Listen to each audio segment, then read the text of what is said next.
center there. The last shuttle there will leave at noon today, so if you're needing assistance leaving the area. And Jeff, the storm surge, I guess, is the bigger problem as far as flooding. Is that still the case even if it becomes, close to a Cat 5? We think it's going to make land at a Cat 4.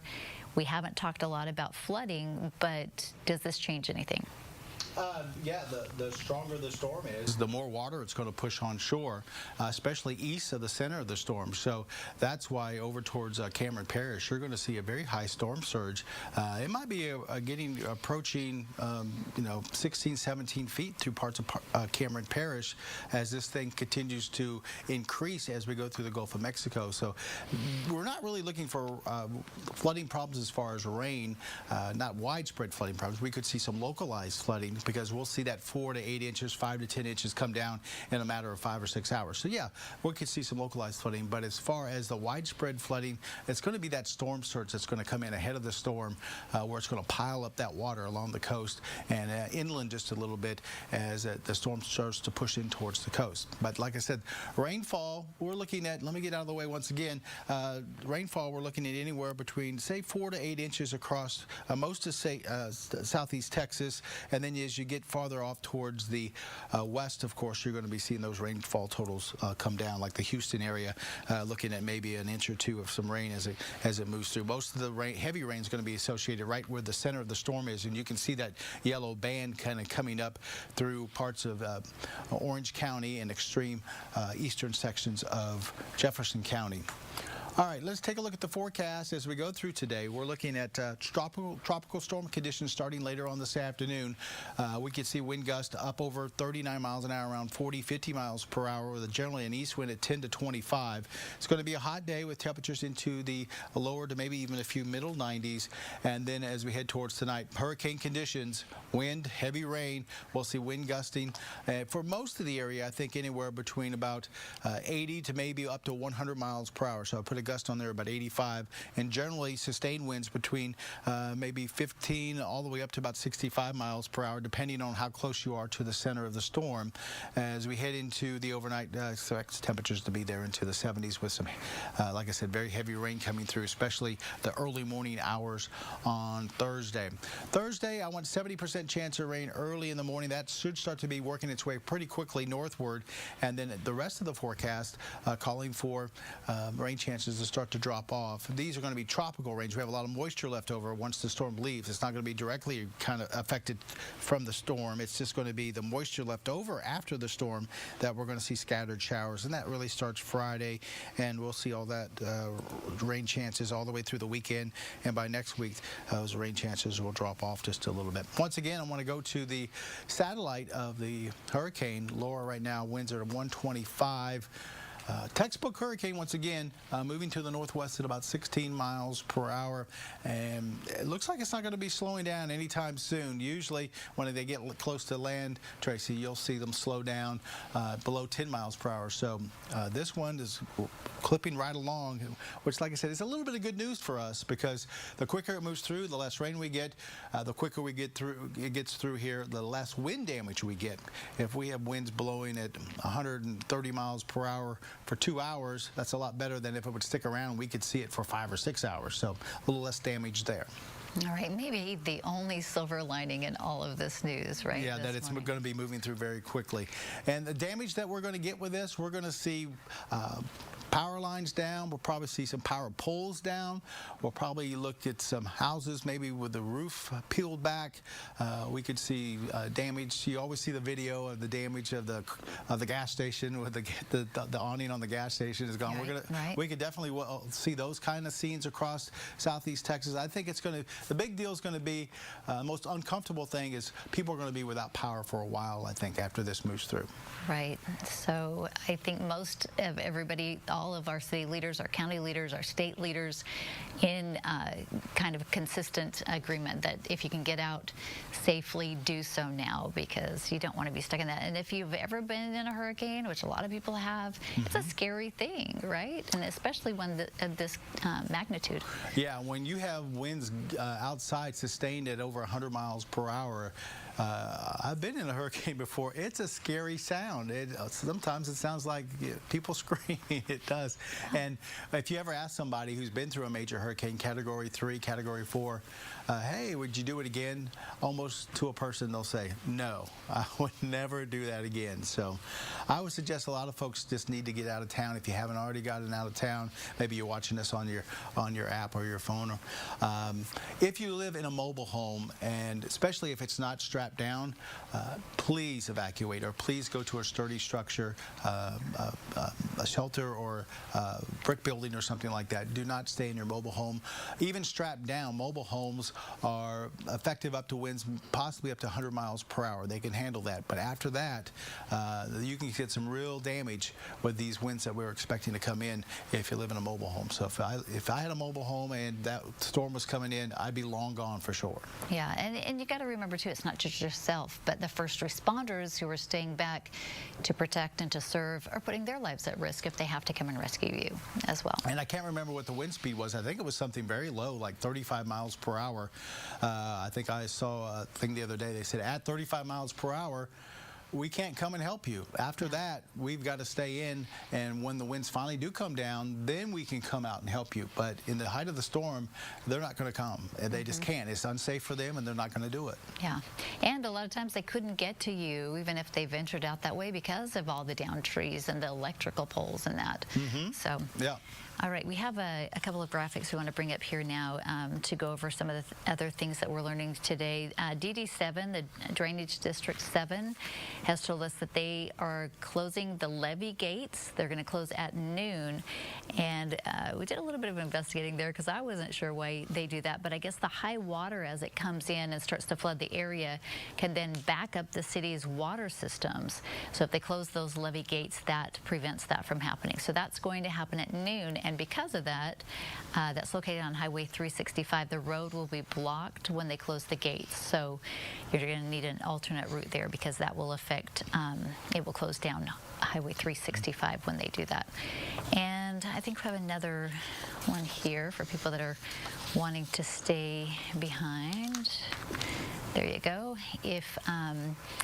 So if you are saying turn all your utilities off, because of course they say when you turn, or when the electricity comes back on, sometimes that can ignite some fires there. So you're asked to turn all your utilities off. Turn off your breakers if you can, because you know you're going to lose power with this this big of a storm. Also turn your refrigerator to its coldest setting. Get it as cold as you can, and hopefully it will preserve some of the things. My advice, clean out your refrigerator, clean out your freezer right now and turn it off, because the chance that it's going to come back on and preserve anything that's in there that could perish, not real good. Turn off your gas or your propane tanks. Fill up your bathtub if you're staying behind, because you can use that for flushing the toilets, things like that.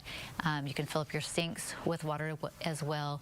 If you have a well that works on electricity, you're going to lose that, so you want to make sure that you have some way to get that water. And then conserve your cell phone battery, of course. A lot of people will go out and charge it in their cars and that type of thing, but charge up all your batteries and all of those things if you are staying behind. And of course, stay inside, stay away from any windows, any glass doors. If you have a room in your home without windows, that's where you want to write it out. Also, close all interior doors. They're talking to me at the same time. I apologize. They're talking to me. I'm listening to them and trying to talk. Secure and brace all your external doors, and keep your curtains and your blinds closed. Don't be fooled if there is a lull in the storm, right, Jeff? Because that's, I mean, people are, oh, it's safe to go outside. No, and this storm has a pretty good size eye, so the eye could come over parts of southeast Texas. You think the winds have died down. Oh, okay, well, we finally got through it, and then next thing you know, it picks right back up again because you're on the other side of the eye, and around the eye is where the strongest winds are going to be and the strongest thunderstorms. Okay, and I'm being told just now, and this is the beauty of live TV, right, Jeff? We're getting just in. But Mayor Thurman Barty, we talked with him earlier about what he recommends for anybody that may choose to stay behind. Take a listen. I am not going to put my people in harm's way for folk who did not want to leave. So we'll try to get to them when it's safe for folk to get to them. we're giving them an opportunity now to leave. And if they choose to stay, it's them and God. Pretty powerful words there, right, Jeff? But and that's the thing, as we were mentioning, it puts other people at risk. So if you are choosing to stay, make sure you have the supplies that you need to sustain life for a while, because it may be a while before first responders can get to you, and that's the reality of it. And the problem is everything's shut down now. Right. I mean, gas stations and starting yesterday, you couldn't get a hamburger anywhere. You couldn't go to a fast food place or anything. There were some gas stations open. We've been kind of over here at our secondary studio for a day or so. So I don't know what's open today, but I imagine most things are closed down. So I hope you have your supplies if you're planning on staying. Yeah. But one of the good ideas I heard you say was, get away from those outdoor windows. Make sure you get into an interior room to ride it out. If you have one of those power banks for your cell phone, make sure that's charged up and ready to go. So when you do lose power and that cell phone's starting to lose, you're starting to lose the power in your cell phone, you can plug it in and power it up and watch us on maybe our app or watch us live on our website. All right, let's take a look one more time at the latest track on Laura. Now, this is as of 10 o'clock this morning. Look at the winds, 125 miles an hour. It is a Category 3 hurricane now, and it's not done intensifying. They're expecting it to get up to a Category 4 storm as we go into later on this afternoon. And here's the track from the National Hurricane Center. You can see they're looking at winds maybe up to 145 miles per hour. Once you get to 150, that is a Category 5 catastrophic hurricane. So hopefully it won't strengthen up that high, but still 145 is very close, and they're expecting it to come in as a Category 4 hurricane for a short time. Once it does get inland just a little bit, they're expecting the winds to drop quite a bit, but still you're looking at 130 to 150 mile an hour winds possible along the coast around that eye as the storm comes in. That's going to be catastrophic damage. We're talking about tearing up homes, tearing down power lines, outer buildings. You're talking about all kinds of damage when you're looking at a 130 to 150 mile an hour wind. That's basically a tornado coming in, a giant tornado coming in to parts of southeast Texas and southwest Louisiana. Once again, though, good news is those winds are going to drop fairly quickly down to around 85 by the time we get towards 7 o'clock in the morning. So this is going to come in. We're thinking about midnight to 2 o'clock in the morning, and then by 7. So we're looking at a 5 to 6 hour period there where we're going to see winds probably up over 85 miles per hour, up around 90 miles per hour, all the way up to possibly 140, 145 miles per hour. Once again, stay away from windows, get into an interior room, make sure everything that you have outside that can blow around is put away somewhere, because this is going to cause a lot of damage across the area. I wish I could say it's going to blow through, it's not going to be a big deal, but this is going to be a big deal. We could see power outages not only for weeks, but maybe longer than that, 2-3 weeks. If we get power poles down, those take a long time to repair. Power lines are one thing, but power poles, we could see, like I said, weeks without power. So have those supplies ready to go. Be ready to be without power for maybe a week or more with this major hurricane coming in. As the hurricane moves to the north, it'll continue to weaken, and eventually it'll be out of here as we look at the forecast through the end of the week into the weekend. It's really just going to be that period between late this evening, we'll say 10 o'clock through about 6, 7 o'clock tomorrow morning, that we're expecting the worst of it. And that means through the middle of the night, it's going to be but it's going to be real scary for folks that's going to stay. You're going to be hearing howling winds. You might be hearing parts of your house start to pop off. You might be seeing tree limbs falling around your house or on your house. You could definitely see that with this storm. Hurricane warning effect for the whole area, southeast Texas, southwest Louisiana, as we head into tonight. We have a tropical storm warning out for places over into Lafayette, over towards Baton Rouge, because the tropical storm force winds are going to be extending out 150, 175 miles from the center. So it's a big hurricane. That means even over towards Houston, Conroe, you're going to see gusts up to tropical storm force, which is 39 miles per hour or higher. So it's going to cover a lot of area. Those hurricane force winds, though, are going to be right there in that red area, which right now, last I saw, they extended out to 70 miles from the center. So even Baytown could see gust up to hurricane force, which was 74, 75 miles per hour. So it's going to be a big storm. Then one of the things I think I'm worried about the most is some of that storm surge coming in right along the Sabine River. You could definitely see a storm surge of the water piling up over the regular water there, anywhere between 6, 9 feet, maybe 10 feet. And then once you get into Cameron Parish on the east side of that storm, you're looking anywhere from maybe 10 to 15 feet or maybe even higher than that. That's going to be devastating for some of those folks down in lower Cameron Parish. As you down there, it's just flat. There's not much. There's, of course, not even a hill or anywhere around, and that water is just going to spread across a good portion of Cameron Parish. I lived down in Cameron Parish when Ike came through, and we lived pretty far up into the parish, and we had water covering everywhere for miles and miles. So, and I think we're going to see that again through Cameron Parish as this storm comes in.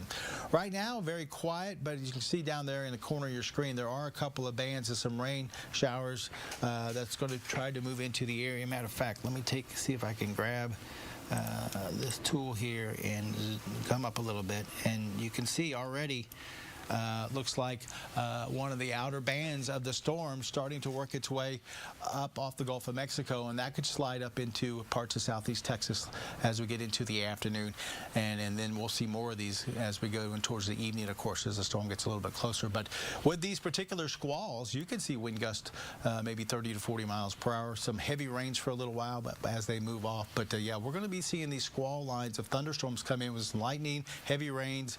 We're going to be seeing that starting later on this afternoon, and then of course going into tomorrow. As we take a look at Futurecast, this I think does a pretty good job of showing what we're expecting as we go through today and into the early morning hours on Thursday. Through the morning, things have been very quiet. Now we could see, like I said, a couple of those squalls come in off the Gulf of Mexico, give us a brief bout of some heavy rain, some lightning here and there. They could pack a punch as far as some gusty winds. And then as we head into this evening, more of these squalls are going to start to come, and they're going to be more frequent. We're going to see a little bit more in this way of steadier rains by late in the evening as that center of the storm starts to get real close to the coast. By 10 o'clock, midnight, 1 o'clock, we're looking at that eye of the hurricane to be coming into Cameron Parish, and see that bright yellow to the north of the eye. We could see that all extending around the east side of the eye with winds up to 140, 145 miles per hour. That's where you'll always find the strongest winds, is around the eye, and especially along the eastern side of the eye. And we'll be looking at that coming in as we go towards, I would say, somewhere between maybe midnight and 2 o'clock at this point, but give or take an hour here or there. Some of the heaviest rains will also be around the eye and off towards the east. That's where we'll see most of the heavy stuff. Off to the west side, still going to see hurricane force winds. We're still going to get some heavy rains, but I think the east side is always going to be a little bit more intense. That's kind of the more intense side of the hurricane. As we head towards, looks like 5, 6 o'clock, the center of the storm will be drifting northward. That should shut off some of the rains for parts of southeast Texas. Also, the winds will start to really die down. By this point, we're looking at winds maybe still at hurricane force, but just around hurricane force. And then as we get into, it looks like about 9, 10 o'clock, that eye, or what's left over of it, will be working its way up in towards the lakes, or farther north of the lakes, and we'll start to see the rains taper down. The winds will start to come down as we head into the late morning hours on Thursday. By the afternoon, expecting to see a lot of cloud cover, maybe some scattered showers kind of wrapping around still, but the winds will be way down. They'll probably looking at below hurricane force as they come through. Once again, some of the heaviest rain is going to be on the east side. Our forecast for today, increasing winds. We'll see tropical storm force winds this afternoon with highs in the 90s, and then tonight, hurricane conditions as we head towards the overnight hours. Wind, heavy rain with temperatures back in the 70s. I know, Jeff, earlier you talked about the differences between a Category 3 and a Category 4. Maybe if you could bring that up, and I'm going to talk about these three things. So These are the three things that we want to emphasize right now. Hurricane Laura forecast now to become a strong Cat 4 storm. That means it's a major hurricane, not something to mess around with. If you think you might not be in a really safe place, that you can ride it out, better that you just evacuate right now. Number 2, time is running out to leave. The judge is urging residents to leave now if you can. And number 3, the last Westbrook shuttle leaving at 10:30 this morning from Westbrook if you need to get out of Jefferson County, and Bob Bowers, the last shuttle there in Port Arthur leaving at noon. And now let's check in with some of our reporters and see what's happening on the ground.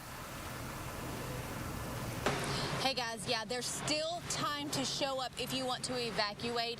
The center here at Bob Bowers Civic Center in Port Arthur, it does close at noon, so you have until noon to show up today, register, and get on one of these buses that's going to take you out of Port Arthur. I did speak with the mayor, Thurman Barty, and he tells me that once this storm hits, he's not going to send out his rescue crews for their safety. He says once winds reach more than 35 miles per hour, you just got to hunker down at home. Now, as far as after the storm, he said he's not going to send rescue crews out until he knows that it is safe for them to do so. He said that so far about 200 people have evacuated from the Bob Bowers Civic Center. He is going to give me some updated numbers, so I'm hoping to bring that to you later today. Now, those are just the ones who have evacuated here. That's not the ones who evacuated on their own. He does not have that number, but he tells me that he did drive around today and that it does appear that a lot of people in the city have evacuated. Again, this facility closes at noon today.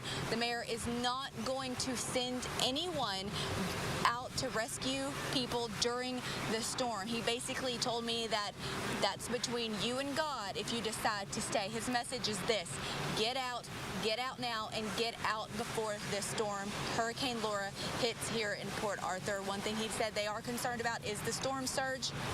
So that's one thing he says, that's one reason why he wants people to be getting out of the area. Again, this facility closes at noon today, so you do still have time today to get out here. Kelsey Johnson, 12 News. All right, thank you so much, Kelsey. And if you do plan to stay, here's some things you need to know. Turn off your utilities as the power goes out. You don't want the power to come back on with those on. That can ignite a fire, so you want to turn off your utilities. Also, turn your refrigerator to the coldest setting, and then you can preserve some of the things inside there a little bit longer. Turn off your gas or propane tanks. You want to fill your bathtub, your sinks with water so that you can use that when you have no water, and also conserve your cell phone batteries. Of course, you want to be able to get into contact with anybody should you need that. And so there's some of the things you need to do if you do decide to stay, which we're not recommending you do. Also, stay indoors, away from any windows or glass doors in case those break. Close all interior doors, secure and brace external doors. Keep your curtains and blinds closed, and if there's a lull in the storm, don't think it's over. Just go ahead and wait it out. Make sure that you're safe before you head outside. And Jeff, a big difference, of course, we were first hoping it was going to be a Category 2, then a Category 3, now up to a 4. Yeah. Tell us what that means as far as comparisons. Yeah, and you know, some of the computer models were showing early on Category 4 strength, and you know, you look at those and you're just like, yeah, I don't know. Category 4 might be a little bit pushing it, but that's about where we're going to be for later on this afternoon. It's kind of like when Harvey came through and we were seeing computer models indicate 60 inches of rain. We were like, yeah, we're not going to get 60 inches of rain in 4 days. And what happened? That's exactly what we got, over 60 inches of rain. All right. As you take a look at this, right now it is a Category 3, winds at 125 miles per hour. If it comes into Category 3, we're looking at some tree limbs down, maybe some roof damage to some houses, some shingles off, things like that, and generally just some power outages. If you're looking at a Category 4, you're not only looking at trees down, but you're also looking at possibility power poles down. You're also looking at the possibility of not only just some roof damage, but maybe roofs completely gone. you're not only looking at just a little bit of a storm surge, you're looking at a major storm surge coming in on the east side of the storm. So there are pretty good size differences from one to the other.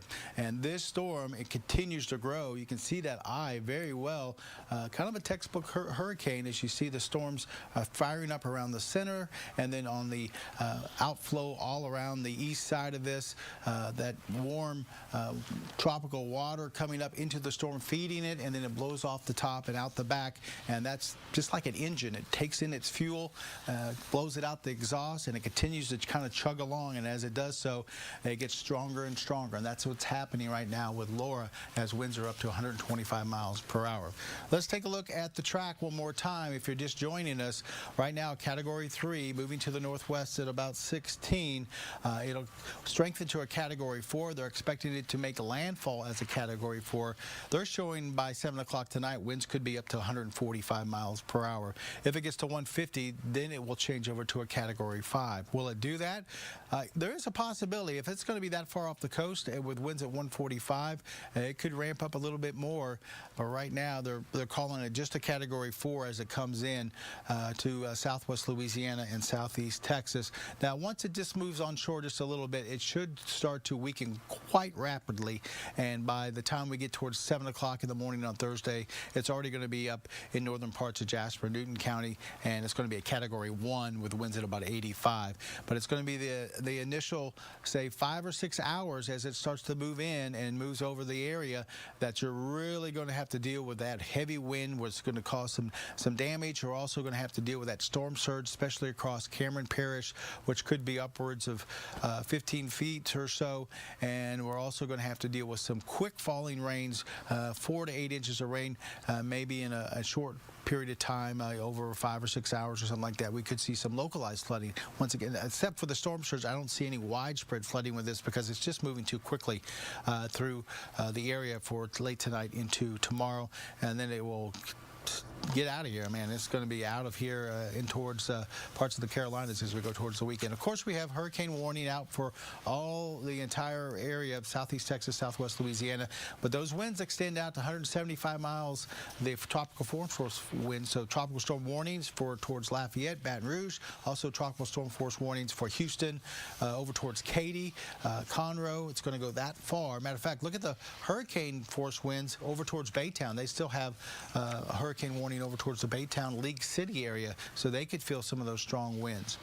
Also, storm surge. I'm going to be very interested to see what the final totals are of these storm surge, especially across Cameron parishes. It could be close to maybe 20 feet if this storm continues to strengthen like it is, and we're looking maybe 5 to 10 feet or maybe even a little bit over that through Orange and Jefferson counties going into late tonight into the first part of the day on Thursday. Right now, it's pretty quiet. We're scanning with the radars and nothing over the immediate area, but there are those showers, that first band that looks like trying to work its way into southeast Louisiana, and it'll be pushing its way through southwest Louisiana and up into southeast Texas as we head towards later on this afternoon. This futurecast we've been showing for the last couple of days, I think it was a real good representation and timing on what we're looking at for later on tonight going into tomorrow morning. Pretty quiet this morning. We even have some sunshine out there through this morning, and then we start to see these bands come in during the afternoon. They could kick up winds, tropical storm force over 40 miles per hour. We'll see these bands continue to come through late afternoon. As we get into the evening, we could start to see hurricane force winds, especially along the coast as we head towards 10 o'clock or so. That eye starting to get closer, and then as we get into midnight, 1 o'clock, here comes the eye across southwest Louisiana, southeast Texas. This is where we're going to see our heaviest rains, and this is where we're going to see our strongest winds. You can see that east side of the eye, those yellows and reds, that's where you're going to run into, like I said, some of the heaviest rains. You're going to run into some of the strongest winds. Also, tornado threats a lot better on the east side than on the west side. Increasing tornado threat, not only from, say, Lake Charles, but all the way over towards Lafayette is where you can pick up some of those squalls coming in and a quick spin up of a tornado. Usually on the west side, we don't see that. We don't really see a large threat of tornadoes. We could see something very quick, but it's mainly the east side that you run into towards a lot of tornadic activity. activity with some of these tropical systems. As we head towards 6 o'clock Thursday morning, it should already be up towards Toledo Bend and continuing to go north pretty quickly. Rains will start to taper off, getting into 10 o'clock. We'll see, I think, starting to see a break from the rain. The winds will start to really come down. We're looking at winds maybe still gusting to tropical storm force, but I don't think we'll see any hurricane winds definitely by then. And then it continues to move off towards the north, and things will start to clear up a little bit by lunchtime. So it's going to be an overnight deal. That's what's going to make it so scary, is we're going to see all these howling winds and damage come up in the dark of the night. It's not going to be during the afternoon. It's going to be the dark of the night that this is going to come through. The last thing you want to see with a major hurricane like that. Rainfall amounts, you can see right there in the middle of your screen. You see some of the heaviest stuff as the eye comes ashore and moves right up the Sabine River. The eastern side of the eye probably see some of the heavier rains, and then as you get away from the center of the storm, those rain totals start to come down. Matter of fact, over towards Houston, Katy, Sugar Land, you're looking at maybe an inch or two of rain. It won't be really minimal effects from this. Forecast for today, tropical storm conditions by late this afternoon. Some of these squalls could kick up wind gust over 40 miles an hour, which is technically tropical storm force, temperatures into the lower 90s, and then hurricane conditions with heavy rain coming through tonight, gust over 75 miles an hour up to 85. Around the eye, we'll see gusts higher than that, maybe up into the 120 range, 130 range, especially if this comes in as a Category 4. And then as we take a look at the temperatures for tonight, back into the 70s, and then our 7-day forecast. Red bar, of course, with a hurricane coming through early on Thursday. By Friday and Saturday, the hurricane will be gone, but a lot of that tropical moisture is going to still be sticking around, so all we need is a little warm temperatures into the lower 90s to activate some rain, and same deal as we head through the weekend into early next week. So a scary situation, Tracy, that we didn't want to see, but it looks like it's coming to fruition as we head towards later on this evening and through the overnight. Yeah, definitely something we did not want to see. And we want to tell you this, Beaumont Mayor Becky Ames has now issued a dusk to dawn curfew for the city of Beaumont. It takes effect as part of the mandatory evacuation orders for the city. Of course, they don't want people out and about, especially after the storm comes through and maybe getting into trouble there as far as safety and even messing with people's property, right? So from dusk to dawn, that takes effect today, issued by Mayor Ames. Also, President Trump has expanded his emergency declarations for Louisiana and Texas. That means the orders will now cover the cost of emergency protective response at the state and local levels. The declaration includes 23 Texas counties and 36 parishes in Louisiana. The actions will now authorize FEMA to cover more than just your evacuation and your shelter for everybody affected by the storm. And these are the immediate counties right there in southeast Texas, but there are 23 of them across the state of Texas. But Chambers, Galveston, Hardin, Jasper, Jefferson, Liberty, Newton, and Orange, you are all under that as well if you're watching right there in southeast Texas. So that is better news there.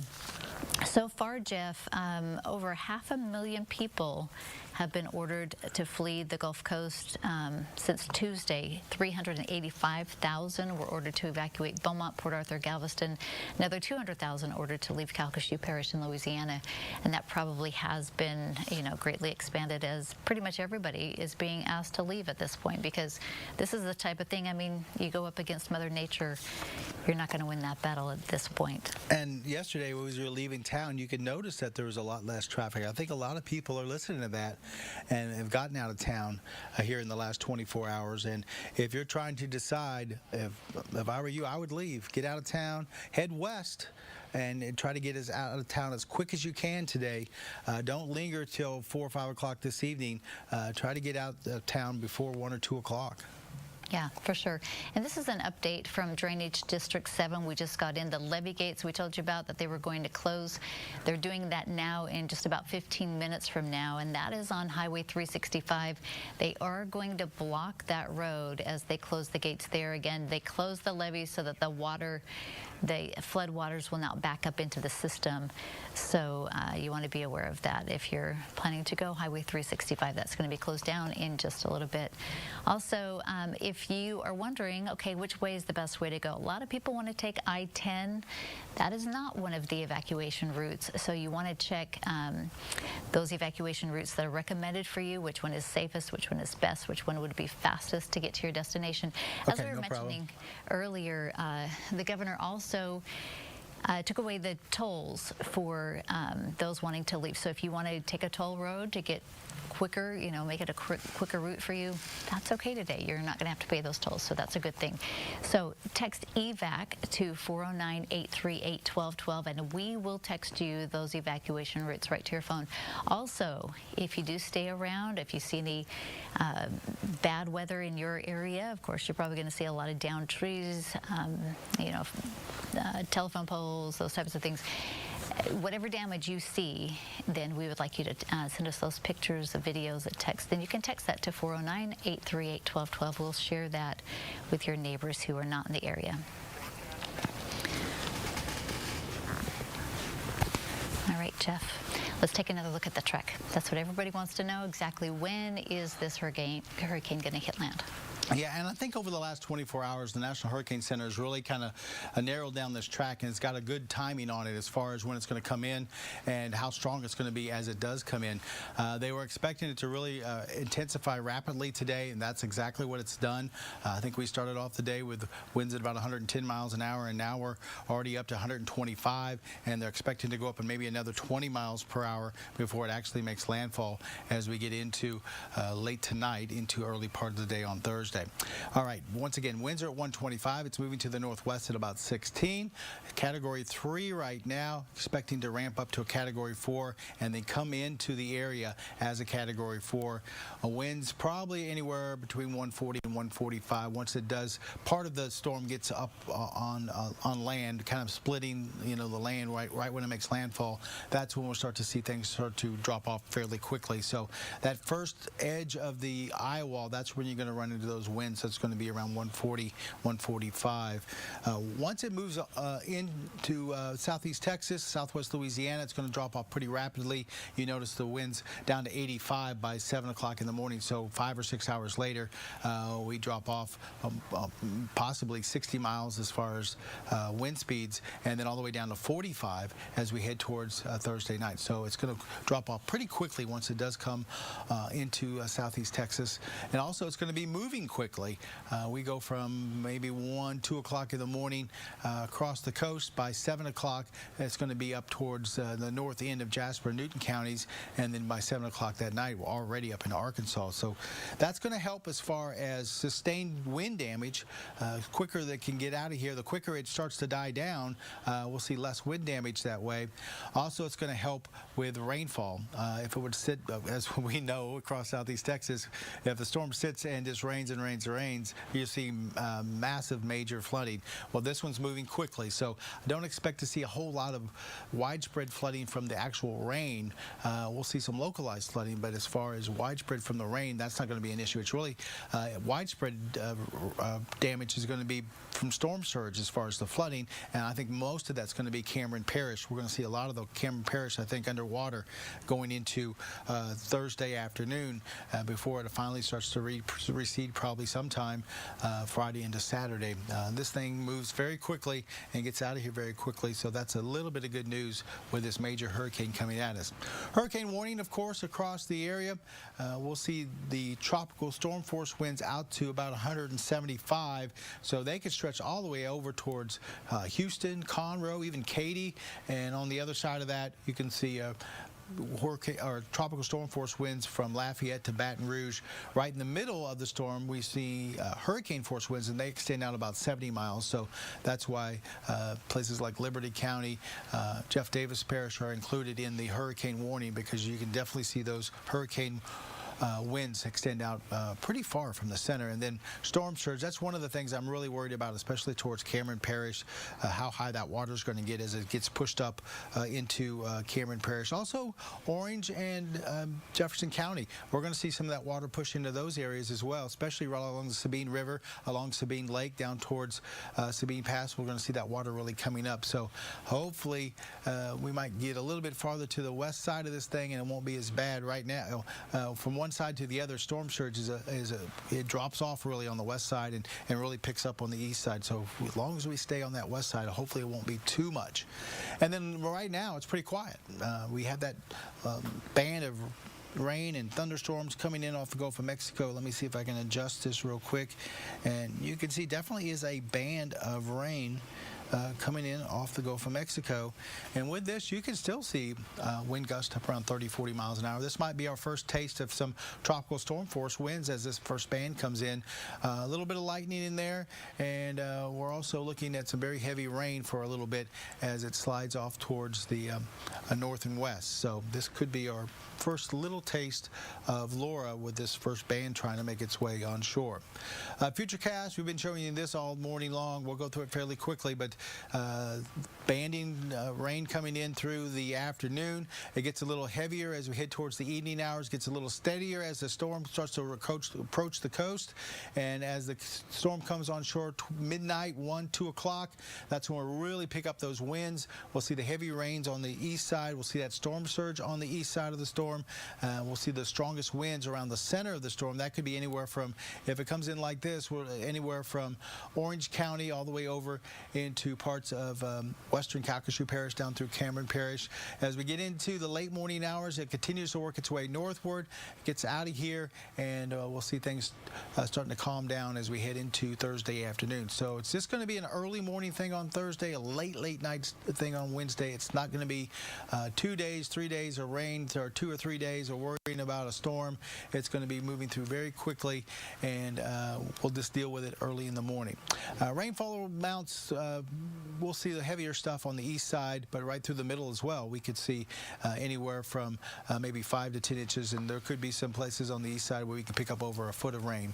And our forecast generally for today is increasing not only clouds, but increasing winds. Could see tropical storm force conditions by late this afternoon into this evening, with winds gusting over 40 miles per hour, temperatures into the lower 90s, and then hurricane conditions tonight with those gusts over 75 miles per hour, and heavy rain coming in, and we'll see things start to calm down a little bit as we head towards tomorrow afternoon. But right now, gosh, we're just keeping our eye on it. We watch it as it continues to come close to the coast later on tonight.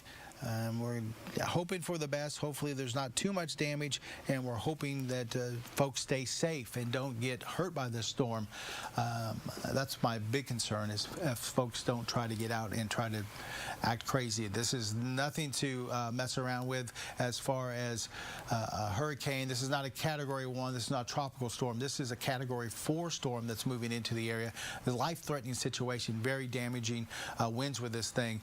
You need to get inside an interior room and let this thing go by and just stay hunkered down.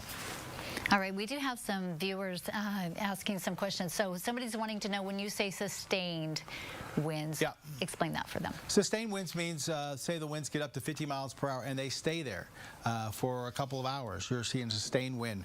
A lot of these locations across southeast Texas, southwest Louisiana are going to see sustained winds probably around that area, maybe 50, 60 miles per hour. But then you're going to see wind gusts. You know, that's just a gust of wind, and that could come anywhere between 75 to, right around the eye, 125 miles per hour. So the sustained winds are usually a lot less than the wind gust, but it's these wind gusts that could cause a lot of the damage. You're talking about 125 mile an hour wind all of a sudden pushing on something. It's going to be knocking things over, you know, blowing things off, roofs of houses off and things like that, if you're talking about 130, 140 miles per hour. All right, we have a viewer, speaking of winds, saying, okay, you mentioned 145 miles an hour, 5 more miles an hour, and then it's a Cat 5. Yeah. Do you think that's a possibility? At this point, I do think it's a possibility. Probably won't be a Cat 5 for long, but there is a potential for that. We've been trying to compare this a little bit to Rita, and Rita was a Cat 5 for a short amount of time before it started to weaken as it gets towards the coast. Will it come as a Cat 5? I don't think so. I definitely think it could definitely be a Category 4, but as it gets a little bit closer to the coast, I don't see conditions right for that to strengthen more to a Cat 5, especially when you get half the storm starting to come over parts of the coastline. Generally, that makes it a little weaker, let alone strengthen it. Okay, and somebody asking about storm surge. So you mentioned that. Maybe explain it a bit, and then how far inland do you expect that to come? It's different in different locations. One great map to look at if you're really concerned about storm surge is you go to the National Hurricane Center page, and they have a section on storm surge. As a matter of fact, they even have maps there that show possible storm surge across not only southeast Texas but southwest Louisiana. And you can zoom in on them fairly well, and it kind of shows those areas in Orange County, Jefferson County, where we typically see the water get a little high when we have a real high tide or something like that. Storm surge is basically your normal water level, your tides or whatever, and then you add that storm surge on top of it. So say normally you're going to get a foot tide. Well, then you add that 9-10 foot of storm surge on top of it. You're looking at water levels 9 to 11 feet above normal. So that's what we're kind of looking at, is it pushes that water up into parts of southeast Texas, southwest Louisiana. I think the big problem overall as far as flooding from the storm surge is definitely going to be Cameron Parish, where they're expecting 16, 17, maybe up to 20 feet as far as storm surge. That's 20 feet above the normal water level. All right, how far out do you think? I know we showed there a moment ago that Austin, San Antonio, Dallas still have plenty of rooms if you're thinking of going that direction. That far out, we're okay. How about anything closer? The Houston area, do they need to be concerned? Yeah, and I showed the map earlier where we could get tropical storm force winds in Houston, maybe even towards Katy, up towards Conroe. We're not talking about a sustained wind of 40 to 70 miles an hour. We're talking about wind gust. So you might see a wind gust of 40. You might see a wind gust of maybe 50 miles per hour, especially when you get far away from the center of the storm. You're talking about Houston, Katy. You get a little bit closer to the storm, maybe Baytown. They have a better chance of seeing a wind gust around 60, maybe 70 miles per hour. So, closer you get, of course, stronger the wind gusts are going to be. All right, and we did have somebody reminding pet owners, don't leave your pets behind, right? This is a scary thing for them. And we had video not too long ago of one of the islands there where the rescuers had to go rescue some dogs and that type of thing. So that's something you need to find a place where you can take those pets and don't leave them behind in this. Yeah, and that's one thing that a lot of people, if it was just them, they would be out of town and no problem. But they have pets, and they were concerned about them. And, there's a lot of hotels that take pets, so you can take those with you. And another thing is, I talked to a woman this morning, said, I live in a mobile home, and I have livestock, and I'm very concerned about them. I don't want to leave my livestock, but I live in a mobile home, and it's, mobile homes are only rated for winds at 100 miles per hour, and that's if you're strapped down and, ready to go. So if you're talking about wind gusts, 125 to maybe 145, I would not stay in that mobile home. I'd maybe try to find a substantial shelter not too far away from your livestock, ride it out for the few hours that we see through the overnight, and then try to get back as fast as you can to make sure they're okay. But whatever you do, don't try to stay in a mobile home if you're talking about wind gusts between 120 and 140 miles per hour. Yeah, and speaking of animals, we got this, a rancher letting us know that they're moving cattle out of Lower Chambers County, driving them from High Island Bridge to Winnie, and they're walking there along 124. So they said they've given people plenty of time to leave the beach, and today there's no way off the beach until all this cattle can be moved northward. So that's going to happen. It's happening right now. They say it's a 7-mile drive, and they should arrive in Winnie around 1 o'clock. So something for travelers that may be leaving the beach area. You probably should have already left, but one of the most vivid memories in my mind from Harvey is them driving cattle up 124, trying to get them out of the water. Yep. I remember that.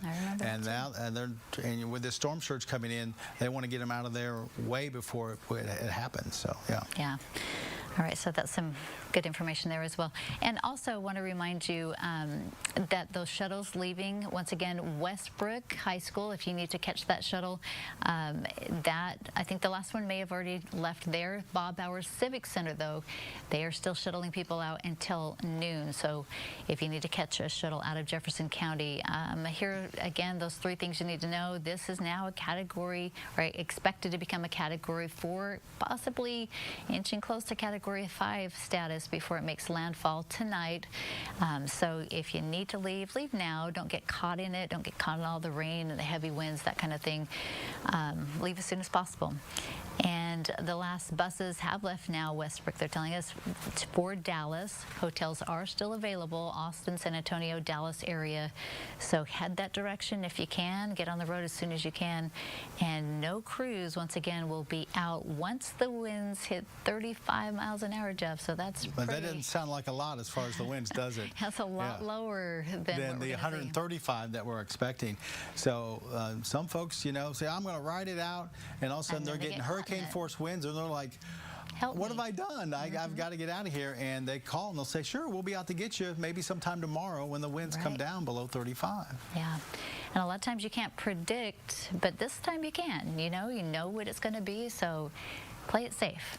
Right. Yeah, and as far as predictions, I think they're pretty spot on. Once you get this close to land, which the storm is getting fairly close, at least the outer edges of it are getting pretty close to southeast Texas, southwest Louisiana. They got a pretty good beat on the track now. I don't think it's going to fluctuate much at all. The cone's gotten pretty small now. Yeah, and we're not going to see a big jog to the left or to the right or anything like that. I think it's pretty much got a good beat on southeast Texas, southwest Louisiana.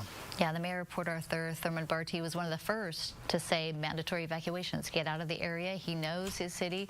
He wants to protect his residents. And now he's saying, if you stay, may God be with you. Those were his words, saying, look, it's you and God at that point, because I'm not going to send out my rescue crews to endanger their lives. So take heed that warning. You still have time. If you're in that area, in the Port Arthur area, the last bus will leave the Civic Center at noon. If you need transportation, can't get out on your own, if you can get to the Civic Center there, they will take you out and shuttle you on to San Antonio, again, Dallas, those areas which are much safer.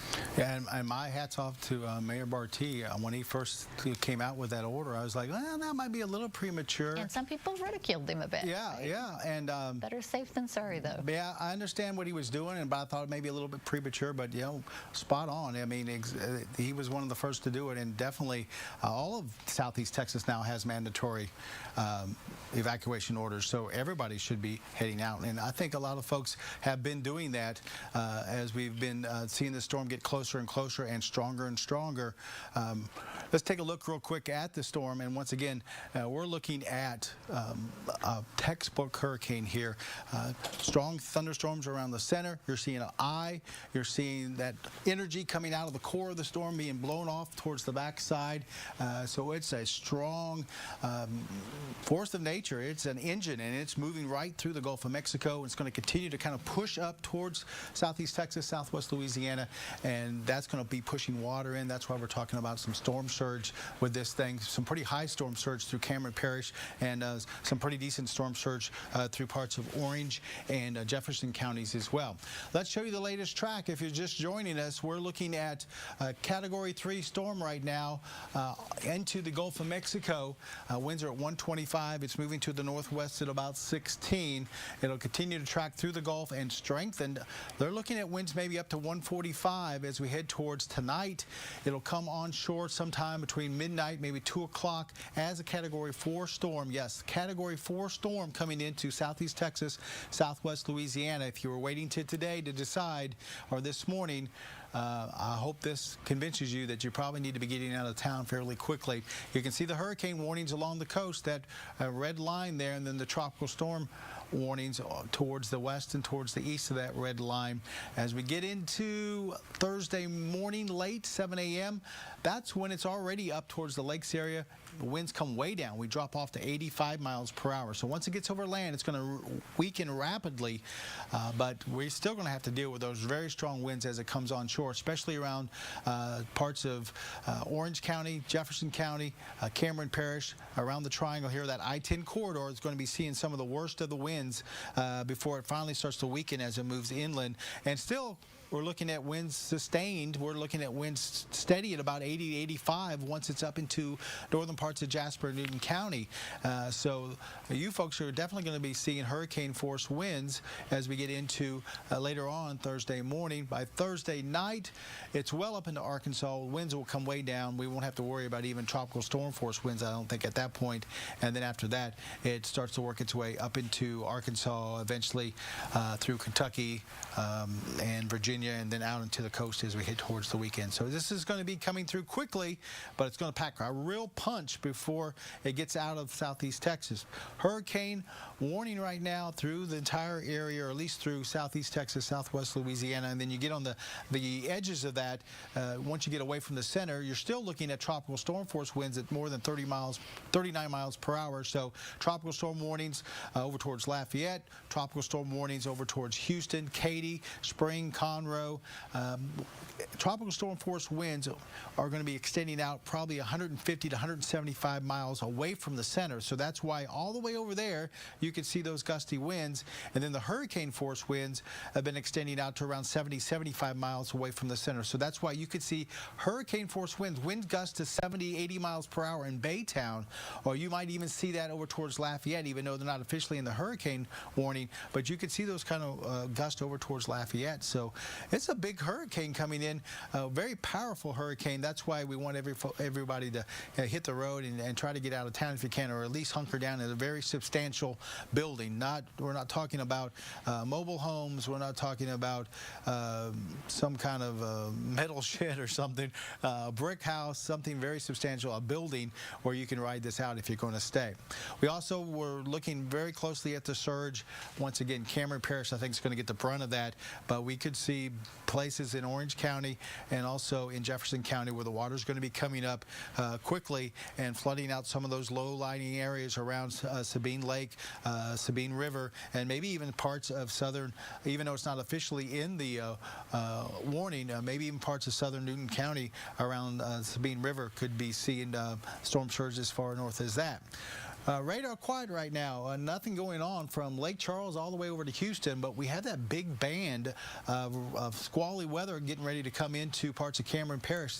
That's kind of the outer band of this storm, the kind of the first real band that we're seeing with Laura. Matter of fact, I'll try to see if I can adjust this down a little bit. I'm kind of doing this kind of crazy. Hold on one second. We can adjust this out, and you can see that band trying to come in off the Gulf of Mexico.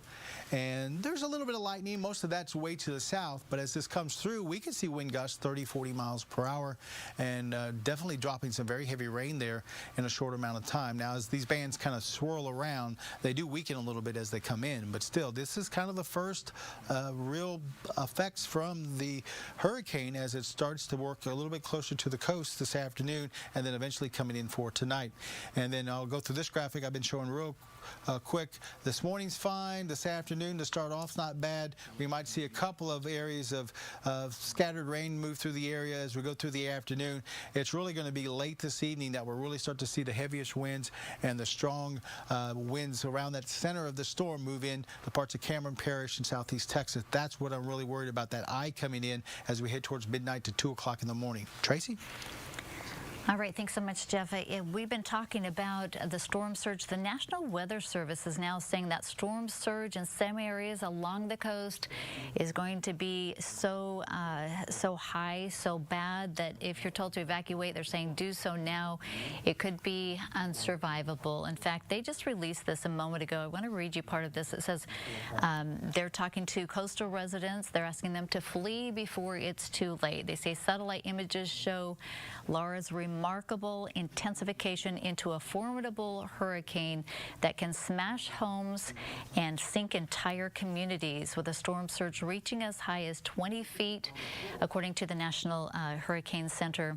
And they're also saying some areas, when they wake up on Thursday morning, they're not going to believe what happened. That's according to the senior hurricane specialist there. They say we could see storm surge heights more than 15 feet in some areas, and again, what doesn't get blown down by the wind could easily get knocked down by the rising ocean waters, pushing it well inland. So heed the warning, folks. Let's save lives here. Let's not let this be something that threatens your loved ones. Let's go to Amelia White now. She's standing by with more on those evacuation routes. Amelia. East Texas, you are running out of time to evacuate. Evacuations are still underway at Westbrook High School, but that will come to an end at 10:30 a.m. All you need to bring is a valid picture ID. These buses behind me, they are ready to take you to a safe location. A few things you need to know if you're heading to Westbrook High School. Their plan is to shut down early enough to keep everyone safe. All evacuation buses will stop transporting once winds reach 35 miles per hour. Buses hold a max of 26 people in efforts to practice social distancing. You are required to bring a photo ID in order to be evacuated. If you're worried about making it to Westbrook High School, or if you just can't for some reason, if you can just head over to one of the several Beaumont local schools, they will transport you to Westbrook High School. In Beaumont, Amelia White, 12 News. Again, Jefferson County Judge Jeff Brannick says don't wait, leave now if you can do so. And the last buses, as she was mentioning, left already from Westbrook, but there are still hotels available anywhere west of us, from Austin, San Antonio, Dallas. There are plenty of rooms for you to get in. Many of them, as we mentioned earlier, the MCM Elegante, I'm not sure if they still have rooms available, but they did tell us their hotel in Dallas was going to reduce the rate for folks coming from Southeast Texas to just $79 a night. So there is a possibility. I mean, there's room for you. You can go. You'll find a place there. And no cruise out once those winds hit 35 miles an hour, which is going to be very soon after the storm gets close to us. So you want to leave now. You don't want to be on the roads either when those high winds and possibly storm surge come about, right, Jeff? Yeah, and that 35 mile per hour is just below tropical storm strength, so that's why they pick about 35 miles per hour. After that, you're putting yourself at risk for something blowing around and getting injured, so they don't want to do that, so they're going to stay inside after 35 miles per hour. So. All right, tell us again the difference between a Cat 3 and a Cat 4. What are we going to see with this? If it becomes Cat 4 and pressing Cat 5, that's pretty significant. Yeah, and I read earlier this morning from the National Hurricane Center webpage, and they were discussing or describing the difference between a Cat 3 and a Cat 4. Cat 3, they say, will knock down trees, branches, power outages. You'll see areas with power outages, and you could see maybe a little bit of damage to a home as far as maybe some shingles off or something like that. When you get to a Cat 4, not only do you see some trees down and some limbs down, but you're talking about power poles themselves also being knocked down. And when you're trying to repair electricity, it's a lot easier just to put up a line than it is to take out a broken power pole and put in a new one and rewire the whole thing. So we're talking about either having your power up and ready to go in a couple of days, as opposed to maybe weeks at a time as far as trying to get power back up and going. So we are looking maybe at some widespread power outages that's going to last for a long time in parts of Southeast Texas with a Category 4 coming through. Also, if you don't have a substantial home, if your house is a little shaky, when you got a Category 4 coming through and you've got wind gusts up to about 140, 145 miles per hour, you're looking at possibility of some of that home being destroyed, maybe the roof taking off, a wall pushed in, something like that, when you're looking at wind gusts that high. So a little bit there as far as the difference was 23 and a 4. It's just stronger winds, and of course when you get stronger winds, you're going to see more damage than you would with a little bit of a lesser wind. All right, and once again, we have not just the storm surge. We have the, the rain coming in, and if your roof gets blown off, you're going to have flooding. I mean, we're not talking Hurricane Harvey flooding, but with these sustained winds for, close to 150 miles an hour, that could do significant damage to your home, and then the rains come in, and there you sit, right? Yeah, and I want to make it clear that those winds were 130, 150 miles per hour sustained. It's going to be a short amount of time, and that's really going to be real close to the coast. We're talking about as it just comes on shore, maybe down towards towards Sabine Pass, Johnson Bayou, over towards parts of, say, western sections of Jefferson County. It's going to be a short period of time, maybe an hour or two, and then once it does come on shore, it's going to start to weaken very rapidly. But still, there are folks that live there, and there are folks that have property there, and there are places there that will receive probably some very significant damage with these winds coming in around the eye of this hurricane. You can see this hurricane is very large, very strong, and as it moves in, those winds are going to be a huge problem, probably for, I would say, 5 or 6 hours as it moves across the area. Even once it gets to the lakes area, and you're still looking at a sustained wind of about 80 miles an hour with gusts maybe up near 100. Lots of power outages there. You can even see some trees down, of course, and things like that. So nothing to take lightly for sure as we go through late this evening through the overnight into early tomorrow morning. All right, I'm going to see what some of the viewers are saying here, if you want to answer some of these questions for them. Someone's asking, when should they turn off their utilities? Like, that's before you evacuate or as the storm starts to approach, huh? Yeah, what you don't want to do is have your utilities on when you're trying to get your power back up and going. You know, that could cause a lot of problems. So if you're looking at some power outages, things like, you want to turn those off until they get the power back up and going, and then you can start them back up again. Okay, and I have a viewer here wanting to know if the eye is going to go right over Beaumont. What now? They're asking if the eye of the storm is going to go straight over Beaumont. We're looking at part of the eye. The western section of the eye could go close to Beaumont. Once again, it depends on how the storm strength is and how big that eye is when it comes in. You can see it's a fairly large eye right here on the satellite. So if it tracks up like they think it's going to do, right through parts of southwest Louisiana here and then up towards the Sabine River, that eye will be on the western side of the eye wall, probably very close to Beaumont. Okay, what are some of your recommendations for, they say, if you've gone through this before and I'm writing it out, what do you recommend? I haven't been through a Category 4 hurricane before. I've been through maybe a Category 2 hurricane before. But as we said earlier, try to get away from those windows, especially when you're looking at winds gusting up over 100 miles per hour. Get away from the windows, get into an interior room. As we were talking about before, you want to have all your stuff ready to go as far as batteries, flashlights. You're going to be without power probably. Maybe put some water in the tub so you can have some water for utilities and things like that as we get towards the next few days if we're going to be out without power for an extended period of time. So a lot of folks, like I've been saying, once they ride out a hurricane, they say, I'll never do that again. It's just, they thought it'd be interesting, thought it'd be fun, and after they've been through it, it's like, you know, that was nothing but scary. I thought I was going to lose my life, and I'll never do it again. And you know, I've never heard really, I don't remember hearing anybody say, man, that was so great, I'd love to do it again. I don't think I've ever heard anybody say that, so yeah. Yeah, in fact, one of my children said as we were moving out of the area, they said, oh, I wanted to see what it's like. I don't think you do, about 5 minutes after it begins, right? Yeah, about 30 minutes into it, you'd be like, what am I doing here, you know? That was a dumb idea. It's a very scary situation, and it's nothing that you want to put yourself into. You really don't. Okay, once again, let's take a look at those 3 things you need to know right now. Hurricane Laura forecast to become a Category 4 storm, at least, as it makes landfall sometime tonight. Right around, Jeff, you're saying still around midnight tonight is what the time you think it's going to hit us? It looks like midnight to maybe 2 o'clock. Okay. So between midnight and 2 o'clock, good news there, though. It is moving very quickly, and by sunrise, it should be out of our area. And then number 2.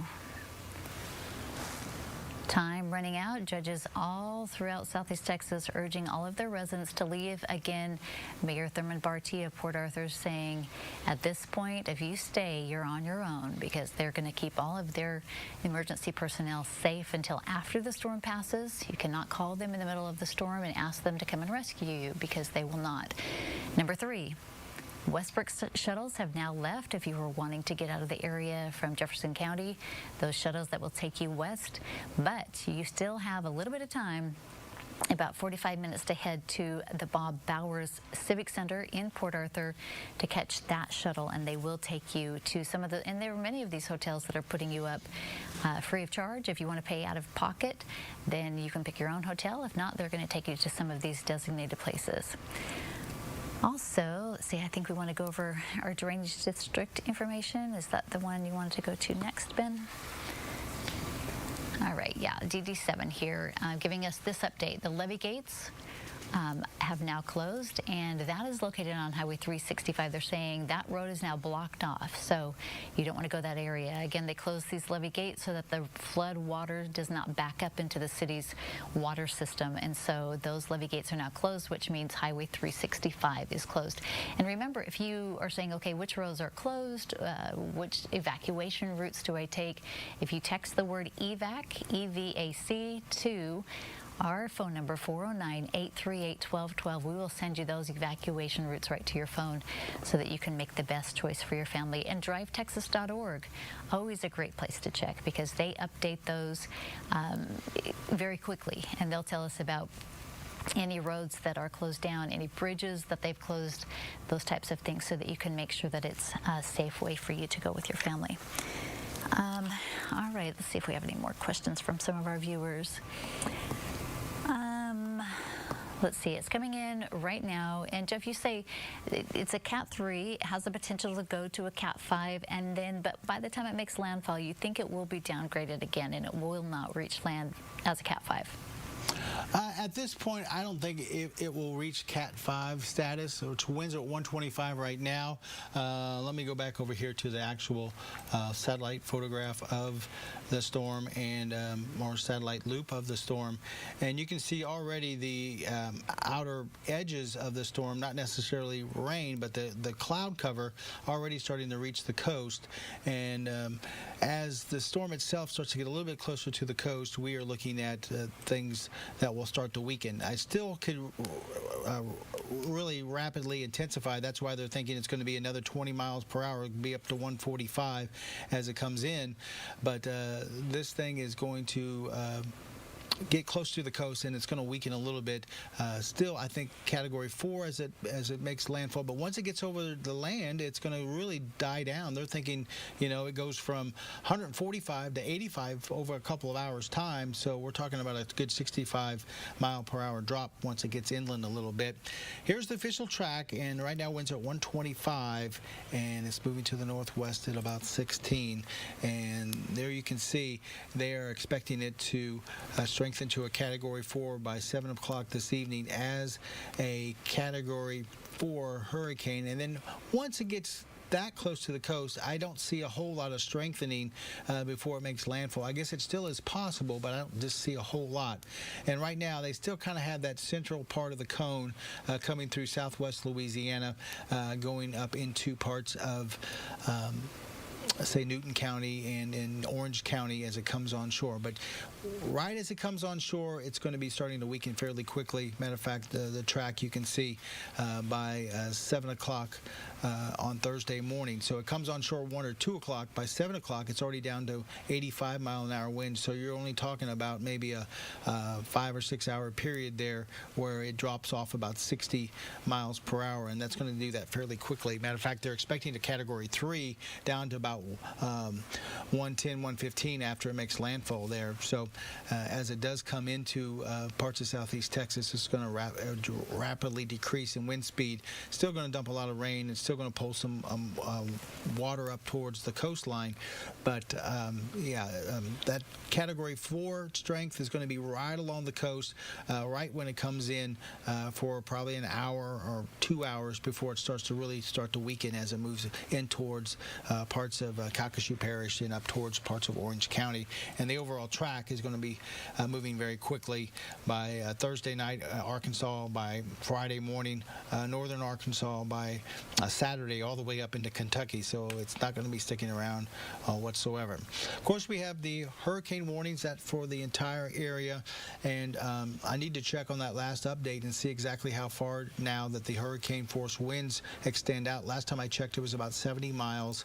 So that's why they have the hurricane warning all the way over towards League City and Baytown. Even though the center of the storm is going to be near the Sabine, hurricane force winds extending out to 70 miles. I mean, you might even see a gust on the east side of Houston there with 74, 78, 80 miles per hour. Same deal on the other side towards Lafayette.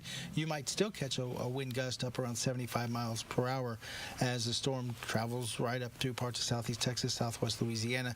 And then tropical storm warning all the way over towards Baton Rouge. And you're wondering, why would you have a tropical storm warning all the way over there? Because the tropical storm force winds, 39 miles per hour or higher, are going to extend all the way over there towards that area, and then once again back towards the other areas. So even towards Baton Rouge, they have the tropical storm warning, and then over here towards the Houston area, Sugar Land, Alvin, League City. League City actually closer to the hurricane warning than the tropical storm warning. So you could see a mixed bag on the east side of Houston. So that's why they're kind of watching it very closely as it comes on shore. And then of course the storm surge, once again, it's going to be a lot worse as you get through parts of Cameron Parish down here, as opposed to seeing maybe a storm surge out over parts of Jefferson County. This will be a little bit less than what you're seeing over Cameron Parish because they're going to be on the east side of this storm. So there are going to be some areas that get some water. Orange County along the Sabine, and then the Sabine Lake down towards Jefferson County. You're going to get some water. It's going to come up or maybe up around 9-10 feet, but it's going to be Cameron Parish, so it's going to see 15, 16, maybe up to 20 feet in a couple isolated spots as far as the storm surge, and that's going to be devastating for parts of Cameron Parish. You're going to see water probably all the way up towards the Grand Lake area there as we get into looks like early parts of the day on Thursday, those early morning hours. As we look right now at radar, very quiet, not seeing a whole lot, but then we have this squall line of showers, not too much in the way of thunderstorms. You see a few lightning strikes down here towards the southern end of this line, but this line is moving off towards the north and east. It'll continue to move, kind of wrap around Laura as it turns out in the Gulf of Mexico, and some of these bands are going to be working across the area, and they're going to be kicking up wind gusts 30-40 miles an hour, some heavy rain for a little bit, and then they're going to be moving on, and we're going to see some of these bands come in throughout the day. So this will be maybe the first batch of rain we're seeing off of Laura officially, but there's more to come as we go through the afternoon. As we take a look at the forecast starting at 8 o'clock this morning, very quiet. We haven't seen much this morning. Matter of fact, I don't expect to see even that band down there come in towards the lunch hour, and we don't see much here showing up through the lunch hour. But as we get into the afternoon, some of those bands are going to be coming into the area, and we'll see some pockets of some heavy rains, but they won't add up to a whole lot.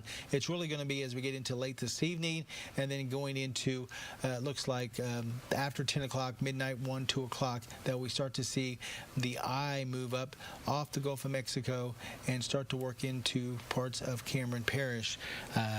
Maybe as early as 11 o'clock, we could see some of those outer eye wall, some of those stronger storms you can see right in here start to move into Cameron Parish and into parts of southwest Louisiana. This is where the strongest part of the storm is going to be, right around the eye, especially the eastern side of the eye. That's where we're going to catch those winds. They're going to be 130, 140 miles per hour, and that's where you could catch the strongest storm surge and also catch maybe even a few spin-ups of a tornado here or there. As we head into time towards midnight, 1 o'clock, that storm's, at least this computer model, showing it coming right over Cameron, and we'll see those winds gusting up to 130, 135 miles per hour. Once it gets inland just a little bit, and we're talking about, say, 2, 3 o'clock in the morning, those rain chances are going to start to, now those winds are going to start to come down, and we'll see maybe 100-mile-an-hour winds, or maybe we'll see winds down towards 90 miles per hour, and then once it gets up towards the lakes area, those winds will come down even more. We're talking about 75 to 80 miles per hour as the storm passes by Jasper and Newton counties and continues to go towards the north. Also, as we get into 6, 7, 8 o'clock in the morning, we'll see the storm continue continue to move north very quickly. That should lessen the rain, lessen the wind, and by lunchtime it should be completely out of the area. We might even see a little bit of sunshine by lunchtime tomorrow. So it's going to be an quick overnight thing, but what does come through is going to be very devastating, I think, for parts of southeast Texas, southwest Louisiana, as far as damage, power outages, and some flooding with some of that storm surge. Rainfall amounts I'm not too worried about.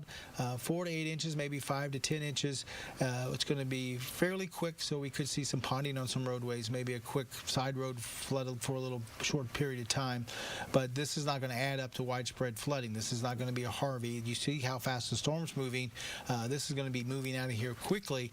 So as far as flooding from rainfall, I don't really see a whole lot of that. It's either going to be storm surge or it's going to end up being damage from the winds. Those are the two things that we're looking at. I think when you're talking about the majority of southeast Texas, you're looking at wind damage, where we could see wind gusts to 50 miles per hour by late in the afternoon. Going into tonight, we could see those hurricane force winds start with a heavy rain with wind gusts all the way up to about 85 miles per hour to start off the late evening overnight. Of course, depending on where you're located and that eye is located towards you, you could see wind possibly up to 130, 140 miles per hour around the center of that eye. So it's a very scary situation that we have going into tonight as we look at this satellite image.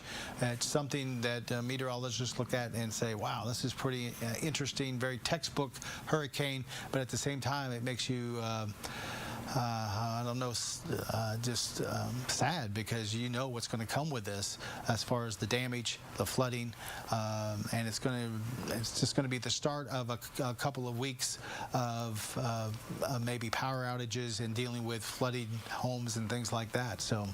Yeah, that's the thing. As soon as, I mean, we're waiting for it to pass, and you hope you get through it safely and your family's at a safe location. But then that just begins the process of what do we find when we return to southeast Texas, right? Yeah, and you know, a lot of people, especially late tonight into tomorrow morning, that's what they're going to be thinking. Okay, right. It's past now. I wonder what happened at my house, you know? And I talked to a couple of people, and they're like, well, my neighbor's staying, and they're going to tell me exactly what's going on.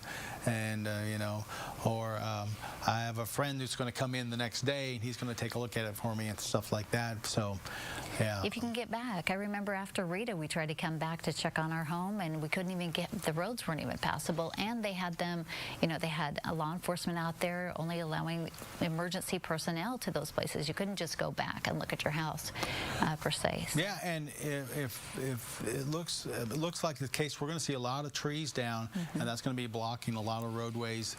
You might be having to deal with a lot of people coming in and really kind of cleaning it out before you can get back here. Yeah. And as far as the areas along, say, the Sabine River, along the Cameron coast, places like that, you might not be able to come back for a week or so until the water comes down, that storm surge that came in. So. And you don't really, I mean, I know you want to see what happens after the storm. How's my house? How did it hold up? But then you get back there and you have no water. Oftentimes you have no electricity. You have no ability to get gas or to get food and that kind of thing. So it's best to stay away until it is safe to come back, for sure. Yeah, and you know, especially those areas that flood out, you not only come back to some high water, you come back to snakes and things like that. Down power lines, those types of things that can be really dangerous. You know, one of the stories I remember with Ike, we came back to the house, and we had a boat, and we rode up to the house, and when the boat hit the wall of the brick house, the wall went like that, and it was all the bugs that were getting out of the water, spiders and bugs and everything like that. When the boat hit the wall, they scattered everywhere, and you didn't even see them until the boat hit. And I just remember that very vividly after Ike, seeing that image and going, oh, I can't remember, I couldn't believe all the bugs that had tried to save themselves from the water. Yeah, I know. I mean, after Harvey, I remember lifting up carpet and seeing crawfish and everything. I mean, you don't know what you're going to find in the waters there. So, okay, let's go again to our graphic of the 3 things you need to know. If you're just joining us right now, Hurricane Laura forecast now to become a strong Cat 4 storm. A very dangerous, very powerful storm. Number 2, time's running out if you want to get on the roads, if you want to leave the area. Many of our county judges are saying you need to leave now before it's too late. You don't want to be on the road when the storm comes through, of course. That's even more dangerous than being inside your home. Number 3, the last Westbrook shuttle has left out of Jefferson County, but if you still want to get out of Jefferson County and you need some assistance from one of those shuttles, you can head to the Bob Bauer Civic Center in Port Arthur. You have about 30 minutes before that one leaves. Judge Jeff Brannick, Jefferson County Judge Jeff Brannick says don't wait, leave now if possible. The last buses left for the Dallas area, but there's still hotels available. The Austin area, the San Antonio area, the Dallas area, we have checked. They still have rooms available. If you're wondering, I'm going to get there and not have a place to stay, you can book that now if you want to get on the roads. And once again, Beaumont Mayor Thurman Barty and many others saying our crews are not going to be out once the winds hit 35 miles an hour, and we don't want to put them at harm's way. I just got a message also from a nurse saying, remind people that if you have a medical condition, we have skeleton crews at the hospitals. She said she's a nurse and she'll be at the hospital, but they're very limited with staff. So she said if you know you have a medical condition that's going to need some assistance, go ahead and evacuate, because we might not be able to assist you. So just a lot of reasons, if you can, safely get out of the area and do so either via one of these shuttles or by your own car. Head out if you can. Again, from Port Arthur Mayor Thurman Barty says, if you stay, may God be with you. Those are his words, saying, because I will not send out my crews on the roads to be put into harm's way. So once again, heed the warning. Right, Jeff? Yeah, and I think a lot of people have. I know just driving around yesterday, there was a lot of folks, the roadways were a little bit less, a lot of folks trying to get out of town. I know driving over to this location, there was a lot of cars. It took a while to get over here, and it was bumper-to-bumper traffic. So I think a lot of folks probably have left town, and I think others are trying to make a decision today whether to leave. And if the Category 4 hurricane with winds at 145 miles an hour doesn't make you want to leave, then, you know, be safe, hunker down. I hope everything goes well for you as the storm does move through southeast Texas late tonight into early tomorrow morning. So before, well, I guess, what's the biggest hurricane that you've ever actually experienced? Have you gone into the eye of the hurricane? I know you said before that you wanted to do that. Oh, you know, you can, as a media member, you can fly with the hurricane hunters. The only problem is they put you on a list, and you go when they tell you to go. You can't wait for a Category 5 and say, I want to go now. Right. They say, you're going to go now, today. Tell us how they determine exactly, you know, when they do go into that storm, what's it like? What do they see? What are those types of things? How do they determine how big it's going to be in that? Well, they have a couple different planes that fly into these things. One is a C-30 that kind of flies through the center, the low-level stuff, and then they also have a jet that flies through the higher parts of the storm. And both of those are constantly flying in and out of the storm system, getting measurements. What they do is they have an instrument package. It looks like a big long tube, and they take that and they kind of shove it down into like a gun, and it shoots it down into the storm, and then they get the instrument readings back, and it tells you, you know, the pressure. You're talking about temperature readings and things like that. So that's how they kind of determine what the storm's doing. They were out there just earlier, and they decided that it's a Category 3 now. Winds are at about 125 miles per hour, and of course we have those hurricane warnings along the coast, and we're going to be looking at those through the overnight as this storm starts to move in. Storm looks like it's going to be moving through as a Category 4 storm as it comes on shore later on for tonight. Let's take a look at the track, and once again, it's going to be coming in, it looks like sometime between, say, midnight and 2 o'clock in the morning, maybe closer to 1 o'clock in the morning, late tonight as a Category 4 storm. We'll kind of zoom into the track here, and the track really hasn't changed a whole lot. They're still thinking that this is going to come in sometime late this evening, early tomorrow morning, and kind of clip the southwestern corner of Cameron Parish and then move up through maybe parts of Newton County, Orange County after that. And look at these winds by 7 o'clock this evening. Cat 4. They're looking at 145-mile-per-hour winds. That's what they're thinking right now. And there's no reasons why it shouldn't stay around that until it gets close to the coast, and then it might come down just a little bit. So, like I said, if you haven't decided to leave, this might hopefully help you decide that as we go into late tonight into tomorrow. If you need to be getting out of town, you need to do it any time now. I wouldn't wait till 4 o'clock this afternoon. I think anything past 1 o'clock, you're almost kind of pushing it as far as trying to get out of town. The storm moves quickly through the area. By 7 o'clock, we're looking at it already up towards the lakes area, and still with winds at about 85 miles an hour, but nothing like the 140, 145 that's going to come on shore with. And you can see as we go towards 7 o'clock Thursday morning, winds are still about 85, and that's the northern part of Newton County and Jasper County. So you folks are expecting to see still wind gusts, maybe even some sustained winds over 100 miles per hour as it comes up through Newton County, and then eventually towards the lakes area it'll come down a little bit. But still, that enough wind there will knock over trees, cause a lot of power outages as it comes slowly past, well, I shouldn't say slowly, but quickly past Jasper and Newton counties going into the early morning hours on Thursday. As we look at the track after that, it quickly gets out of here. Arkansas, Kentucky, Virginia, and then out into the Atlantic coast there, and continues to push out towards the northeast. But it's going to be a scary night if you're staying around southeast Texas, that's for sure. Be very safe. Try to get away from windows if you go through the overnight and you're going to stay across southeast Texas. So I think a lot of folks did kind of move out of town. We're looking at hurricane warnings there in the middle, and then tropical storm warnings on the side where you see the oranges.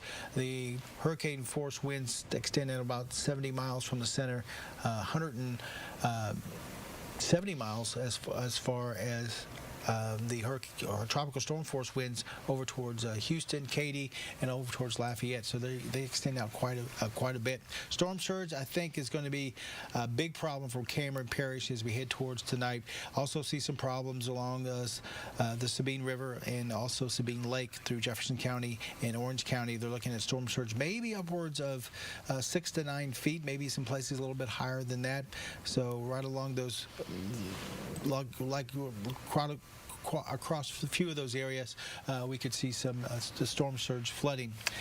Right now, things are quiet. There is a cluster of some showers and thunderstorms moving into Cameron Parish. Let's take a look at Lake Charles Skycam right now, and probably not seeing too much on that. Things are pretty quiet across the Lake Charles area, but they're going to be seeing some heavy rains as we go towards a little bit later on this afternoon, and you can see conditions are fairly quiet over there. Winds are going to start to pick up as we head towards late this afternoon. We'll see some tropical storm force winds. We're talking winds 40, 50 miles per hour gust. And then as we head towards late this evening, we'll start to see some hurricane force gust up over 74 miles per hour. And then it's really when the storm approaches that we're going to see those winds getting close to 110, 120, 130, maybe even 140 miles per hour. But just off the coast there, we have our first band really from Laura that's trying to work on shore. You can see some of it's worked up into parts of eastern Cameron Parish. This other batch might clip the southern part of Jefferson County. We might catch a little bit of this rain right along the coast of Jefferson County. Might even a few of those heavy downpours head down towards Crystal Beach, the Bolivar Peninsula, as they track off towards the east and northeast. So once again, our first bands of Laura trying to make their way up into southeast Texas. We've been looking at this futurecast, and I think it's pretty close to what we're thinking for the forecast. Very quiet through the morning hours. As we get into the afternoon, a couple of showers here and there, a couple of those bands you can see coming in off the Gulf of Mexico, will providing us with some heavy rain. As we get into the evening, we see some tropical storm force winds. By late in the evening, we could see some hurricane force winds as the storm starts to work its way closer to the coast, going in towards 10 o'clock. And then as we get into midnight, 1 o'clock, 2 o'clock, that eye will come on shore, and that's going to be packing the biggest punch of the night as far as winds and some storm surge. It's around that eye, those big bright yellow areas are going to be kicking up winds anywhere between maybe 120, 140 miles per hour for a short amount of time before the eye gets entirely over land. Once the eye does come over land, those numbers are going to be coming down. But right when it first comes over, we're going to be seeing those very strong squalls around the center of the storm with those very strong wind gusts. That's where you're going to run into trees being down, maybe some homes damaged, and you can see all kinds of devastation with Category 4 hurricane coming in with those 130, 140 mile winds through the area. Good news is it's moving out quickly, and we'll see the eye all the way up into the lakes area, maybe south end of Toledo Bend as we head towards 6 o'clock in the morning. Still going to see, as we showed you earlier, we're still going to see maybe some hurricane force winds, 75 to 85 mile per hour winds up towards the lakes area by 6 o'clock, and then going in towards the late morning hours, it should start to move out, and then that's going to allow for us to see things decreasing as far as the winds. And the rains are also going to decrease. Let me not zoom out so much there, but things will be improving late in the morning, and then through the afternoon it looks like things will be looking a lot better for us than we see in the overnight into the early morning hours. Rainfall forecast, the thick of it's going to be, I think, right around the eye as it comes in close to Sabine Lake. That's where you're going to see maybe some 10 to 12 inches of rainfall. You get away from that, anywhere from about 4 to 8 inches of rain through southeast Texas, southwest Louisiana, and you push out from there, you're looking at rainfall amounts anywhere from maybe an inch all the way up to about, say, 3 or 4 inches. Not too much rain over towards Houston or Lafayette, Baton Rouge. The real heavy rains, 4 to 8 inches, maybe some 10 to 12 inch range, basically right through southeast Texas and southwest Louisiana. So our forecast basically for today, we'll start off pretty quiet this morning, then increasing clouds, maybe some tropical winds coming in for later on this afternoon with wind gusts to 40, maybe 50 miles per hour, especially with some of these couple of squalls that come through, some of these lines of rain and thunderstorms, and then those hurricane conditions come in tonight, especially after midnight as the eye gets a little bit closer with wind and heavy rain. See some wind gusts up over 80, 90 miles per hour, and the temperatures will be dropping back down into the middle to lower 70s through the overnight. So it's going to be warm, muggy with heavy rain and wind coming into southeast Texas. It's really going to be I hate to use the word, but it's going to be catastrophic in some spots as far as the rain coming in or the winds coming in and how strong they're going to be. It's going to tear up a lot of southeast Texas and southwest Louisiana. There's no other way around it. I just do not like to hear those words. Goodness, after having gone through 2 major floods, right? And so many people still not even completely recovered from those. And then to hear that, I mean... Yeah, and I think the big problem is going to be the winds, for sure. That's going to be the big problem, widespread problem. Right. And then you're going to see some local problems along Jefferson and Orange County and Cameron Parish with the storm surge coming in. As far as widespread flooding rains, I don't think we're going to see that. We might see some localized stuff, but those are the areas that usually kind of flood out when you get a good heavy rain that comes through. But I think the big problem is going to be, one, the storm surge, and then 2 is the winds that are going to be gusting anywhere between 100 and maybe 145 miles an hour. Okay, now you showed us that track as it moves in and moves up north and then off to the east. What will those residents be seeing? Just tropical storm types of things? Will they have any flooding? Is it still going to keep that? It's going to produce a lot of rain along its track, but as far as winds, they won't feel much as you get up towards Arkansas and then through Kentucky and stuff like that. It's really going to be a big rain producer, it looks like, through parts of the Midwest. Is it going to continue with its speed? Yeah, by Sunday, it's already off the coast, so it's going to be moving quickly. There's going to be a trough low pressure is going to kind of kick it out, so that's going to move it along very quick. Okay. Yeah. And I want to talk again, if we can, Jeff, just a little bit about the force of what this means. I know that we just posted, if you want to check it out on our Facebook page, it may scare you a little bit, but the difference between a Category 3 and a Category 4 storm, that's a big difference. And we, all along until just this morning, said this is going to be a Cat 3 storm. Yeah, and they were thinking, there's a chance to go Cat 4, but, Cat 4, a lot of folks didn't want to see that, but that's what it looks like it's going to be. We're already at, 125 miles per hour. The next update, I would imagine, will be 130, 135, something like that. So 140, 145 is not out of the question, especially as we head towards the late afternoons. And still over the Gulf waters, not much of the storm is even trying to push over to parts of southern Louisiana. The rain showers we just showed you are still off the coast, and the core of the storm is still well off the coast. So it still has 3 or 4 hours, or I should say more than that, 5 or 6 hours to strengthen before some of those, some of the rain around the inner core of the storm starts to work their way towards the land, and that might start to weaken it just a little bit. But right now it still has a good time to strengthen, so 145 is not out of the question. All right, they're saying, some people saying already in Galveston, the wind's starting to pick up there. So, and some of these bands now hitting which area? I showed you that one band. Let me see if I can go back to the radar. Let me get over here to the computer and go back to the radar, and let's see if I can pull that up and we can look at that band. I'll try to zoom it out quite a bit, and we can look at that band that's down over parts of Cameron Parish, and let's see here, 1 second. There we go.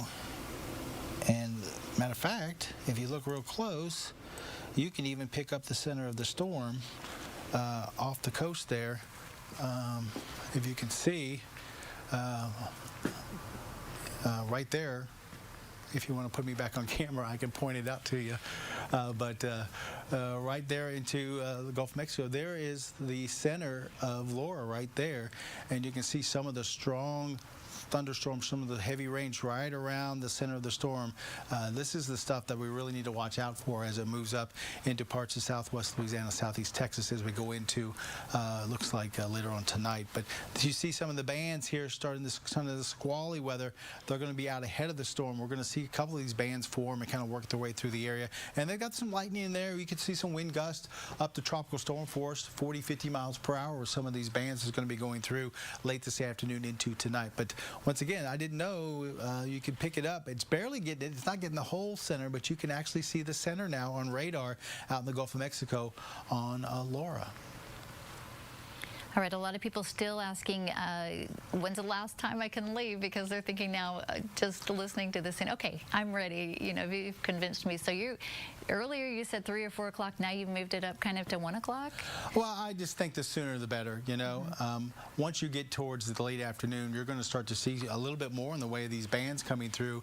So you're going to end up running into some wind gusts, you know, maybe 40, 50 miles an hour with some of these bands. And you got to drive through some heavy rains and things like that. If you're heading off towards the west now, there's nothing there as far as rain. You're going to be having a dry time of it. But you wait for some of these bands to come in later on this afternoon.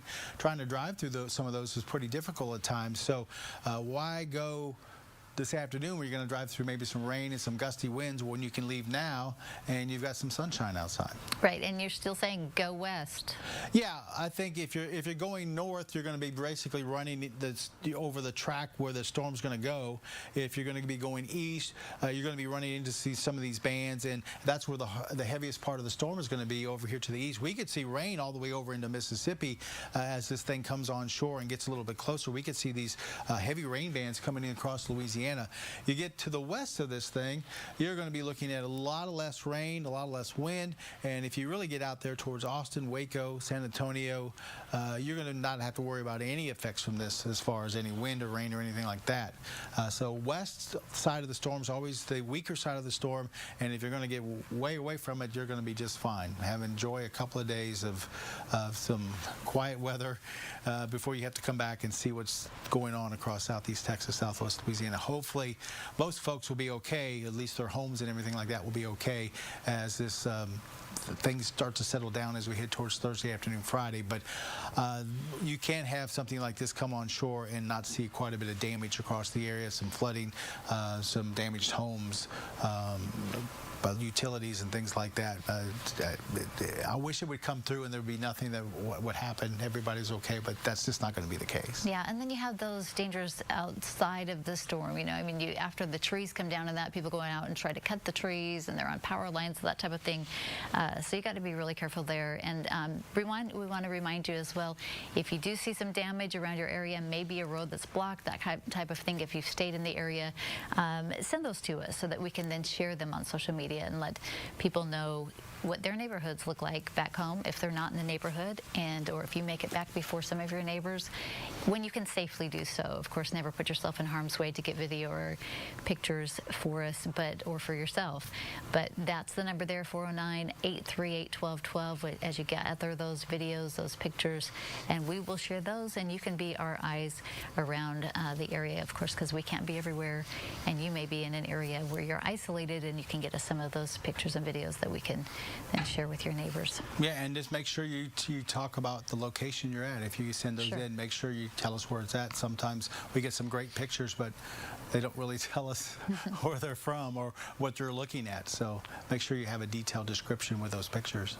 And Entergy has a great website for when you're saying, okay, how is the power back on yet? And these will be the things to come after the storm passes. But when is it safe to go back to my area? When will they have the electricity back on? And of course, they have crews staged right there in Southeast Texas, ready to put the lights back on as soon as they can. But as you were mentioning, this could be weeks, maybe even months in some of these areas, because if this really is a Cat 4 approaching a Cat 5, it's going to do some major damage to the electrical system. Yeah, we're not talking about just some trees down on some power lines. We're talking about power lines or power poles down. And as I've been mentioning all along, it's a lot harder to come in and take out a broken pole, maybe a row of broken poles, put each one in, take the wires, rewire them to each pole. That takes a long time, as opposed to, oh, I've got a wire down, grab a couple guys, and they go up and they replace the wire or put the wire back up. That's not a big repair. But when you're talking about power poles being down, or maybe even some of these bigger power poles, or whatever you call them, utility towers coming down, that's a long repair. It takes a long time to do that. Yeah, and Entergy Texas, there's the website for you. And wherever you are, of course, you can log on there, and you'll be able to go in, zoom into your community, see how many people have the lights out there and when those are restored. And then you can maybe assess when it is safe to go back to your area. So, and again, they do have crews out ready to do search and rescue.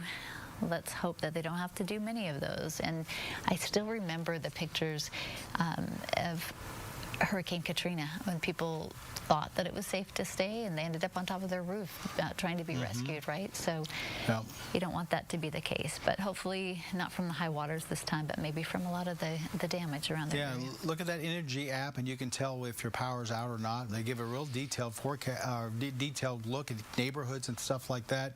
Also, pull up the 12 News Now app. You can check out radar there.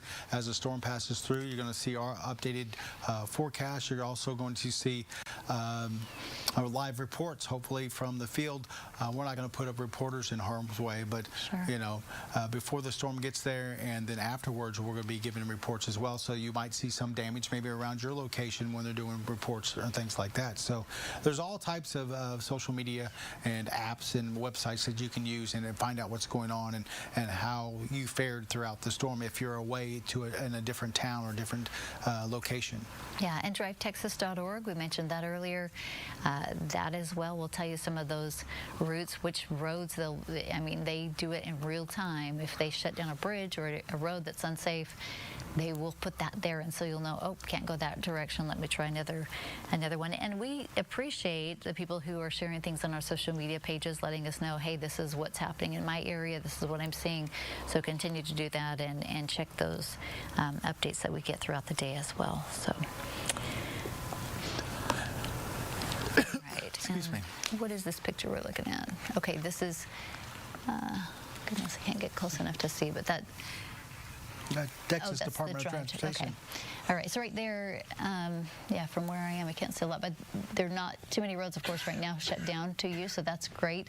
I know they were talking about shutting some of the bridges. They'll do that probably as the storm approaches a bit more, so tonight, we're not expecting this to actually hit our area till about midnight, 1 o'clock, right? So we shouldn't see too many roads closed until that area. But sure is helpful when you're driving to see some of those back roads. We want to mention again, too, that the governor has opened all the toll roads to help you get to your places as quickly as possible and get out of harm's way. Again, I-10 is not an evacuation route, so you want to go on some of these other roads. Look at that long red line. That means it's going to be very very slow going. So you want to get out on the road as quickly as possible so that you're not stuck in the storm. And we're being told that Governor Greg Abbott is going to be holding a news conference shortly, so we're going to go to that as soon as that becomes available to us. And this map's also good when you're coming back because, Sure. once if there's a lot of damage or some flooding around the area and they're saying you can't come back yet, and then the day they say, okay, you can come back, you're going to be looking at a lot of folks trying to come back at one time. So check this out, and you can kind of see what the roads are doing as far as traffic and things like that. Of course, we've got our mobile apps or your Google Maps and your Waze and all that other stuff that you look at as well. But definitely want to use all the technology that you can and kind of get an idea of what's going on. Yeah, and maybe in a little bit, Jeff, I'll have you hop on and show folks how to use the weather app, because I've had people ask me that before. I get on there and I'm not really sure where to go or how to use the interactive radar and that. And it's very simple. I mean, you literally just click on it and you can drag it anywhere, and it really is very intuitive, and you can pick it up and it shows you what's going on. Same the hurricane tracker on there as well. You can figure out what's going on. You can see the path, and it'll let you know. Back in the old days, you used to have the paper map, and you'd have to get the coordinates, sure. and you had to plot each one down. I remember doing that when I was younger. Oh, here's the next coordinates come in. Let's plot them down and see where it is.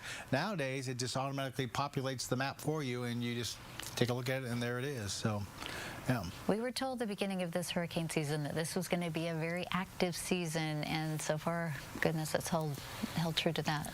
And one of the kind of scary things is that, we're not even at the peak yet. Right. We're still into August. The peak of the season is usually sometime first or second week in September. So, but we're one and done, Jeff. I hope that's the case this year for sure. The good news is, if there's nothing else out there right now, the Hurricane Center is watching. It's just this one storm, and that's it. So there could be a couple or two or three out behind this, but right now, at least, things are quiet out in the Atlantic. It's just this one storm. Unfortunately, we are under the bullseye of this one storm that's coming through. But wait, what happened to Marco? Marco just fell apart. It came into some shear. Part of it was real close to the Louisiana coast, and literally it went from a tropical storm to literally an area low pressure that fell apart in a matter of about a half a day. So, yeah, Marco was not a factor at all in the weather across southeast Texas. Well, there's something that was good, because we were worried, too, that would saturate the ground. And, of course, we can handle some rain because we haven't had it for quite some time. But there was so much talk earlier. First, we thought Marco was the bigger problem. Yeah, we thought that, people were talking about superstorms and crossing paths and two hurricanes in the Gulf at one time. There was so much going on, and then it turns out that Marco came near shore and just basically fell apart, didn't do anything. And then at one point we thought Laura was going to be affecting Florida or parts of the Florida Panhandle, and that Marco was going to be the storm for us. And now look, here we are several days later, and Laura's getting ready to come right up the Sabine River as a Category 4 hurricane. Who would have thought? And Marco's nowhere to be found. So it's interesting how things completely change from one to another when you're talking about forecasting tropical systems. That's why you can't hang your head on one forecast. You're like, oh my gosh, look at this forecast, and then the next day, oh my gosh, it's changed so much, and then the next, it'll do that over and over again until you get close, and then you can finally figure out, okay, this looks like it's going to go here. This is where it's going to. This is the intensity it's going to be, but it takes a while. These things we can track them days away. So every time an update comes out on the forecast, we're trying to make some kind of determination where it's going to go and where it's going to be, and we really can't do that until we get a storm that's in the Gulf of Mexico and fairly close to us. Okay, and talk about the superstorm idea, because everybody thought, oh, there's two storms, it's going to become this massive storm, which I don't. If anything, hurricanes repel each other. That's what you were telling me earlier. So yeah, the rotation around them are. Oh, there's Governor Greg Abbott. All right, thanks, Jeff. We're going to go right now to Governor Greg Abbott preparing for a news conference for our state.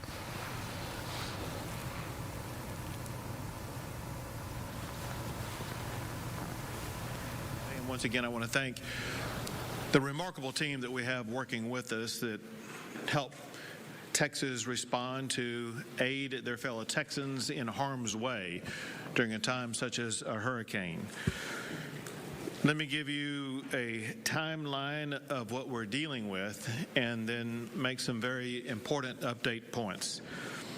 Our best assessments as we stand right now is that the hurricane is going to be quite severe, very powerful winds with a strong impact that I'll tell you more about shortly. The key, however, that I want to make right now is that for the areas in southeast Texas that will be closest to the point where the hurricane will come across the shoreline, those people still have only about 5 hours to evacuate. There have been reports from local county judges as well as other local officials raising concern about the people in these regions where the hurricane may be coming across the shore, about the number of people who have not yet evacuated. And the concern is that maybe the people in those areas are not fully aware about the severe danger that people are facing where the hurricane will come across the shoreline.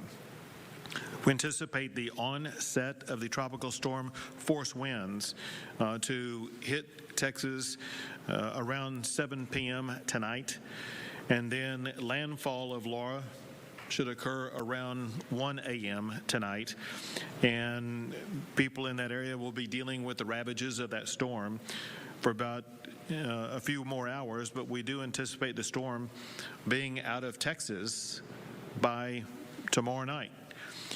Beginning about 9 a.m. tomorrow morning, we will begin the process of going in and going through rescues. But it's important for people to know that from about 7 p.m. tonight until about 9 a.m. in the morning, it will be a little bit of a lockdown time period for the ability of rescuers and aiders to get in and to provide support for anybody in the local regions. And so we urge everybody who may be in harm's way to take these few last hours to get out of harm's way. And it may only be a day or two that you are required to be out of harm's way. But because of the power of this storm, if you are unable or do not get out of harm's way, the reality is for almost a 24-hour time period, there will be no ability for rescuers or aiders to get in and assist you in any way. So as I said, we do expect landfall around midnight tonight. This has been categorized repeatedly as an unsurvivable storm surge where it will be hitting. And that storm surge could continue inland for about 30 miles. We do expect tropical storm winds to begin around 7 or 8 p.m. tonight and gathering as it continues through Texas.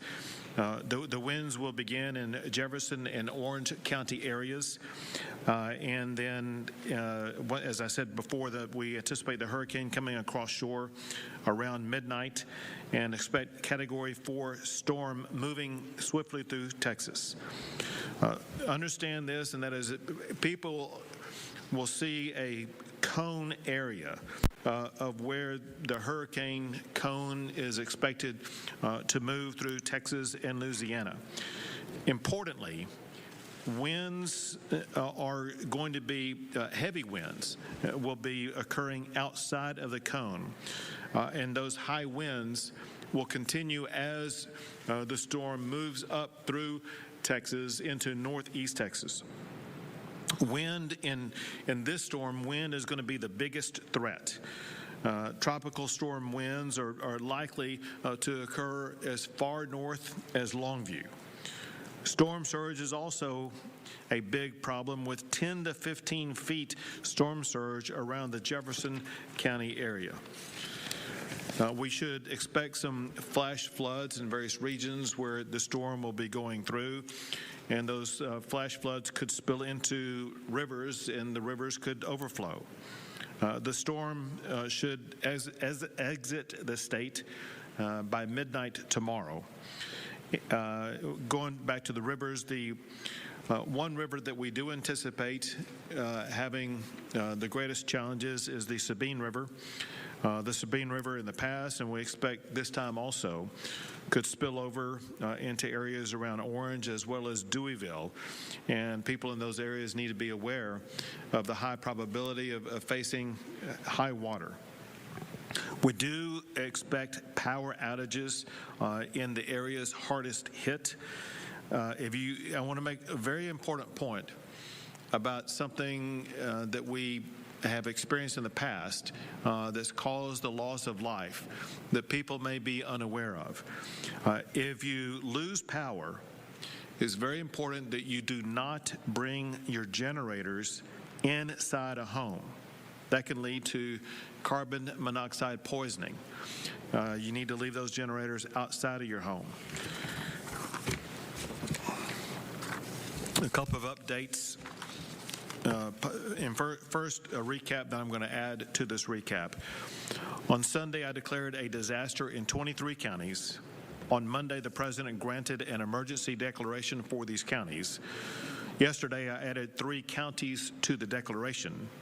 And yesterday, I also asked the President to grant Texas's request for Category B assistance, and he granted that request yesterday.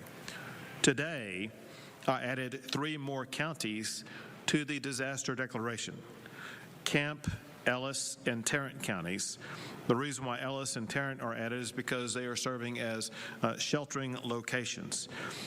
For the counties that may be concerned about the impact this storm could have on them, obviously we remain flexible with regard to expanding the counties that could be added to the disaster declaration. That will be dependent upon whether or not those counties are going to be impacted by the storm. For these new counties that I'm adding to the disaster declaration today, I'm asking the President to add these counties to our federal declaration. Some updates with regard to the assets that we have already deployed. We've already deployed 400 buses, 38 aircraft, 82 boats, 202 high-profile vehicles, and 60 ambulances, with an additional 75-plus paratransit vehicles that have been ordered that will be available to be provided to assist in the movement of people. We have more than 5,000 people that are already sheltered, and we are prepared to take in many more as we continue to encourage everybody to evacuate from regions that could be the greatest impacted by the hurricane.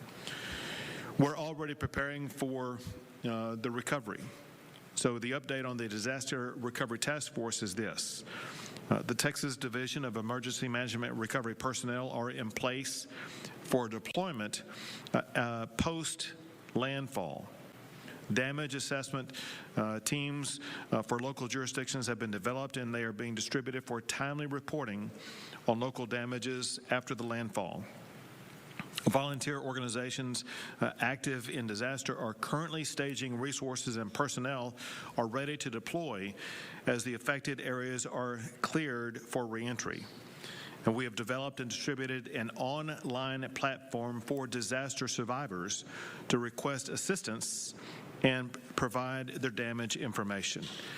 And that is all for my report right now. Chief Kidd, would you like to add?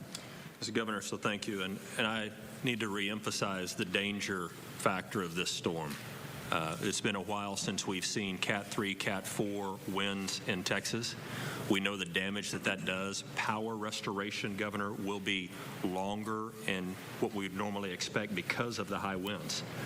You said yesterday that this is not a Harvey storm. We completely agree with that. The rainfall will be different, but the winds will be very important for us to watch. Even though more people lose their lives during surge or flood events, in this event, I'm really worried about the wind just as you are.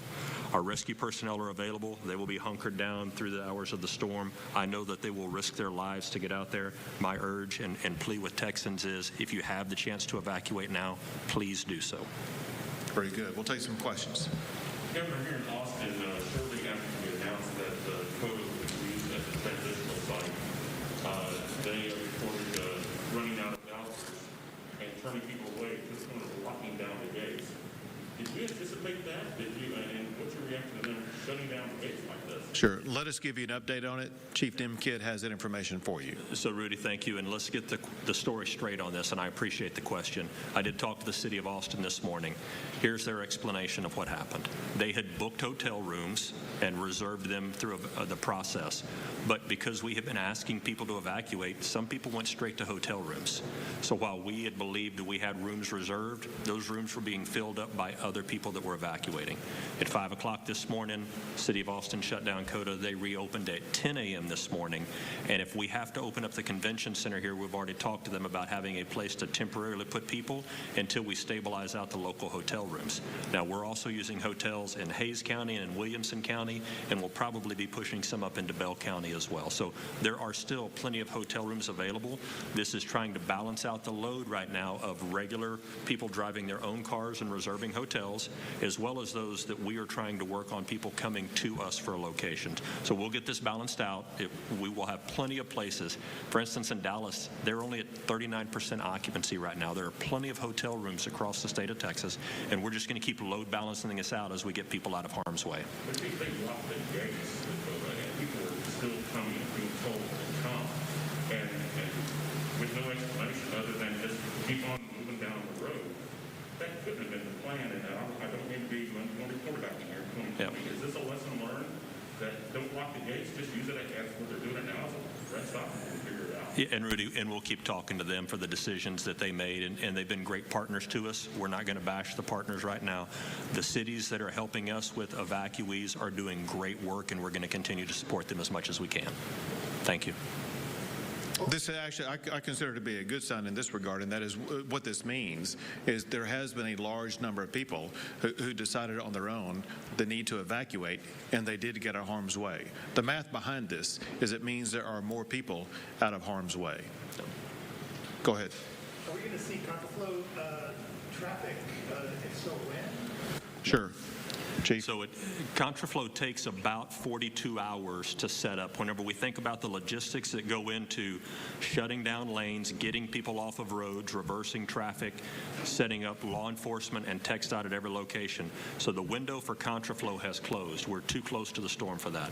Now, we may use additional service roads. We've got DPS aircraft that are flying, checking for checkpoints right now to put additional folks in to move people through intersections. But at this point, the window for contraflow has closed. Do you plan to be anywhere near damage tomorrow, or is your schedule kind of in flux on that? Could I get you to repeat? I missed the first part of the question. Do you plan to be surveying the damage tomorrow, or are your plans in flux until we see what? We will be surveying the damage as quickly as possible, and we do not want to get in the way of those who are either in danger or those who are providing immediate rescue.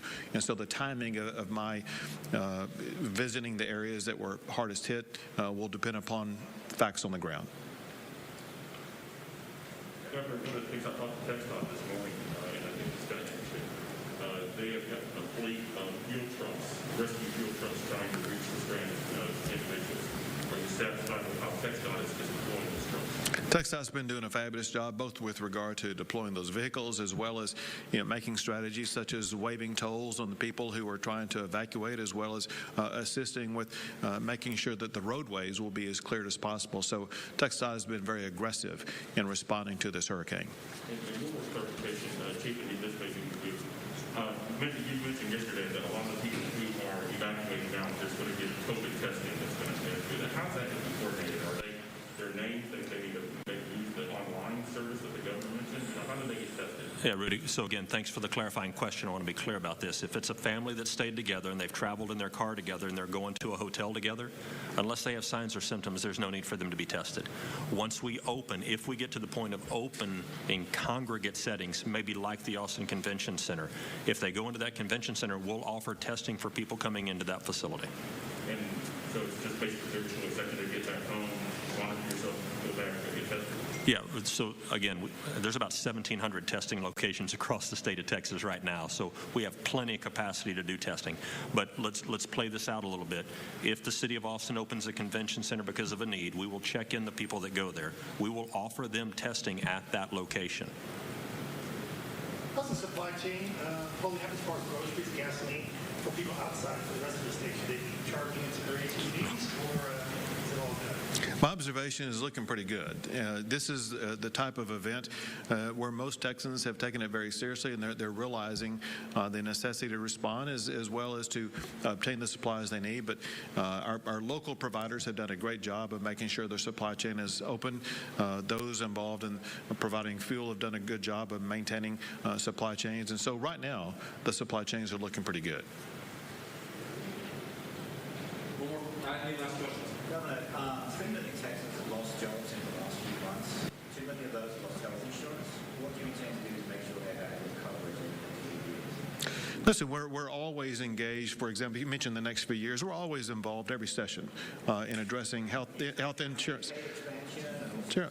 Yeah, so when the session arrives, I have no doubt that one of the issues that we will be taking up is making sure that we're doing all we can to make sure Texans have access to health care.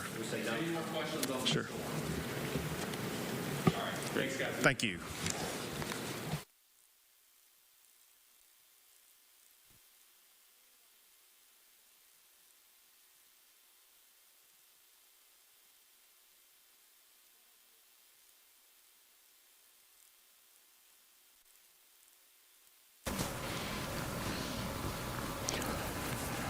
Well, there you go, Governor Greg Abbott letting everybody know that the supply chain's going good, and they're watching conditions just like we are, waiting for this storm to come into parts of southeast Texas and southwest Louisiana. Really going to be a devastating storm. They're expecting to come in as a Category 4 hurricane with winds possibly up to about 140, 145 miles per hour. It is a textbook hurricane on the satellite. You can see the big eye associated with this. You can see around the center of the storm a lot of energy here. Seeing a couple of squall lines trying to work their way up towards southeast Texas, southwest Louisiana, and you can see all the blow off on the back side of this. That indicates a intensifying storm system, also intensified a very strong storm system. Right now, winds are at 125 miles per hour, and it's moving to the northwest at about 16 miles per hour. Let me show you the track. Let me get out of your way so you can see the track, and we're looking at once again a storm right now with the winds at 125 miles per hour, and it's going to be strengthening even more. Of course, we've got hurricane warnings along the coast, and we're going to see those as we go through tonight into the early part of the day on Thursday as the storm makes its way in. Looks like right now we're thinking sometime around midnight to maybe 1, 2 o'clock in the morning, and you can see Hurricane Center has this as a Category 4 storm as it works its way in towards the coast going into later on tonight. And right now the track hasn't changed a whole lot. A lot of folks are trying to wish it one way or the other, and I wish we could do that, but pretty much the same track we've been seeing for the last day or two right across parts of southwestern Cameron Parish as we get into late this evening, early part of the overnight. They're expecting to have winds of 145 miles per hour as we go into 7 o'clock for tonight. That's a strong Category 4 hurricane. If it would get to 150, we're looking at a Category 5 storm. I don't think it's going to get there, but definitely going to see that storm strengthen up with winds up to around about 145 miles per hour going into late this evening. This is a 10 o'clock advisory. We're expecting another advisory to come out, more of an intermediate advisory right before we get to about 1 o'clock for this afternoon. So that will be coming out here within the hour. It's going to move quickly, like we've been saying all along. This storm is not going to stick around. By the time we get into this Thursday morning, a little bit later on in the morning, it's going to already be up into the lakes area of southeast Texas. Winds are going to be way down from that 145. We'll be down around 85, but still that's over hurricane strength as far as the winds are concerned, and we're going to see that anywhere from Tyler County all the way through Newton County, Hardin County, down towards Orange County. So I think everybody's going to feel probably at least a few gusts at hurricane strength, and then as far as sustained winds, we could see definitely parts of Jefferson County, Orange County, Newton County seeing sustained winds over hurricane strength as it comes on shore and for a few hours after that as it moves off towards the north. The track continues to go very far to the north as we go towards Friday, Thursday. We're all the way up into Kentucky. By the weekend, we're all the way off the coast. So this thing is going to be moving very quickly. So that's some good news. It doesn't give chance for the heavy rain to kind of stick around. It doesn't give chance for those damaging winds to be sitting there over top of us for an extended amount of time. We're looking at maybe 5 or 6 hours of those really strong winds. So yes, it's going to cause a lot of problems, a lot of damage. We're talking about trees down, power poles down, maybe some homes damaged, but it could be a lot worse where it might sit around for a day and we could see devastation across the area. But we'll see quite a bit of damage with this storm system. But the good thing is, like I said, it is moving very quickly. Hurricane warning is up for all of the southwestern Louisiana section of our map here and across southeastern Texas. If you go out farther than that, you'll run into a tropical storm warning. Tropical storm force winds out over 150 miles with this storm, and then hurricane force winds anywhere between 50 to 70 miles out. So that's why you're seeing places like Liberty and Baytown, League City in that hurricane warning. And Lafayette's not in it, but it's very close to that hurricane warning. And then the tropical storm warning, we're going all the way over to Baton Rouge with that. And then Houston, Sugar Land, Katy, Conroe, all under the tropical storm warning, where you can see winds over 39 miles an hour. That's where, when you get to 39 miles per hour, that's officially a tropical storm. So when we say tropical storm force winds, 39 and up to 74. 39 to 74 is tropical storm winds. 74 and up is hurricane force winds. So that's what we're looking at on this map. To the left and right, we're going to see winds between 39 and 74. In the middle there, where you see the red, we're looking at winds at least 74 or higher. We're talking mainly about wind gusts, not necessarily sustained winds in those areas. And we also have a lot of storm surge. I think this is going to be one of the bigger problems for definitely Cameron Parish and parts of Orange County and Jefferson County as that water comes up through Sabine Pass, Sabine Lake, and up Sabine River. We could run into some problems right along the river and the lake as far as storm surge there. So something we're going to be watching out for as we head towards late tonight. Actually, before late tonight, I should say, because we're going to see some of that water already start to come up as the storm gets closer late today. And then as the storm approaches, that water is really going to be starting to push up into parts of the Sabine, over towards parts of Cameron Parish. And then once the storm comes on shore, actually that water will start to come down a little bit as that storm works its way up towards the lakes area. But it's ahead of the storm that we see a big push of water come through the area. Right now, we're finally starting to see some of the outer bands of Laura come in. We've been tracking this one since it's been out in the Gulf of Mexico, and now starting to kind of spin its way into southwest Louisiana and southeast Texas. We have some heavy rains now coming through the Lake Charles area. Corey, I don't know if we still have that sky cam over towards Lake Charles. If you see it, go ahead and pop it up on the screen. I know it rotates around, but you can see some very heavy rains. Yeah, some very heavy rains now moving into the Lake Charles area. Probably seeing some gusty winds as well, maybe 30, maybe 40 miles per hour. And some of those showers also making their way into the coast of Jefferson County here. A couple of showers right along, looks like Sabine Lake around the Port Arthur area. Maybe not quite to Bridge City, but there's a couple of showers right there. Majority of the area is pretty dry right now, but that squall line is going to be working its way across Orange County. It looks like into southern parts of Jasper and Newton County as well. So no severe weather there, but definitely, like I said, we could see some wind gusts up to maybe 30, 40 miles per hour, maybe some tropical storm force wind gusts as some of these squall lines come in. And you're going to deal with some pretty heavy rain as it pushes through parts of southeast Texas. So be ready for some of these squall lines to kind of come through the area for not only this afternoon, but as we get towards tonight. Tonight, it should become a little bit more widespread as the storm itself starts to get close to the coast, and we can show you that on Futurecast, showing, like I said, some of these squall lines coming in as we go towards 1 o'clock or so, and during the afternoon, some of these squall lines kind of pushing across the area. And then as we get into this evening, that eye starts to get closer. We'll see some steadier, heavier rains possibly down around Cameron Parish and into parts of southeast Texas here, maybe Orange County and Jefferson County. And then here comes the eye as we go towards midnight, 1 o'clock in the morning. With that eye, that's when we're going to see the roughest weather through the whole entire deal. We're going to see winds maybe sustained at about 130 to 140 around the eye. On the east side of it, you could pick up some tornadoes spinning up. Also on the east side, you're going to see some of the heaviest storm surge. We could see upwards of 15, maybe 20 feet, some parts of Cameron Parish.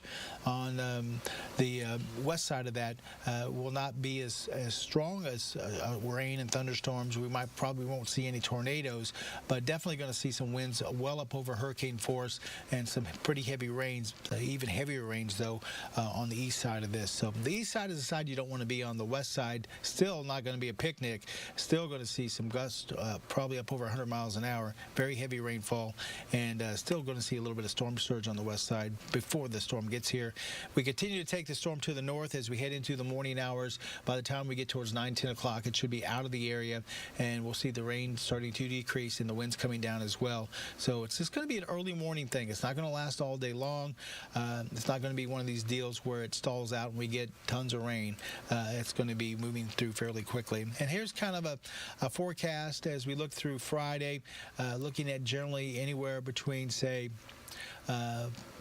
for the most part, anywhere between 4 and 7, 4 and 8 inches of rain. There are going to be some isolated spots where you can pick up maybe 10 inches of rain, especially where the eye comes on shore. You can see that through parts of Orange County, Jefferson County, and Cameron Parish, where the eye comes right over Sabine Lake there.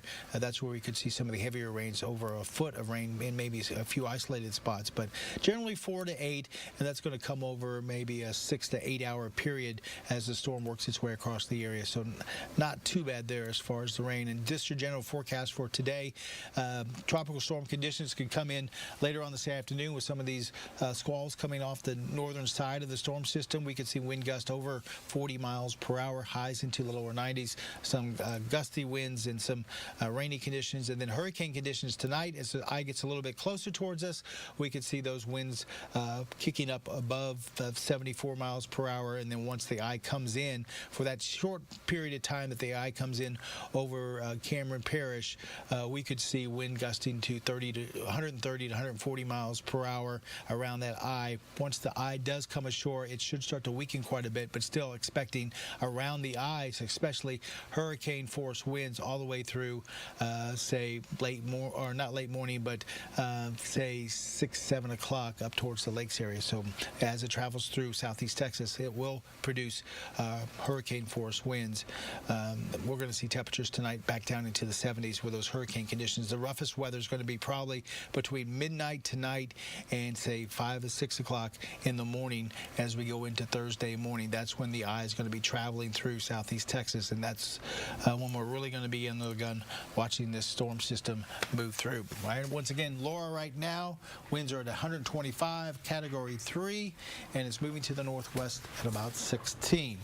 Tracy is taking a break, and Lauren has joined us for this afternoon. Yeah, Jeff, thanks so much for holding it down for us. Tracy as well. Guys, we want to get to the 3 things you need to know right now. So let's have a look. If you're just joining us now here at this 12:30 hour, we are tracking Hurricane Laura. So right now you need to know that the National Hurricane Center is calling Laura a formidable hurricane that can sink entire communities. Think about that. The National Hurricane Center also saying we could see a storm surge heights of more than 15 feet. They're also saying the storm surge in some areas along the coast will be unsurvivable. So guys, now's the time to get onto those evacuation routes. You want to get that family to safety, out of harm's way. And here are some other things you need to know here at this 12:30 hour. Judge Brannick says, don't wait, leave now if possible. So again, echoing what the National Hurricane Center has said. The last buses have left Westbrook locations for the Dallas area. Hotels are available in Austin, San Antonio, and Dallas.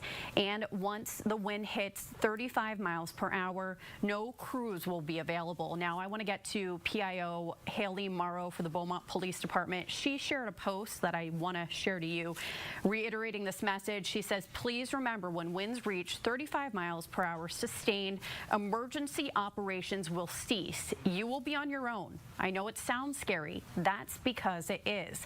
So what she means by that is once those winds hit 35 miles per hour due to Laura, first responders will be unable to respond to your emergency. You're going to have to wait until after the storm has passed and that our elected officials deem it safe for those first responders to hit the streets to handle your kind of emergency. Also, you want to prepare for power outages, so you want to make sure that cell phone is fully charged.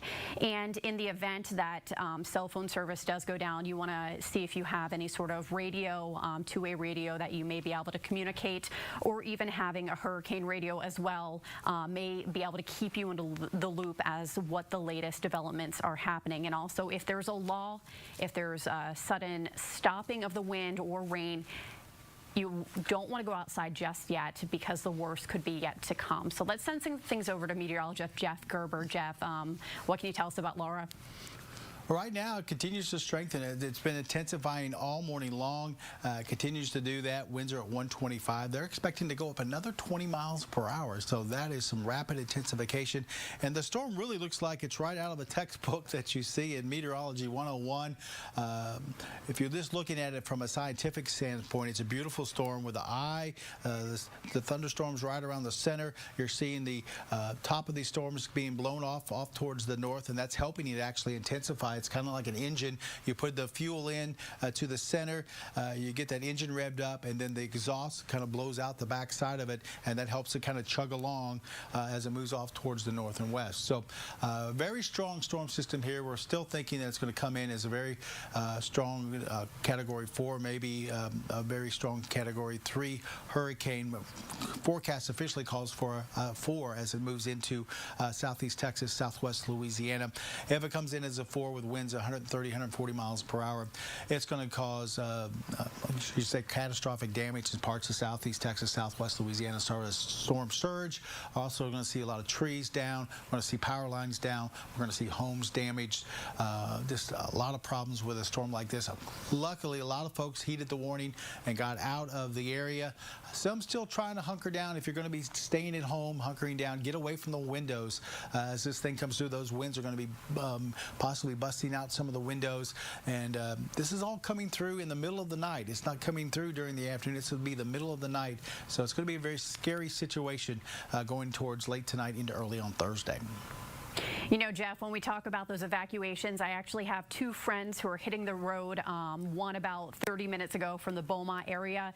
She is traveling 90 to I-10, and she has experienced no traffic. It's been smooth go for her as her and her family, they're making their way out of Beaumont. So again, getting some updates from some friends who are choosing to evacuate. Another friend is a little bit closer to the Baytown area, so making his way westward.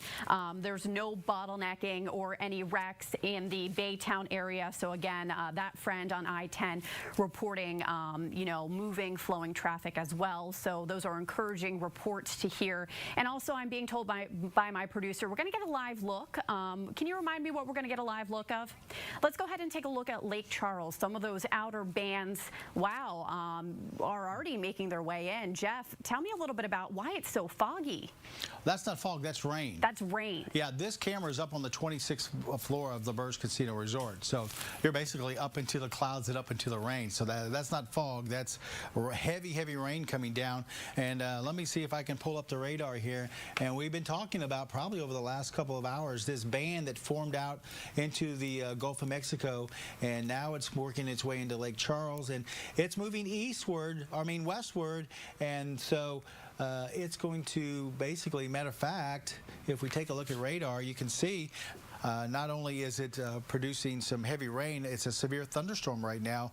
So we're talking about wind gusts upwards of 60 miles up around 60 miles per hour, and a lot of lightning with that. You can see some lightning strikes, but I think what they're basically looking at is wind gusts around 60 miles per hour. That's why they've issued this severe thunderstorm warning till about 1:30. That includes southern parts of Jasper and Newton County, also includes all of Orange County, and includes the Beaumont area here as well. As this squall line, this is part of the hurricane, actually. This is the northern part of the hurricane. Kind of the first squall line around Laura comes in. So watch out for this line as it starts to approach parts of Orange County, southern Newton County. You could see those wind gusts at about 60 miles per hour.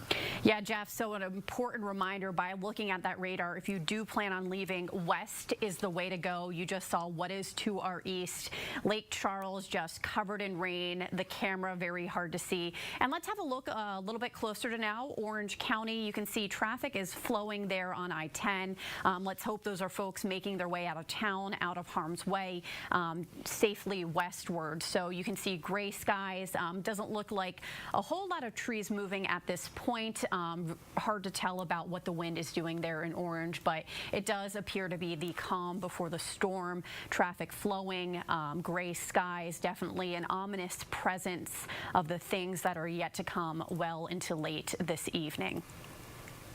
Okay, guys, I want to get to a message from the National Hurricane Center. We retweeted this, and this may help you decide what's best for you and your family. A strong message coming from the National Hurricane Center. Unsurvivable storm surge with large devastating waves will cause catastrophic damage from Sea Rim State Park, Texas, to intercoastal city, Louisiana. This surge could penetrate up to 30 miles inland from the immediate coastline. So the National Hurricane Center calling Laura very serious, and for some along the coast, unsurvivable. Guys, life is precious. We want to make sure that you're making the best decision for you as well as your family. Also want to get to a message coming from the Catholic Diocese. Newly ordained Bishop Toops, he took on Facebook about 2 hours ago, and he wanted to remind people that homes, schools, and parishes, they can be rebuilt. Remember, your family is a precious gift, and your families should come first. So that message coming from Bishop Toops from the Catholic Diocese of Beaumont about 2 hours ago. So guys, if you're sensing a pattern here coming from our elected officials, coming from our church officials, that pattern is think safely, think smartly. Now, if you do plan to hunker down, you're going to want to keep a couple things in mind. You're going to want to make sure you're moving to an interior room. You're going to want to make sure you turn off the utilities. That's something I actually learned from meteorologist Jeff Gerber. So I'm going to send it back to Jeff. What other tips, if folks plan to hunker down during the storm, what can they do? I think the main thing is just stay away from the windows.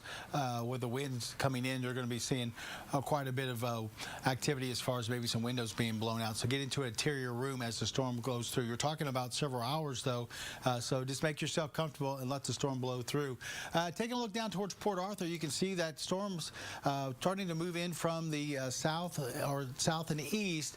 This is a line of thunderstorms, really not a lot of lightning there, but it's a squall line coming in from the northern end of Laura. And with this one, the National Hurricane, not the National Hurricane Center, but the National Weather Service over in Lake Charles has issued a severe thunderstorm warning. It goes till 1:30. This front edge of this line is producing wind gusts about 60 miles per hour. So that it makes it a severe thunderstorm, or a severe cluster of rain, I guess you say, because there's not a lot of thunder or lightning with it. It's just a squall line of tropical rains that are coming in, moving very quickly off towards the north and west, and with it, we're seeing those wind gusts about 60 miles an hour. So it hasn't quite made it over into southeast Texas, but Orange will be the one who feels the first effects of this, and then it'll slide up towards Deweyville, Beaumont. You're still under the severe thunderstorm warning, and then eventually it'll kind of track its way up towards maybe even Lumberton. You notice inside this orange box, Lumberton's in it, Sour Lake's in it, Beaumont is in it. So this line's going to be pushing its way off towards the west and northwest. So everybody could be getting at least some heavy rains. The winds might die down a little bit once we get a little bit closer to southeast Texas, but at this point they're calling for 60-mile-an-hour winds on the front edge of this, so you'll feel it as it blows through. We saw the sky cam over towards Lake Charles where you couldn't even see the ground from La Berge Casino Resort because of the rain was so heavy. So this is pushing its way off towards the west fairly quickly, so be ready for that push of rain and some very gusty winds coming in probably over the next, see what it's 12:40 now, this goes to 1:30, so over the next 45 minutes.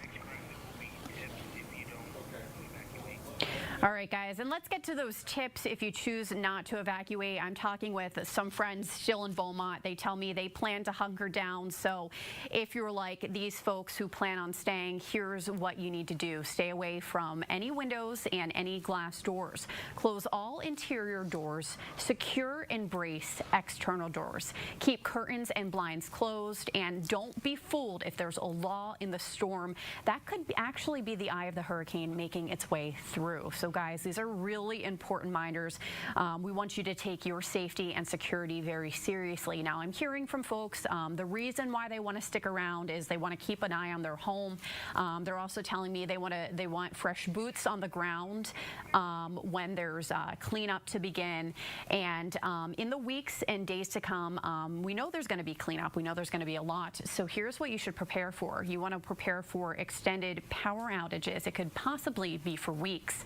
So the electric company is staging around 9,000 workers to restore power, and they're going to wait until winds are less than 30 miles per hour to begin that work. So that's how Entergy plans to roll out the plan to get power back, because we know with a Category 4 hurricane, we can expect for widespread power outages. Some of those power outages could be prolonged as well. All right, checking in with my producer, she's telling me I think we may have either a live image or a live interview. Okay. So let's go ahead and before we send things over to meteorologist Jeff Gerber, I want to get a message out there on Facebook coming from the Port Arthur Police Department Chief. Chief Durso is pleading with the citizens of Port Arthur to evacuate immediately, even though the city and county transportation is no longer available. There are hotel rooms westward, and he is encouraging those in Port Arthur to get out. Now, here's what Mayor Thurman Bartee said. Mayor Thurman Bartee said, "If you stay, may God be with you." No crews will be on the roads once the winds reach 35 miles per hour. And the last bus left that Civic Center, that county-run bus, around noon, so that was the last county-sponsored bus out of town. But guys, it is not too late just because there is not any county or city transportation being provided. You are still encouraged to head west. As we saw to our east, that storm making its way the outer rings to Lake Charles, and visibility is just very poor. So if you are going to head out, you want to head west. Let's go ahead and get a check with meteorologist Jeff Gerber. Jeff, one of the questions I've been getting, what made this storm so strong? Well, there's nothing to kind of slow it down. It's out in the Gulf, and we're looking at winds, really no wind shear with it. With Marco, we had quite a bit of wind shear, so that thing just fell apart. We didn't see much. With this one, it's out in the open Gulf. Water temperatures there are 87, 88 degrees, getting close to 90, and so it has nothing to impede it from just becoming a strong hurricane, and that's what it did. It rapidly intensified with those warm waters in the Gulf of Mexico. No wind shear, had high pressure to the west and off towards the east, so it had that kind of lane to really push right up through the Gulf of Mexico and really rapidly intensify. Look at the latest advisory at 1 o'clock now. Winds are at 140 miles per hour, so that's something new that we just got in. 140-mile-an-hour winds with this storm.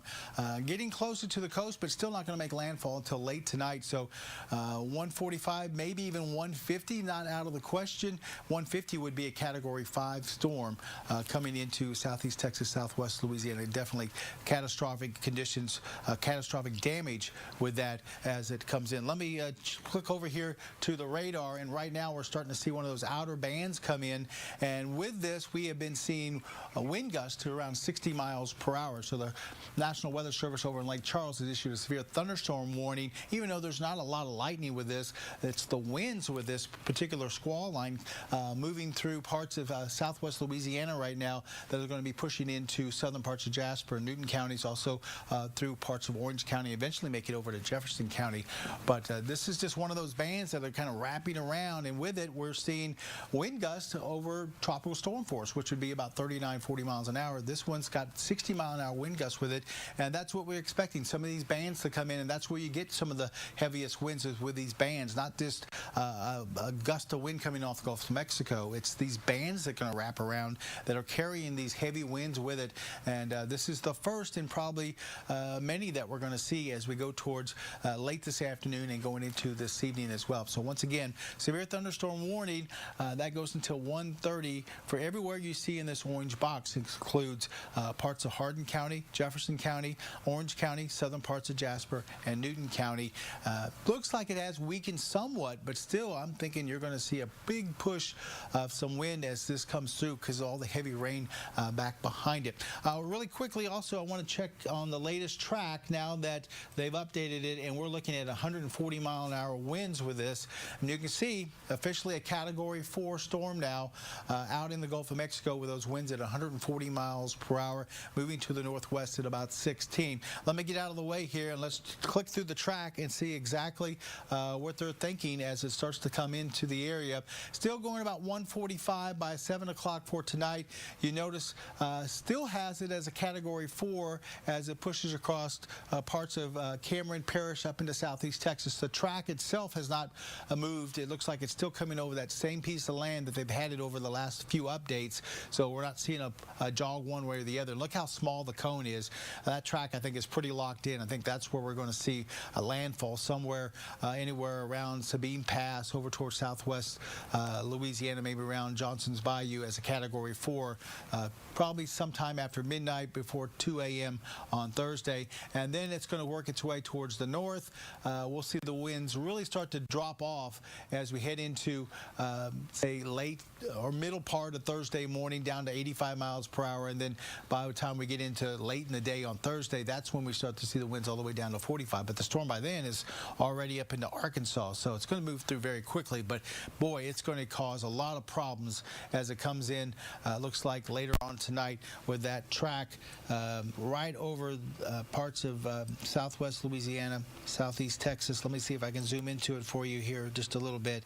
And once again, the track hasn't really changed a whole lot over the last 3 or 4 updates. It's still right there over parts of southwest Louisiana and then moving up through, say, Newton County as this storm comes through. So going to be a lot of problems with this storm system. Like I said, not only are we going to deal with the winds, which are going to be anywhere between 85, 145, we're going to have to deal with the storm surge, especially on the east side of this thing through parts of Cameron Parish. We're also going to see some storm surge here near the track through parts of Orange County, Jefferson County, and then we're going to be dealing with some rain. And I don't think the rains are going to be flooding rains. They're going to be heavy at times. We've got to see some localized flooding. The big problem is going to be the wind, which we're going to see a lot of damage with that.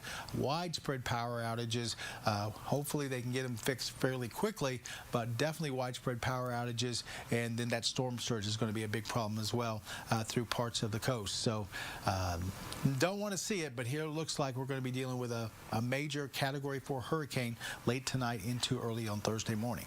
So if you're just joining us now at 12:48, breaking news. Hurricane Laura has been upgraded to a Category 4. Not the news many of us were hoping and praying for. We were all hoping she would lose some steam. So if you're just joining us now here at 12:48, the breaking news coming from the National Hurricane Center, Laura has been upgraded to a Category 4 hurricane. So let's go ahead and get to other new developments because we know this is a fast developing situation. Here are the top 3 things you need to know at this hour. The National Hurricane Center says prepare for life-threatening impacts of hurricanes. Hurricane Laura. Final buses left southeast Texas ahead of direct impact from Laura. Entergy says prepare for outages for weeks. So guys, you're going to want to stock up on that bottled water. You're going to want to fill the bathtub if you haven't already done so, if you plan on staying in town. But guys, it is not too late to get out. That's a message we're hearing being repeated by local leaders as well as church leaders. Get out and head west. Developing breaking news happening now. Hurricane Laura upgraded to a Category 4. That's the latest coming from the National Hurricane Center. So, oh boy, Laura is definitely going to pack a punch to the area. Guys, I am currently in Port Arthur behind City Hall. Right now I'm at the seawall, and I want to start off by saying it is like a ghost town around here. I'm not seeing many cars, many people. I definitely think that people follow suit and follow the mayor's instruction by packing up their things, moving out, and going to a safer location, and they're starting to take cover. Another thing I want to point out, this large body of water behind me, this is going to be a main concern for residents in Port Arthur. With Hurricane Laura continuing to strengthen and possibly could be a Category 4 by landfall, people in this area are just not sure of the outcome. This is what Port Arthur's Mayor Thurman Bartee had to say today. Get out. You know, while the weather is still good, we're blessed. Marco didn't do whatever, nothing to us, basically. Look, we are blessed right now. We have a few hours of a calm. And I would get out. Like I told him, about noon today. And my service isn't going to change. By noon, there's no sense in calling 911. They won't ask. Legally, they have to answer. But no one is going to be able to respond.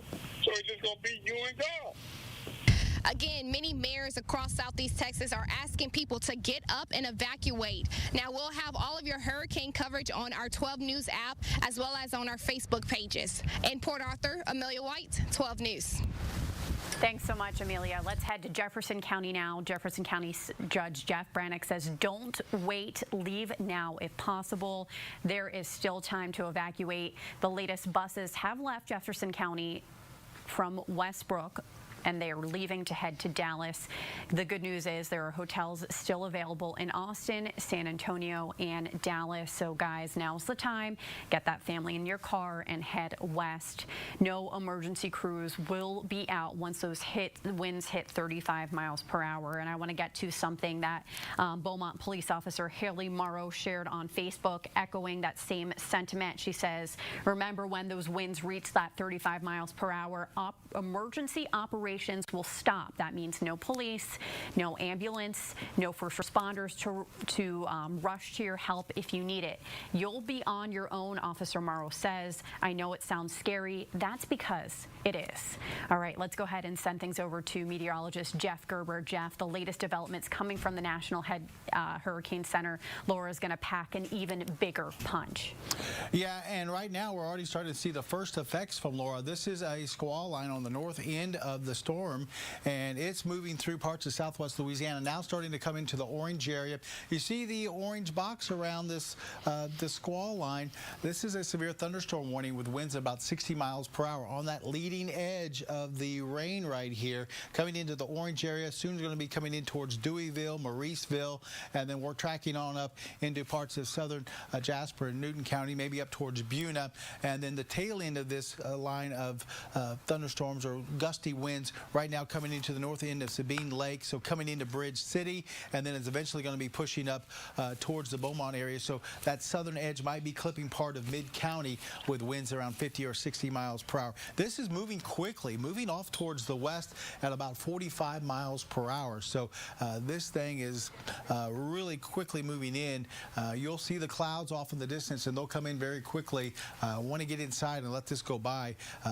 Severe thunderstorm warning because the winds are at 60 miles per hour. And when you get 60-mile-an-hour winds, that's one of the criteria for severe thunderstorm warning. Now, this goes till 1:30 right now, so we got about a little less than 40 minutes, but we're going to continue to track this. And once again, this is on the leading edge of the storm system, or on the northern edge, I should say. This is kind of the first squall lines that we're seeing with Laura. Winds now at 140. It is a major hurricane, Category 4, and it's moving fairly quickly to the north northwest at about 16 miles per hour. It might strengthen up close to 150, which would be a Cat 5, but it's still got a little Gulf of Mexico to work with. They're going to keep it a Category 4 as it comes in later on for tonight and then into early tomorrow morning. You notice at 7 o'clock, that should be down here. At 7 o'clock, we should be looking at winds at about 145. By 7 a.m., the winds are going to be down to 85. So once it does come on shore, it's going to weaken quite a bit. But still a Category 1 hurricane going through the lakes area as we head into tomorrow morning. Wind gusting up over 74, 75 miles per hour. So that's going to cause quite a bit of damage. I think the worst part of the storm is going to be right near the coast as we get around the triangle, and those winds anywhere between maybe 140, 145 and say 100 to 145 as it starts to come on shore. So definitely going to be a big problem for most of southeast Texas, southwest Louisiana, with catastrophic damage in some spots. We could see power poles down, trees down, homes damaged, storm surge flooding out the coastal areas around area bayous and rivers and streams. This is going to be a big deal as far as trying to get back and recover. We're going to see probably power outages for a while with this storm system, as we could see a lot of power poles down, and that takes a lot of work to get those back up and going. We have a hurricane warning out across the area. Of course, we got this major hurricane coming in, and then on the edges there we have a tropical storm warning extending out to places like Houston, Conroe, and then over towards Lafayette and Baton Rouge. And of course, we have the storm surge warning. We could see those places over towards Cameron Parish getting storm surge over 15 feet, and here in southeast Texas maybe between 9 and 13 feet as far as the storm surge. And then Futurecast, we've been showing that Futurecast showing the storm staying offshore, but these bands are going to be coming in like the one we're seeing right now, producing the 60-mile-an-hour wind gusts. Tropical storm force winds, that's what we've been talking about, coming in this afternoon. This is our first batch of it, and we're going to see these bands kind of whip through the area as we go through the afternoon into the evening, and then as we get into say 10 o'clock and after, that's when we start to see the eye itself start to come on shore. And look at around that eye, you're going to see those strong winds, 130, 140 miles per hour. That's where you could see spin up of tornadoes. That's where you're going to see some of that strong storm surge, especially on the east side of that eye. That's going to be happening late night. We're talking about midnight, 1, 2 o'clock in the morning. By 3 o'clock, it should be well inland. It should be decreasing in its wind speeds. We're talking about winds down to about 80 miles per hour, which is still a hurricane as it moves through the lakes area. As we head towards the late morning hours, it should be well to our north. Things will start to improve greatly across the area, but the damage will be done with those winds coming in as we go through the overnight. I think we're going to see quite a bit of damage as far as trees and power outages, power poles, and things like that. And there goes our news director. Okay. That's right. And so quite a bit of damage as we go into late tonight into tomorrow morning. Those folks that are watching us from other locations, hotel rooms and things like that, make sure you stay on our app. Make sure you stay on our website, and you can kind of track what's going on. We're going to have reporters out after the storm for sure, and they're going to be reporting on damage where waters come up and things like that. So you can kind of hopefully check out from locations near where you live and see kind of what the damage was. And we're going to be doing that, I'm sure, through in the next several weeks as we kind of recover from what looks like a devastating storm in Laura as it comes in as a Category 4 hurricane. For today, expect deteriorating conditions. We're going to see winds up over 40 miles per hour. Like I said, we already have that one line moving in now. And then for tonight, we're going to see hurricane conditions as that center of the storm moves in, and we could see wind gusts anywhere between, say, 85 to 145 as the storm itself moves in. Let me switch back over to radar real quick, and we'll take a look one more time at this severe thunderstorm warning as this line of it's really not thunderstorms. We do see some lightning there. It's basically just a line of very heavy rain that's wrapping around Laura. This is the northern edge of Laura, and as it comes in, it's moving very quickly. We're talking about a line of heavy heavy rainfall moving off towards the west at about 40 to 45 miles an hour. That's pushing out a wind of about 60 miles per hour. So that's why they issued the severe thunderstorm warning. You can see it through the orange area right now. It looks like it's getting ready to come up through Deweyville and then eventually Mauriceville. Beaumont has a few showers, but it's not this heavy line that's going to be moving through.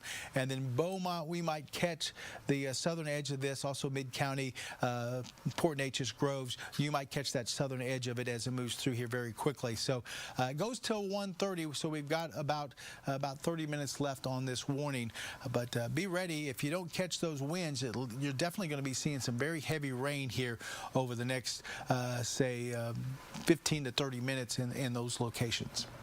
All right, Jeff, thank you so much for that update and the very latest happening now at 1 o'clock. If you're just joining us, Hurricane Laura has been upgraded to a Category 4. Now, if you plan on staying, and I hear folks say they're staying for numerous reasons, whether it's they have a number of pets, or they want to be the first boots on the ground when the storm has passed.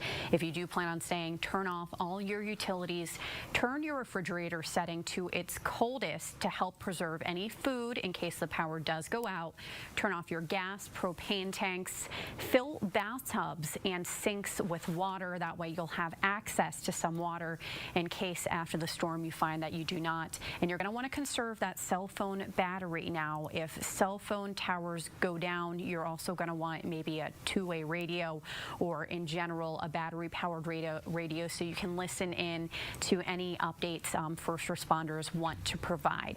So if you do plan on leaving, you can still get out of town.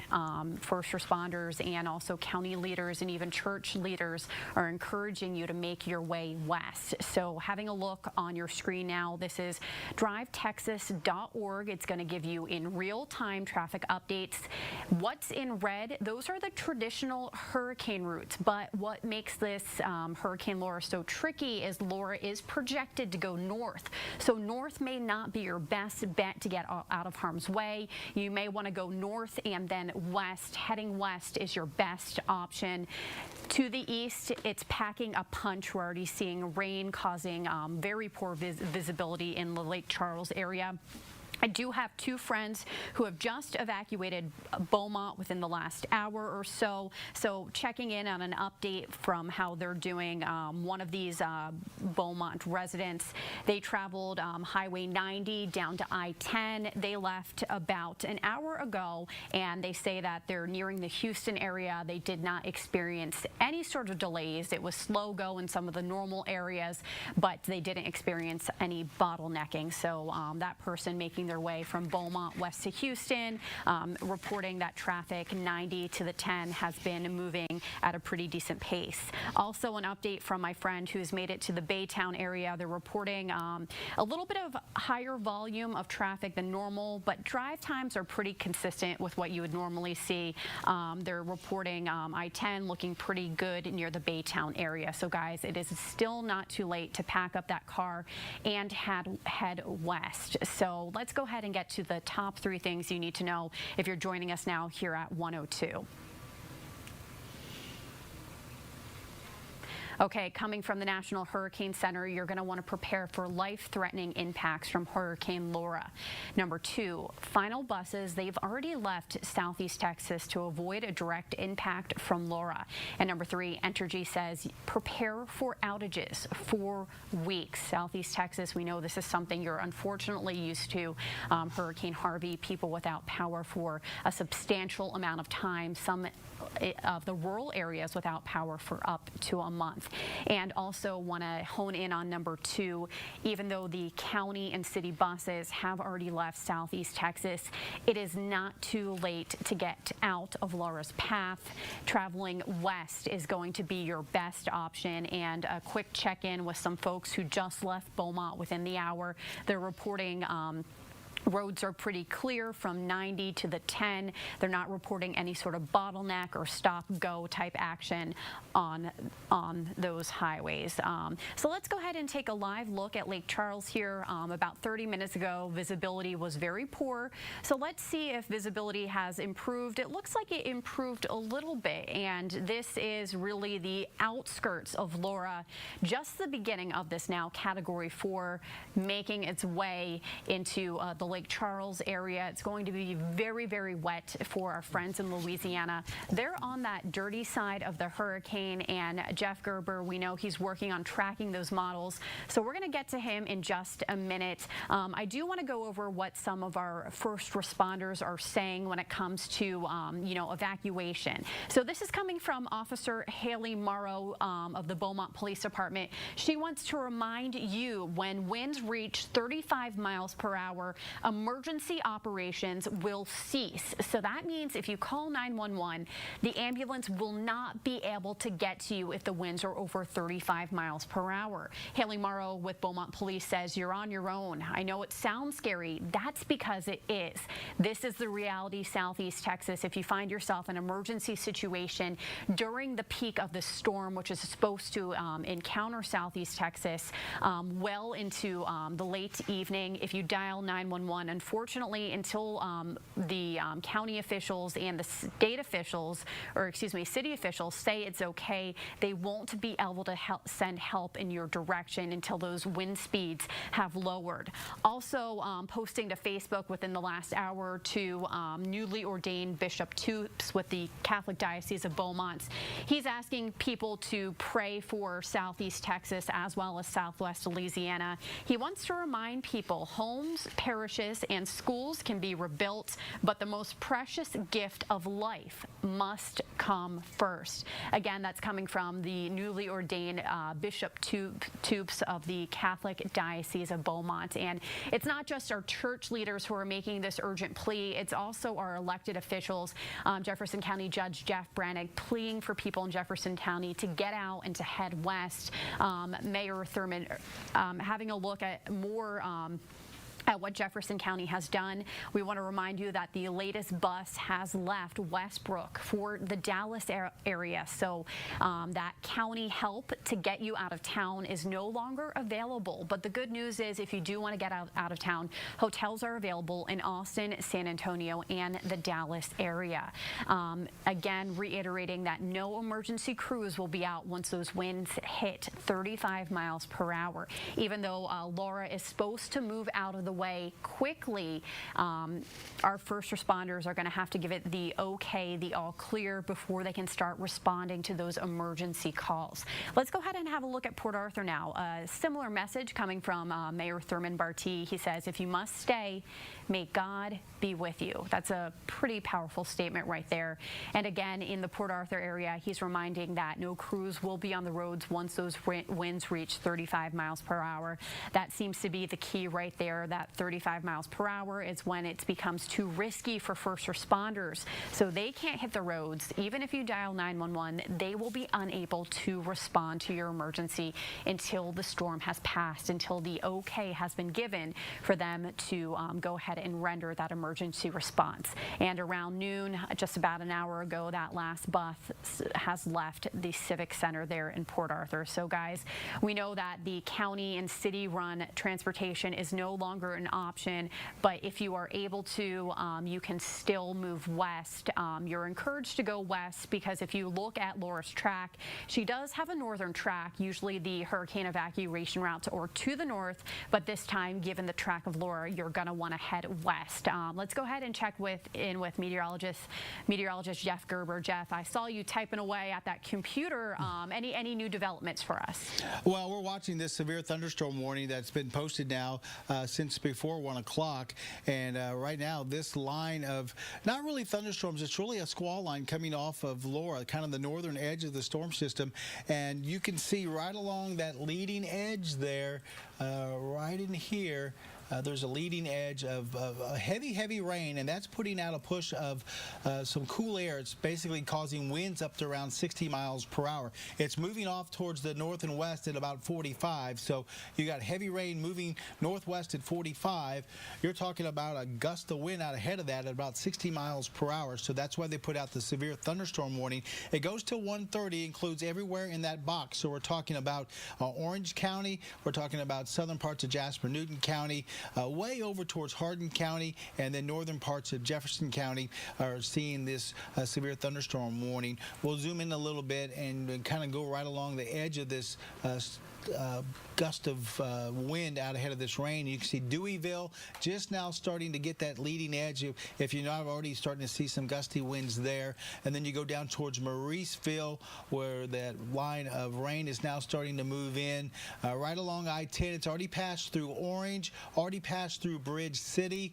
As you go down, hasn't made it to Vidor yet. Vidor, you'll be getting it fairly quickly here. These heavy rains and some wind gusts possibly around, say, 50, 60 miles per hour.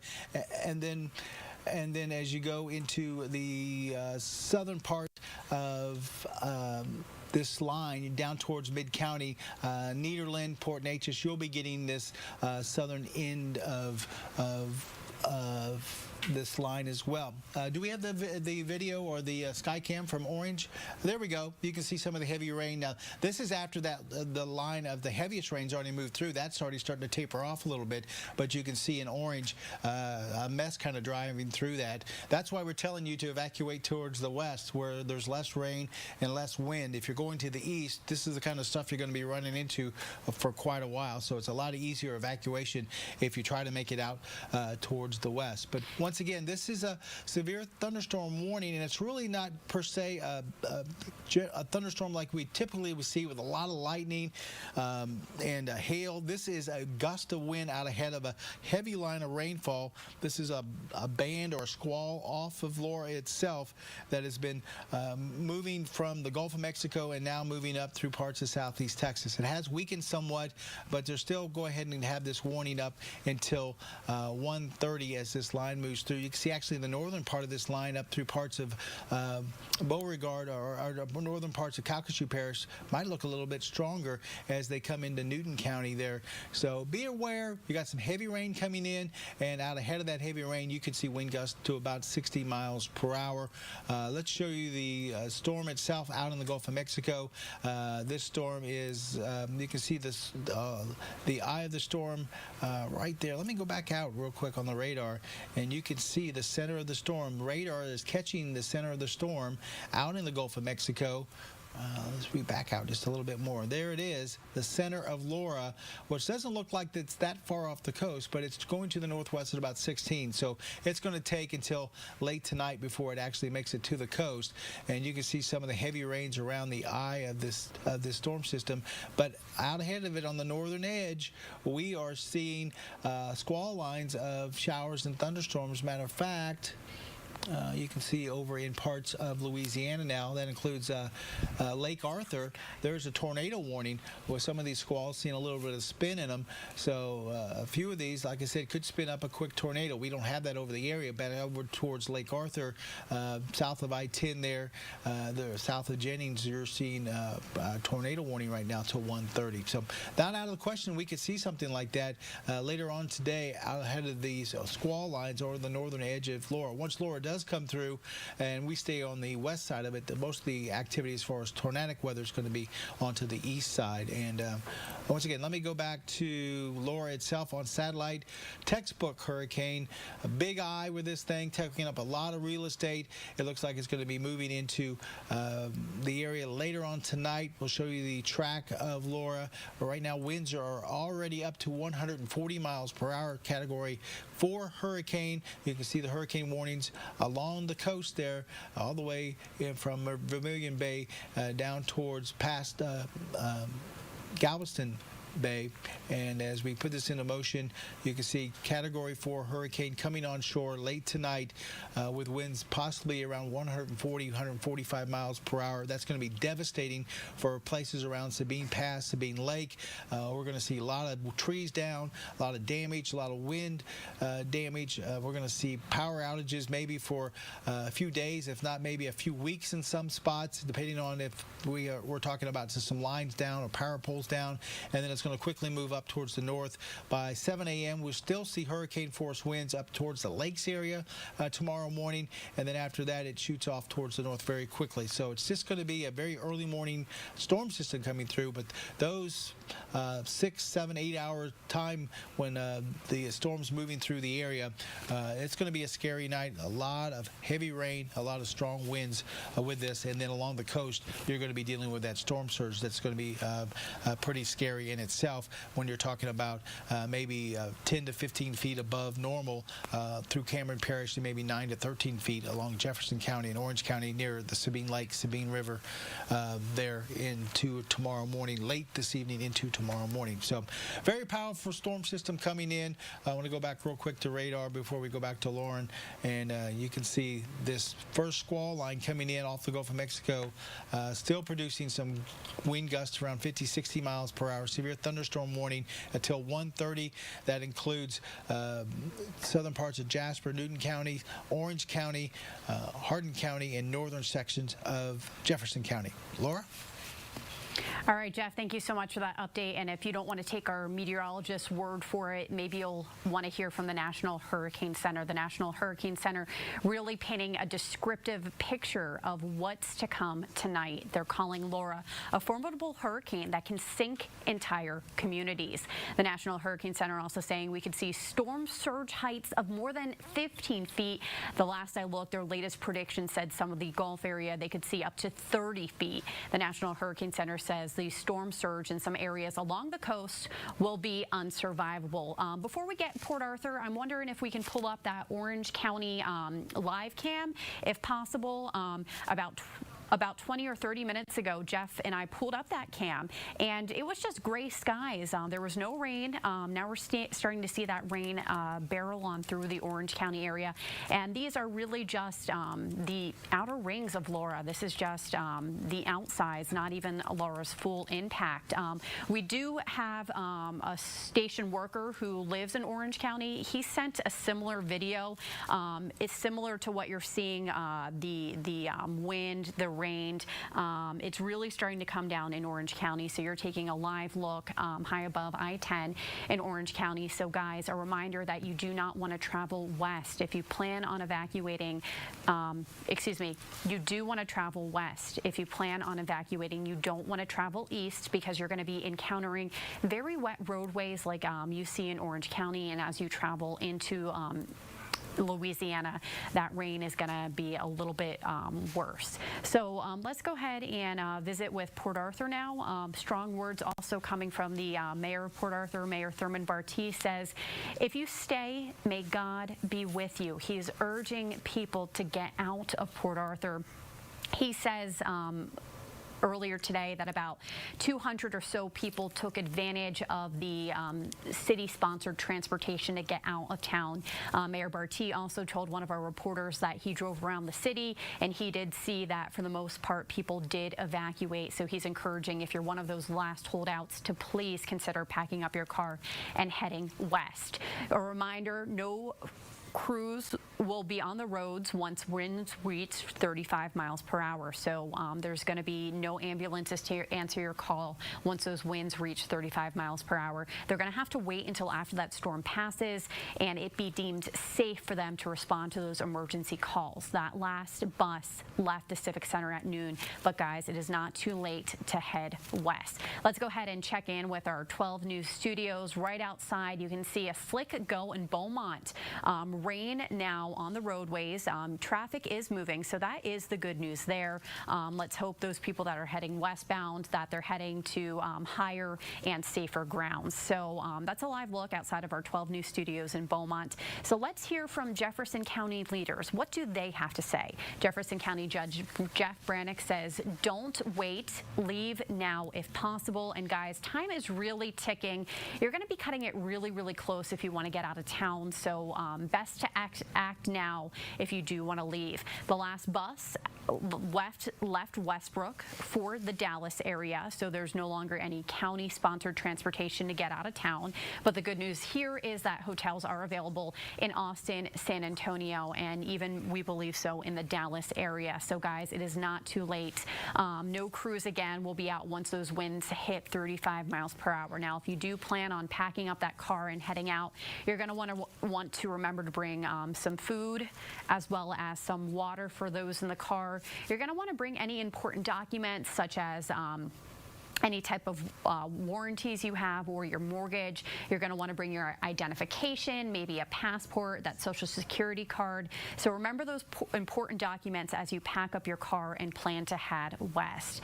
Let's go ahead and check in with the top 3 things you need to know. So if you're joining us now here at 118, Number 1, the National Hurricane Center says prepare for life-threatening impacts from Hurricane Laura.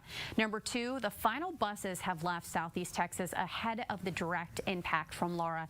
And number 3, Entergy says prepare for outages for weeks. Now, Southeast Texas, we know you're no stranger to those prolonged outages following Hurricane Harvey. There were some of those rural areas that didn't get power back on until about maybe a month or even 3 weeks after that initial hit from Hurricane Harvey. So Entergy is asking you to be patient with them. They do have crews staged in the nearby area, ready to act and ready to help restore those lights, get those lights back on as soon as it is safe to do so. So Jeff, let's send things over to meteorologist Jeff Gerber. And Jeff, I think the biggest thing folks need to know if they're just turning in right now, maybe about 30 minutes or so, the National Hurricane Center upgraded Laura to a Category 4.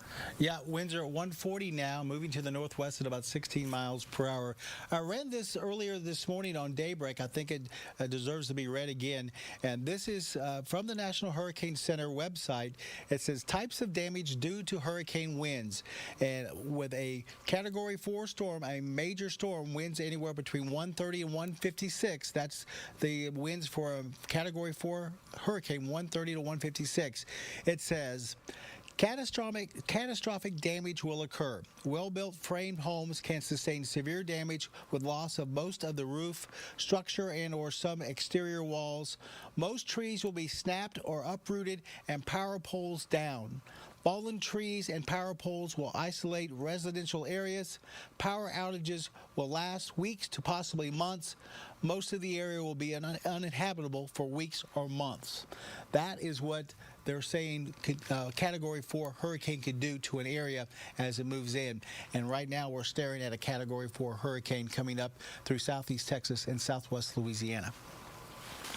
Thanks so much, Jeff. Checking in with some of our reporters who are still in Jefferson County. 12 News reporter Amelia White, she is tweeting they're starting to see downpours. She's currently at East Tex in Delaware. She's at a gas station, and Amelia is seeing people at the pumps. So it looks like there are people who are still gassing up to head out of town. And let's go ahead and check in with our 12 News reporter, Jaleesa Alzari. She's going to have an update for us as well.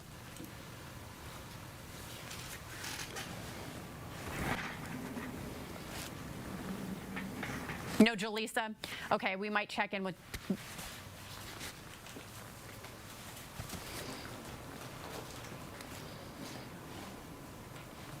Okay, no Jaleesa right now. We're going to have to check in with her with a little bit.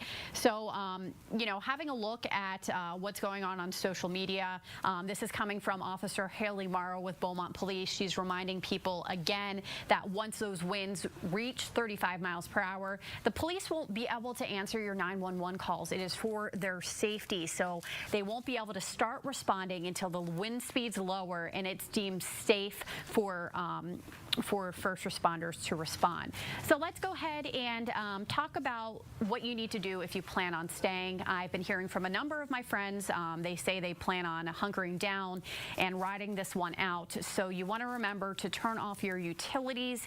You want to turn the refrigerator to its coldest setting. The reason being, it will help keep your foods cold in the event of a power outage. You're going to want to turn off gas and as well as your propane tank. And if you haven't already done so, you want to fill that bathtub and sinks with water. This is as a precaution in case you don't have access to water after the storm passes. And of course, guys, conserve that cell phone battery. We know you want to stay up to date with 12 News on your cell phone, but please do so responsibly. Make sure you're able to charge that and replenish that cell phone battery as the night wears on, and as the threat gets more serious, you're going to want to consider maybe a backup battery, a way to charge your phone in case the power goes out. And now I believe we have 12 News reporter Jaleesa Arizari.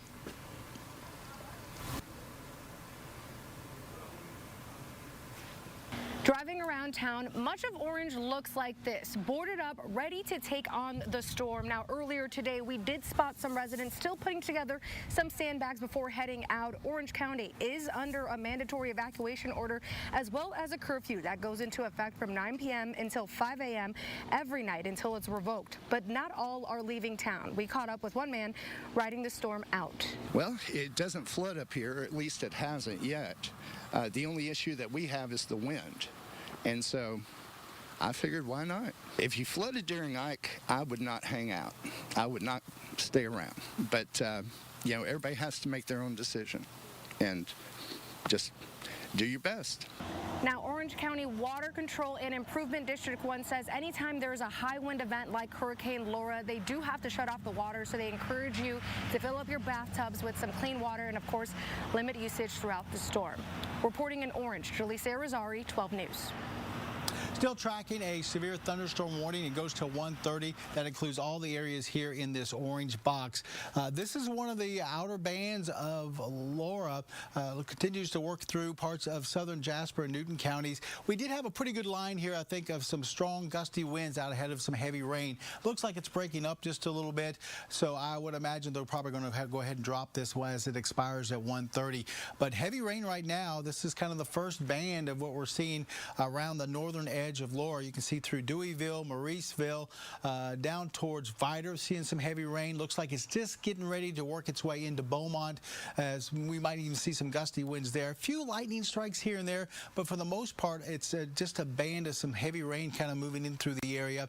Out towards just not quite to Sour Lake, seeing some heavy rain up towards the Lumberton area, some scattered showers as you head into parts of Hardin County, southern parts of Tyler County. But this heavy rain's moving fairly quickly. It's moving off towards the west at about 40 miles per hour. So a good portion of the area will catch some of this rain, and then we'll see some more bands of rain develop as we go through later on this afternoon and tonight. This is some of the tropical moisture and tropical winds that we're going to be seeing, tropical storm force winds we're going to be seeing through the afternoon. With this, we've been seeing winds up to 60 miles per hour. Later on tonight, as the storm itself starts to creep closer to the coast, the center of the storm, that's when we'll start to see maybe some gusts up to hurricane force, over 74 miles per hour. That's going to be later on this evening. We're going to see these bands kind of work through the area as we go through this afternoon. So if you don't have to be out and about, it's nasty trying to drive through some of this stuff. Very heavy rainfall here. So I just kind of hunker down. Like I said, try to get into an area where you're looking away from the windows, maybe interior room, hunker down there. The worst of the storm is yet to come. We're looking at later on tonight after 10 o'clock and before, say, 5 or 6 o'clock tomorrow morning. That's when the storm itself will be working towards the coast and pushing up through southeast Texas. All right, Jeff, thanks so much for that update. Let's go ahead and take a live look at Port Arthur now, see what they're experiencing. We're going to give that live cam just a second to pop on up. Here we go. Wow, what a difference just, several miles can make. So in Orange County, we're seeing the rain already start, the wind picking up as well. In Port Arthur, just gray skies, and it even looks like a little bit of sunshine. So in Port Arthur, they're not seeing that rain yet. We're seeing that rain being experienced over towards the east, so we're talking about Orange County, Louisiana, definitely the Lake Charles area, seeing a lot of rainfall. Port Arthur looking pretty clear, but if you look closely at those palm trees, you can see the wind starting to pick up just a little bit there. So we're going to keep our eyes on all of these live cameras we have throughout Louisiana as well as southeast Texas to give you up-to-the-date information about those weather conditions that we know are going to be rapidly changing over the next several hours. So let's go ahead, if you're joining us now here at 1:27, the top 3 things you need to know. Number 1, the National Hurricane Center says prepare for life-threatening impacts from Hurricane Laura. Number 2, final buses have left southeast Texas ahead of a direct impact from Laura. Number 3, Entergy says prepare for outages for weeks. And guys, we know unfortunately Southeast Texas has experienced those prolonged power outages. We're talking some rural areas following Hurricane Harvey. It took maybe about a month for them to get their lights and that power fully restored. Entergy is going to be stationing crews out of Laura's path but nearby so they can be on the scene on the ground to start that repair work once the hurricane has passed and it's safe to do so. Let's go ahead and visit with Jefferson County right now, and Jefferson County Judge Brannick just sending me a text message.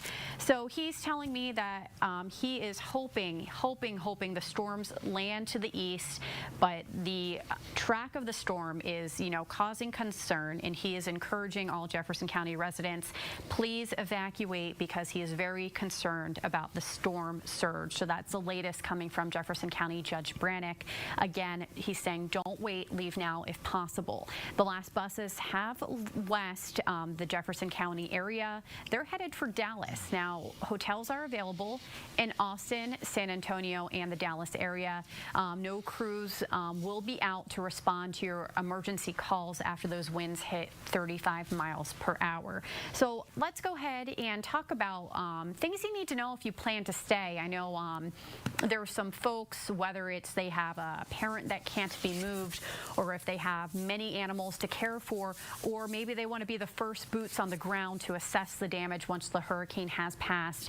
Some folks won't evacuate. They plan on staying. Again, that's not being recommended by our county leaders, but if you do plan to stay, you want to stay away from any windows and any glass doors. The best bet is to get into the centralized area of your home.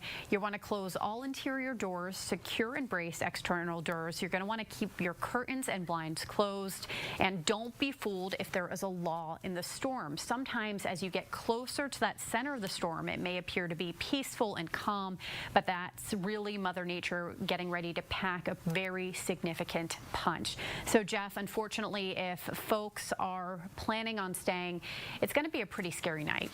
I think it's going to be really scary. A lot of folks, if you've ever been through a Category 3 or 4 hurricane, they don't ever want to do it again. They've done it once, and it's a situation where you're dealing with hours on end of whistling winds, heavy rainfall.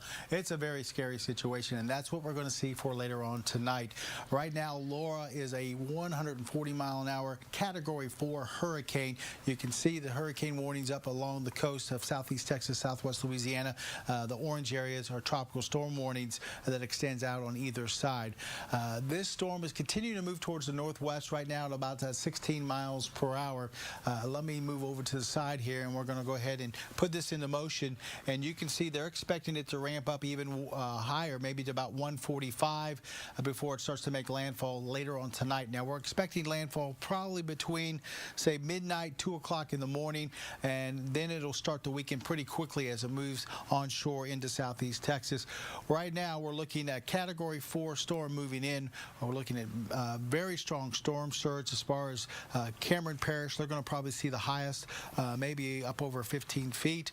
As we get back towards Jefferson County, Orange County, you're looking at maybe 9 to 10, 9 to 13 feet as far as some storm surge right along the Sabine there.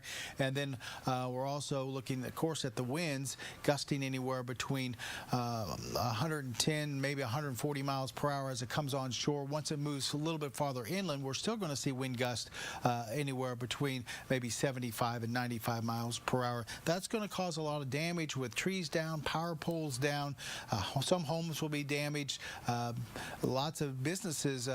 You always see the video of the gas station where the awning on top of the pumps has blown over you. I wouldn't be surprised to see damage like that as this Category 4 storm comes into the area later on tonight into the early part of the day on Thursday. You can see by 7 a.m. tomorrow, it'll already be on the north end of the viewing area with winds at about 85 miles per hour. So it'll weaken quite a bit as it moves inland, and then as we get into Thursday night, it'll already be up towards Arkansas. This is a quick moving storm. That's good as far as the rain is concerned. We'll still look at maybe 4 to 8 inches in general across the area. Some places on the east side will pick up more than that, 10 to 12 inches. But the quicker it moves through, that means the less rain we're going to see. And it also means, quite frankly, that even though we're going to be seeing those strong hurricane force winds, they're not going to be sustained for 12, 16 hours. They're going to be sustained for maybe 5, 6, 7 hours as the storm moves through the area, which is still not good. You're still going to see damage with it, but at least it's not going to be one of those storms that sticks around, and we'll see flooding rains throughout the entire area and massive, massive damage because of a Category 4 storm systems slowly moving along the coast. This is going to be a quick mover, but still it's going to be a big storm system as far as causing damage and some coastal flooding as it pushes through. It's going to be out of here as we head towards this weekend. I mean, when I'm talking out of here, I'm talking about the United States. By Sunday, it's going to be moving out into the Atlantic.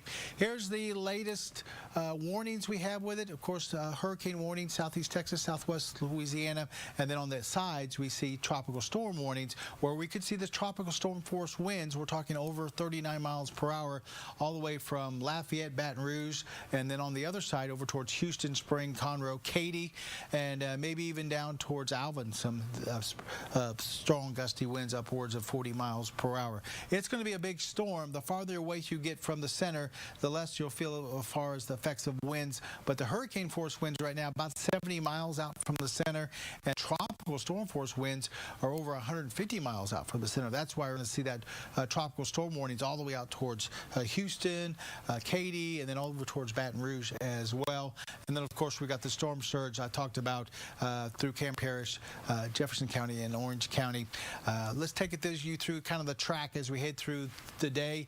Not going to see much this morning. We really hadn't. It's really been kind of around the lunch hour that we've been tracking these bands coming in, and that's what we see on Futurecast. One of those heavy bands coming in with some gusty wind, heavy rainfall. See a break here and there. We might see a few more of those bands come through during the day, and then as we get past 10 o'clock towards midnight, here comes the eye onshore, 1, 2 o'clock maybe. This computer model has it right around midnight, 1 o'clock, and with that's when we're going to see the devastating damage across the area as that Category 4 moves in. Notice it moves in about 1 or 2. By 3 a.m. it's already into the central parts of the viewing area, central parts of, say, Jasper, Newton County. As we head towards 5, 6 o'clock, it's already up towards the northern end of the lakes, and then by 9 o'clock, 10 o'clock, it's already out of here. So, like I said, it's not going to be a deal where we're going to have to deal with this for a 24-hour period or a couple of day period. It's going to be a morning event, basically, but this morning event is going to be a Category 4 hurricane, so it's going to cause a lot of damage, even though it's not going to stick around for a very long time. Rainfall amounts around the center, you're going to see anywhere from maybe 6 to 10 inches. There are a lot of places going to get about 4 to 6 inches, I think, on either side of the storm. Then you get way away from the storm, like Houston, Conroe. They'll pick up a couple of inches of rain. That's about it. Forecast for today, tropical storm conditions with some of these squalls coming in. Winds will be increasing up to gusts to maybe 50, 60 miles per hour like we saw with this last band. Temperatures into the lower 90s. And then hurricane conditions expected tonight as the storm moves on shore. Heavy wind and rain. Temperatures back into the 70s. I wanted to jump real quick once again back to that radar. Looks like let's see if the radar is showing that severe thunderstorm warning has expired, and it has. You notice it's not on the map anymore, so the severe thunderstorm warning has expired. But still, a lot of rain here. Probably still see some gusty winds around 30 to 40 miles per hour as these push off towards the west fairly quickly at about 40 miles per hour. Have some more over towards parts of southwest Louisiana. This stuff is also going to be dragging into parts of southeast Texas here, so orange, get ready. You're going to be dealing with maybe some fairly heavy rains. Looks like Mauriceville, maybe Deweyville, Mauriceville also going to catch some of that, and that might track all the way over through Vidor into Beaumont as well, but a little bit later on this afternoon. Lauren? All right, Jeff, thank you so much for that update. Let's go ahead and now check in what the National Hurricane Center is saying. They're calling Laura a formative hurricane that can sink entire communities. They're also saying we could see a storm surge with heights of more than 15 feet. The National Hurricane Center says the storm surge in some areas along the coast will be unsurvivable. So, guys, it is not too late to get out there. Let's go ahead and visit with Jefferson County. Jefferson County Judge Jeff Brannick and I exchanged text messages about 1:30, so about 7 minutes ago. He says they are hoping and praying the storm lands east to us. The current forecast track will give a significant amount of storm surge we receive. So that storm surge he's paying a very close eye to. If the storm shifts even a little bit to east, that could mean that storm surge will pack less of an impact. So it's definitely a concern for Jefferson County leaders right there.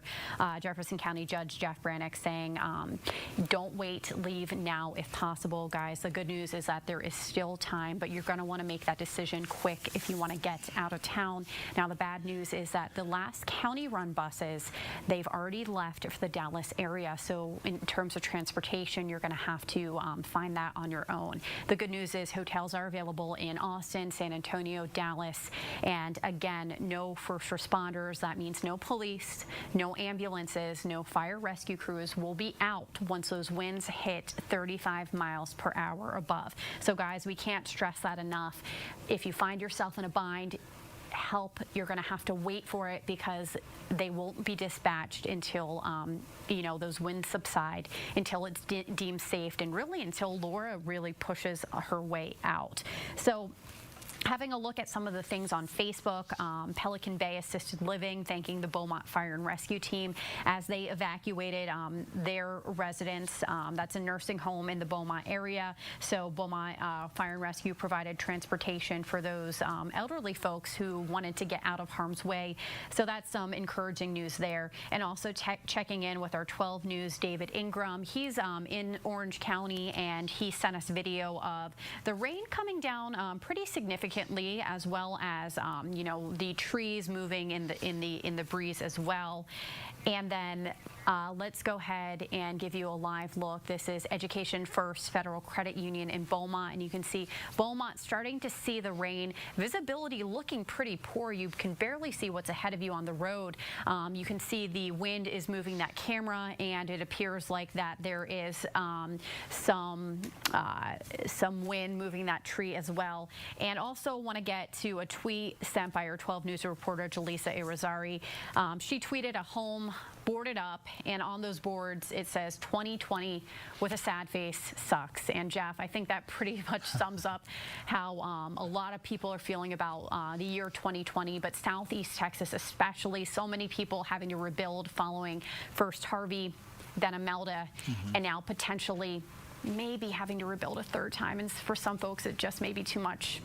Yeah, and a lot of the problems of those two storms were the flooding problems, and I don't think we're going to see widespread flooding across all of Southeast Texas with this. I think the main problem is going to be with the winds, and that's what I think we're going to be dealing with. Mainly some power outages is going to affect most people. There will be some coastal flooding with the storm surge that's going to be bad, but as far as widespread across the entire area, I think some power outages is going to be the thing that we have to deal with.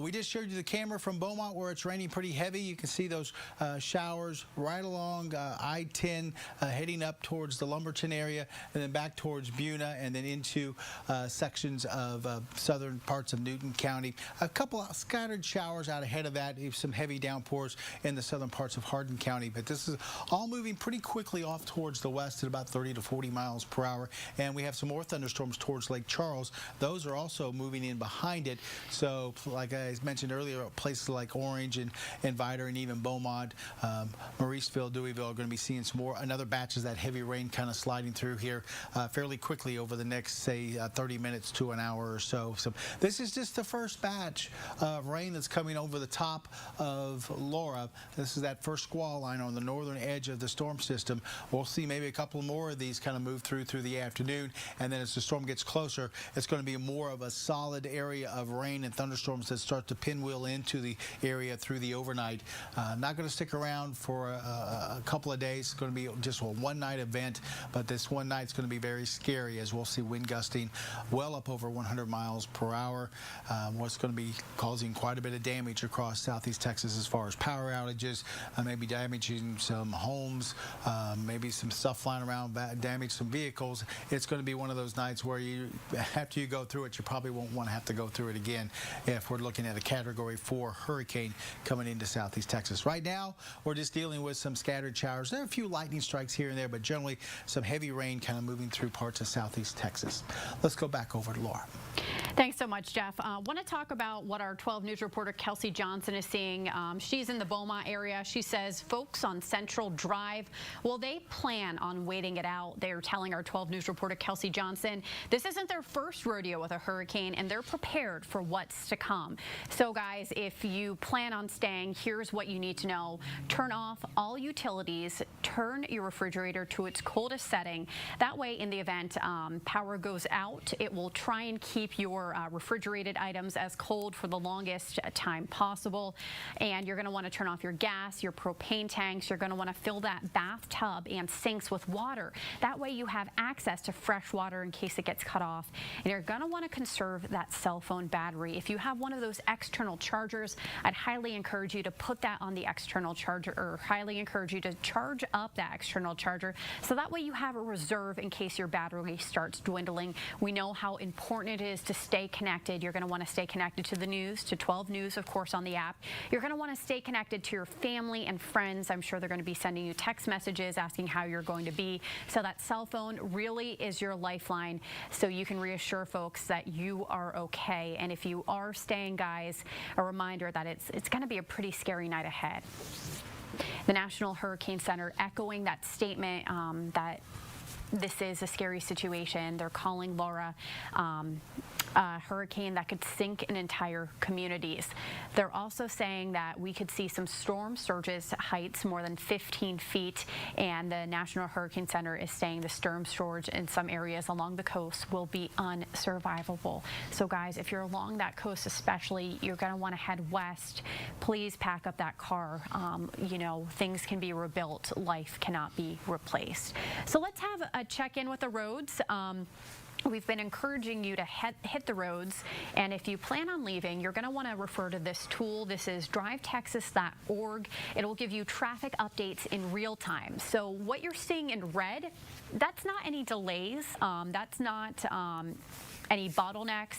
That's actually the evacuation route. Now, the evacuation routes, as you can see, they're usually north. Now, in the case of Laura, you're going to want to head west because her track takes her up to the north. So going west is your best bet. If you head east towards Louisiana, you're going to be encountering storms and rain along that drive. So it's going to make for a pretty unpleasant drive. So going west to dry land is your best bet. I want to check in with some of my friends who've been texting me. They hit the roads. They decided to leave Beaumont today. So my one friend took Route 90 down to 10.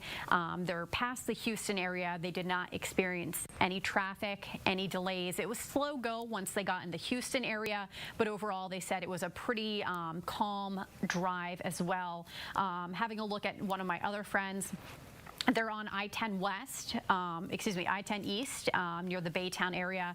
They're reporting that traffic is a little bit higher in volume than normal, but it hasn't impacted the drive time, so they're feeling pretty optimistic about their drive as well. So none of these folks who are on the road right now in real time, what they're reporting to me is they're not seeing any of that stop and go situation as many folks experienced evacuating from Rita. So having a look here in Beaumont, outside of is that right? Did I say the right storm?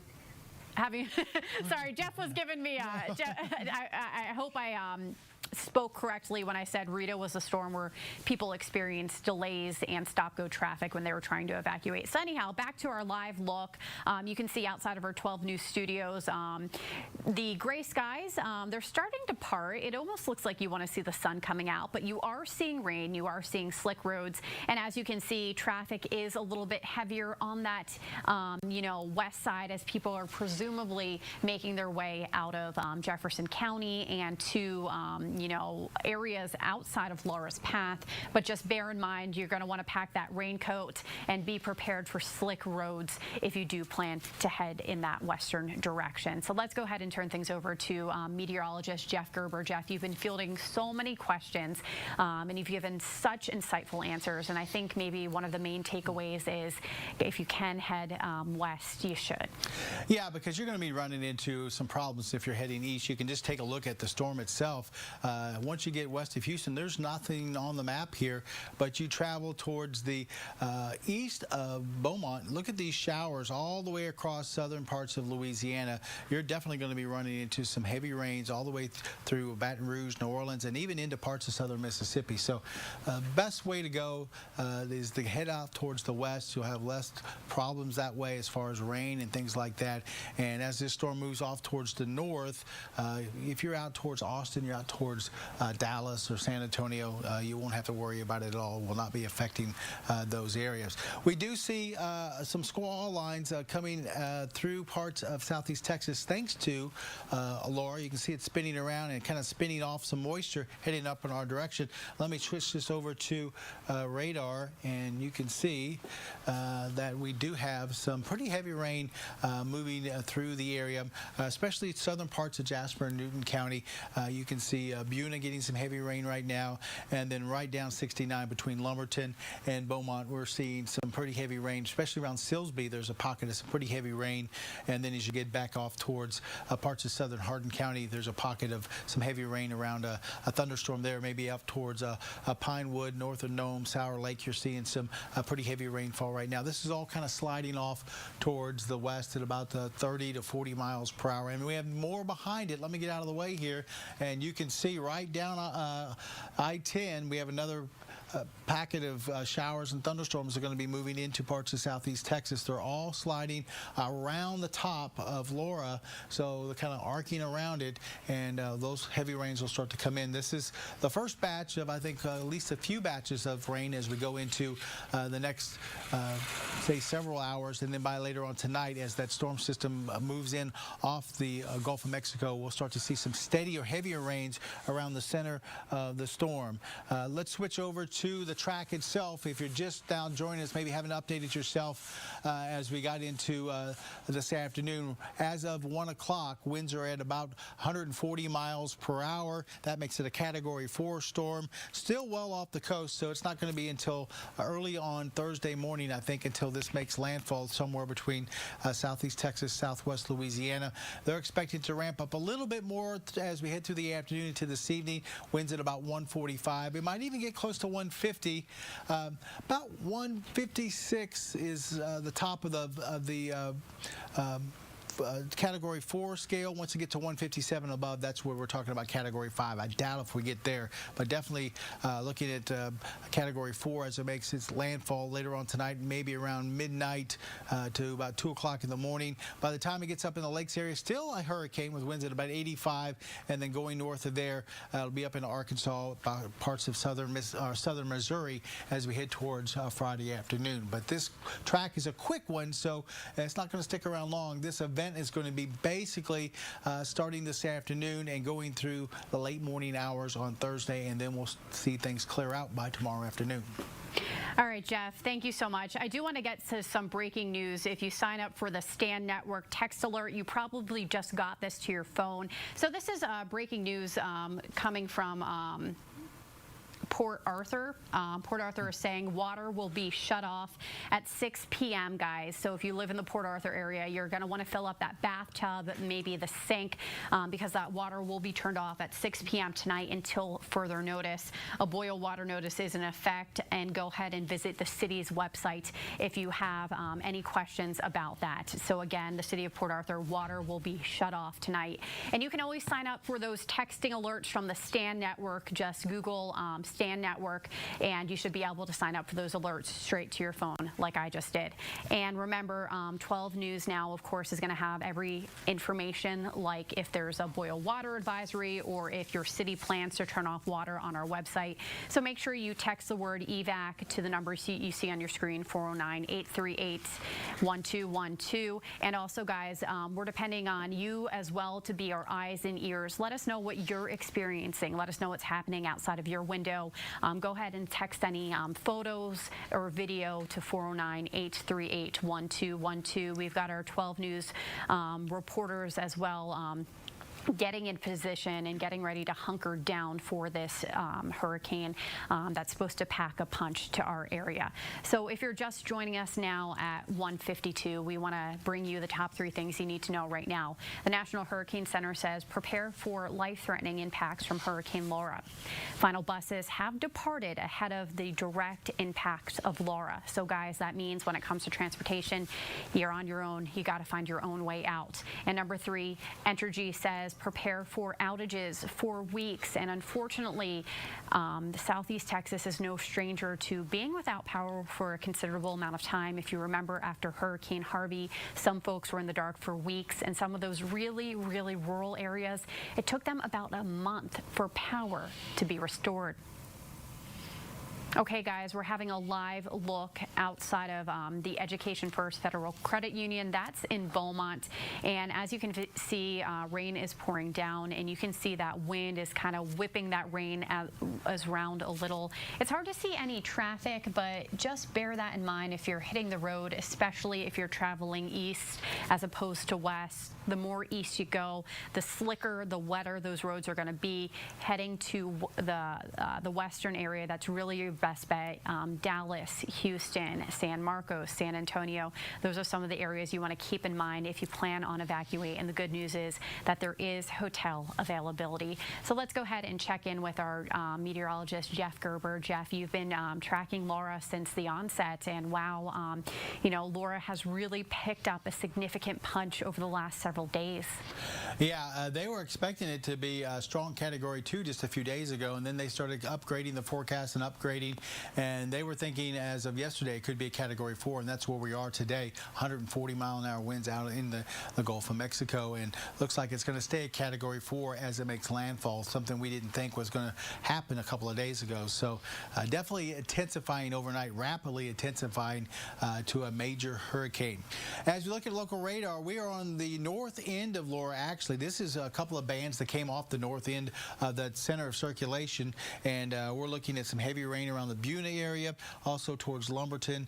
Beaumont starting to lighten up just a little bit. We have more rain, though, out towards our east, and this is going to be working its way down I-10 through the Orange area, through, it looks like maybe Vidor, Mauriceville. Looks like you're going to be getting some heavy rain. Deweyville also. A line of little thunderstorms from Lake Charles all the way over to, it looks like, Vinton. Nothing too heavy there. No severe weather being reported, but definitely some very heavy downpours that you're going to have to deal with if you're still staying around the area trying to drive around just a little bit. And the heavy rains extend out towards parts of Lumberton. Looks like as you head over towards Sour Lake, seeing some heavy rain there. Some of the heavier rain starting to move towards Nome and Liberty. Pretty quiet around the Winnie area. Port Arthur's been seeing some rain. So some of those outer bands starting to push through the area for this afternoon. We're going to continue to see maybe a few more of those kind of move through the area.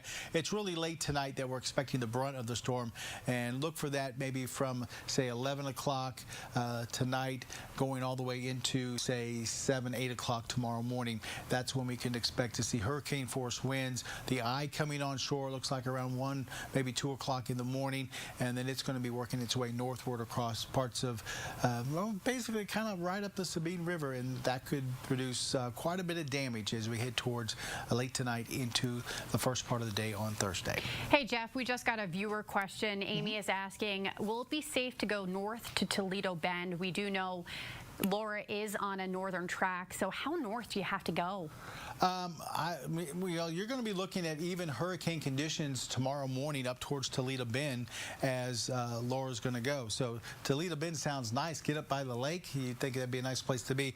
But let me show you the track. Let me jump back over to the track here real quick and just to show you what we're looking at as we head. Sorry, I didn't want to stand in front of the graphic there, but speaking of Toledo Bend, Category 4 right now, winds are at 140 miles per hour. And then look where we're looking at as we head towards tomorrow morning, 7 a.m., right over Toledo Bend, Category 1 hurricane winds at 85 miles per hour. So that's why we're not telling you to evacuate to the north. This is going to be tracking right up through the lakes area, going to continue to go up from there up towards Lufkin. It's going to be very close to Lufkin, and up from there it's going to go up towards Tyler, Longview, going to be tracking northward. So that's why we say don't go towards the lakes as far as evacuations. Hurricane conditions are going to be up there tomorrow morning. You want to go west where the storm won't be affecting anybody. You're going to see maybe some tropical storm force winds over towards Houston, Conroe, Sugar Land, places like that. But you get west of there, quiet conditions for San Antonio, Austin, and Waco. Matter of fact, around hurricane, you usually see quiet conditions because things really settle down. Well, most of the focus is around the hurricane. So going over to Austin or Waco, you'll probably see some sunny skies and nice weather through the next few days. You won't have to deal with what we're going to be dealing with. Oh boy, Jeff, it's the tale of two Texases. You have our side experiencing some pretty nasty weather, but if you go out further west enough, you're going to see that sunshine and blue skies. So, you know, Amy, we hope that answers your question. The answer would be Toledo Bend is going to experience some of these hurricane-like winds by Thursday morning. So really heading west instead of north is your best bet. That's right. Okay, guys, let's check in with the National Hurricane Center. They're calling Laura a formidable hurricane that can sink entire communities. The National Hurricane Center also saying we could see a storm surge heights of more than 15 feet. The National Hurricane Center also saying storm surge in some areas along the coast will be unsurvivable. So, guys, if you're headed along the coast, if you live there, you're going to want to evacuate. You're going to want to head west, as you just heard meteorologist Jeff Gerber say. And I do want to see if I can find this message coming from Galveston County. The Galveston County judge saying on Twitter that he did not believe enough people evacuated Galveston County, so he is urging Galveston County residents to please get out while there's still time to beat Laura's track. All right, guys, having a look at radar, you can see that Lake Charles definitely experiencing what appears to be some high level of storms. And I'm going to send things over to Jeff Gerber, who can read this radar a little bit better than I can. Yeah, and I just want to show you, I'm looking here at some of these the squall lines, some of the rain coming in off the Gulf of Mexico, and we're seeing some very heavy rain through Lake Charles over towards Beaumont here, and then as you go off towards Hardin County, you're seeing some fairly heavy rain. But look what's happening off towards the east. Another squall line coming in off the northern side of Laura. We're seeing several tornado warnings with this batch of thunderstorms coming in off the Gulf of Mexico around the Baton Rouge area. So we could see that over towards parts of southeast Texas, southwest Louisiana as some of these squall lines come in. Not unusual to see a couple of quick spin-ups tornadoes come through the area with some of these squall lines coming in off the Gulf of Mexico. So something we need to watch out for late this afternoon. We don't have any watches or anything like that. We don't have any warnings right now across southwest Louisiana, southeast Texas, but we definitely have some heavy rain moving through, and we're going to see that off and on through the afternoon. But we've got to watch for some of these thunderstorms coming in off the Gulf. We could see a quick spin up here and there, something we're going to be kind of keeping our eye on as we go through later on today. Patrick Vaughn will be here in just a little bit, and he'll be tracking the radar for sure as we head towards later on for tonight. The storm itself, I want to show you real quick, is, let me go back to that graphic. The storm itself is out there in the Gulf of Mexico, spinning around, wind 140 miles per hour. Textbook hurricane. We have deep convection around the center of the storm. That's coming up and then blowing off towards the back end of the storm. You can see these cirrus clouds kind of blowing off there. That's what you look for when you want to increase a hurricane speed. You want that center circulation to be tight. You want that severe or strong thunderstorms around the center of the storm, and then you want, once they get developing and get to the upper parts of the atmosphere, you want those to kind of blow out of the way so more of that deep water can get up into the middle part of the storm and keep it going and intensifying it. And that's what we're seeing right now as it starts to make its way closer towards the coast of southwest Louisiana and southeast Texas. So we'll continue to deal with rain on the north side of this through the afternoon. That rain will get a little bit more steady, a little bit heavier as the storm approaches for late tonight. Looks like between midnight and maybe 2 a.m. These storms always hit at night, Jeff. Always hit at night. And that's what you think. Yeah, that's what it seems like, doesn't it? And it makes them scarier. Yeah, exactly. Exactly. So, guys, the top 3 things you need to know if you're just joining us here at 2:01. The National Hurricane Center says prepare for life-threatening impacts from Hurricane Laura. Number 2, final buses have left southeast Texas ahead of a direct impact from Laura. So that means you're on your own if you need to get out, if you want to get out. And number 3, Entergy says prepare for outages for weeks. We know that's hard to prepare for, and week-long outages can tend to just feel insufferable, guys. But southeast Texas is no stranger to these type of repair works from these storms. Some rural parts of southeast Texas went without power during Hurricane Harvey for maybe up to 3 or 4 weeks. So I want to talk very quickly just about the most vulnerable in our community. Beaumont Fire and Rescue posting on social media, they spent today evacuating those from assisted living facilities. So Beaumont Fire and Rescue helped get people out of Pelican Bay Assisted Living Facility, as well as another location that was Lucas Place in Beaumont. So if you do have an elderly loved one and they live at Lucas Place or Pelican Bay, the Beaumont Fire and Rescue team worked to get those folks out of the area. So let's go ahead and take a look at some other of our counties. I think we're headed to if you plan on staying. So guys, if you're riding this one out, and I know some of you in southeast Texas are doing this, here's what you want to keep in mind. You're going to want to turn off all your utilities. You're going to want to turn your refrigerator to the coldest setting. That will help preserve that food in case the power goes out. Again, no guarantees if it will make it depending on how long that power was out, but at least gives some of your food a fighting chance if there's a quick restoration rate.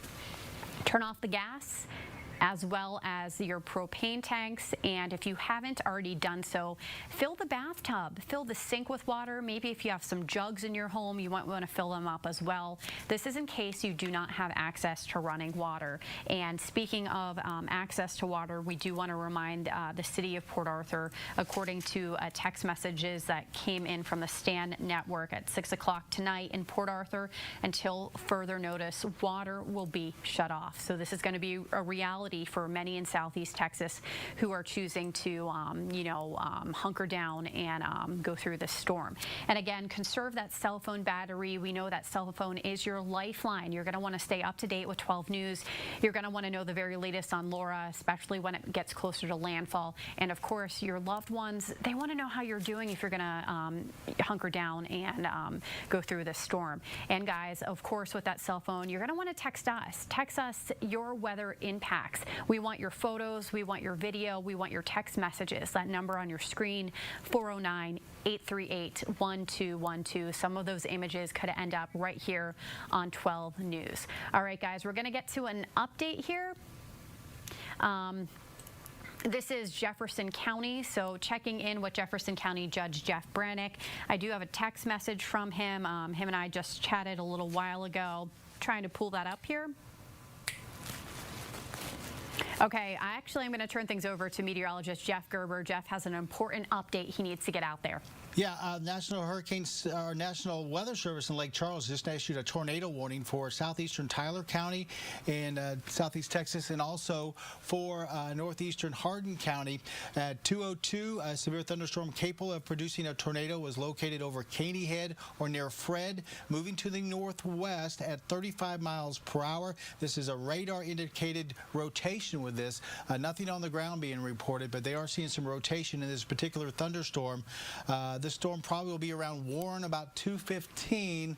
And you can see Warren is kind of on the end of that cone there, very close to Spurger. You can see the lightning strikes with it as you get back towards Beaumont and 96.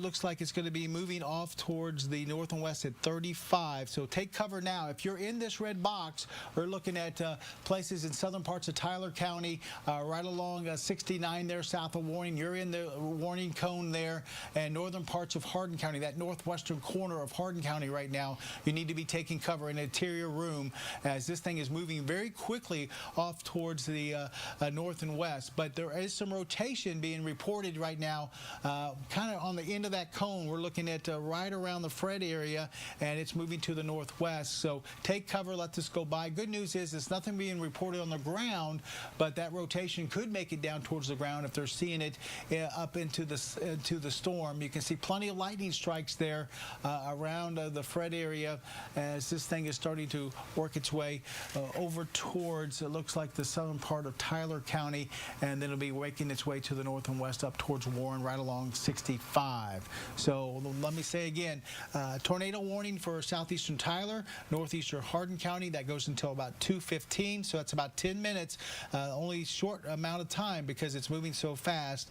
They said at 2:02, a severe thunderstorm capable of producing a tornado was located over Katy Head or near Fred, moving to the northwest at about 35. Radar indicated rotation with this particular cell, so you need to take cover now. Interior room, away from windows, 2:15, so you're only talking about 10 minutes to get into a safe location as this storm passes by fairly quickly. And you can see quite a bit of lightning on the back side of this, so we are looking at possibility of some rotation there in this one particular thunderstorm cell. Let me see if I can zoom in a little bit on it. Right, to see if I find the Fred area. There's Fred right there, and they're seeing maybe a little bit of rotation there. Not seeing any type of classic signature on radar as far as saying rotation. I think they're basically just seeing some rotation, especially around some of those thunderstorm cells. But once again, take cover now if you're in the southern part of Tyler County, northeastern part of Hardin County. Tornado warning until 2:15. Jeff, thank you so much for that update, and it really just goes to show how rapidly, quickly this situation can change, and how Mother Nature can just change so quickly. So, guys, if you're in that area that Jeff was talking about, please take shelter, until about 2:15, and that watch and warning, excuse me, that warning expires. Okay, guys, we are getting a live look here in Beaumont. I believe this is I-10. We're in our storm tracker vehicle, and as you can see, roads are a little bit wet. It doesn't appear like the rain is coming down. Do we have a reporter in this vehicle? Are they going to do any talking? Okay, so I'm going to help narrate through this so you can take a look on one side of your screen.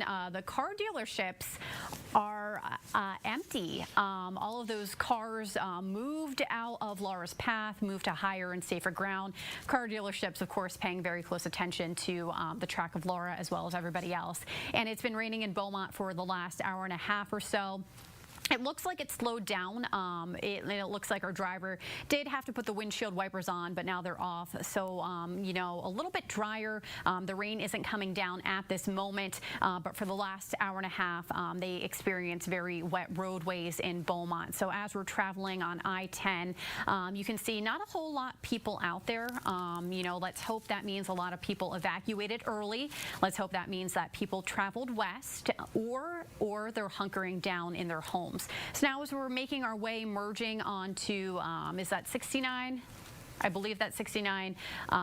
You can see, again, traffic non-existent. It doesn't appear that there's anybody in the front. It doesn't look like there's really anybody on the road. So, we're heading 69 towards Orange. Orange is experiencing, at least according to radar, some more wet weather by comparison to the Beaumont area. And as you get closer to the Louisiana border, you're going to see some more rain. And this is some of the very outermost rings of Laura. So we have our storm tracker on the roadway headed to Orange, and we'll check in on them when they get a little bit closer to Orange. In the meantime, I'm going to send things over to meteorologist Jeff Gerber. And once again, we're looking at this tornado warning, and this is up towards parts of southern Tyler County and sections of northeastern Hardin County. You can see a lot of lightning strikes here where they're thinking there's a little bit of rotation in this particular thunderstorm cell near the Fred area. It's moving to the north and west at about 35 miles per hour, so it's going to quickly move up into southern parts of Tyler County. Looks like it's going to be passing Spurger just off towards the south and then heading up maybe towards the Warren area as we head through the next 5 to 10 minutes or so. Very quickly moving off towards the north. Tornado warning till about 2:15, so only about 4 minutes left on this. We'll see if they extend it out once we get to about 2:15, if they continue to see some rotation. But nothing being spotted on the ground here. They're just scanning the storm, and they see those wind couplets kind of hooking together, or some of that rotation down right around the county line there between, it looks like, Tyler and Hardin County. So that's why they went ahead and issued the tornado warning. This is not going to be the last of the tornado warnings we see, folks, as these bands kind of spin around the northern edge of Laura. Would not be surprised to see a quick spin up here or there of a quick tornado, or at least see a lot of rotation in some of these thunderstorm cells. So as Patrick comes on here in just a little bit, I wouldn't be surprised if he has a few of these to talk about as we go through the rest of the afternoon into this evening. Let me go back out with the radar real quick here, and we'll kind of zoom out just a little bit and give you an idea of the rain that's scattered across the area. And there's quite a bit of it. We're looking at these showers and a few thunderstorms across the northern edge of Laura. Even though Laura's well down into the Gulf of Mexico, we're still seeing these bands of some heavy rain move across the area. We're going to see that throughout the afternoon, kind of off and on, and then they'll get a little bit more steadier. And of course, we'll get some very heavy rains and some strong gusty winds as Laura comes on shore. It looks like late tonight, early Thursday morning. Right now, Category 4 hurricane winds are at about 140, 45 miles per hour, and they're expecting to come ashore like that right up the Sabine River as we go towards later on tonight, early tomorrow morning. But right now, once more, a couple more minutes left on this tornado warning. You can see the lightning where they're seeing some rotation here, northeastern corner of Hardin County. This is all sliding very quickly off towards the northeast at about 35 miles per hour. Thanks so much, Jeff. And I do want to get to some breaking news right before we get to three things you need to know. From the city of Port Arthur, the state has sent C-130s to provide a last chance evacuation for the general population at the Jack Brooks Airport. If you're someone who needs to be evacuated and your hub is closed, you can go ahead and go to the Jack Brooks Airport to be evacuated by plane. Please keep in mind that these planes are not equipped for citizens with medical issues. This is for the general population only. So each one can fit about 40 people, a total of 80 evacuees per COVID guidelines. Once these planes are loaded, they'll fly to the Dallas-Fort Worth area. They will not make a return trip. So it sounds like you may have to find your own way home if you do choose to go on this aircraft.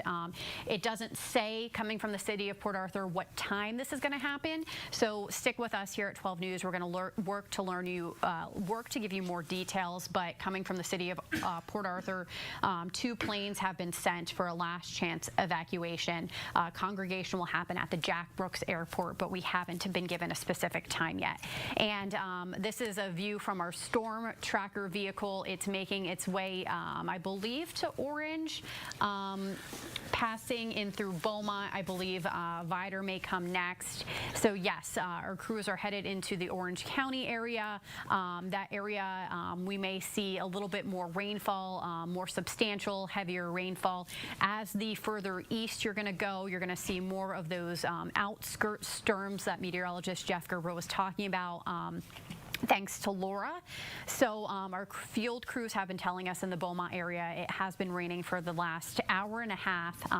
They do appear to have their windshield wipers on as they're traveling from Beaumont to Orange. And we do want to remind our 12 News crews to please be safe while you're out there. Our 12 News crews are going to get in position. They're going to be hunkering down, and they're going to bring us the latest from a very safe space, as 12 News is going to continue our coverage well into the evening and in through the morning to follow the track of Laura. So let's go ahead and switch things up now and turn it over to the 3 things you need to know here at 12:15. If you're just joining us, here's what you need to know. The National Hurricane Center says prepare for life-threatening impacts from Hurricane Laura. Final buses have left ahead of the direct impact of Laura, but again, Port Arthur sending an announcement. 2 planes will be sent to the Jack Brooks Airport for a last-ditch evacuation effort. We're not exactly sure what time folks are asked to congregate, so we're going to work to learn more. Entergy is reminding people that they should prepare for outages for weeks, and we know Southeast Texas, we're no stranger to those long and those prolonged outages during Hurricane Harvey. Some of those rural areas without power for 3 or even 4 weeks. We know it's not pretty to deal with those long-term power outages, Entergy is asking for your patience as they work to turn those lights back on following the storm. We do know that a Category 4 hurricane will bring along with it widespread power outages. Let's turn now to Jefferson County. Within the hour, I sent a couple of text messages to Jefferson County Judge Jeff Brannick.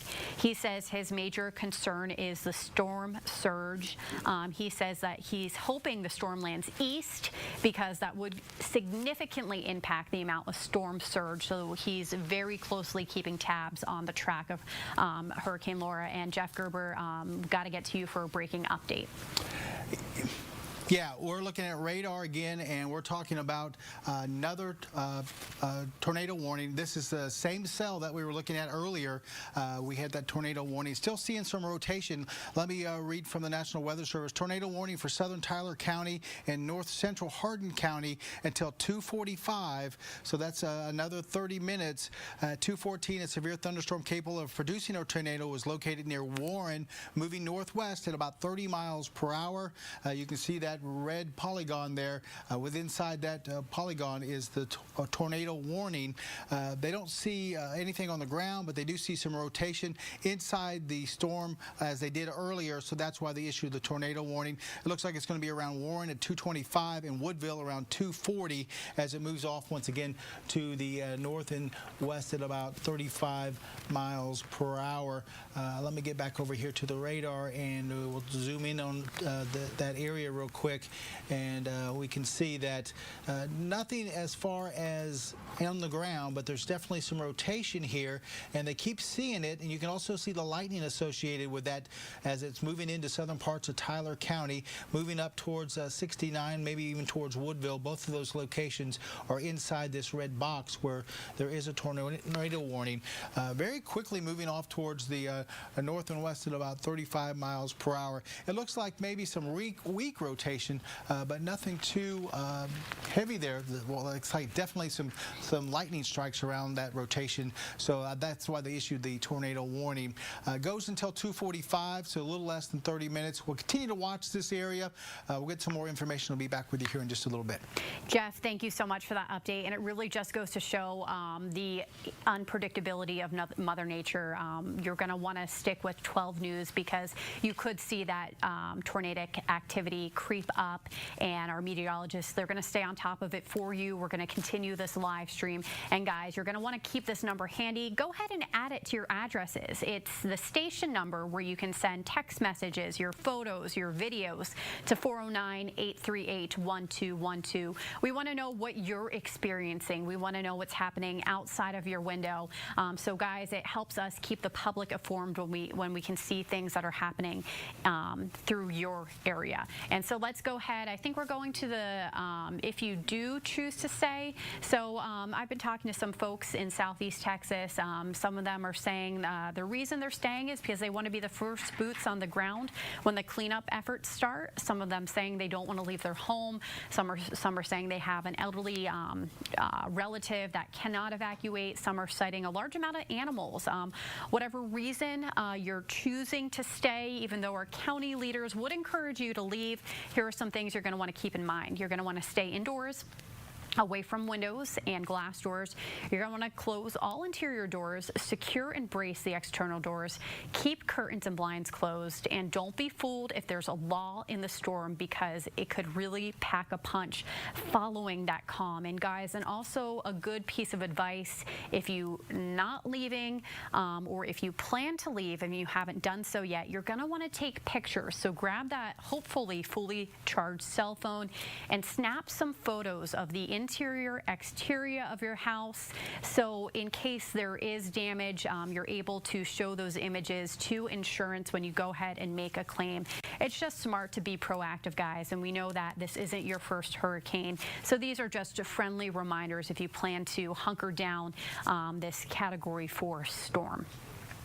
All right, guys, and if you do want to evacuate, this number on your screen is going to be very handy. That number is 409-838-1212. It's going to give you a list of evacuation routes, and let's give our producers a second, and maybe they can access the drivetexas.org. Actually, we want to get to meteorologist Jeff Gerber. He has an update for us. Yeah, we're trying to zoom into this tornado warning once again. That includes parts of Tyler County and goes until 2:45. Nothing being reported on the ground, but the National Weather Service has been scanning these storms, and this is all part of the band of rain that has been moving in on the northern side of Laura. And a couple of these storms, we will see a little bit of a spin up here and there. Nothing will be being reported, and this is one of those particular cells that they see a little bit of spin in, and as it moves into southern Tyler County, they're watching it pretty closely. Even along with the spin, you're seeing a few lightning strikes here and there. Looks like it's heading right up towards 69, up maybe towards Woodville and up towards Warren here over the next, say, 20 minutes or so. So that's why they're kind of watching it real close, and we're watching it real close. There's rain all over the place across parts of southeast Texas and southwest Louisiana from Beaumont. Some of the heavier cells over towards the Quincy. Might see maybe even a few spin-ups from some of these that are going to be coming into southeast Texas as we go through probably the next half an hour to an hour or so. So this is just kind of the start of it as we start to see some of these heavier cells move through the area. Once again, kind of the northern end of the storm, of the hurricane, kind of that northern rotation kind of starting to push through the area.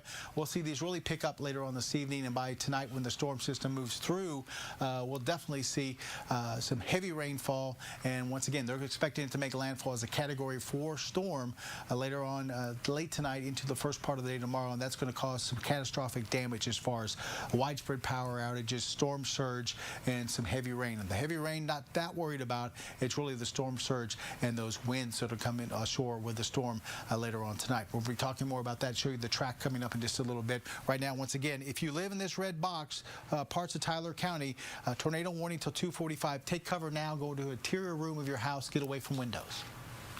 Good advice there, Jeff, and it really just goes to show how fluid this situation is. That tornadic activity, it can creep up anytime there's a hurricane like this, or a meteorologist, both Jeff Gerber, Patrick Vaughn, they're going to be on top of it for you all well into the evening. So if you're just joining us now here at 2:23, here are the three things you need to know right now. The National Hurricane Center says prepare for life-threatening impacts from Hurricane Laura. The final buses have left southeast Texas ahead of a direct impact from Laura. And Entergy says prepare for outages for weeks. Southeast Texas, unfortunately, no stranger to those prolonged outages. Now, also developing, coming from the city of Port Arthur, 2 planes are supposed to be staged at the Jack Brooks Airport. The city did not put out an exact time, but they're doing this as a last-ditch effort to get folks out of town and out of Laura's path. So we're going to work to find out what time those 2 planes are going to be there. And also of note, coming from Port Arthur, they said this is only a one-way operation. So it sounds like folks would be responsible for getting themselves back from the Dallas-Fort Worth area. But again, those planes are supposed to be staged at the Jack Brooks Airport. If we can go to the TxDOT map, if possible. Our producers are going to work behind the scenes to pull this up. The reason why I want to pull this up is because I do have an update from somebody who left Lumberton. So a friend of mine left Lumberton. They went 69 to 96, and they're reporting a smooth ride. So no problems from those folks who are traveling from Lumberton and heading westbound. Now, you might be intimidated if you see the red line on your screen. That's just marking the evacuation route. That's not a bottleneck. bottleneck. That's not slow go traffic. It's just the recommended evacuation route. But in this case, Laura is tracking northward. So heading north is not your best bet. You're going to want to head west, Houston, Dallas, Austin, San Antonio. The further west you go, the more out of the path you're going to be. If you do travel east, you're going to want to brace for a very wet ride. The further east you go, the more rain you're going to encounter. So if you do plan on leaving, drivetexas.org is a good resource for you. It can help you plot out your drive and figure out if there's any bottlenecks or slow go traffic. But for the most part, what I'm hearing from those who have evacuated the Golden Triangle, they're reporting traffic is moving steadily, both on I-10 as well as 105. And then the latest coming from Lumberton, my friends in Lumberton reporting a very smooth ride from 69 to 96. So some things to keep in mind if you plan to head out. Got to get back to Jeff Gerber with what's looking like a potentially scary situation. Yeah, we are looking at this tornado warning through parts of Tyler County, and this tornado warning goes until about 2:45. They've seen a little... Hey, Jeff, can you slip your mic on? There we go. I'm sorry. I had to turn it off for a second. I was doing something. Anyway, tornado warning until 2:45. That includes that red box there, and that's basically, there we are, Tyler County. Seeing some rotation here as it moves off towards the north and west at about 35 miles per hour. That does include Woodville, also does include the Warren area. So we could see maybe something touch down. Usually with this, some spin-ups around a tropical system, you don't see too much as far as a strong tornado or anything like that. It could be a little weak tornado that we see right now. We haven't had any reports of anything on the ground.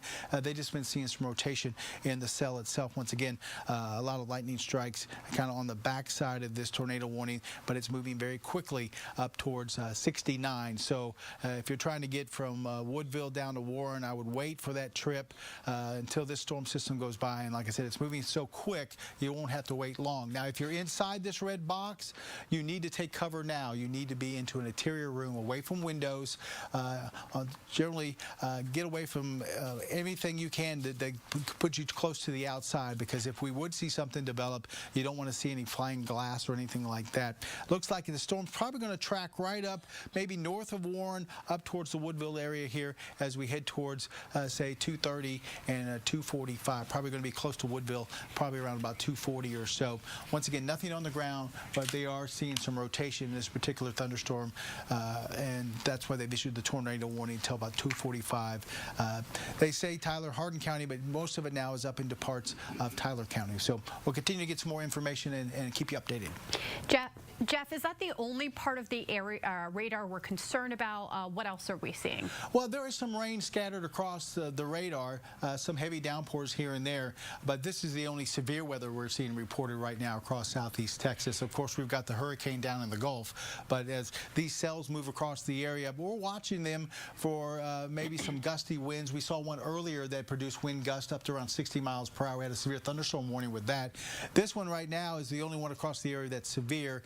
And the Weather Service says with that rotation, they had to go ahead and issue a tornado warning until 2:45. This is the only real concern right now. We do have some heavy downpours across the area and some gusty winds, but nothing severe. And Jeff, for folks who may live in like a mobile home or something in that red area, what should they do? If you can get out and get to a substantial structure, that would be great. We got some really heavy rain falling down through parts of central Tyler County right now, so a lot of folks probably don't want to try to get out. But if you can and you've got a substantial structure close to you, that would be great. If you can't, find an interior room once again and just kind of hunker down in there. A lot of folks, especially when you got a smaller home like that, try to get to a bathroom, maybe put something over top of them. A lot of folks here put on helmets when they have a tornado warning, and they'll hunker down in their bathroom or interior room or something like that, which is not a bad idea, because if you actually get a tornado, that flying debris helmet could protect your head from that. You know, I've heard the bathtub or like an interior closet, also good options for folks as well. well. And should folks be seeking shelter if they live in that rectangle area? Yes, of course. They should be seeking shelter, even though this is just Doppler radar indicated spin kind of within this storm, and we're not seeing anything on the ground. It's nothing to play around with. Seek shelter. It's moving fast, so you don't have to stay in your shelter for long. It goes till about 2:45. Wouldn't be surprised if this continues to show some spin all the way through Tyler County, and by about 2:45 they issue maybe another tornado warning with this, maybe a little bit farther north in the county. That's why we're watching it closely and kind of monitoring things and making sure there's nothing that quickly touches down. Jeff, what's kind of the science behind the tornadic, atmosphere that kind of goes hand in hand with a hurricane? Because we see these water spouts, these strong tornadic atmosphere go hand in hand with them. Well, you think about a hurricane, what do you have? It's just a big giant ball of spinning atmosphere, and then you've got these little areas of rain and thunderstorms spinning around that giant ball, and each one of these can actually show a little bit of spin with them as well. So it's all a big rotation around one center, and just because we're looking at that rotation, that spin in the atmosphere, that can rotate as isolated spins around the center of the hurricane. Yep, thank you so much. And again, that should expire within the next 20 minutes here. Yeah, 2:45. Thank you so much. Okay, folks, we're going to go to a live look now outside of our 12 News studios. We're going to take a look outside of Beaumont. They've been experiencing wet weather for the last hour and a half. You can see that the roads are slick. Traffic is still moving there on I-10. Again, this is a live look outside of our 12 News studios. And if you are hitting the road, you're encouraged to travel west. The more eastbound you go, the more rain you're going to encounter. Let's go ahead and see if we can get another one of our live cams. Can we get the one? All right, we're going to do a storm recap. Yep, let's go ahead and head there. Oh, all right, apologies, guys. So let's go ahead and check in on some more of our sky cams. Do we have the one in Lake Charles? Maybe about an hour ago, the one in Lake Charles, it was showing extremely poor visibility. It was hard to see just a couple of inches in front of your face. So again, the more east you go, the poor visibility you're going to see, as well as more rain you're going to encounter. So I know our production crew, they're trying to pop up that Lake Charles video. So there it is, looking a little bit better from about an hour ago. About an hour ago, that bridge in the background you could barely see. So visibility is a little bit better, but still what that fog indicates, it's rain. It's rain coming down in the Lake Charles area. So want to go ahead and get to what some folks are saying on social media. The newly elected Bishop Toops, he's offering his prayers for Southeast Texas, and he also wants to remind folks that homes, parishes, and schools can be rebuilt, but life is the most precious gift, and it must come first. So maybe that message coming from a church leader may impact your decision. So Jeff, we see Laura behind you. What's the latest with Laura's track? Right now, still tracking towards Southeast Texas, Southwest Louisiana. Let me turn my mic on. Patrick's here, and I've been talking to Patrick, so I've been turning the mic off so we can have a conversation as he plans to take over. Anyway, here's the latest on Hurricane Laura. Winds are at 140 miles per hour, moving to the northwest at about 16. This is as of about 2 o'clock. The winds really haven't changed much over the last couple of hours or so, but that's good news. We don't want it to get any stronger. Classic hurricane here, big eye. We're seeing the top of the storm system kind of being blown off. It's a huge atmospheric engine there that's going to be working its way right towards us as we head towards later on tonight, which is a scary thing to see. Now let's take a look. Let me get out of the way for you all at the current track as of 2 o'clock. Winds at 140, moving to the northwest at about 16 miles per hour. There it is, Category 4.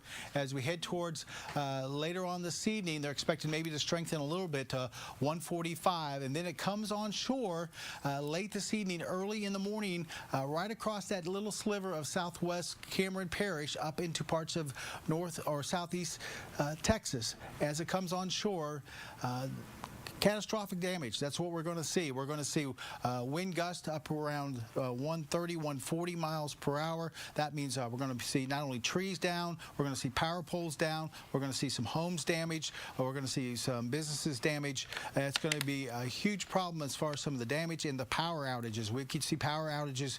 If we get power poles down, we're talking about power outages for not just a couple of days, for maybe a couple of weeks, because it's hard to put back up power poles. Power lines is one thing, but power poles, that's a whole different deal where you've got to put up different poles and wire them up and everything like that. The storm's going to continue to move fairly quickly to the north, but still hurricane as we get up towards the lakes area. It's about 7 a.m. in the morning with winds at about 85 miles per hour, and then up into parts of Arkansas, parts of Missouri as we head towards later on in the day and then into Friday. So this is going to be a quick moving storm system. That's good for the rainfall and also really good for actually the winds, because we won't sit there and have the winds pound us for hours and hours. It's going to be maybe a 5-6 hour period there where we're going to have to deal with some hurricane winds, but at least it is going to be moving through very quickly as we go through late tonight and into Thursday.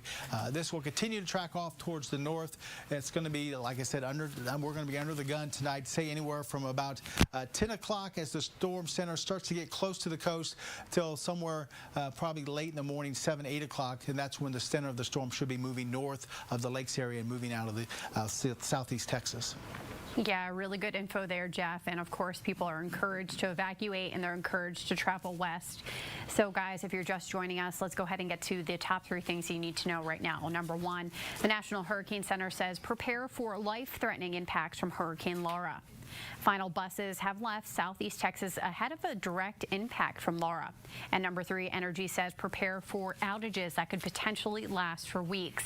Now, in a last-ditch effort to get people out of town, this is coming from Port Arthur, there are going to be 2 planes available at the Jack Brooks Airport. You're going to have to drive to the airport yourself, and the evacuation will run no later than 4 p.m. So you're going to want to gather at the Jack Brooks Airport before 4 o'clock. That's when those planes are expected to depart. They cannot depart any later based on wind conditions. So passengers will be screened for COVID-19 before boarding on the plane. And this is for folks with non-medical conditions. Unfortunately, the planes cannot house anybody with a major medical condition. So again, 2 airplanes at the Jack Brooks Airport departing around 4 o'clock. They can fit about 80 people, 40 on airplane 1, 40 on airplane 2. So in a last-ditch effort to get people out, please keep that in mind if you need transportation and want to get out of Laura's path. Okay, guys, now if you do plan on staying, here are some reminders for you. You're going to want to turn off the utilities. You're going to want to turn that refrigerator to the coldest setting. That will help preserve any food if there's an outage. Now, if there's a prolonged outage, it may not save it all. You're going to want to turn off gas, propane tanks. You're going to want to fill the bathtub and sinks with water in case you don't have access to any. And you're going to want to conserve that cell phone battery. We know you want to stay up to date as the eye gets closer and closer to the coast to see what Laura's doing. And of course, you're going to want to stay in touch with family and friends. They're going to want to know how you're faring throughout the storm. Also want to remind people coming from the STAN network, speaking about water. According to the city of Port Arthur, water will be turned off at 6 o'clock tonight until further notice. So really important if you're in Port Arthur, you're going to want to fill that bathtub, any jugs you may have, or even the sink, so that way you do have access to water when that water turns off in just a couple of hours here. That's scheduled to happen at 6 o'clock tonight. So also the mayor of Port Arthur, Thurman Bartee, saying if you do stay, may God be with you. No emergency crews will be on the roads once those winds reaches 35 miles per hour. So if you call 911, if you need a police officer, if you need an ambulance, if you need fire and rescue crews, they won't be able to help you once those winds are over 35 miles per hour. So you're just going to have to wait it out if you have an emergency. Those folks will only be able to respond again once the storm has passed, once it has cleared, and they can safely, hopefully safely, get to you. The last buses have left the Civic Center at noon. So again, if you need to evacuate in a last-ditch effort, there will be 2 planes at the Jack Brooks Airport. But again, those planes are set to take off around 4. So if you want to get there, you're going to want to get there soon. You're going to need to drive your own car there, and you'll be put on a plane headed towards the Dallas-Fort Worth area. All right, guys, an update from the National Hurricane Center. They're calling Laura a formidable hurricane that can sink entire communities. The National Hurricane Center also saying we could see the storm surge heights of more than 15 feet. The National Hurricane Center saying storm surge in some areas along the coast will be unsurvivable. Now, Jefferson County Judge Brannick, he's echoing that same statement. He says his eyes are to the storm surge. Him and I spoke not too long ago. In a text message, he told me he is hoping and praying, like other folks, that the storm either loses strength or that it turns east of us, because the current track is showing a significant amount of storm surge. And again, that sentiment being echoed by the National Hurricane Center.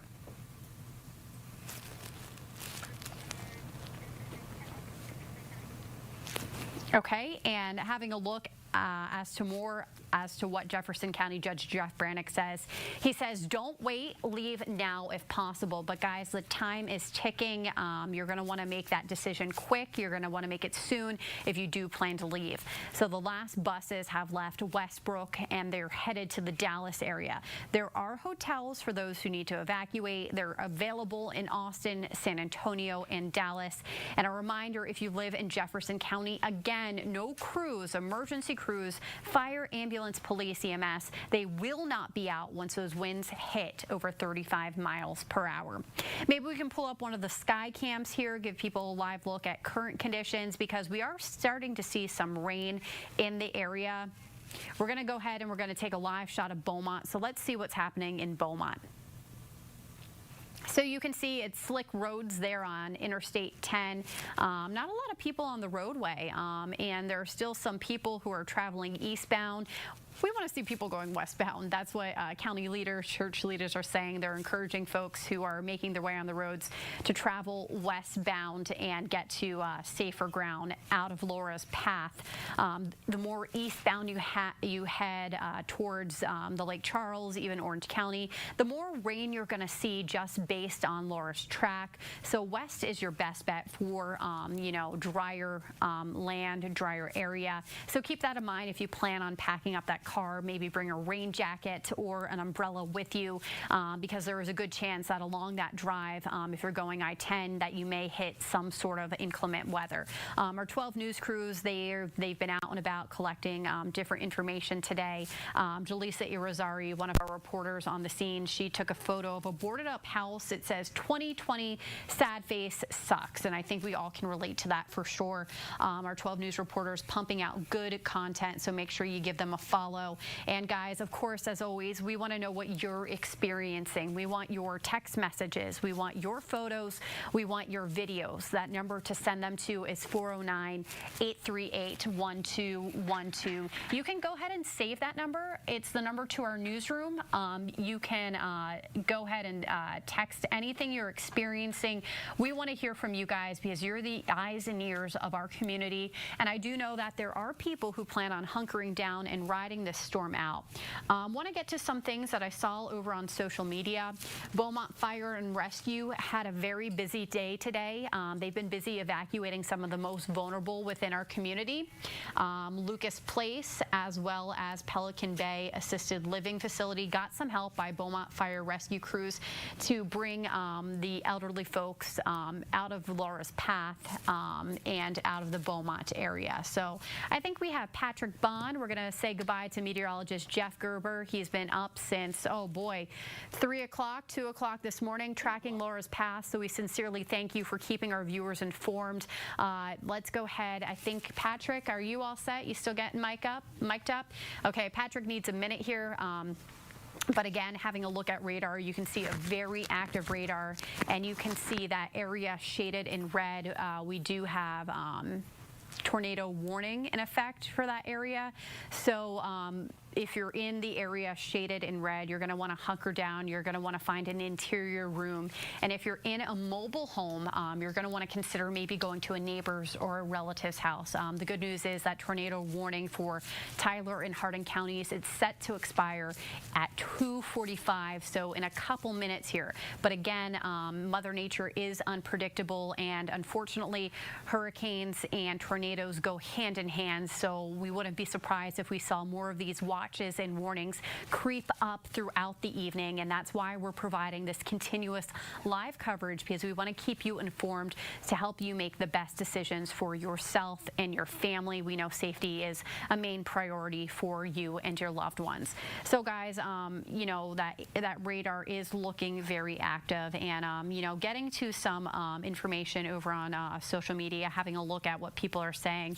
Beaumont Police Public Information Officer Haley Morrow is reminding people that once those winds reach 35 miles per hour, emergency operations will stop. That means the police department. That means fire and rescue crews. That also means ambulances will not be responding until it's clear. So let's go ahead and get to Chief Meteorologist Patrick Vaughn. And Lauren, we have a new tornado warning in through sections of Tyler County. This is until 3 o'clock. This is obviously moving on off towards the north and west at the present time. And this is Doppler indicated, a little bit of rotation that I see right now. And this is more of a precaution, as I don't think there's, well, that's where we're at right now. It's Doppler indicated. I don't think there's anything on the ground right now, just looking at this, but still, certainly gusty winds with this. Otherwise, this is one of the feeder bands that's moving off towards the west and northwest at the present time, rotating around this storm. Quite a bit of lightning, and as you can see, this is the center of the stronger winds in and across Woodville, back over to just north of Warren.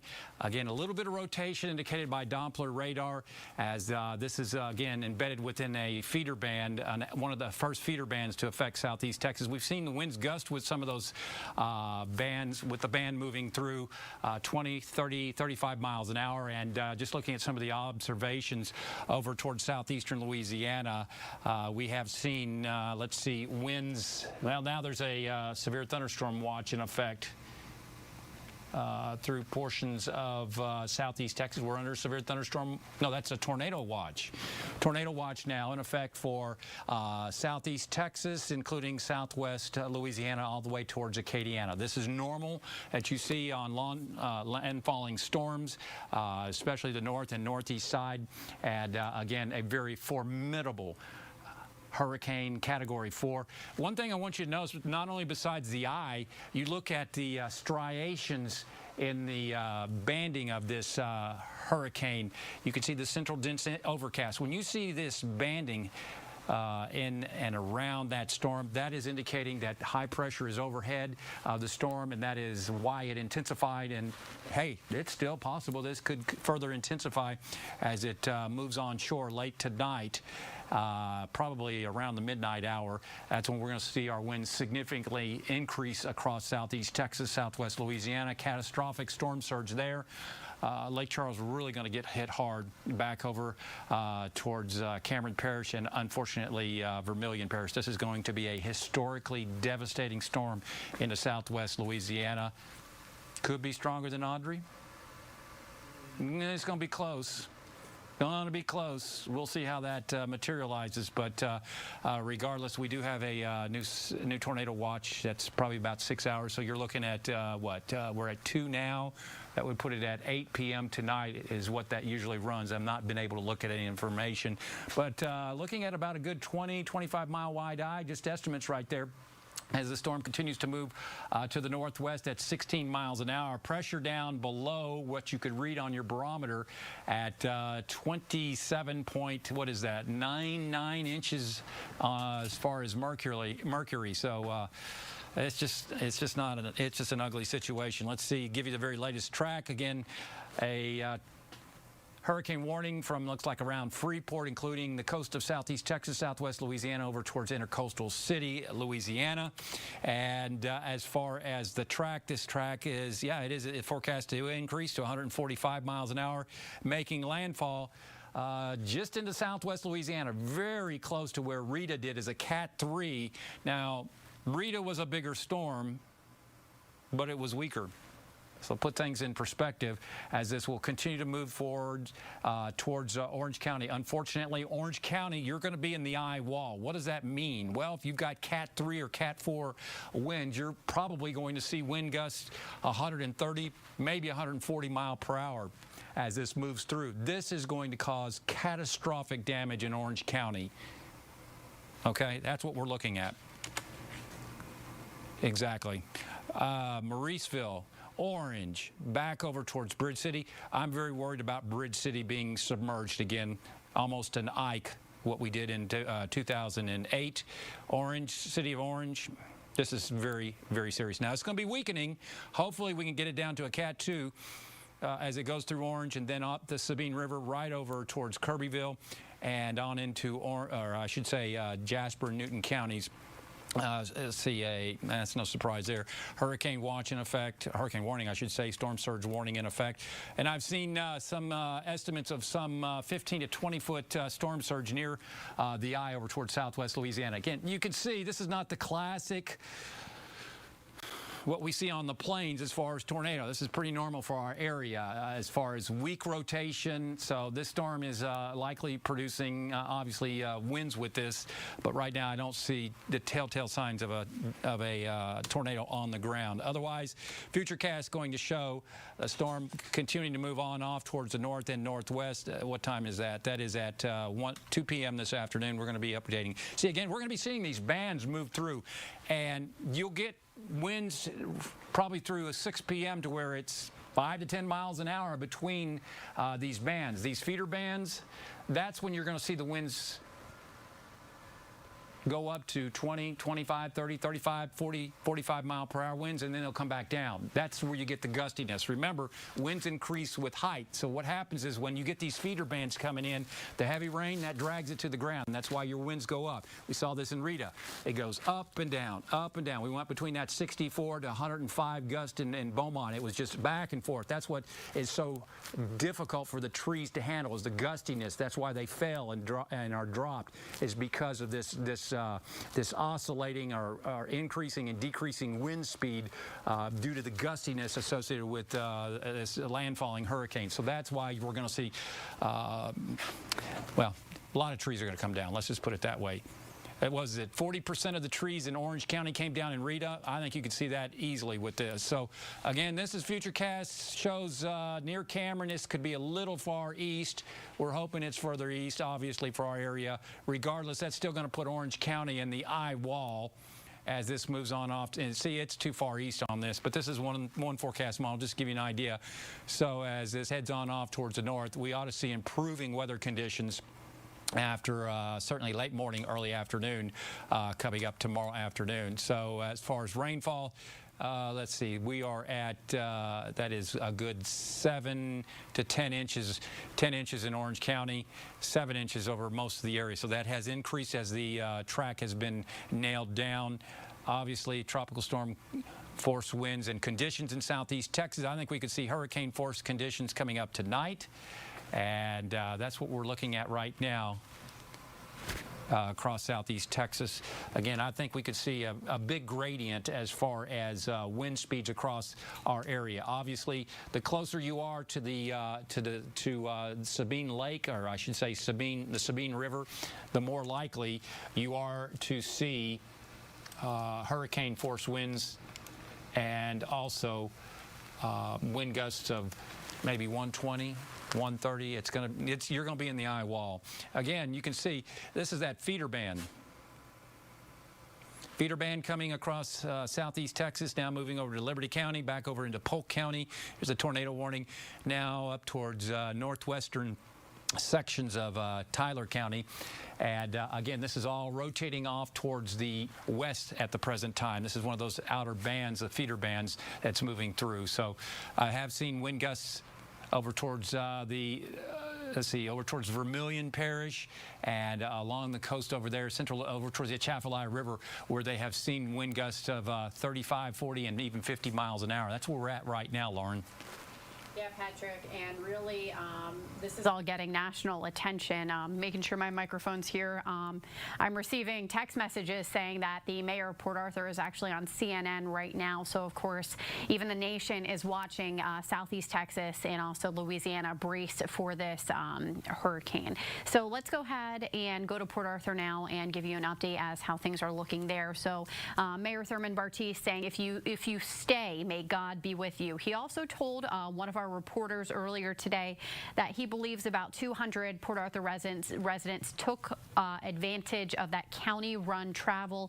He says in his dealings with driving around the city, he believes for the most part people have evacuated, but he is warning folks again to get out and that there is still time. A reminder for those who do stay, no emergency crews will be on the roads once those winds reach 35 miles per hour. So the buses are running until 3 p.m. so there are still an opportunity to get out if you need to, and those are running at the Port Arthur Civic Center. And also 2 planes, 2 C-130 planes are at the Jack Brooks Airport for last chance evacuations. We're being told that this is for the general population. This is not for folks with a medical condition.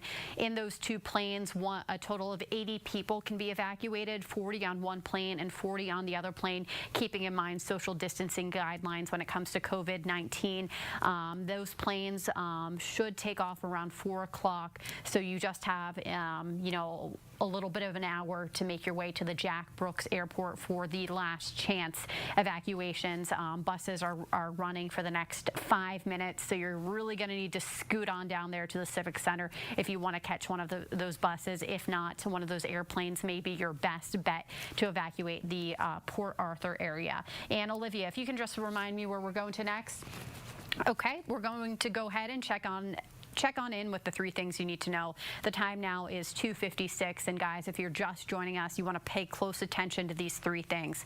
Number 1, the National Hurricane Center says prepare for life-threatening impacts from Hurricane Laura.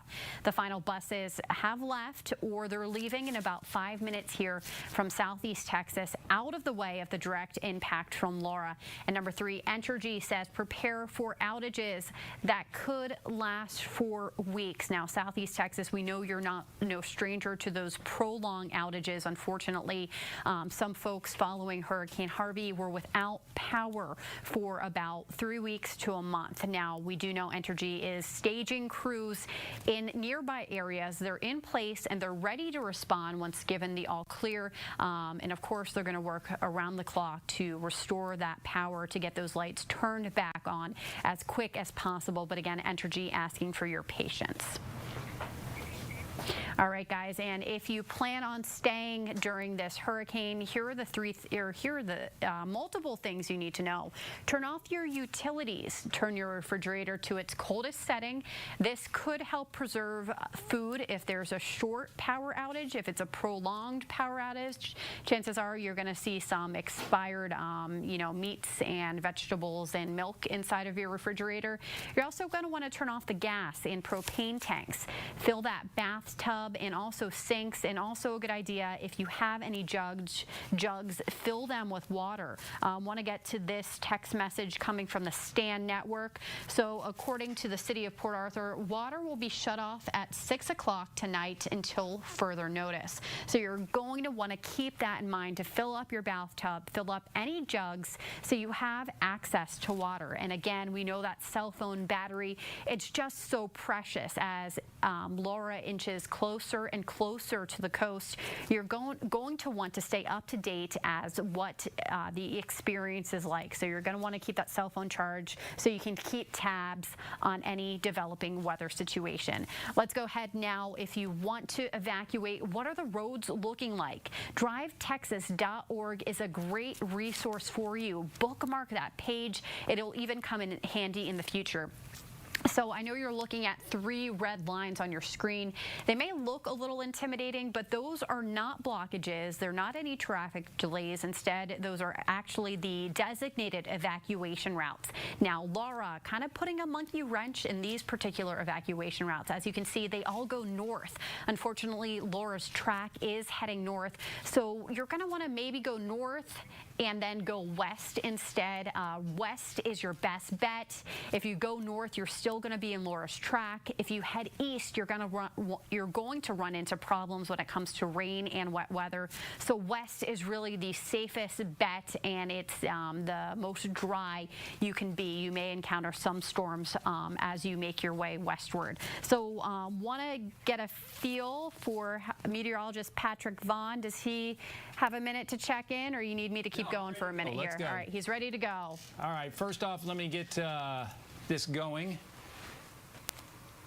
Take a look at radar. There we go. All right, here's the setup. We're under a severe thunderstorm watch, I believe, until 8 p.m. if I'm correct. Watching the potential, or I should say a tornado watch until 8 p.m. tonight.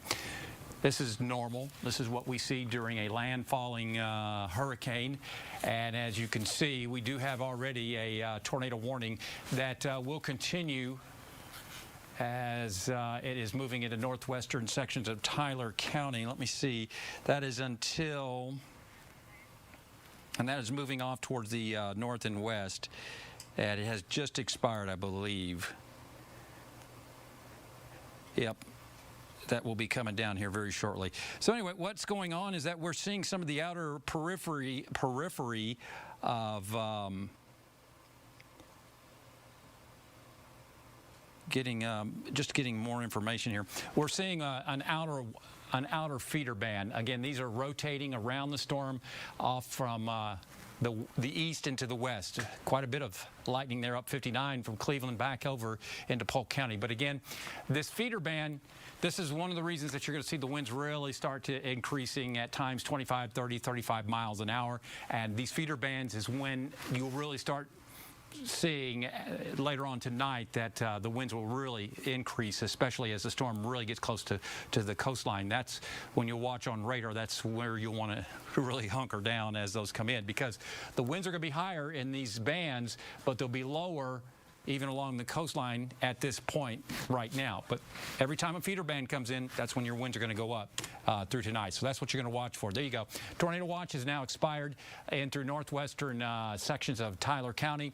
Woodville still seeing some locally heavy rainfall there as this cell moves off towards the north and west. So we're looking at satellite, and it shows Hurricane Laura. It's about 185 miles to the south-southeast of Lake Charles at the present time, moving towards the northwest at 16 miles an hour. The eye, 40 miles wide, so it's a big eye. That's not indicative of its strength, but I'm just real impressed. I'm very impressed with the donut structure. Look at this. It's very symmetric. The more symmetric it is, the stronger it is, and that's why we're looking at a Cat 4. And you can see these striations. This is what is really awesome to me, is the striations within this donut. That's telling us that it's almost pristine conditions at this point. Hopefully we get some shear as this moves closer to the coastline, but almost pristine conditions as far as this storm goes. It's why it's so strong as it continues to move on off towards the northwest. So if this comes in tonight, and it goes over your house, you do not want to be out in the eye. Yeah, the winds are going to go calm, but it's the backside that you got to watch, because it sometimes could be stronger. But as this central dense overcast reaches the coastline, that's when some of these feeder bands are really going to start picking up. We've already seen winds along the Atchafalaya River Basin back over towards Vermilion Parish and Terrebonne, back over towards near Lafourche Parish, St. Martin Parish. They have seen some wind gusts of around 35 to 50 miles an hour here in the last hour as one of these feeder bands has gone in. But again, moving on off towards the north and west at 16 miles an hour. Some of the model data now trying to trend at the last second further to the east, which would be great news for the Golden Triangle, more towards Cameron, the way things are looking right now. Otherwise, on radar, you can see these feeder bands. This is one of those outer feeder bands, and that's where you're going to get the tornadic thunderstorms. And don't be surprised if you have tornado warnings. That's, again, that watch box in effect for the next 6 hours, and that would be, again, about 8 p.m. tonight, I believe. I'm going to have to check on that. But again, these feeder bands are where you're going to see the winds really ramp up. So south of this, the winds will go down. And then, of course, then we get the continuous rainfall with the main storm moving into southwest Louisiana, Acadiana, back over into southeast Texas. Again, that 40-mile wide eye, there's the eye wall, and that's where it has those winds extending, the hurricane force winds extending outwards some 60 miles. And that's where you're getting the winds to ramp up to 120, 140 miles an hour. It's forecast to come in overnight, roughly around midnight, 1, 2 o'clock in the morning, as a Cat 4, a very strong Cat 4 with winds of 145 miles an hour. Hopefully we can weaken this, but again, that is where we're really going to start seeing the winds in one of these almost concentric eye walls trying to develop across the storm right now. That's where the storm is going to reorganize and try to get stronger. So here's the latest track from the National Hurricane Center. It's a Cat 4 moving northwest at 16 miles an hour. Forecast to take aim on southwest Louisiana coastline near Cameron, Louisiana, is a Cat 4, and that would be roughly midnight, 1, 2 o'clock in the morning. On the east of the side of that storm, particularly east of Cameron, East Cameron Parish back over to Vermilion Parish, that's where you're going to get catastrophic storm surge, because you have that onshore flow. That's the dirty side of the storm. That's where you see the winds whipping the storm surge 15, 20 plus feet. On the backside of this, because the eye and the center of circulation is still close to Sabine Lake, still going to have a respectable 9 to 13 foot storm surge there. But the further you get away, we'll have northerly winds, Houston, back over towards Hardin County, Liberty County, back over to Winnie. That tends to push water out. So the storm surge obviously going to be lower on that side. So we'll continue with this animation. Notice it goes right up the Sabine River, right on into Newton County, back over towards Newton. Could be moving right over your house, but notice it weakens to a Cat 1 with winds of 85 miles an hour. So within about, let's see, I'd say about midnight, let's give it 1 a.m. Within 6 hours, it's going to go from a Cat 4 to a Cat 1. Still, a lot of trees are going to come down. This is going to cause quite a bit of deforestation, if you will, and that's going to bring those trees down on power lines. Hopefully we don't have roofs being torn off, maybe over towards Orange County. Lake Charles, serious situation over that way as far as storm surge, because all that water is going to be forced up right through Big Lake and on into Lake Charles. It's almost a funnel effect. That's what is a very serious situation. It is a life and death situation as far as on that right side of that storm as it moves through southwest Louisiana, southeast Texas. So again, we're still hoping, don't want to wish this on anybody, but this is my home, okay? So we want to move this away. We're hoping that this trends off to the east. That's where we're at right now, okay? As far as this is obviously the hurricane warning, and no doubt about that. Lauren, that's where we're at right now. Still very impressive eye looking at radar right now. As you can see, it's about 40 miles wide, and it's roughly about 185 miles to the southeast of Lake Charles at the present time. You know, Patrick, I was watching your coverage last night, and I remember you saying this is just speculation, but Laura could become a Category 4, and you're kind of saying, I called it. Well, it's not the news we wanted, right? No, but, certainly not. Definitely the environment was right to allow this storm to pack an even bigger punch. Absolutely. You know, you have not had a storm in the last several weeks to traverse this part of the Gulf of Mexico. So the waters are, you know, 87 degrees the last time I checked, 87, 88, 89 degrees out there. So that produces a lot of energy for this storm. And so with high pressure, the banding I was just showing you on satellite, which is extremely extremely favorable for development. Everything coming together, no shear to speak of at this time. Certainly, this is what you get, unfortunately. It's just that time of year, late August, right on through September. For sure, Patrick. Long hurricane season to go, and as always, we thank you for keeping us informed. Patrick Vaughn going to be here throughout the evening. Could be a historic storm. Could be a historic storm. I think it will. I have a feeling this is going to have its name retired. All right. Thanks so much, Patrick. Let's go ahead and check in on Jefferson County now. I texted with Jefferson County Judge Jeff Brannick a little while ago, and he shared the same sentiment as Patrick Vaughn, saying that he is hoping that the storm lands to the east. One of Judge Jeff Brannick's biggest concern right now is the amount of storm surge we receive. And the further east the storm goes, the less of an issue the storm surge, the less it will rise. But again, that's only if this storm moves again to the east. So definitely a major concern still. Jefferson County Judge Jeff Brannick saying, don't wait, leave now if possible. Time is ticking, guys. This is really getting to the important hours here where you got to make a decision and you got to make it quick. If you were depending on county-run buses, well, it's too late. All of the county and city-run buses, they've already left. The one that left Westbrook was headed for Dallas. Some of the others were headed to the Austin, San Antonio area. Now, if you do want to head west, the good news is there are hotels available. You may want to check ahead before you hit the road, but the last time we looked, there were hotels in Austin, San Antonio, and Dallas.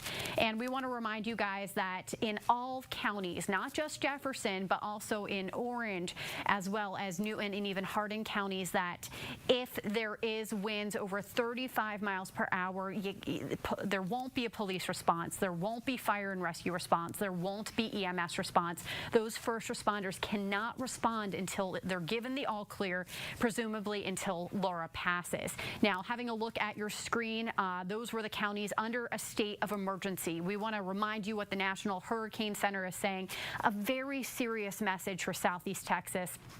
They're calling Laura a formidable hurricane that could sink entire communities. They're also saying we could see the storm surge heights of more than 15 feet.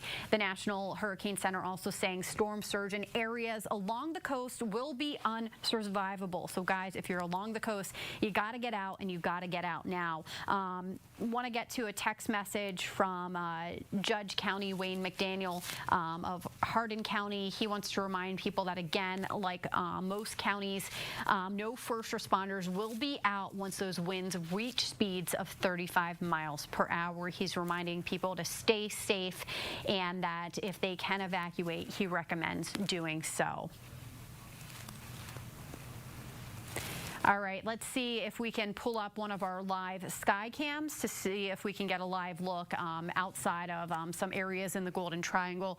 We're definitely seeing the wind pick up in some areas. We're seeing sporadic rainfall. We're seeing it heavy at some times, and then we're seeing it taper off. So having a look high above I-10, not a lot of people on the roads, very little traffic, and as you can see, traffic is moving. So if you waited till the last minute to get out, maybe now is a good time to hit the road.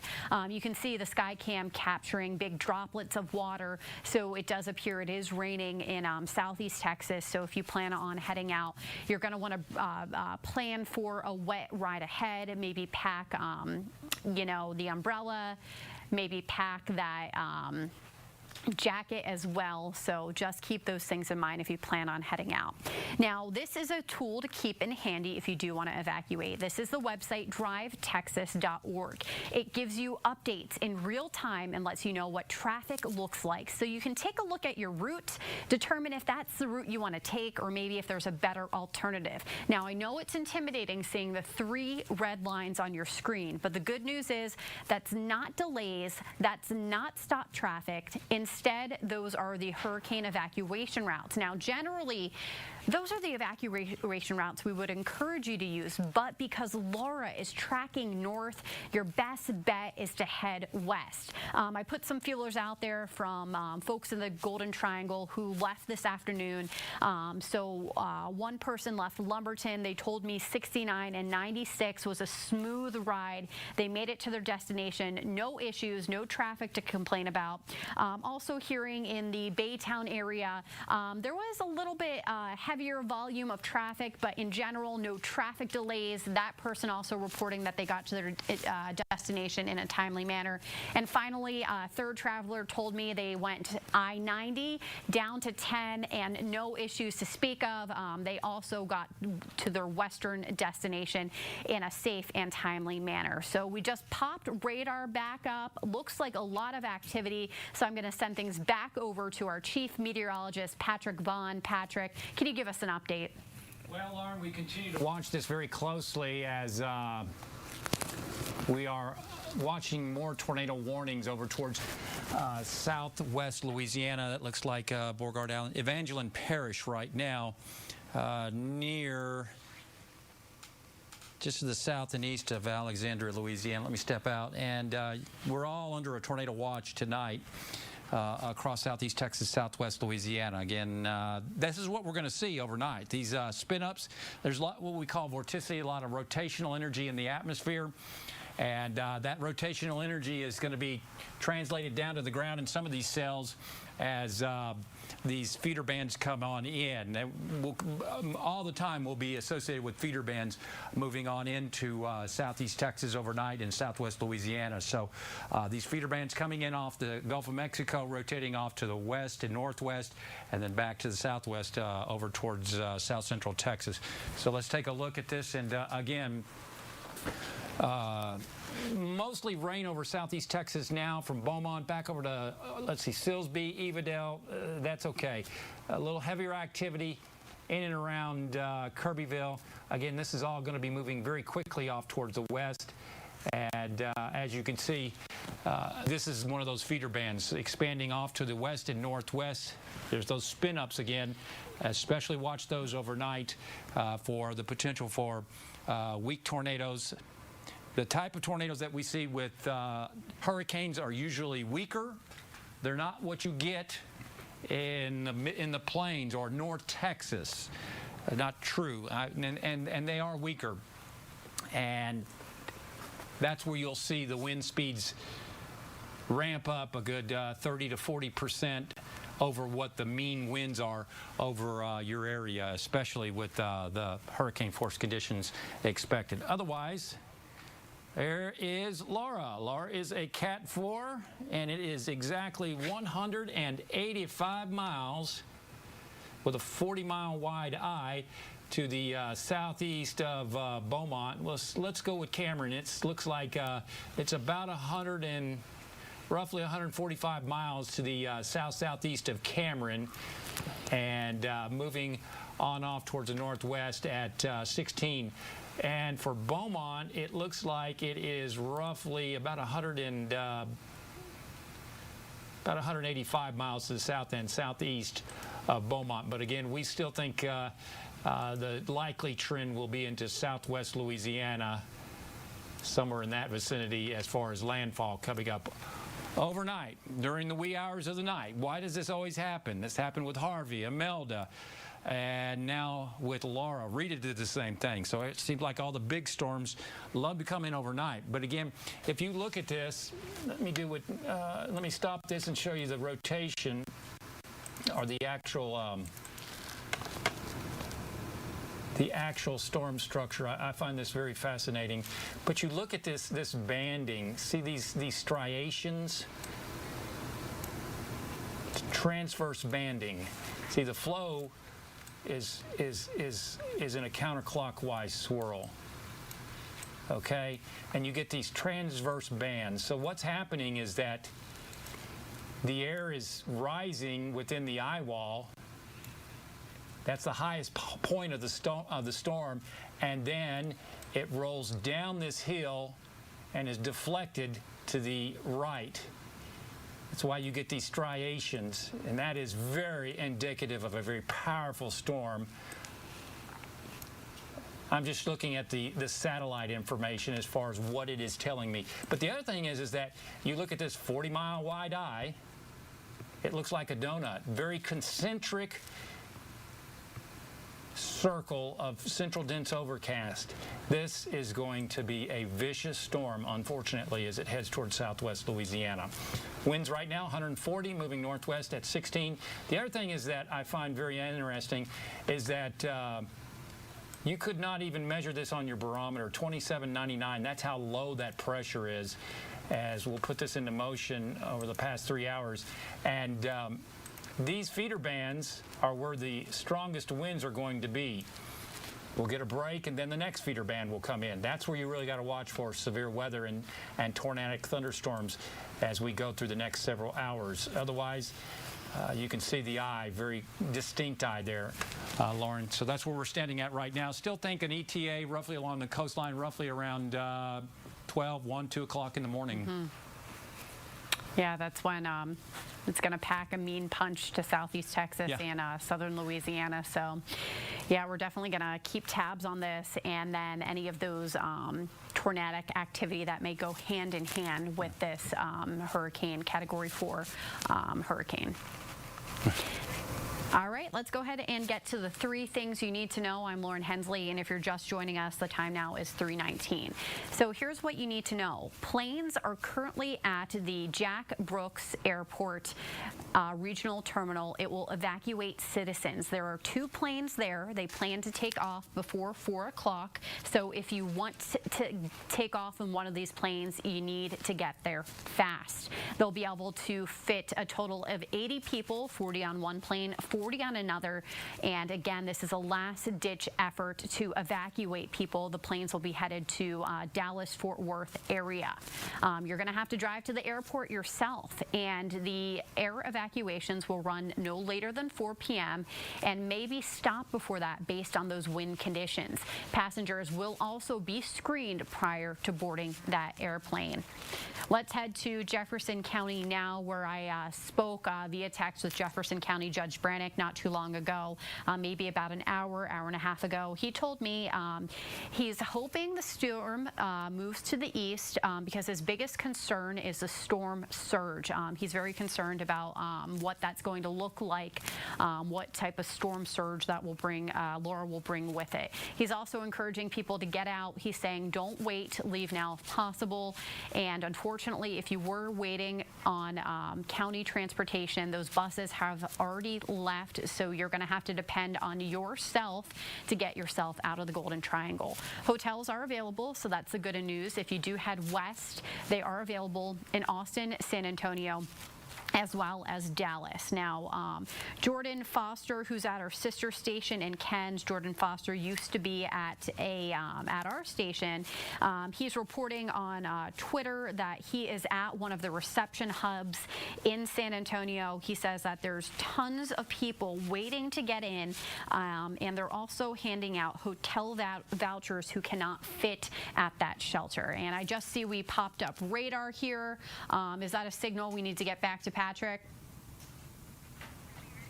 I think Patrick needs a minute here, so can we move along maybe to a sky cam? Can we get a live look outside, show folks current conditions? All right, guys, stand by. We're going to bring up a live look outside of I-10. Here we go. You can see not a lot of people on the roadways here, and it is a slick drive. We do have a couple of reporters in Jefferson County. I asked them to tell me a little bit about their experience. So I want to pull that up just here. So in Jefferson County, what our 12 News reporters experienced on the road, there were short periods of heavy wind and rain followed by longer periods of drizzle. They suspect that this is kind of the precursor to what they're going to be experiencing by Laura. So yeah, it definitely is wet out there. So if you are making your way west, you're going to want to keep that in mind. You're going to want to pack maybe a rain jacket, maybe some rain boots, as well as an umbrella. But if you head west, you're going to be headed into drier weather. So let's see. Let's try and check in with Patrick. Patrick, I see you at the computer. You want to give folks an update? Yeah, still looking at these feeder bands. That severe thunderstorm, or I should say tornado watch, I'm sorry, is still in effect for southeast Texas as we zoom in a little bit closer until 9 p.m. tonight. So tornado watch. Any one of these cells coming on in along those feeder bands are going to have the potential for a quick spin up and certainly gusty winds with this. So light rain in Beaumont, Lumberton, and a little heavier activity over towards Spurger. New tornado warning right there. You see it until 3:45 p.m. for that cell coming across from Mauriceville. That would include Newton at the present time. Let me see if I can get Doppler mode and look at this real quickly. Switch to a different different scan. And this is going to basically tell me what kind of rotation is occurring in the atmosphere. And let's see, let me have to go to it. Yeah, so it's really those dual tools that Patrick is using to determine if there's spin on the ground or if the spin is just occurring on the atmosphere. If it's just rotation in the atmosphere, that's better news for folks who live in there because that means a tornado has not fully developed. That just means there's tornadic atmosphere. But if it does indicate it's lower to the ground, that could be some trouble for some of those folks. Yeah. Patrick, what are those tools saying? The green, okay, I'm coming out of Fort Polk radar, and so what you're looking at is a tornado warning for Newton and Mauriceville, Louisiana, just over towards Burkeville. So the green is towards Fort Polk and the red is away from Fort Polk. And so what this does is, let's see, I want to save this. And what it's telling me is that there is activity moving that way and then activity moving that way. So there's rotation. There's counterclockwise rotation there. So there is some weak rotation. I'm not saying there's not a tornado, but it's looking less unlike at this point, not a true signature. But there is rotation. That's why they are indicating or why they have issued a tornado warning in for sections of Newton County, including Newton, back towards Sabine, the Sabine River, and including Mauriceville, Louisiana. So again, a tornado warning until 3:45, I believe. Patrick, should people in that area take shelter? Oh, absolutely. You don't want to diminish this, but that's what we're looking at right now, Lauren. And should folks, what if they're in a mobile home? What are some options for those folks? The option is to leave your mobile home. Neighbor's home, something like that. Yeah, so mobile home, not a very sturdy, safe place to be. Not in this weather phenomenon. 3:45, there you go, for north central sections of Newton, including Newton and back over towards Bon Weir. You see a little bit of rotation on radar. And that's what we're going to be dealing with as all these feeders continue to rotate in from the east very quickly. They're going to have spin-ups within these feeder bands, some stronger cells. This possibly could have some rotation in it, and you can see back over towards, what is that, Beauregard Allen? Evangeline Parish rotation indicated there. So again, these are going to be quick. It won't last long. They'll dip down, dip back up if we see any type of actual tornado. But that's what you have with these. These are not as strong as what you see in the plains and in North Texas. So again, if you're just joining us, we continue to see a very powerful Hurricane Laura in the northwestern Gulf of Mexico, and this is about 185 miles to the southeast of Beaumont, and it's got about a 35 to 40 mile wide eye. Just impressive. Hey, Patrick, we're having some tech issues. We got to get you a new battery pack. We're going to continue to track Laura. Patrick's going to swap out his mic. He's going to bring you a fresh update of the track of Laura as soon as we can. And we're going to go ahead and send it to Luis De Leon. I believe he's in Port Arthur, and Port Arthur's really making last-ditch efforts to evacuate people. So, Luis, if you're there, can you hear me? Can you tell me what's going on?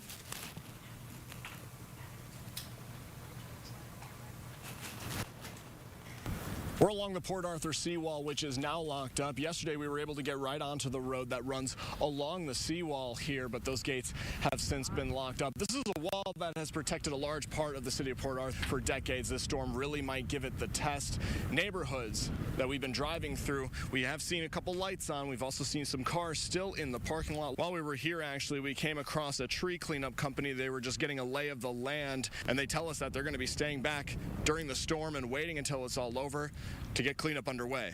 We're just here to help out the community, trying to make sure our people and our families are safe. kind of help. We know that when storms like this and trees go down.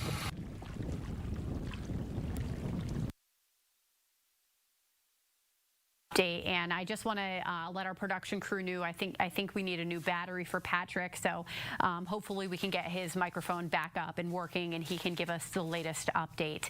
So guys, want to get to some information here when it comes to Port Arthur and the evacuation efforts ongoing there. So Mayor Thurman Bartee says, if you plan on staying, may God be with you.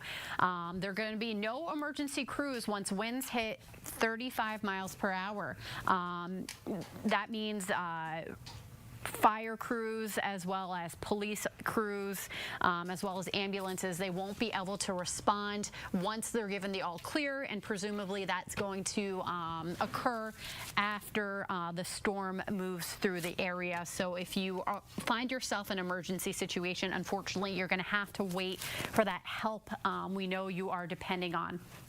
In Port Arthur, also, they're trying to make last-ditch efforts to get people out of town. At the Jack Brooks Airport, there's going to be 2 airplanes to take people out of town to Dallas, Fort Worth. Those planes are set to take off at 4 o'clock. You need to provide your own transportation. You got about 30 minutes. So if you do want to take advantage of the last-ditch effort by riding one of these airplanes, you're going to need to make your way to the Jack Brooks Airport as soon as possible.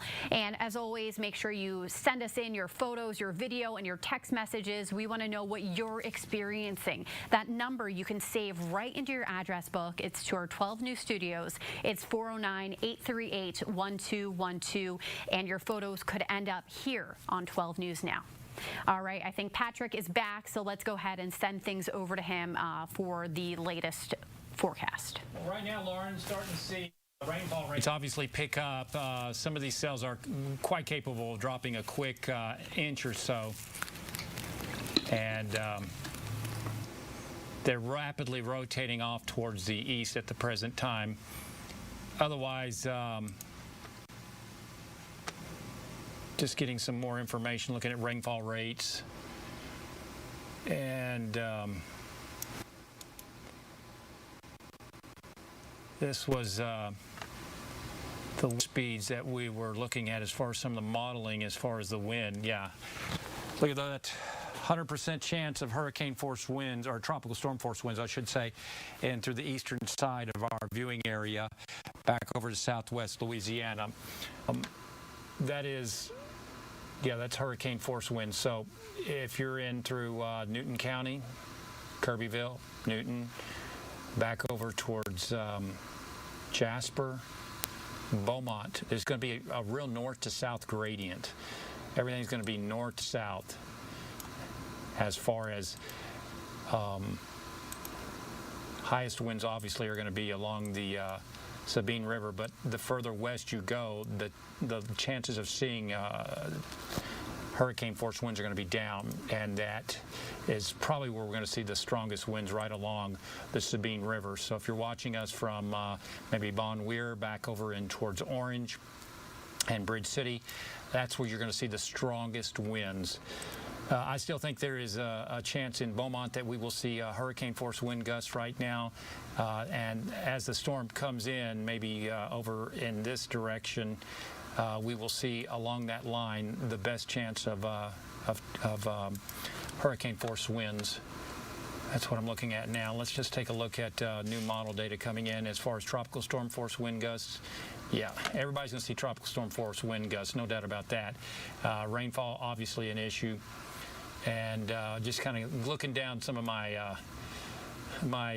information I'm getting in here. But again, a severe thunderstorm warning, or I should say a tornado warning. I keep it as mixed up. Tornado warning effective until 9 p.m. tonight. All right, here we go. Looking at that tornado warning in and around Newton County. It's just moving right over towards Bon Weir. Zoom in a little bit closer, moving very quickly off towards the west, past Mauriceville, and just getting some more information. I'm going to change this up as far as some of the scanning. Okay, so Patrick is collecting data. If you do live in that outlined... They're just expanding this. If you do live in that outlined rectangle, which is about to be expanded, you're going to want to take shelter. If you live in a mobile home, you're going to want to call a relative, get with a neighbor, see if you can get out of that mobile home during this type of situation. Those are not the safest places to be in. Now, inside your home, you're going to want to go into an area that's the innermost of your home, maybe a closet, maybe a bathroom, and you're going to want to stay away from any glass doors or glass windows as a precaution. So we're going to revisit with Patrick in just a minute. I know he's collecting some more data, but let's go ahead and visit with Jefferson County now. According to Judge Jeff Brannick, he's saying don't wait, leave now if possible. And according to Judge Brannick, his biggest concern is the storm surge. Now, the last bus for Jefferson County has left, and hotels are still available if you do want to travel out of the area. And again, no emergency crews will be available once those winds hit 35 miles or more. I do want to get to some late-breaking developments here. So we were reporting that there were 2 aircrafts at the Jack Brooks Airport. Well, unfortunately, according to first responders, due to unforeseen circumstances, the air operations have been ceased. So if you were planning on hopping on one of those planes, that's no longer an option for you. But at the Bob Bauer Civic Center, bus evacuations will continue until 4 o'clock. So that is some good news for folks in Southeast Texas who may not have reliable transportation out of the area. There is an option for you, but you got to act fast. The time now is 3:34. So you have a little less than 30 minutes to get to the Bob Bowers Civic Center. The last bus carrying people out of the Golden Triangle is scheduled to leave at 4 o'clock. This is a last-ditch effort to get people out of the area. And again, we've heard this from so many of our county officials. Leave now if possible. They all seem to be in agreement, sharing the same message to get people out. I think we're going to the zip whip right now, or we may be headed to... We're going to head to Port Arthur. Okay, so let's go ahead and Port Arthur and remind you of what the mayor said there.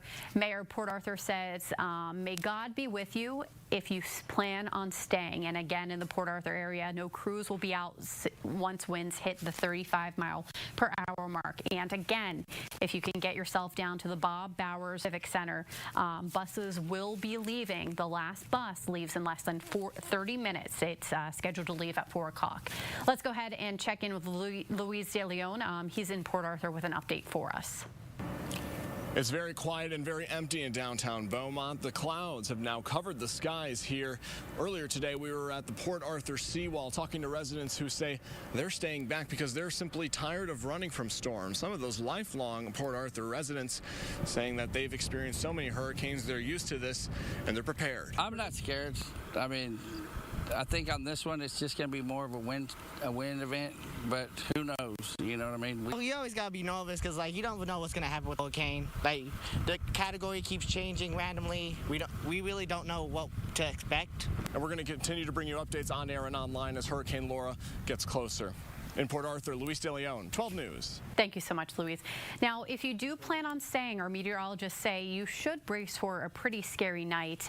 There's going to be very strong gusts of winds. You're going to hear some very discouraging sounds, snapping branches as well as snapping electric poles. So as a reminder, we want to tell you to turn off your utilities. You're going to want to turn your refrigerator to the coldest setting. The reason why, it could help preserve food if there's a short-term power loss. Now, if it's a long-term power loss, you're going to want to pay close attention to the smells of your food, and if you have question about it after the storm, you're simply just want to get rid of it. You're going to want to turn off your gas and propane tanks and fill up that bathtub with water, fill up those sinks. Coming from the city of Port Arthur, they're planning to cut off water at 6 p.m. tonight, so a really good reminder there to make sure you're filling up that bathtub. Maybe if you have any jugs for iced tea in the kitchen cabinet, grab those out, fill those up as well in case you do not have access to any water. And of course, we know your cell phone is the way you stay connected. It's the way you're going to keep tabs on a meltdown. So make sure you charge that phone and make sure you have a full battery and possibly a backup battery in the event you lose power. You're going to want to keep up to date with your loved ones. Can you repeat where we're headed next? Okay, let's go ahead and check in with the National Hurricane Center. So not great words coming from them. They're calling Laura a formidable hurricane that could sink entire communities. The National Hurricane Center says we could see a storm surge heights of 15 or more feet, and they're really concerned about some areas along the coast, calling this storm unsurvivable. So guys, get out now. There's still time, but it really is a race against the clock. The clock is ticking as we are bracing for Hurricane Laura to make a landfall late this evening. Okay, let's go ahead and get our sky cam up here. We're going to go to Beaumont, where we're keeping tabs on the weather situation. And our 12 News reporters who've been out in the community, they've been describing periods of long, persistent rain. They said it's gone from drizzle to a heavier rain, back to a drizzle. So they're just seeing very inclement weather at sporadic times as they're hitting the road. So we're going to pass on Skycam, and we're going to head to the roadways. So, you know, if you are planning on heading out, brace for that. Brace for wet and but west, the more west you go, the drier those roads are. So do want to bring your attention to this website. It's drivetexas.org. This is a handy resource. It gives you traffic updates in real time, so it can help you plan your evacuation route. Now, traditionally, evacuation routes have gone south to north. Because Laura is projected to go north, you're going to want to avoid going north, and instead you're going to want to go west. Patrick Vaughn, he's been crunching some of the latest data for us. So, Patrick, let's go ahead and get an update on some of those watches and warnings. Sure will in just a second. Okay, Patrick is still working to collect that data. I think his microphone's off too. Do we want to go back to drivetexas.org? Do we want to go to Sky? All right, Jefferson County? No Skycam available? Okay, and Patrick, just give me a nod. I see a lot of activity on that radar. We know it's important information, so whenever you're ready. Yeah, I'm ready. All right, let's send things over to Chief Meteorologist Patrick Vaughn. All right, there we are at a tornado warning in effect for sections of northern Newton County, including Newton, back over to Bon Weir. This cell's moving off towards the west and northwest. Right now, it's Doppler indicated, nothing confirmed on the ground. And as you can see, this is headed straight towards Newton, so need to take cautions for that. Otherwise, this is what we're going to see all night long as far as this storm goes. There is a little bit of rotation there. Green means it's moving towards Fort Polk. Red means it's moving away from Fort Polk. So you can see that there is a little bit of weak rotation, not enough to warrant, in my opinion, well, it's a tornado warning. Let's do it that right now, Doppler indicated. So look at this. This is exactly what I was saying. Every one of these stronger cells within the feeder band, they're going to have tornado warnings. They're going to be weak tornadoes, but that doesn't mean that you want to discount them or dismiss them entirely. Again, these are moving along that feeder band. This is one of the outside extensions or outside feeder bands, one of the first feeder bands to affect our area. That's also going to mean that wind speeds are going to ramp up to 30, 35 miles an hour, and then as that feeder band goes down or moves away from your area, the winds will be going down. So do not be surprised if you see numerous tornado warnings over our area coming up tonight. This is until 9 o'clock. We're under a tornado watch in southeast Texas. Pretty normal for a landfalling hurricane. As I was saying, this is almost a textbook look at this. Let me do a little bit of tellation and stop this. First off, this eye is about 35 miles in diameter.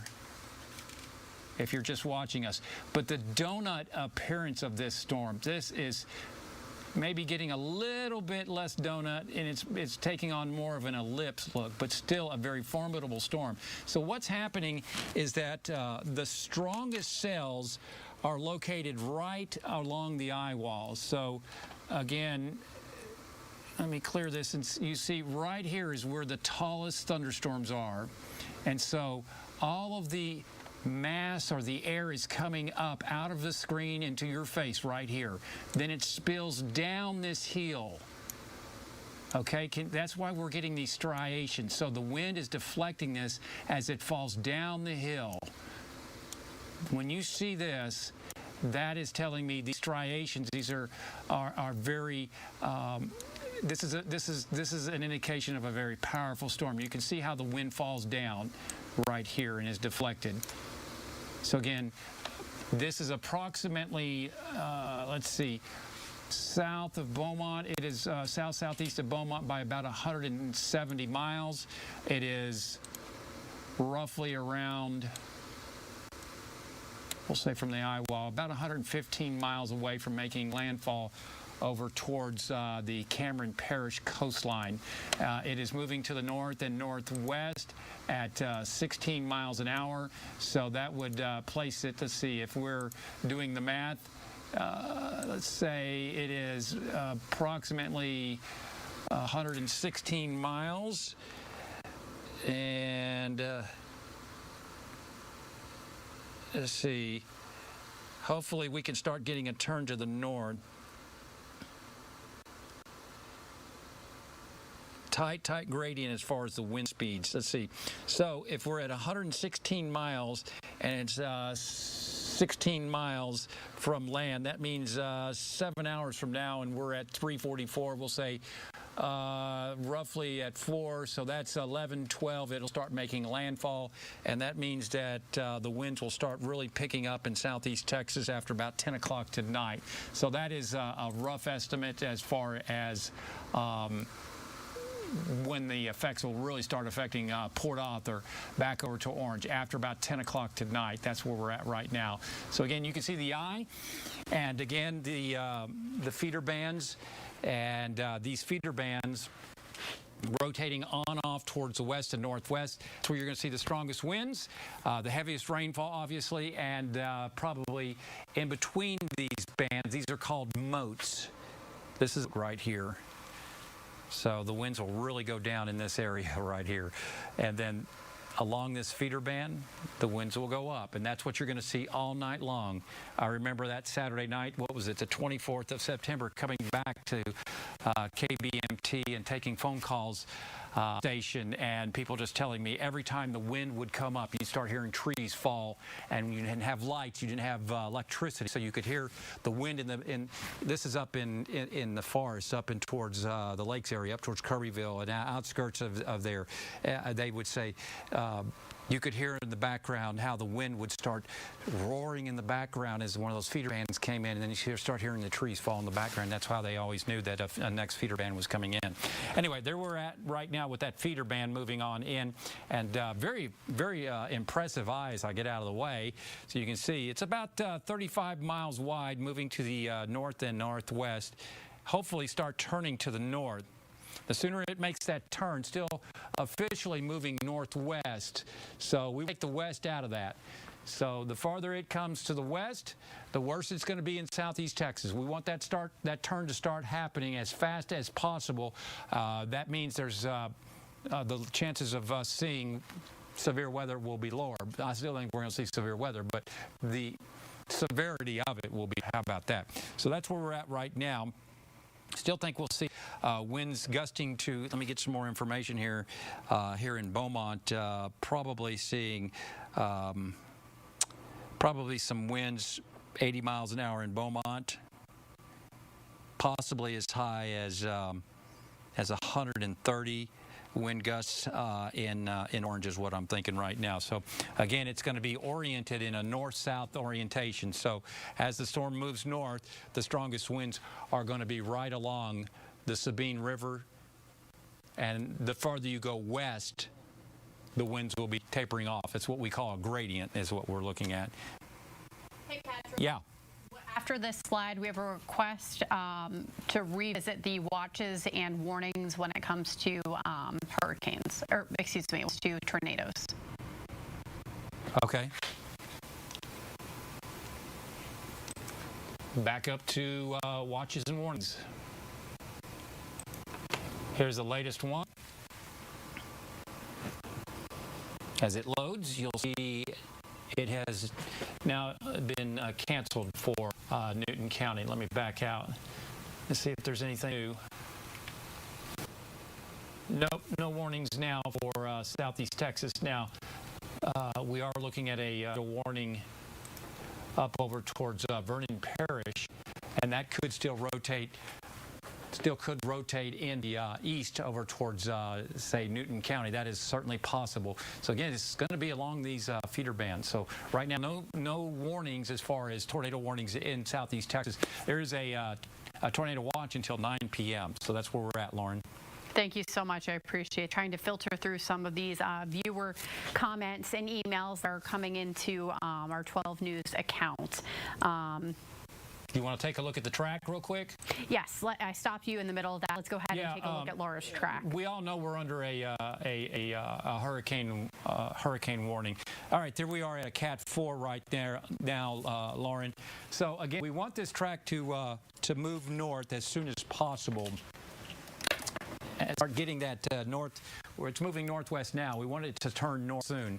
So again, it looks like over towards maybe Cameron as a Cat 4. This is going to be a catastrophic storm, unfortunately, for Cameron Parish. Looks like midnight, somewhere in that vicinity.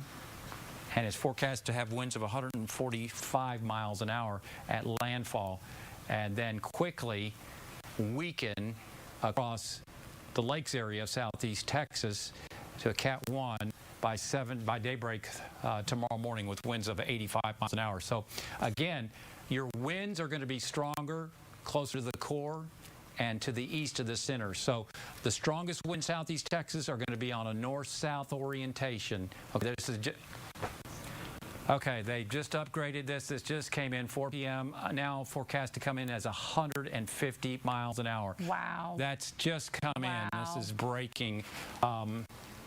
150 miles per hour. Yeah. That's the latest information. Okay, this is still lean, folks, so don't think that 4 is going to be, this is a strong Category 4 storm. Oh, my goodness. Lake Charles, Sulphur, Charles, Cameron, Hackberry, Vinton, Westlake, DeQuincy. This is catastrophic. This is going to be a catastrophic situation. Just coming in. This will weaken to a Cat 1 when it gets up into the lakes area. Okay, I've got to adjust my times, and I've got to take the system down to do that. But basically, it's going to go from a 4 to a 1 and move from Cameron to the lakes area in Southeast Texas by 7 a.m. But now forecast to come in as a very strong Cat 4 in through Cameron Parish with winds of 150 miles an hour. No surprises what we're seeing on radar and satellite right now. I've taken you through that, shown you what we're seeing. Almost an ideal situation for further strengthening as this continues to move on off towards the north, Lauren. Hey, Patrick. Right now. Yeah. What's the tipping point for it to be a Category 5? You have to be at 157. 157. So it's possible. Have you ruled that out yet, I guess? Well, we're running out of time. We've got only about 9-10 hours that this is going to be over the water. So if it's going to do it, it better hurry up. Yeah, Patrick, thank you so much. I don't think there's that much of a difference between 157 and 150 right now. Right, and you know, again, you say this storm could be historic, and I think it will be a historic storm. It's going to create devastating situation in through Lake Charles, Vinton, Sulphur, all the way down over towards Iowa, all throughout Calcasieu and Cameron Parish, and as it goes over towards Beauregard Parish, just devastation is going to happen. This storm surge could go right. See, the shape of Big Lake there south of Lake Charles is almost a funnel. So all that water is going to get funneled right up that lake, right on into Lake Charles and into downtown Lake Charles. This is going to cause catastrophic there. Contraband Bayou is in Lake Charles. Beautiful area of Lake Charles is going to just. Yeah, it is just devastating. I just hope everybody got out. That's what I'm hoping. And guys, it is still not too late to get out of Southeast Texas, and that is the message we're hearing from so many of our county leaders. Patrick, thank you for that breaking update, guys. If you're just joining us, the time now is 3:53. Patrick Vaughn reporting that Hurricane Laura is now expected to come in with winds of 150 miles per hour. So a significant update there. Thank you so much for that, Patrick. All right, guys, I think we were going to take a live look now outside of Beaumont. We have our sky cam. So blue skies, puzzling blue skies, right? That's what happens in between these feeder bands. You get that. That is normal. And our reporters who've been out and about, they've been experiencing heavy rains at some points, tapering off to a drizzle, and now even this, the blue skies. So we want to get to Nederland real quick and give you an update out of Nederland. So Nederland police posting out of their Facebook page that there are no more city-supported evacuations out of town. So if you're in Nederland and you were depending on that city evacuation and that transportation, you're going to have to find your own alternate route out of town. Nederland Police Department also posting photos on their Facebook page that shows some of these heavy bands that were coming into the area of rain about an hour ago. So guys, you're asked to get out. So many of our elected officials, even the newly ordained Bishop of Beaumont Catholic Church, Bishop Toops, is asking you to get out. But if you plan on staying, please keep these things in mind. Turn off your utilities. Turn that refrigerator to the coldest setting. It could help preserve food if there is a short-term outage. If there's a long-term outage, though, you're really going to want to pitch a lot of those things in that refrigerator. Turn off the gas, your propane tank, fill that bathtub and sink with water. A reminder, if you're in the Port Arthur area, water service will be cut off at 6 o'clock tonight. So it's really important as we inch closer to 6 p.m. You've got 2 hours to fill up that bathtub, fill up that sink. And if you have any large containers in your kitchen, grab those too and fill them out just so you have access to water. And finally, if you haven't done so, grab that cell phone, which we hope is fully charged, and snap some photos of your home. You're going to want to have before pictures in the event anything happens to your home. That will help expedite any insurance claim you may have to make. And guys, of course, keep that cell phone battery charged. It's your lifeline to getting information, the critical information our meteorologists are providing here at 12 News, but also your connection to your family and friends, letting them know you're okay weathering this storm. All right, guys, let's get to the National Hurricane Center. They've got some very, very serious Hurricane Laura. They're saying that she could sink entire communities. They're also saying we could see storm surge heights of more than 15 feet and also storm surge in some areas along the coast they're describing as unsurvivable. So in some of these hard-hit locations, we're really talking about the difference between life and death here. This is life-saving information, guys. Okay, let's turn things over to, or let's switch now to the top 3 things you need to know. If you're just joining us, number 1, Laura is now a Category 4 in the Gulf Coast. Meteorologist Patrick Vaughn receiving new data showing that Laura is expected to hit with wind speeds of 150 miles per hour, making this a very, very serious storm. Air evacuations in Jack Brooks Airport, they have been halted. Bus evacuations, though, they're running for the next couple of minutes here until 4 o'clock. So you've got about 5 minutes to get down to the Bob Bauer Civic Center. The last buses out of the Golden Triangle will leave at 4 p.m. and there are no more shuttle bus evacuations out of Nederland. So guys, if you're on the fence, maybe hearing that Laura is now gaining more speed, wind speed, maybe that will nudge you to get out and evacuate.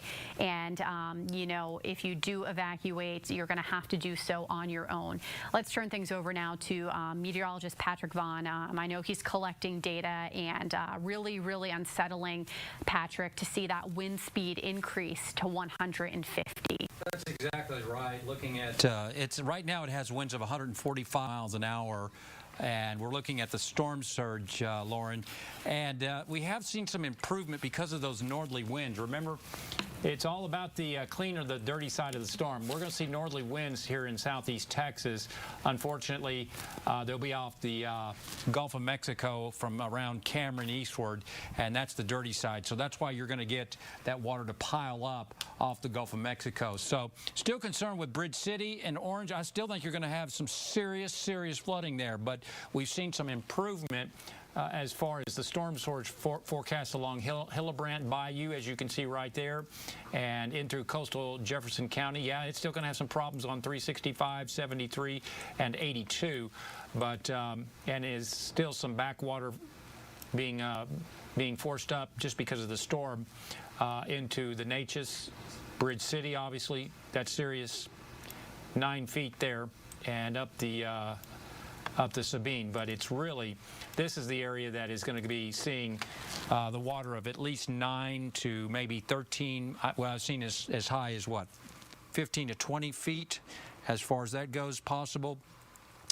Just looking at some of the forecast data from the Hurricane Center, saying as much as what is it, storm surges above land. Yeah, Johnson Bayou back over there, 15 to 20 feet, Lauren, just unbelievable.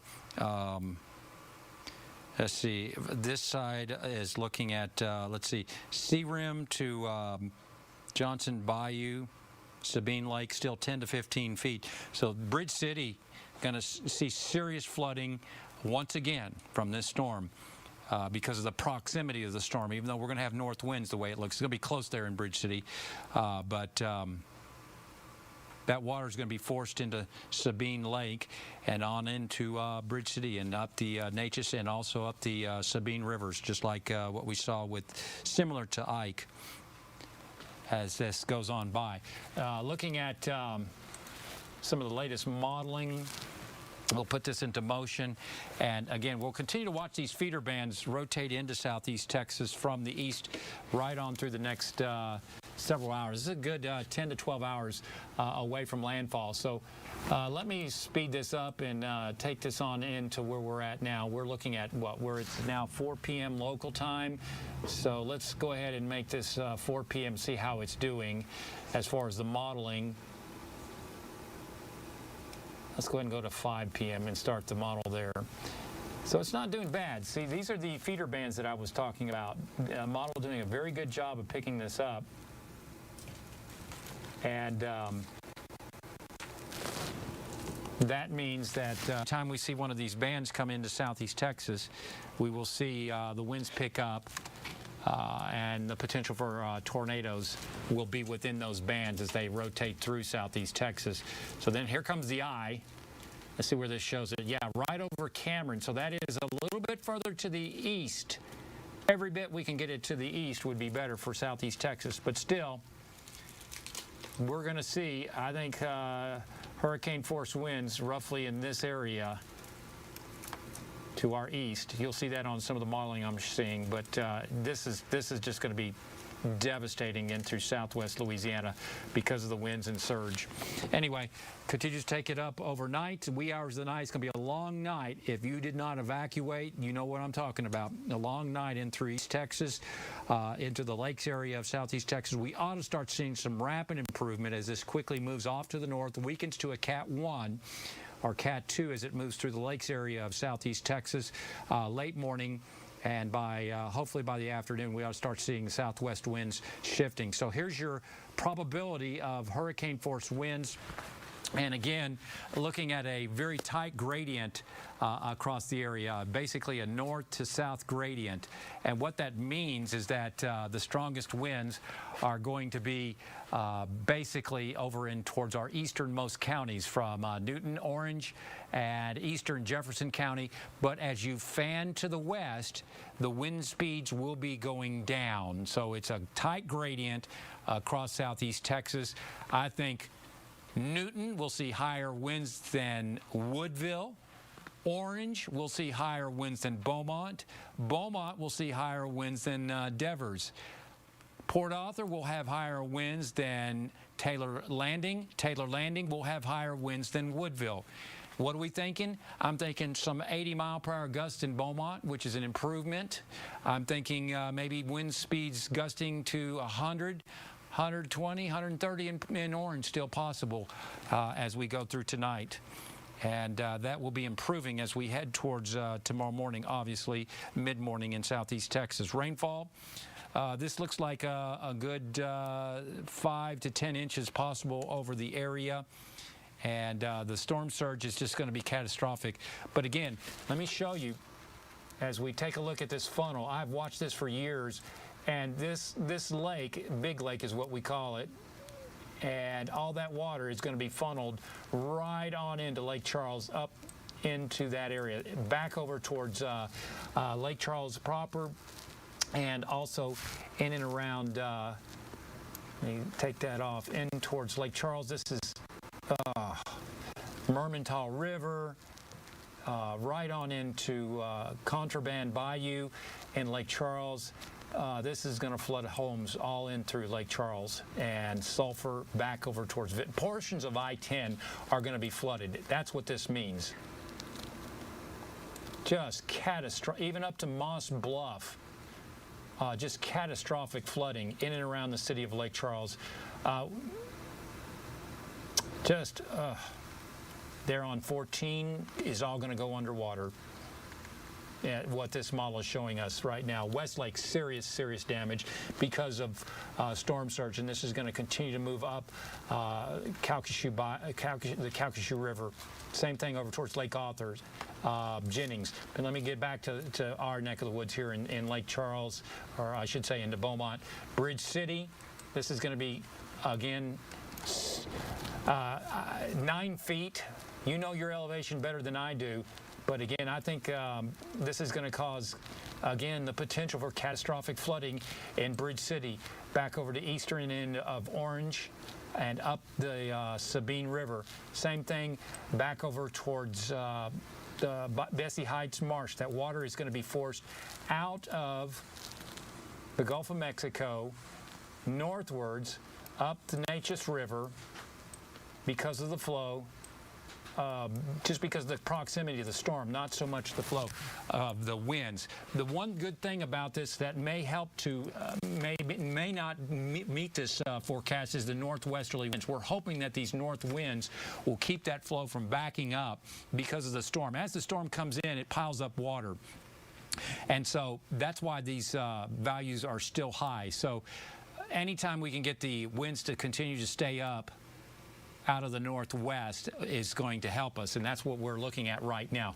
I'm just hoping that the storm is far enough to the east to lower the forecast here. So let's take a look at radar real quick and do a review, see where we are on that feeder band. Again, this feeder band, we're going to be watching these all night long for the potential for tornadoes tonight. And those tornadoes will pop up quickly, and they will move from now through the landfall. They will move basically from east to west. I don't see any tornadoes warnings now in southeast Texas. In fact, we're getting a break. But as you can see, these are quickly moving off towards the northwest in association with this feeder band. All right, Patrick, this is Jordan Williams. I'm joining our coverage right now, taking over for Lauren Hensley, who's been the last 4 or 5 hours. Jordan Williams alongside Chief Meteorologist Patrick Vaughn as you watch 12 News Live, continuing coverage as we track Hurricane Laura. Some of the feeder bands, as Patrick was showing you, moving through the lakes area right now. Looks like we're getting a bit of a break in the triangle. That is good news. I'm going to let Patrick update some of his data as it comes in. We are getting some new information, so I want to share 3 things they need to know at this hour as we track what's happening around southeast Texas. So one of the most important things, Laura, now a major Category 4 storm. Patrick, you said the winds, what, 150? Right now they're 145, but they're forecast to 150 at landfall. It is just absolutely staggering to think about, and our thoughts are with everyone in the path of this storm. So again, now a major Category 4 storm closing in on the southwest Louisiana and upper Texas coast. Air evacuations. This is a change. If you were watching our coverage last hour, air evacuations have halted. Buses have halted from the Bob Bowers Civic Center in Port Arthur. No more shuttle evacuations happening out of Nederland, out of the airport either at this point. So really important information. If you or any of your loved ones were still perhaps trying to get out of town, you're on your own at this point by all accounts. The county, the city, all of the evacuation operations have pretty much wrapped up here as we enter this 4 o'clock hour. So what's happening in the city of Port Arthur? Remember, Mayor Thurman Bartee was the first in our area to issue the mandatory evacuation order. As I recall, he did that late Sunday, right? Pardon me, the days do get lost in our brains at this point, but he was the first to issue it. And a lot of us thought, hey, is he going out on a limb here? And sure enough, you know, an evacuation order that so many others ended up having to follow in the last 48 hours. Important to note that if you are at home, there will be no crews out once we get sustained wind gusts of tropical storm force. Sustained winds, 35 miles an hour, that is the cutoff, and that is when the crews, those first responders, will absolutely stop working on the roads. They're going to go shelter in place at their safe spot and wait out the storm. I want to talk about the disaster declaration as we track the storm at this point. Really the eastern quadrant of Texas all the way down to the U.S.-Mexico border down there at Cameron County.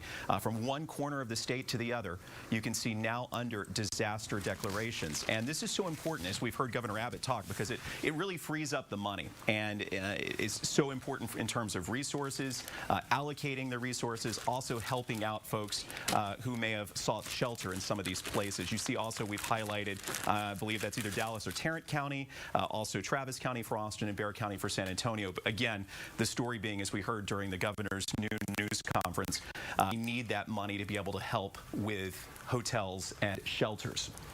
In case you're wondering where we are broadcasting right now from our 12 News backup facility right now. I think Patrick is changing out mics, so we'll let him do that right now. But I do want to update you. We're broadcasting from our remote facility right now.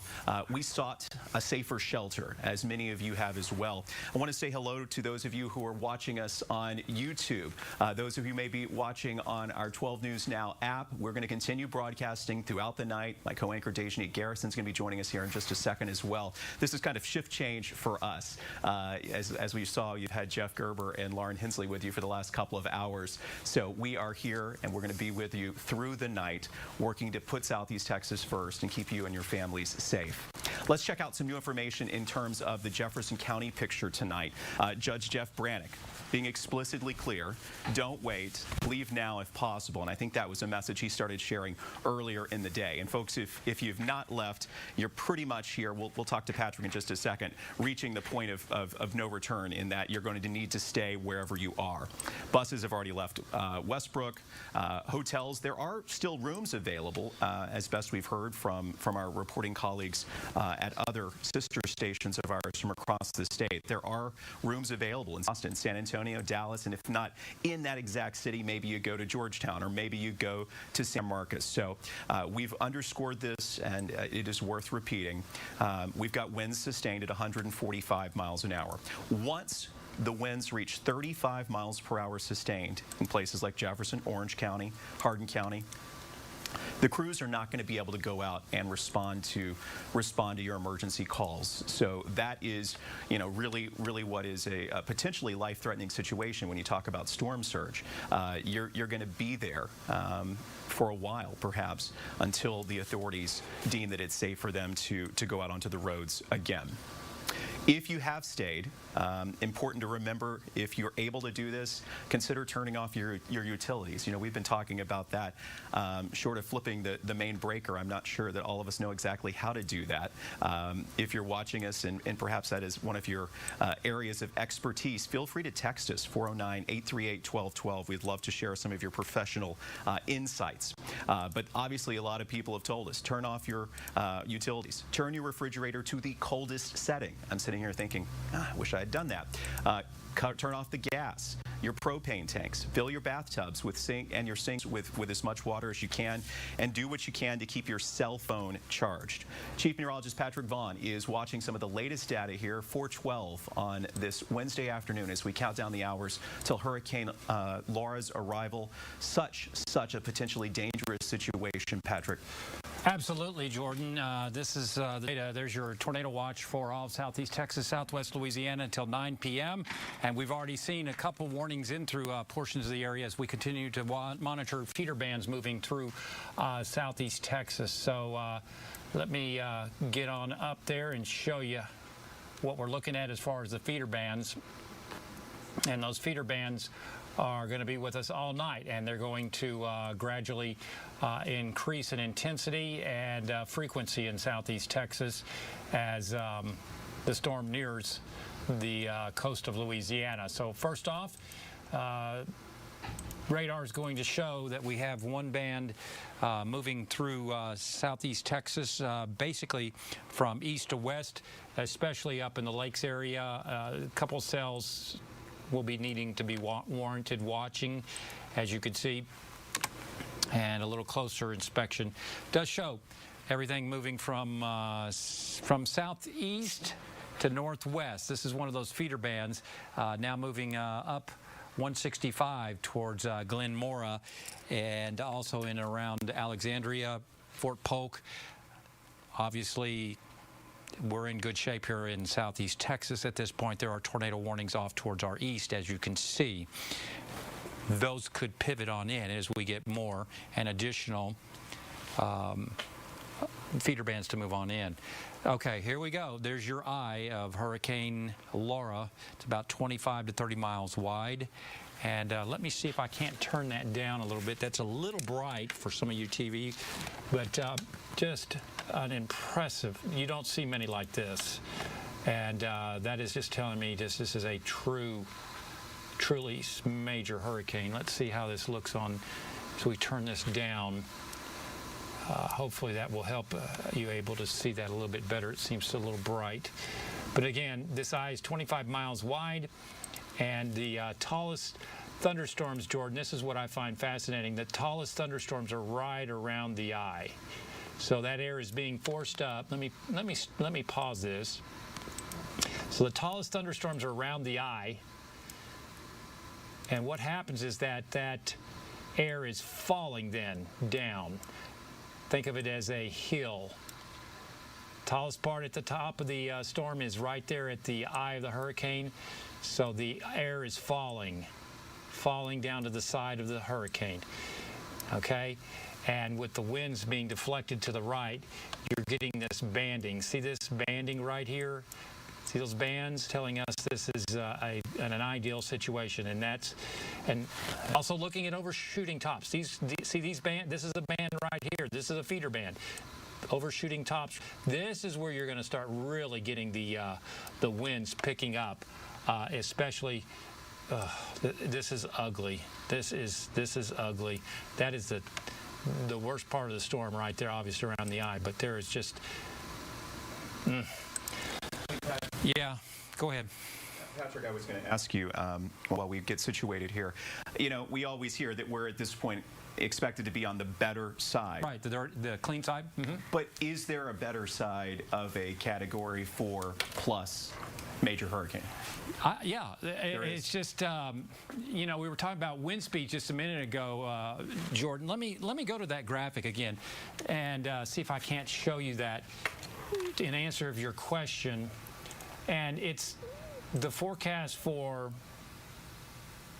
the winds. Let's see, the tropical versus, there you go, the hurricane force. That's the graphic I wanted right here. So you can see, here we go. All right, here's the forecast for the hurricane force winds. See that? It's going to be a gradient across the area. In other words, the wind speeds in southwest Louisiana, obviously at hurricane, they're going to be higher. But the further west you move, the wind speeds will be coming down in a very tight gradient.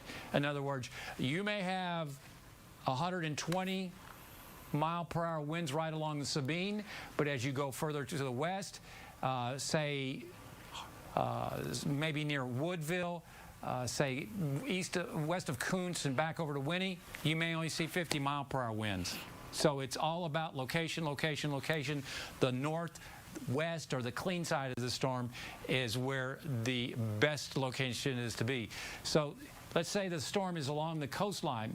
So those winds, let me go draw. I think I can do better drawing. I apologize. But let's go to that. And you can see, let's say the storm is right on the land, making landfall. So that wind has got to come off the Gulf and into our area, affecting Orange, and then back over in towards Port Arthur. Mm-hmm. So what happens is that, yeah, it may be, you know, 150 mile-per-hour winds here, but because of the frictional effect, that's going to drop your winds to maybe 130 over in towards Orange, maybe 120, 110 into Port Arthur, and then further down over towards maybe Seaream, it may be 100.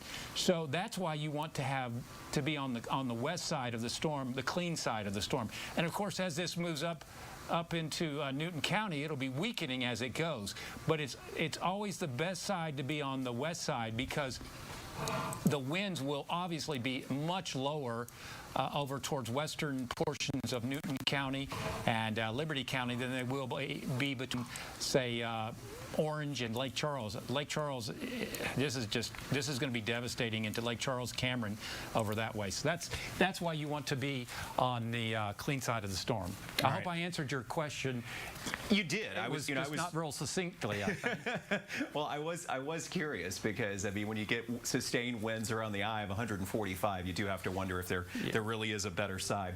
Patrick, I'm going to let you regroup for a second. Okay. We've got my co-anchor Dejanique Garrison, who is with us also at our remote facility here today. Dej, I know you're watching some of the posts that people are making on Twitter.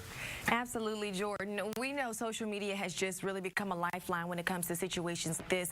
Folks are on the road, they're leaving their homes, they can't sit in front of the TV and get those updates from their local news stations, from their local meteorologists. So this is really important, just to be able to have this particular resource during a natural disaster. So I wanted to check in with some of our 12 news reporters. They are the ones boots on the ground for now, while the conditions are still favorable, just checking out some of the preps ahead of the storm.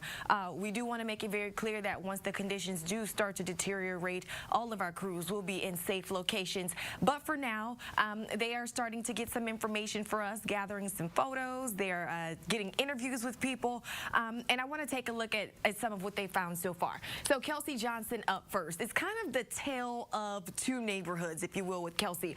She's in Beaumont with 12 News reporter Amelia White, and they were just talking to neighbors throughout the afternoon. This first family Kelsey spoke to, you can see they're boarding up their homes. As she was driving down this street, I don't see any glass as far as the eye can see, as she's continuing to drive down that particular street. This is on Austin Street in Beaumont. But let's keep scrolling feed here. As the winds start to pick up, It might be this way. Here we go. This is when they made it to Central Drive in Beaumont, Amelia and Kelsey. And she says those folks there said, hey, this ain't our first rodeo, and we're going to hunker down and we're going to ride this storm out. As we know, all of the officials have called for mandatory evacuations. The first time in nearly a decade that we've seen something like this happen. But these folks feel like they've been through it before, made it out, and they're not afraid to do it again. So we're really crossing our toes that they're right, that their homes will be okay, that they'll be safe.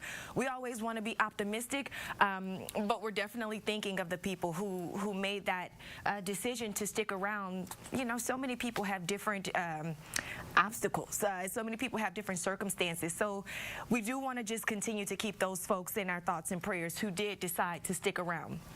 A lot of you guys probably heard this. Keep going.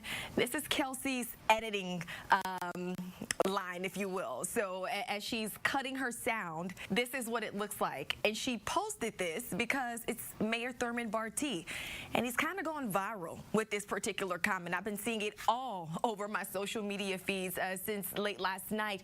And he pretty much was saying to reporters yesterday, if people decided to say, I can't dispatch the emergency responders, it's going to put them in harm's way, it's going to be you and God. And most of us would like to feel that, hey, that's enough. But you know, in a situation like this where Mother Nature is involved, it's a really tough call when it comes to what's going to happen. We don't know. But the mayor made it very clear that divine intervention is going to have to work on this one, because he just cannot dispatch folks to come out and help you and put them in harm's way. So that's what Kelsey's working on. She's over there in Beaumont. Luis De Leon, he's from our sister station, KView, and he's out there in Beaumont as well. This is interesting. He's downtown. You probably recognize that scene. No one's out there.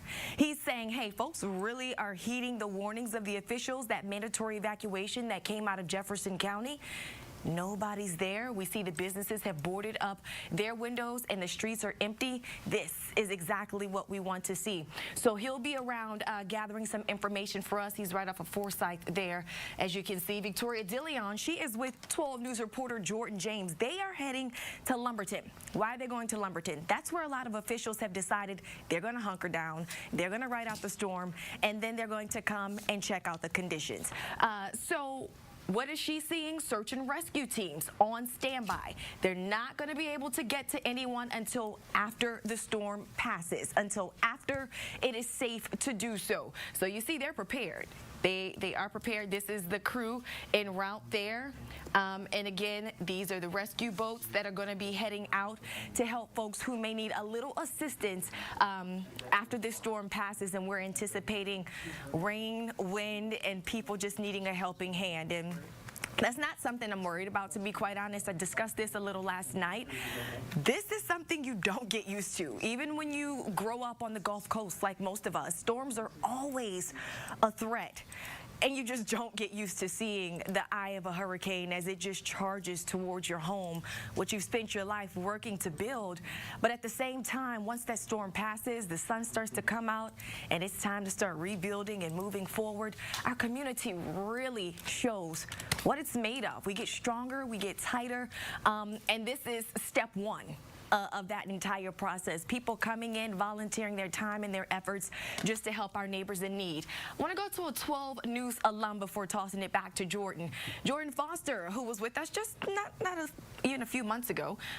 He's in San Antonio right now. What's very interesting is we know a lot of those buses that left from evacuation centers here in Southeast Texas, they went to San Antonio, they went to Dallas, they went to Austin, and these lines are stretching as far as the eye can see. These are our neighbors waiting to get into those shelters in San Antonio. They'll either stay there or they'll receive vouchers to be able to go to other hotels that are across the area. So guys, this just goes to show this is not just something we're dealing with. This is the entire state of Texas rallying around our community. And when we are able to make it back home, I know as neighbors we'll do the same with one another. Jordan. Dej, painting the picture for us this afternoon. Thank you so much. You know, we actually have some new information coming in, and I'm going to let the folks in our control room know. I've got one of our colleagues from one of our sister stations who is helping us out right now. She is at Ford Park. Jaleesa Izazare, tell us what you're seeing. I'm actually going to hold. I've got her on the phone here. Can you hear us, Jaleesa? I can hear you, yes. Fantastic. I'm going to hold you near our microphone. We're broadcasting remotely, and this is the best way to connect at this point. Tell us what's happening there at Ford Park. What are you seeing? Yeah, the Ford Park Event Center actually is turned into the regional staging area for this storm, and they seem very prepared. Just judging by eyes, I see more than 50 ambulances, and organizers say more than 350 coach buses have been coming in since Monday from as far as Laredo, McKinney, Flower Mound, San Antonio to help where need be. But they say these crews won't actually be here for much longer. They'll be hitting the road and waiting out the storm in Houston. But they say that the National Guard, the Texas Task Force, alongside emergency management, will ride out the storm here inside the event center. They will be staying inside the event center. The staging manager says they aren't worried about a storm surge around here. But in regards to rescues and when those will actually be happening and taking place, they said there is a threshold in which they can start those. And for most agencies, that threshold is wind speeds from 35 to 45 miles per hour, which is the threshold there. So the wind speeds need to get down in order for them to send crews out to rescue individuals. And the staging manager says that's exactly why, if you haven't left yet, you need to do so, because if something happens and the winds are high, you're probably not going to be able to get anyone to you at that time. So just to set the scene, because we have you on the phone, we're not exactly seeing what you're seeing.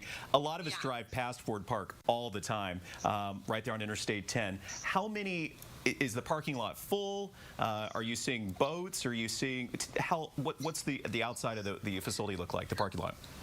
Actually, the Texas Warden, those boats just hit the road, I want to say 4 minutes ago, but the parking lot is essentially, I want to say 80% full. It's significant. I think the most breathtaking thing is the number of coach buses just parked right in front of the Ford Pavilion in that lot area. It's completely covered with coach buses that have been sitting tight, that have been helping out throughout this week with evacuations. But like I said, they're all slowly kind of clearing out right now. I see a lot of emergency personnel kind of gathering, headed towards their ambulances or ambulance buses, just to hit the road and find a safe space to ride out this storm. As well, we have some personnel here who are actually grabbing the temporary bathrooms and tying them down in case the wind obviously does pick up. They don't want those flying across the parking lot. So they are making their own preparations as well in this parking lot, just to assure everyone is safe. I was inside the Ford Park Event Center briefly. Very wide, very open, very spacious. Definitely a organized situation going on there, but they do plan to sit tight and get comfortable there, because this is where they are going to be staying throughout the extent of the storm. You know, and I was just visiting with our chief meteorologist, Patrick Vaughn. 35-mile-an-hour sustained winds, so basically tropical storm force winds. That's when they're going to cut off emergency services around southeast Texas. You know, you have to assume that could happen as early, Patrick, correct me if I'm wrong, as early as, say, 8 or 9 tonight, right? Am I a little early with that? No, you may be actually a little late. It's already we've already seen some wind gusts in and around southeast Texas at 35. Okay, so some agencies may very well, we've heard that Port Arthur, for example, Jaleesa, may have already made that call if they're getting those 35-mile-an-hour sustained winds. So, you know, you're looking at roughly now until maybe early to mid-morning before the back of the system wraps around and we get the winds to die down enough that the first responders can go out. So these people, as you say, are prepared for a long night sitting out the storm inside Ford Park. Absolutely. The staging manager actually told a story while he was explaining to me the wind threshold. He was actually working during Hurricane Harvey, and he said, "I'll never forget, I watched from afar as I watched houses light on fire, and there was nothing we could do about it. We couldn't get there. We weren't allowed to get to them." So this shit needs to be taken seriously. People need to leave, especially if you have some medical issues, because no one's going to be able to get to you, unfortunately. Thank you so much for that fresh perspective, reporting live from Ford Park. Jaleesa, we really, really appreciate it. Thank you. And as we watch these live pictures with our hurricane map right here, you can see still, Patrick, the forecast, 150-mile-an-hour winds at landfall, 1 a.m. The official forecast still for Cameron Parish, right? Or is it Calcasieu? I'm sorry, Calcasieu Parish. That's Cameron Parish. Yeah. We're also, Patrick, going to be visiting here in just a second with Beaumont Mayor Becky Ames, but I'll let you talk for just a little bit. I know we got the 4 o'clock advisor. Kind of reset the scene. If people are just joining us on YouTube or on our Now app, or if you're watching us on the air. Let me get up and let you see the visible satellite. This is an amazing satellite. You don't see very many like this.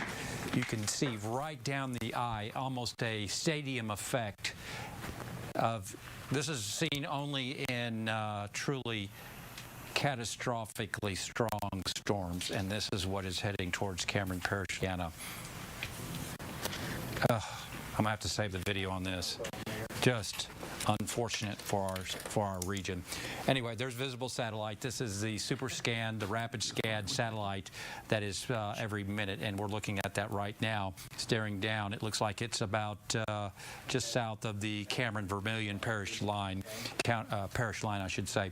So again, it's roughly, let's give you a distance. It's roughly about 125 miles to the southeast of Cameron, Louisiana, it looks like. Still moving northwest at 15. So let me go a little bit. Let's do the math and try to ascertain the timing on this. Right now, if we put a ruler on it, and Cameron, Louisiana, about right there. Let's see, making landfall at, let's see, 100 miles, do the math. 100, let's see, you're looking at about 6 hours from now, just over 6 hours. So I'd say 11 o'clock tonight, 11:12, it'll make landfall over towards Cameron Parish and continue to move on off toward north and east. There's latest band right there, severe thunderstorm, or I should say tornado watch in effect for southeast Texas, southwest Louisiana. These bands are what is going to be the driver coming up tonight as far as producing the tornado threat. So again, as you can see, radar showing this very clearly, the eye of Category 4 Hurricane Laura moving northwest at 15 miles an hour, and it is just south of the Vermilion Parish, Cameron Parish line moving to the northwest at 15 miles an hour. This is the 4 o'clock observation. Winds are at 145 miles an hour. 157 qualifies it as a Cat 5, so it's getting there. Hopefully we don't see it. It's forecast right now to be Cat 4 with winds of, let's see, 150 at landfall. So here we go.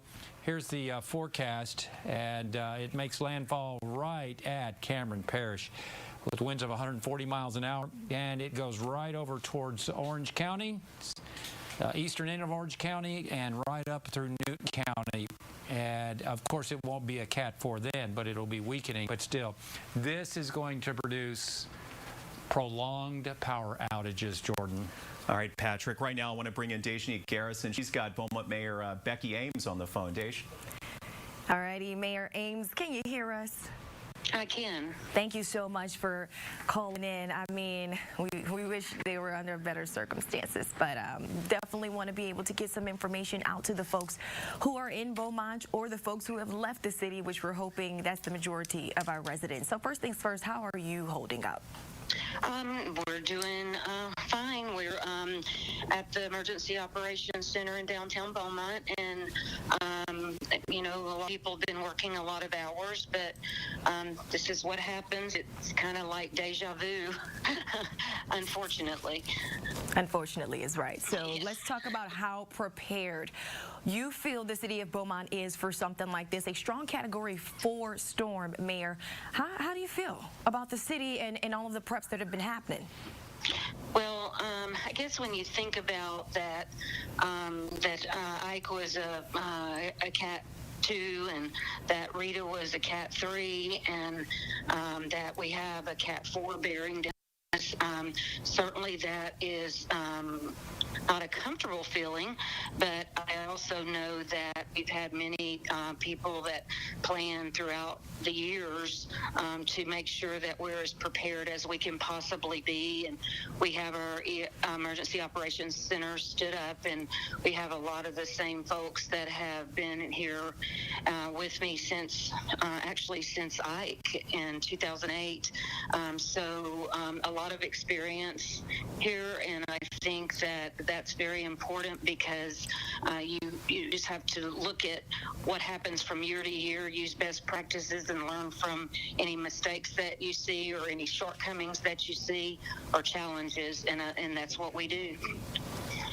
Okay, Mayor, I'm just got an update. Would you care to share with us what that information is? It hasn't changed a whole lot. You probably saw that y'all had, the cone on earlier, right before we started the interview, that it has jogged a little bit to the east, but we, certainly would like that to happen, but I don't think it's changed that much. One thing about this storm, though, is that we found it to be very unpredictable from the very beginning. As late as yesterday around noon to 2 o'clock, we didn't think that it was going to hit us here, that we might have some bad weather, but we didn't really think it was, and then it crossed over Cuba, and then everything changed. This storm has given us a shorter amount of time to do some of the things that we typically have a longer amount of time to do, like to get people out and moved. But we did not have to turn anyone away. We had buses available, and we were getting people out as long as they were coming. We have shut down that operation now because the wind's picking up, but we did not have anyone that wanted to evacuate. It didn't have that opportunity. Mayor, let's talk a little more about those evacuations. About how many folks were you all able to bus out of the city of Beaumont, if you have that information? We'll be putting out a press release on that later this evening. We were just talking about that. We don't have those numbers yet, but we will have them soon, and we will be putting that out there for y'all to have. And for the folks who weren't able to leave, whether for financial reasons, maybe they just physically couldn't handle the do you have? Well, as we said before, it is a mandatory evacuation, so we recommend very strongly that you do leave, but for whatever reason, if you didn't, you need to be aware, and we've been saying this all along, that once the winds reach 35 miles an hour, our emergency vehicles can't get to you. So there will be a period of time where there will be no emergency response. As soon as the winds subside and we're able to get back on the road, we will. And we will have people out trying to help in any way that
in Harvey.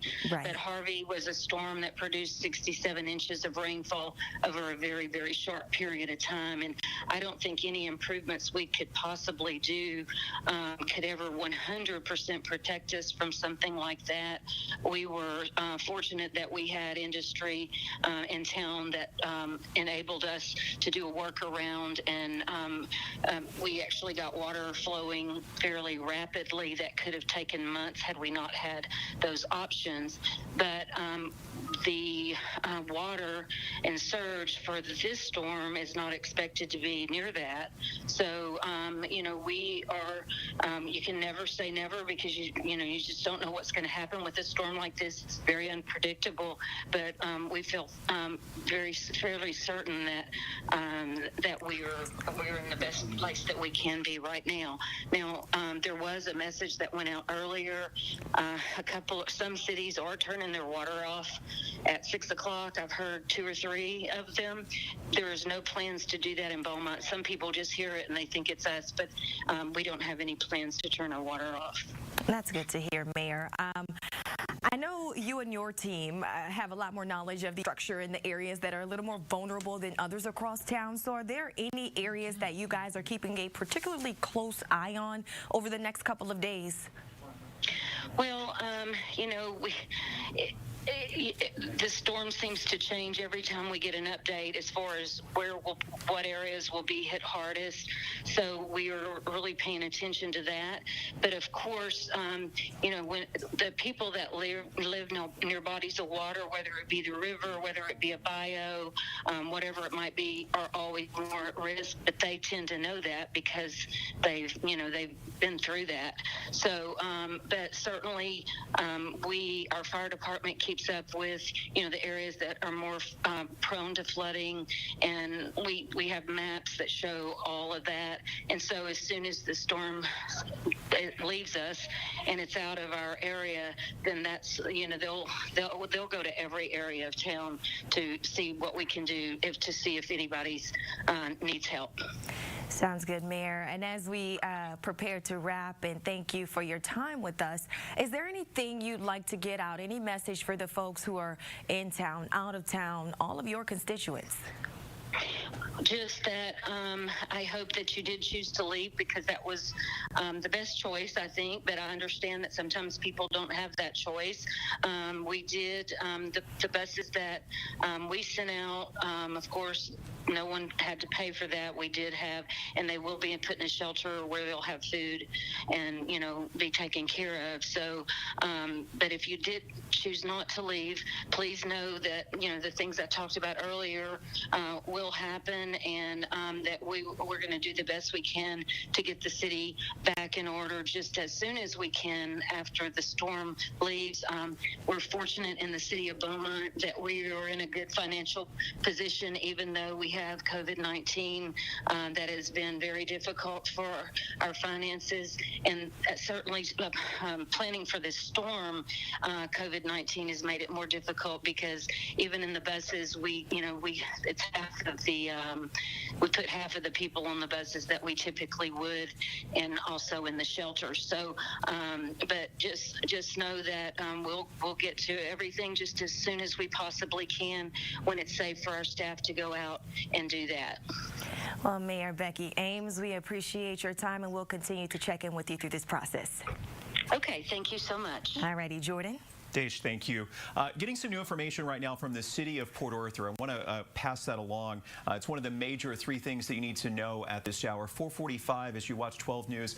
Special continuing coverage on the path Hurricane Laura. The first thing is that transportation evacuations, if you will, from the Bob Bowers Civic Center in Port Arthur will continue only until 6 p.m.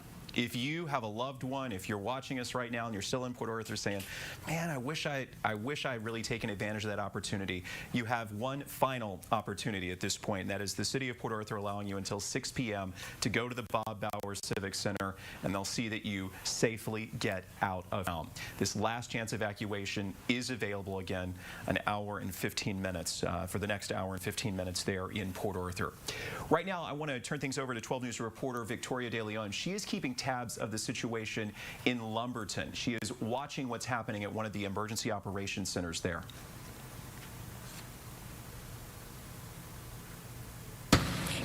Lumberton. They're using the dome near the high school as an emergency operations center. They are staging the area with emergency vehicles and boats to rescue people. But remember, they won't be able to do that until after the storm passes and it's safe to do so. And that is exactly why local leaders have been encouraging people to evacuate and get to safety. They've stressed that they will not be putting their first responders at risk. Now, at the dome staging area, there are multiple agencies here, and just to name a few, that includes the Texas Division of Emergency Management, the National Guard, the Texas State Guard, Texas Task Force 2, and Urban Search and Rescue. And some of the first responders here have been sticking it out since Monday. That's when they arrived, and they've been sleeping in the dome ever since, keeping an eye on things. And again, after the damage and conditions are assessed, and once it's safe to do so, these first responders will be out and about rescuing people who need it. In Lumberton, I'm Victoria De Leon, 12 News. Victoria setting the scene for us there in Lumberton. As you look at the visible satellite picture, we have the visible satellite pulled up right now. Just incredible to see the images of this eye. Still strengthening at this point. Patrick, the sustained winds 145, the official forecast from the Hurricane Center saying 150 at landfall. And you were kind of measuring the eye. I mean, we're talking 20, 25 miles wide? That's exactly right. Okay. Exactly. Patrick, I'm not sure if we can hear you just yet. 20 to 25 miles wide on the eye there. And, you know, at this point, folks, we are going to be on the better, I was going to say best, but maybe we'll go with the better, slightly safer side of what is a major hurricane. Patrick, you there? Exactly. Looks like trying to adjust here and get some city names on here for you. The eye is about 25 miles wide in diameter, and it is continuing to move on to the west-northwest at 15 miles an hour. But just an amazing situation that we're seeing on satellite right now. All right.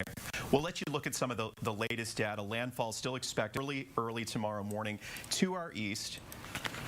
There in southwest Louisiana, and by all accounts, prayers are really needed for those in the Lake Charles area, Sulphur, because of the significant storm surge that is possible. You know, we were visiting just a minute ago with Beaumont Mayor Becky Ames, and you heard her really reminding you what the situation is starting in the next hour or two. As the winds start to pick up, Beaumont first responders, Port Arthur first responders, if you count on the Jefferson County or the Orange County Sheriff's Office, you're going to be on your own for a good 8-hour period by all accounts until this storm is out of the area tomorrow morning. So if you're at your house right now, it would be a good time to consider turning off your utilities, checking your refrigerator, putting it on the coldest setting, turn off the natural gas, cut off the propane tanks if you can, fill your bathtub with whatever water that you can, and of course make sure you keep your cell phone battery charged. Dej, I know you've got some more information coming in as well. I absolutely do. So I want to share with you guys just some web pages that would be important to bookmark, something that you can keep in your back pocket as the situation continues to progress. These websites will give you the information you need to know so that you can know what the current conditions are, even if you aren't home in Southeast Texas. So, of course, I'm going to start with 12 News Now. We are on all of your social media platforms, Facebook, Twitter, and Instagram, but I want to highlight YouTube right now because, as you can see at the very top of the screen, we have this live now bug. It says Hurricane Laura Forecast Track. And we're live 24/7. At this point, we're not going to leave you until this storm passes, and then we'll be there to continue to look at the cleanup and the recovery efforts. So if you head to YouTube, click on this link, you'll be able to see the latest information and the latest broadcast that we have. You should also share this link with your family and friends traveling because they can just pull that up on their cell phones and they can keep track of what's happening as they're driving to wherever they're going, or if they're sitting in a hotel room wondering, hey, what's happening in my neighborhood? Are the conditions starting to shift? This link will give them the information that they need. So just head to YouTube.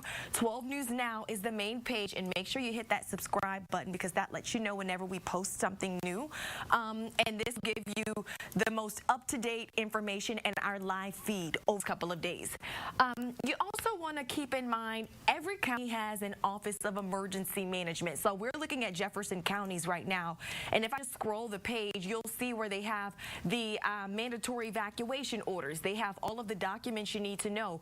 And as the days continue to progress, they'll also put important information on these pages. Right here, you have the contact information for Christus Health Services. So if someone in your home falls ill, if after the storm passes you need some assistance, you'll have that information here. So very, very important county information of your respective areas. So follow those Facebook pages. They normally crowd these with very, very important info during natural disasters. Of course, the National Hurricane Center. This is where we receive up-to-date info as it pertains to the status of these storms. If you just take a look, of course, all eyes on Laura right here in the Gulf. So this will just give you a backup to our meteorologists as they continue to track the current conditions of the storm.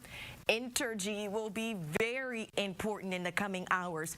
We know this storm is going to be heavy on the wind, and that means power outages. That's something we all got to come to realize. How long will we be without power? We're not sure. We do know Entergy spoke with us before the storm.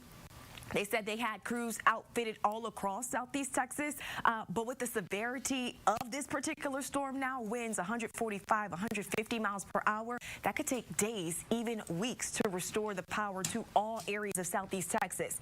So when things really start to ramp up, what will happen is this map will light up red. You can just put in your zip code. So let's play with it for a second. We'll put in Beaumont, here we go, 77713 for Beaumont. And it takes you pretty close in terms of a street view, so you can move it around, toggle to wherever your neighborhood is. And like I said, once conditions start to ramp up, you'll be able to see these areas light up, and it'll let you know approximately how many outages are in your area. And then Entergy will start to send out those alerts to let you know estimated times of restoration. So if you aren't subscribed to their text alerts, that might be a good thing to do too. If you're out of town and you want to know what's the status of your neighborhood, they'll send you that information. I have it on my phone, and I'm at work sometimes, realize the power goes out for a couple of hours, and it's back by the time I get home, and I experienced it all through my phone. Didn't see any of it happen. And so if you want that, just head to Entergy.com and you can find that information. Speaking of Entergy, Jordan Williams retweeted this particular picture from Entergy. They say our crews are preparing for Laura's landfall, and as we make our storm preparations, you should too. And they're telling you how to prepare. They're giving you resources. And I want to make this picture a little larger. Look at that army of trucks. We are really, really hoping that as soon as conditions are clear, they are able to dispatch as soon as possible, because in this Texas heat, in the middle of the summertime, it can be pretty brutal without air conditioning power. So again, to our folks who did have to stay and may have to endure a lot of those conditions over the coming days, our thoughts and our prayers are with you, and we will continue to do our very best to keep you updated. Jordan. Days, you know what else is really cool with Entergy, and I did this, and I get a lot of their text alerts now. You can put in your account information for their text notifications, and you know, I'm going to be honest, they don't do a lot of spam or anything like that. It works really nicely, and they'll tell you when the power goes out, when the estimated restoration time is, etc. And they've been really clear at this point, saying that we, you know, as you pointed out, may need to prepare for extensive outages beyond 24, 48 hours. This could be a really prolonged event. So we'll let you look at some of the other things that people are posting. We'll go back to you in just a second. Right now, I want to check in with Brandy Smith. She is keeping tabs on the bigger picture around the Golden Triangle tonight. Who's here, who left, and really where things stand as we await Laura's arrival. The Golden Triangle is no stranger to tropical systems. It has taken hit after hit, but some of the most recent are also the most devastating. Let's start with Rita in 2005. Just like Laura, the deadly hurricane made land at the Texas-Louisiana border. Rita was a windstorm too, blowing windows from Beaumont to Lake Charles and knocking out power to more than 1 million people. It's blamed for more than 100 deaths. Hurricane Ike arrived 2 years later. It came on shore at Galveston and destroyed most of the buildings on the Bolivar Peninsula, just wiped out Crystal Beach. Not wind, storm surge. In all, it caused about $30 billion in damage in Texas, cost 84 people their lives. Flash forward a decade to 2017 when Hurricane Harvey made landfall in South Texas. It wasn't until days later that, downgraded to a tropical storm, it dumped a record 60.58 inches of rain near Nederland, causing deadly floods.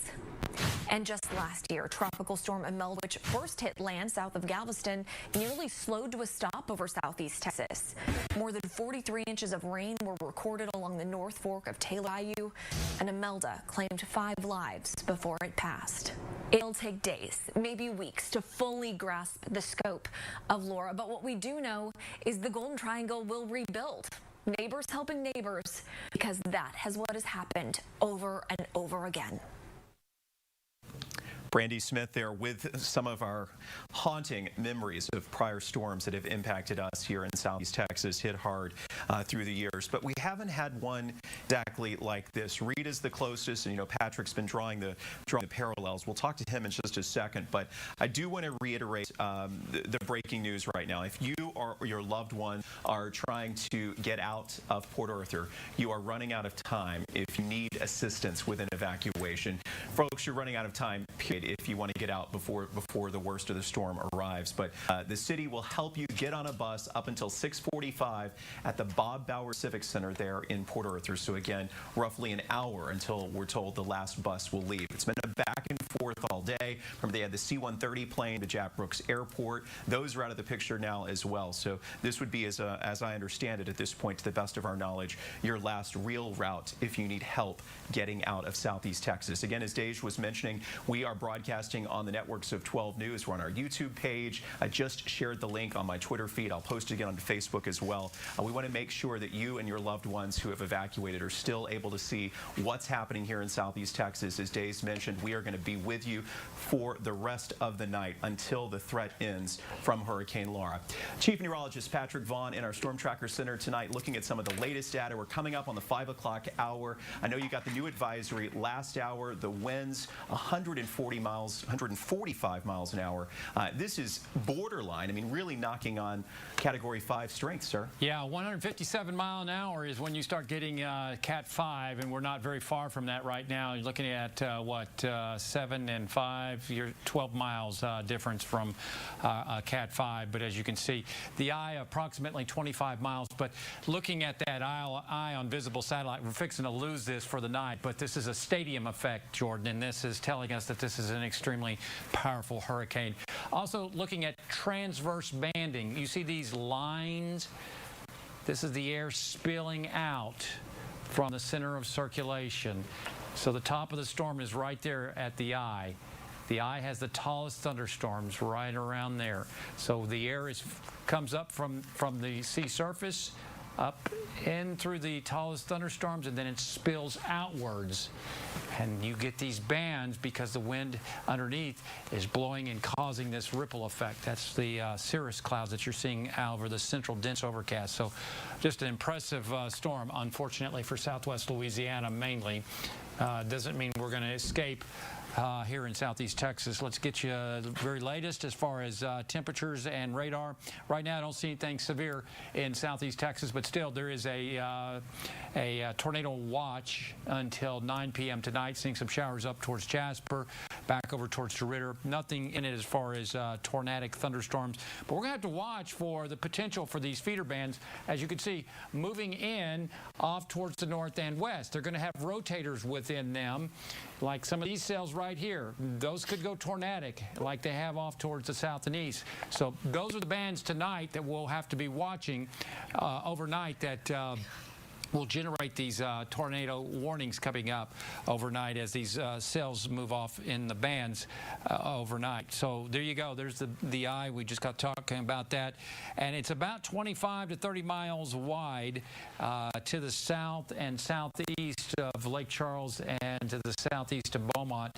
Again, you can infrared these bands. The bands are important because it tells us real quickly that this is a very powerful concentric circle and strong storm. Just looking at the satellite imagery, and as you can see, headed off towards the north and northwest. The sooner we can get it to turn to the north, the better, Jordan, because then that will take more of it over into southwest Louisiana rather than southeast Texas. Let me get to the track, and it does bring it in late tonight. I'd say after about 11, 12 o'clock tonight as a Cat 4, very close to Cameron, Louisiana, with winds of 150 miles an hour. I know you may have to pull up the graphic, but I wanted to talk just a little bit about storm surge. We've had some questions about it, so I'll let you get that situated. Of course, as we've reiterated, southeast Texas at this point with the landfall there in Cameron Parish, southeast Texas is on the better side of this. Port Arthur has the seawall, but of course, Orange County unprotected. We're haunted by the memories of Ike. New information just coming in. Well, take it away, sir. All right, let me get a little closer here, and you could go ahead and take those graphics full. That way you can see it better. But this is a vast improvement, and it's all because of where the storm is striking. Still, Bridge City could see greater than 9 feet above, but much improved along the Neches River. Now, again, that's because of the north winds. So the storm surge still much improved in through Orange County, still serious along the northern end of Sabine Lake and up the Sabine River. But as you can see, same thing with Port Arthur and Jefferson County, much improvement. Oh, this is some great news. Because the storm is trending a little further to the east, again, with the north winds, that's the clean side that you want to be on. And with the storm track over near Cameron, this is what we're seeing, why we're still seeing the catastrophic storm surge that way. That's what we're at right now, Jordan. We look for every glimmer of hope. And, you know, in a storm like this, when you're thinking, okay, we're going to have to deal with perhaps prolonged power outages when you get wind gusts, say, over 100, even in the triangle, if you can have the storm surge be that much less of an impact, that is really, really good news. Again, every inch that we can get it further to the east will lessen the storm surge impact. So this is bad news for Big Lake, back over to Cameron, and that's all going to be funneled into Lake Charles. But a much improved scenario, even since earlier this afternoon, that the storm is indeed tracking a little further to the east. So that lessens, at least, doesn't diminish, but it does lessen the catastrophic surge in and around portions of Jefferson County. And certainly our thoughts are with those across the state line. So many of our friends and family there in southwest Louisiana, as it appears, going to get hit extremely hard, worse than the Golden Triangle. Patrick, thank you so much. Dejanique Garrison is also with us right now. She's tracking some of the latest information, some of the posts that we're seeing on social media. You are helping us tell the story of what's happening around southeast Texas. Dej, what are you seeing?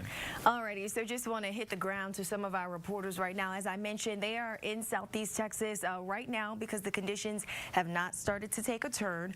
We're making sure we're keeping a very close eye on what's happening in the area. We'll get them to safety immediately as soon as we get any word that we're starting to feel that wind and the effects of what's happening with Laura. But as for right now, they're giving us a bird's eye view of the preparations that are happening ahead of this intense storm. I want us to start with Victoria. She retweeted something from our sister station in Houston. This is in Galveston, and I wanted to show you guys this because a lot of folks from southeast Texas spend their weekends in Galveston. You know, it's a place to just let your hair down and relax. This is what it looks like right now.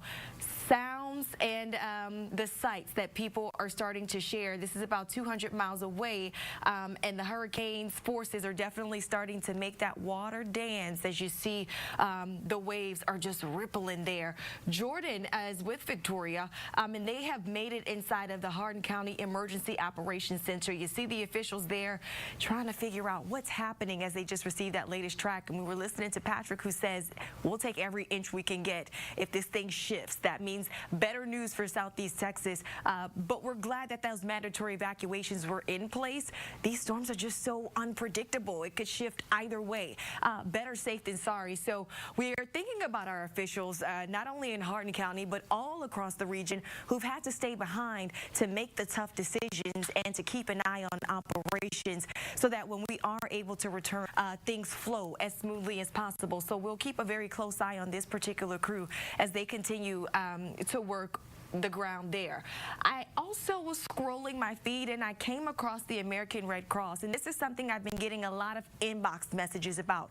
People wanting to know if there were shelters, if help was going to be available. Went to the website and there is a shelter tracker. So I put in the zip code for Beaumont, 77713. That's what we've been using as the default this afternoon. There isn't a shelter in place in Beaumont because obviously we had mandatory evacuations. But if you take a look, you scroll, there was something in Harris County, that's Houston. So you can look at the areas that you may be comfortable driving to at this point, something that your family can just hunker down in and make it to one of these Red Cross shelters. So this lets you know what's open, whether or not it's federally ran or if it's out of a church. All of them Red Cross official, if you will. So they consider these safe havens as you ride out the storm. But this is an essential site as well, redcross.org, not only for shelters, but of course in the aftermath of the storm for people needing just a little extra assistance. We'll have agencies like this on standby letting you know what steps you need to take in order to receive that help. We also have some information from the Cajun Navy that I'm going to look into in just a bit, Jordan. But for now, I'll send it back to you. Some really, really good information there, Dejanique. Thank you. The American Red Cross always standing by, but perhaps, you know, perhaps their responses look just a little bit different in the midst of this pandemic. Right now, I want to talk a little bit more about the Bolivar Peninsula. You know, again, if you think Southeast Texas is in a slightly better position, if you can be in one when you've got 145, 150 mile an hour winds, you know, just 40 miles away, the Bolivar Peninsula is even in a slightly better position than they could be. You know, 40, 50 miles really matters in this case. We've talked a bit about TxDOT's plan to improve the Highway 87 corridor right there at High Island. 12 News reporter Brandy Smith has more insight into that. State Highway 87 on Bolivar Peninsula has always been a flooding issue. This is what it looked like after Hurricane Michael back in 2018. But TxDOT just wrapped a $21 million project to raise 7 miles of it. That brings the highway from 5.5 feet above sea level up to 7.5 feet. Because here's what we saw happen for years. When storm surge rushed over the beach onto the highway, it washed the road out. Then waves just pounded the pavement and eroded the sand around it. Storm surge and flooding can cause similar problems for bridges. The waves and current erode sand that holds the bridge pilings, and as the water swirls underneath, it lifts sand away, exposing bridge supports. That weakens the bridge's support system, making it dangerous for drivers and leading to expensive repairs. All right, another live look right now as we track the rainfall component of this storm. Chief Meteorologist Patrick Vaughn has just flipped it back over to radar. Getting a break right now. I know we kind of had a preview earlier with those feeder bands that moved through the area. And that's what we're going to have to deal with all night long are these feeder bands. This one continues to move off to the north and west, and that's where we're going to see any warnings as far as tornadoes. Their entire area is under a tornado watch through 9 p.m. tonight. Just looking at some of the radar data coming out of Lake Charles from, there's actually lightning within the eye wall of this storm. That's just incredible. You don't see that very often. When it's weak, yes, but this is a different process. And anyway, I got my mic turned back on, folks. They're outstanding. Exciting things happen in studio as we broadcast this afternoon. It's all about keeping the batteries charged and the power on. So there's that. The visible satellite. I want you to give us a quick little meteorology 101 on this. We have these images, and I have a feeling this is something meteorologists will be studying for years to come because these are powerful images, and we have to have the sun to have this particular imagery. Exactly. Right? This is visible satellite imagery. It basically takes a picture like normal, okay? It doesn't use what we call temperature or infrared. So we've got an eye that's 25 miles wide, and this is the eye right here. This is the area which has the tallest thunderstorms, and so the air is going to flow down this hill like this. So again, the eye is the tallest thunderstorms right there. So outside here is lower in elevation as far as the tops of that, okay? So the air is basically going to flow down this mountain like that. So you get this banding because that's telling us high pressure. See the bands right there? This is the high pressure that's over us. This is why we're able to see this storm that is continuing to strengthen as it heads off towards the northwest. Again, we want to get this turning north for southeast Texas. Don't want to wish it on anybody. But the sooner it turns north, the better we will be here in southeast Texas. And what's going to determine that? Is it where high pressure is? Exactly. Okay. We've got a high that's off towards the north and west, and basically the storm is rounding the high, and when it turns north is the western side of that high, southwestern side of that high. So it's coming around the high, and when it does, it will fill the western side of that high, then it'll start turning north. So just looking at the infrared, this is just looking at temperatures right there, and you can see that approximately 25-mile wide eye. Let's see how, let me stop it now, and let's see how wide it is. It is, well, this shows 35-mile wide eye, so it's a pretty big eye. That doesn't mean it's stronger or weaker. You can have a larger eye on storms. Let me loop this. But again, I just want to point out that it's a very concentric formed eye, or well-formed storm, circle in nature. See, right here is the central dense overcast. Almost a perfect circle. That's why this storm is so strong. If it had a ragged appearance, then it would not be as strong. Y'all said it was going to intensify, and you were right. My goodness. Yeah. All right, Patrick, thank you. I'll let you regroup for just a second. We're getting some new information right here. 513 is you're on the air with us this afternoon, watching special live continuing coverage from 12 News. 12 News reporter Jaleesa Izazare is at Ford Park.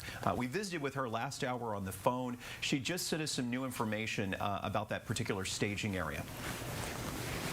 We're at the Ford Park Event Center, which has turned into the regional staging area for this storm. And as you can see, they are pretty prepared. Organizers say there are 50 ambulances and more than 350 coach buses that have been coming in since Monday from as far as Laredo, McKinney, Flower Mound, San Antonio to help where need be. But they say these crews won't be here much longer. They'll be hitting the road to wait out the storm in Houston. Officials say the National Guard, the Texas Task Force, alongside emergency management, will ride out the storm here inside the event center. The staging manager says they aren't worried about a storm surge in this area, but they do say in regards to rescues and when they'll start, there is a threshold in which they can start those. And for most agencies, they hope to have the wind down to 35 to 45 miles per hour before they put their crews out there, which is why the staging manager says if you have not left, you need to do so, because if something happens to you, they may not be able to get to you. Reporting in Beaumont, Jaleesa Izazare, 12 News. Indeed, you will be on your own. Dejanique Garrison tracking 3 things that you need to know at this hour. Dej? Absolutely. Let's start with number 1, evacuations from the Civic Center reopened. This is some good news. I've been getting a lot of messages. I'm sure Jordan has as well. Folks just wanting to know, hey, how can I get out of town? May have missed that first window. This is some very, very good news for people in Southeast Texas, but they're only until 6:45, so you don't have that long. Pack a little bag. Make sure you grab your important documents and try and head to the Civic Center. Those buses will be leaving and taking you to different staging areas across the state of Texas. From there, you'll either stay or they'll give you vouchers to head to a hotel. So again, evacuation from the Civic Center is reopened. only until 6:45. Number 2, you need to report to the Bob Bowers Civic Center. And number 3, last chance, last minute evacuations available. So again, wrapping that all up in a nice pretty bow, you do have a little time to try and make it out of town. After that, you're really going to have to hunker down and ride this thing out. So if you want to get out, make sure you go to the Bob Bowers Civic Center before 6:45. Thank you, Dej. Right now, let's take a look at where the state of disaster is in effect. Chambers, Galveston, Hardin, Jasper, Jefferson, Liberty, Newton, and Orange counties. And we had a really neat graphic, perhaps our director Jacob can pull it up for us, showing from one corner in northeast Texas all the way down to Cameron County at the U.S.-Mexico border. The governor has issued this massive statewide disaster declaration for all of these counties to make sure the necessary resources are available to help with things like emergency housing for the evacuees. And you see they've also highlighted, I believe that's Tarrant, Bexar, and Travis counties for basically the DFW Metro, Austin, and San Antonio, because so many of our loved ones went there. Please remind your loved ones wherever they are, if you're home watching and if you happen to lose power, we are broadcasting on our 12 News Now app. We also are on YouTube. We'll make that link really easy for you to find. We're going to be with you, Dejanique, through the night.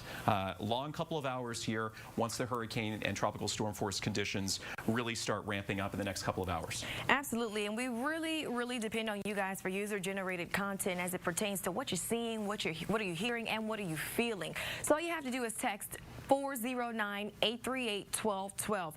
Honestly, in this situation, I want to backtrack a little bit. I'm hoping we don't get a lot of user-generated content because I hope most people are not in Southeast Texas. You know, Tracy was talking about it this morning, and we have to repeat this. Never risk your own safety just to take photos for your loved ones or for us. In this social media age, we're all anxious to get the photos, but don't do anything that's just not safe for you or your loved ones. It's just not worth it. We'll get the pictures eventually one way or another. And folks, as you're with us here 517 on this Wednesday afternoon, we are still a couple of hours away from the worst of the winds coming into Southeast Texas. Absolutely, and it's just something I want to chat about for a second, Jordan. Both of us natives of the Gulf Coast, and I was talking about this last night. You'd think by now we'd be used to these things, but you just never get used to seeing those ominous images of a storm brewing in the Gulf as it gets ready to take aim at your home, you know? Yeah, here's our Skycam in Beaumont. Hardly anybody on the road right now. If you've got to try to get out of town, maybe you've started questioning whether your home can deal with wind gusts to 100, maybe more than 100 miles an hour, and you're thinking, should I go? Well, I-10 is clear, at least through Beaumont. We've been watching the road maps on Drive Texas. They actually took the evacuation routes off, but you know, use Google, use Waze, use tools at your fingertips. If you've decided you want to go, you know, there's a window of opportunity, but it is not long. As you were just hearing, Port Arthur has, I believe, extended those buses, leaving until 6:45. They've been updating that throughout the afternoon. Obviously, there are available, and they're also looking at the Storm Tracker radar and saying, hey, we've got a window of opportunity here. No feeder bans in the area right now. Perhaps we can help these people get out. Absolutely, and that's for the folks who are maybe saying, I don't have a ride, or, you know, I don't necessarily have the finances. This is saying we're going to help you out. We want to help you. We're going to utilize these resources to make sure everyone's safe. So, guys, don't use those things as reasons to feel you cannot put your safety first. Go ahead to the Bob Bowers Civic Center, and those officials will go ahead and sort out the details there. Yep, they're going to help you. They'll help you deal with the COVID precautions, as you see on the screen. Transportation, really a last call opportunity if you need help getting out of town. Transportation extended for folks in Port Arthur until 6:45 tonight from the Bob Bowers Civic Center right there at 9th Avenue and Highway 73. As we've been telling you, Patrick's panning down right now the radar out of Lake Charles, picking up all of the outer bands. I want to bring Patrick back into the conversation right here. There's the massive eye. You're thinking maybe 25, 30 miles wide on this major hurricane. Let's see. It is 28? 28. Let me stop it. So again, we'll take a ruler and estimate from one side of the eye to the other. It's approximately 27, 28 miles. That's where you're seeing a small, around the immediate eye wall. This is the eye wall right here. That is where you're going to see the winds of 140 to 145 miles an hour right in there. And obviously they're going to start ramping up. The winds of hurricane force winds extend up to 6 miles, and let's see, 65 miles from the center of circulation would be this far. That's sustained winds of 74 miles an hour, just to put things in perspective. So if it makes landfall, let me bring the track back in here and turn that on and show you. All right, what does that mean for southeast Texas? If you've got winds of hurricane force out to 60 miles, let's go with right down the center of that. That means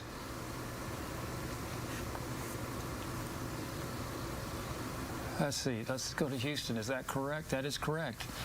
60 miles. That seems a little high to me. Let me do it on a different map. Let's do it this way. I have my doubts about that.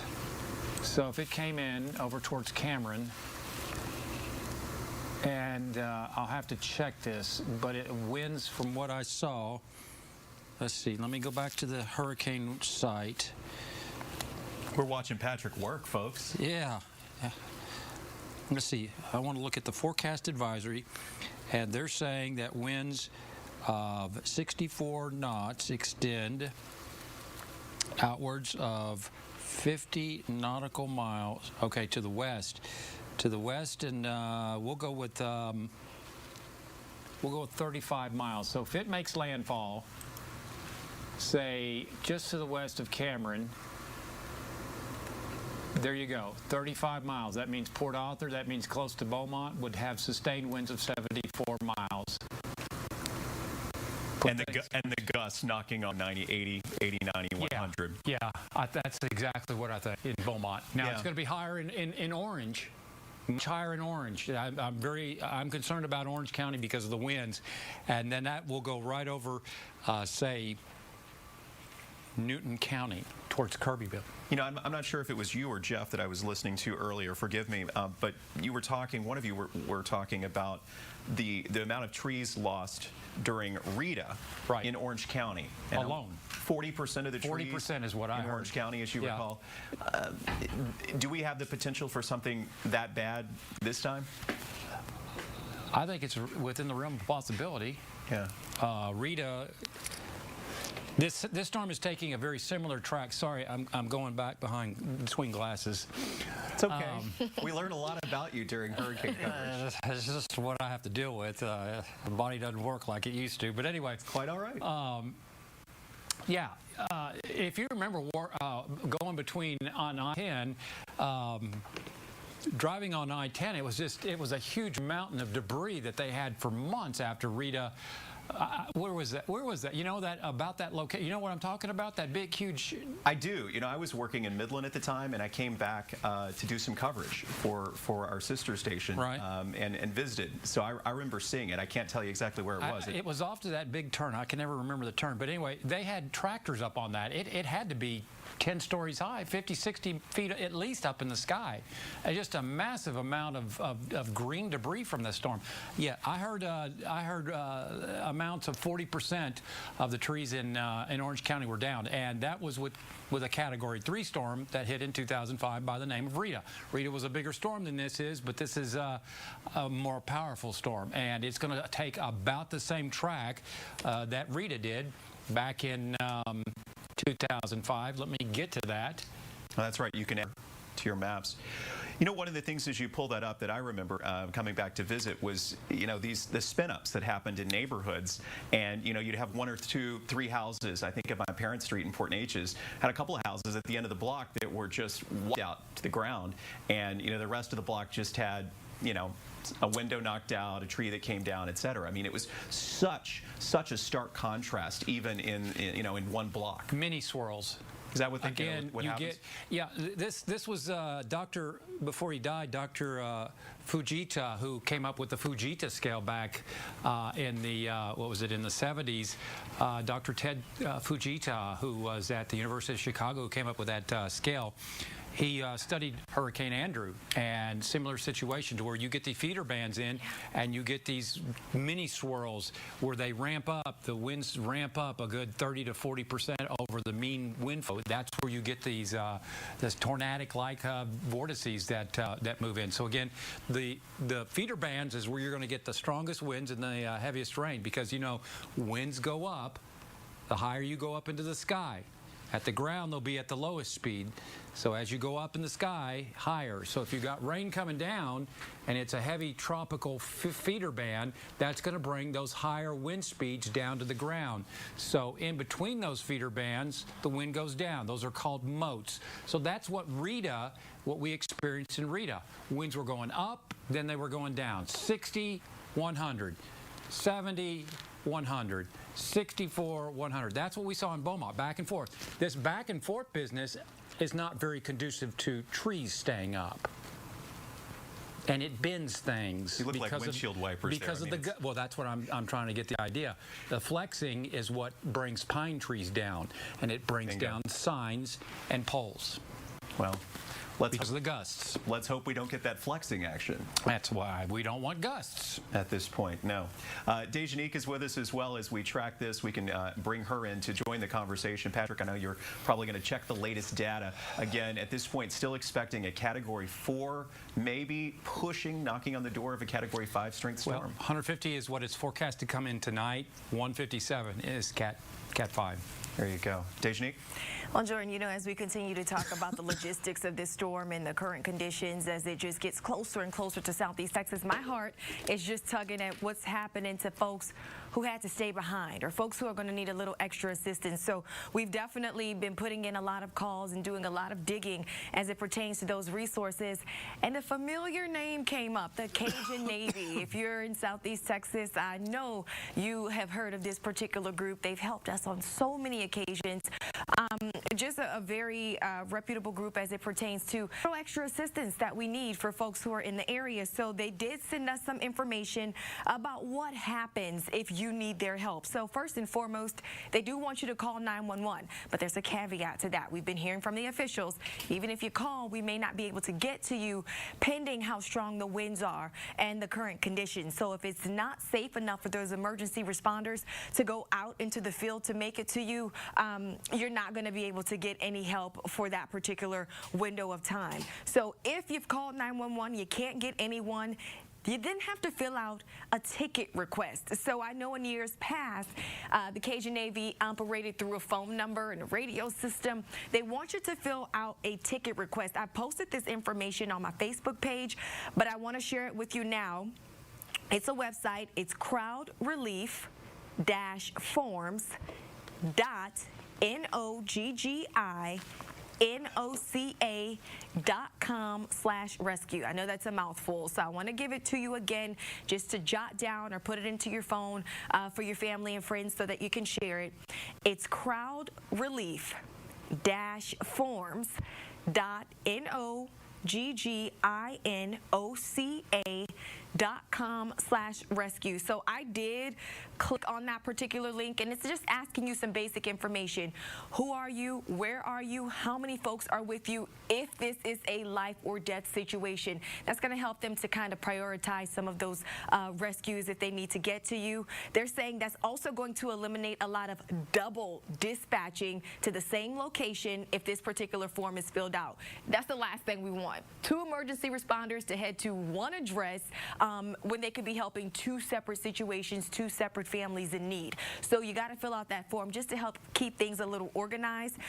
They're saying they also can't handle the volume of requests that are expected to come over the radio. So I mentioned that before. Normally they were taking phone calls and those radio dispatches. So this is really, really critical if you need that extra backup, just to keep it in your back pocket.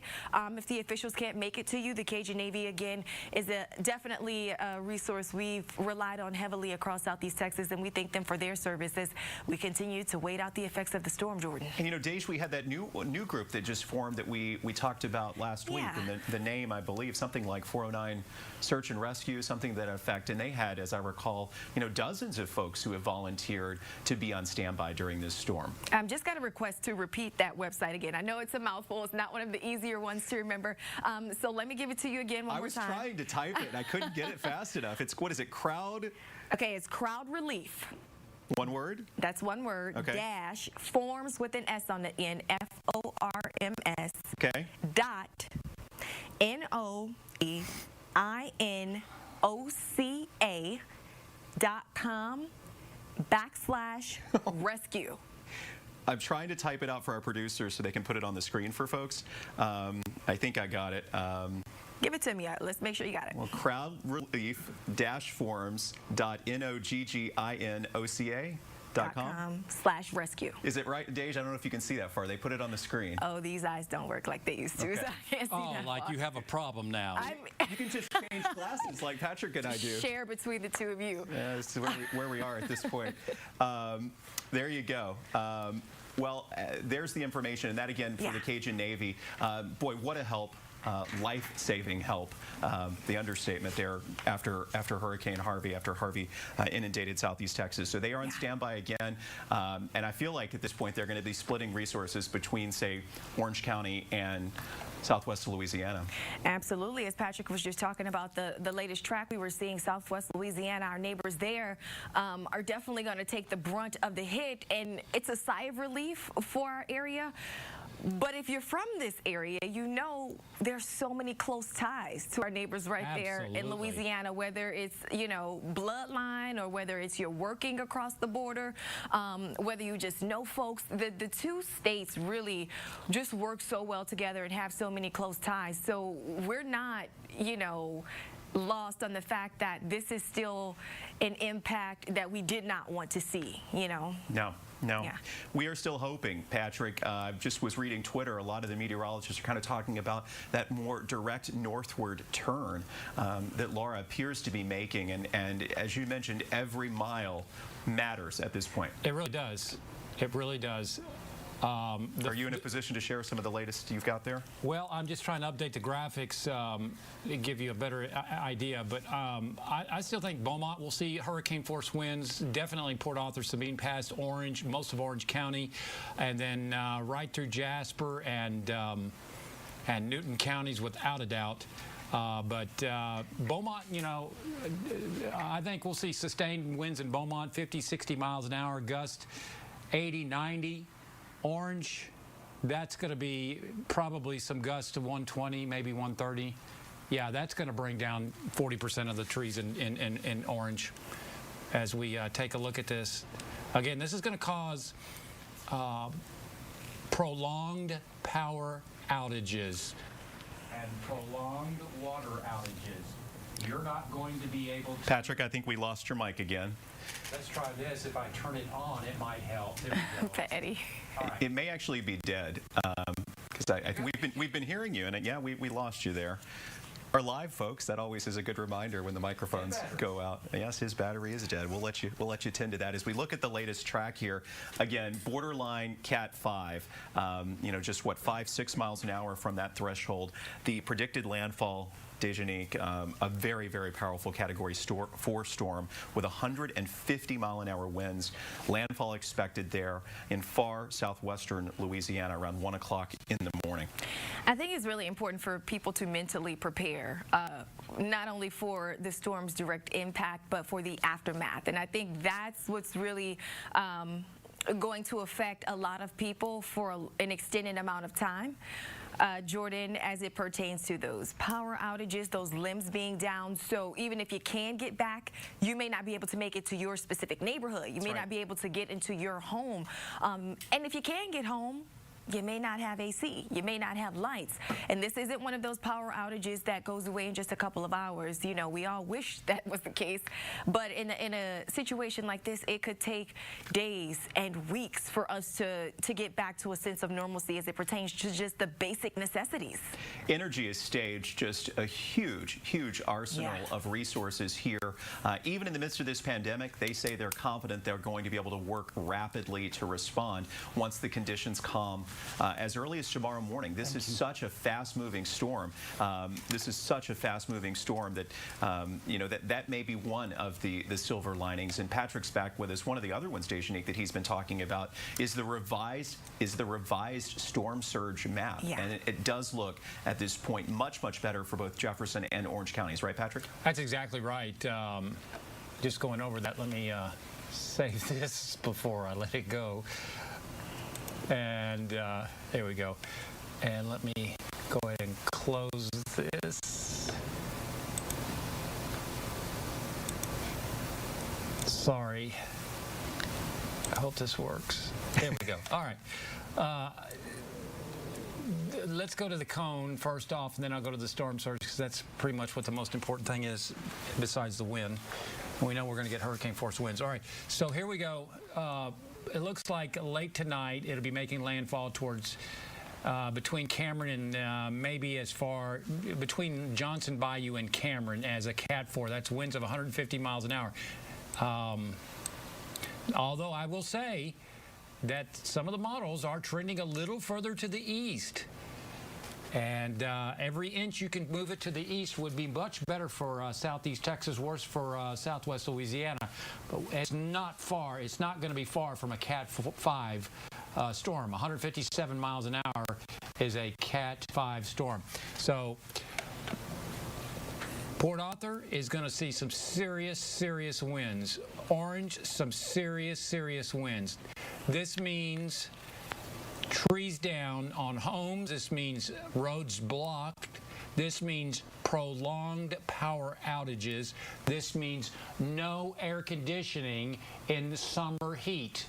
If you decide to stay, this is what you're going to be dealing with for the next 1, 2, 3, 4 weeks. Hopefully not that long. Hopefully Energy will be able to get everything back before what we saw with Rita. You know, I'm hopeful, more hopeful this time, but I think a couple weeks is certainly reasonable to be planning on as far as not having power and air conditioning in summertime. That's what you're going to have to deal with.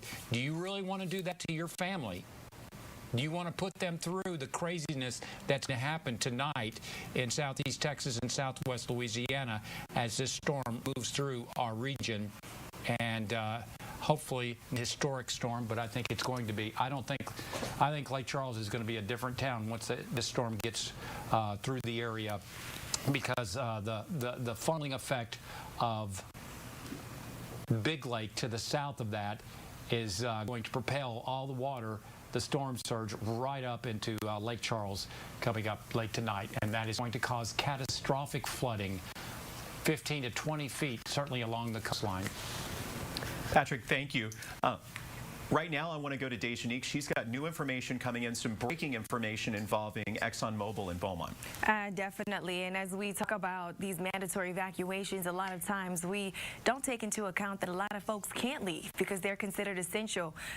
Aside from the healthcare workers and folks like that, we are definitely keeping a close eye on the plant workers and the folks that are in the refineries, because most times they have to keep a close eye on what's happening with their operations. But we did see this release from ExxonMobil saying the Beaumont area facilities, including the Beaumont polyethylene plant, have completed a safe and systematic shutdown of operations. Of course, their first priority being the safety of those employees there, something you do not see often. So we definitely wanted to pass that information along to you all, Jordan.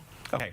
I do have some new information also from the city of Beaumont. 12 News reporter Jaleesa Izazari is with live. I understand you're along Broadway in Beaumont in one of the neighborhoods. Tell us what you're seeing there.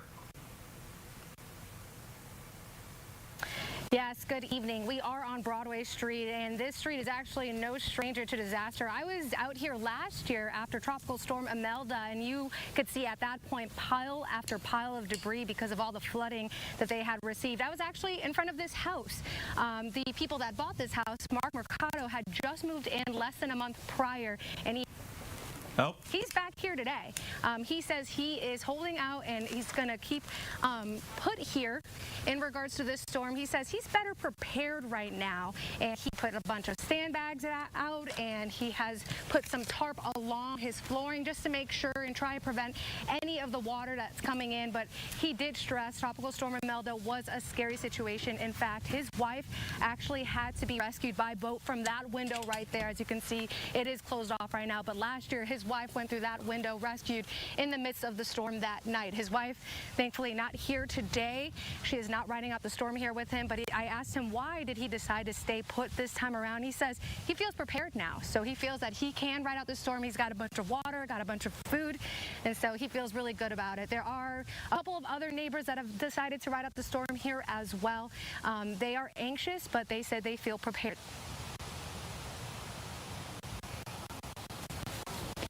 Anxious, prepared. You know, that's an interesting assessment of the situation. Stay with me there for just a second, Jaleesa. I'm curious, does that particular homeowner, does he have a lot of trees around his property? He has one very large tree. I can, Alex, if you want to point over there, it is pretty significantly large. It looks rather old, but pretty far away from the house as well. He did sandbag his the entire surrounding of his house. If you walk with me, actually, I can just show you some of this stuff. As you can see, and this is actually his front door right here. He closed it off with a gate so that nothing can go through the front door. And back here, he did a bunch of sandbagging along the garage right here, as well as throughout the doorway here. He actually let me into his home earlier today and showed me the different flooring. They completely changed the interior of the home because of this, but he says he has faith that it's going to stay put and they're not going to have to gut it out all over again after this storm. We are hoping for the best for him and so many others who have been through so many storms in the last couple of years. Thank you so much. Jaleesa live with us there in Beaumont right now. Let's look at the three things that you need to know this afternoon as we continue with our special coverage of the track of Hurricane Laura.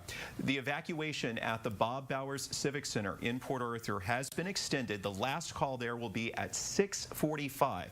Head to 9th Avenue and Highway 73 there. This is what they're describing the city of Port Arthur as a last minute evacuation, a last call there from the Bob Bowers Civic Center in Port Arthur. Dejanique, we talked about this earlier. This is a plea for people who've been perhaps watching our special coverage all afternoon thinking, you know, maybe I should have left, but my car's not going to get me to Dallas. My car's not going to make it to College Station. So, you know, there is help available. Buses are there, but this is the final call. Definitely the final call. And, you know, as folks kind of try and weigh their options, I think at this point they've heard it from so many different sources, not only from our meteorologists, not only from the anchors and the reporters that are on the ground, but if you hear the folks that have come in, the specialists who are keeping a close eye on this thing, everybody's saying the same thing. This is not one that you want to take any chances with, and we've seen this just within the last couple of minutes. The shift that it's taken, who's to say it can't shift back to the west? You know, Mother Nature is unpredictable. So we definitely understand the folks who feel like they have to hunker down. And for those of you who are in that situation, as we've been saying all evening, we're thinking about you and we're praying for you. But if you do have the option to make it to the Civic Center before 6:45, you got just about an hour left to try and grab a bag. Make sure you get your hands on your important documents, secure your pets, take them with you, and make it onto one of those buses. You know, I was just retweeting, I'm reading that a new reconnaissance aircraft, another reconnaissance aircraft, is about to make one flight into Laura at this point to see if her strength has in fact changed. The last data came out with the 4 o'clock advisory. There was winds of 145 miles an hour, still forecast to inch up to 150 at landfall tomorrow morning, very early in the morning. We're going to be with you live, tracking every moment of what could potentially be really a catastrophic situation, especially for southwestern Louisiana when you factor in the storm surge. Right now, I want to get an update on what's happening in Jefferson County. We're continuing to get new information from Jefferson County Judge Jeff Brannick. He has really reiterated the warning that we've been sharing as best we can throughout the afternoon. Although, if you're watching from home right now, your mind may be made up that you're going to stick this thing out. I realize that. Judge Brannick is saying, look, you still have this window of opportunity. There are no feeder bans in the immediate area right now. You can get out and likely get out of town before the bad stuff moves in. The last buses have left from Westbrook. They were headed to Dallas. Judge Brannick reiterating that hotels are available in Austin, San Antonio, and Dallas.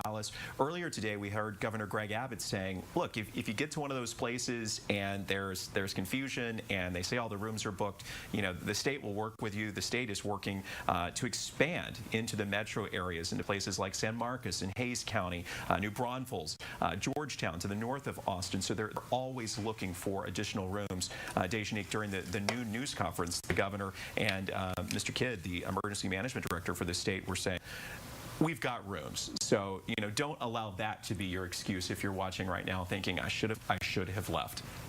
Absolutely, Jordan. And as we continue to just assess the situation, I think it's important for us to continue to reiterate that these conditions could change.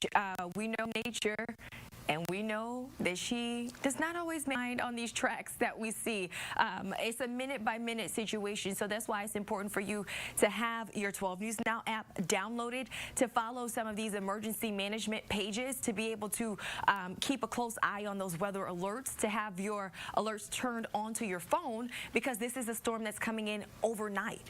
So you want to be able to be aware of any new developments that are happening, and if your particular area will be impacted, especially if you decided you wanted to hunker down and ride this thing out. About 15 minutes away from 6 o'clock, 5:46 the time. Chief Meteorologist Patrick Vaughn back in our Storm Tracker Center tonight, watching the path of Hurricane Laura. I know you're watching the revisions. The next advisory doesn't come out until 7, right? Yeah, that'll be probably not a change to the cone, but it'll be basically a position estimate and fix from what Recon is seeing. And now that we have this on radar,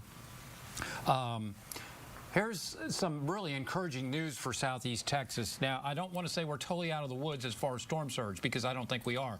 It's going to be close enough into Orange County that it will still be a factor.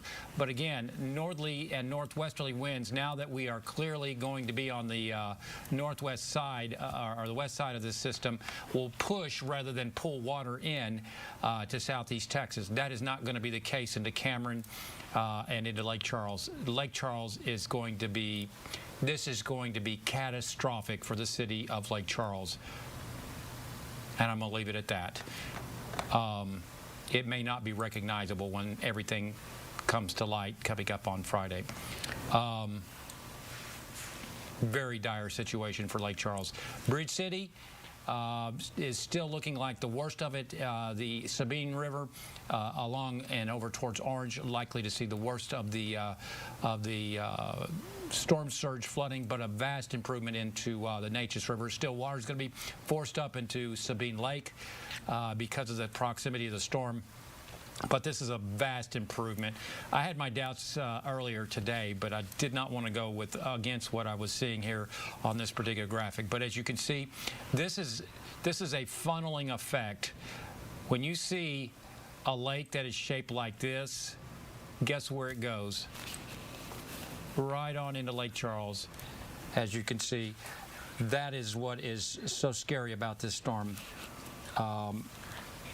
Right on into Prion Lake, and Shoe Peak Bayou is going to be flooded back over into downtown Lake Charles. I don't want to say the city's going to be erased, because I love that city. I worked there for a number of years, but this is going to be catastrophic. Lake Charles, Sulphur, Moss Bluff, Carlos.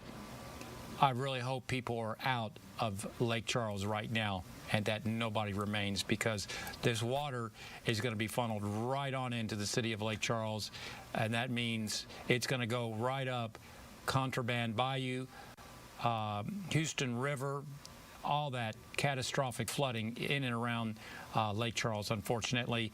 This means Highway 14 is going to be under salt water. All that's going to be flooded in and around I-210, all in through here, back over to Westlake. Catastrophic flooding.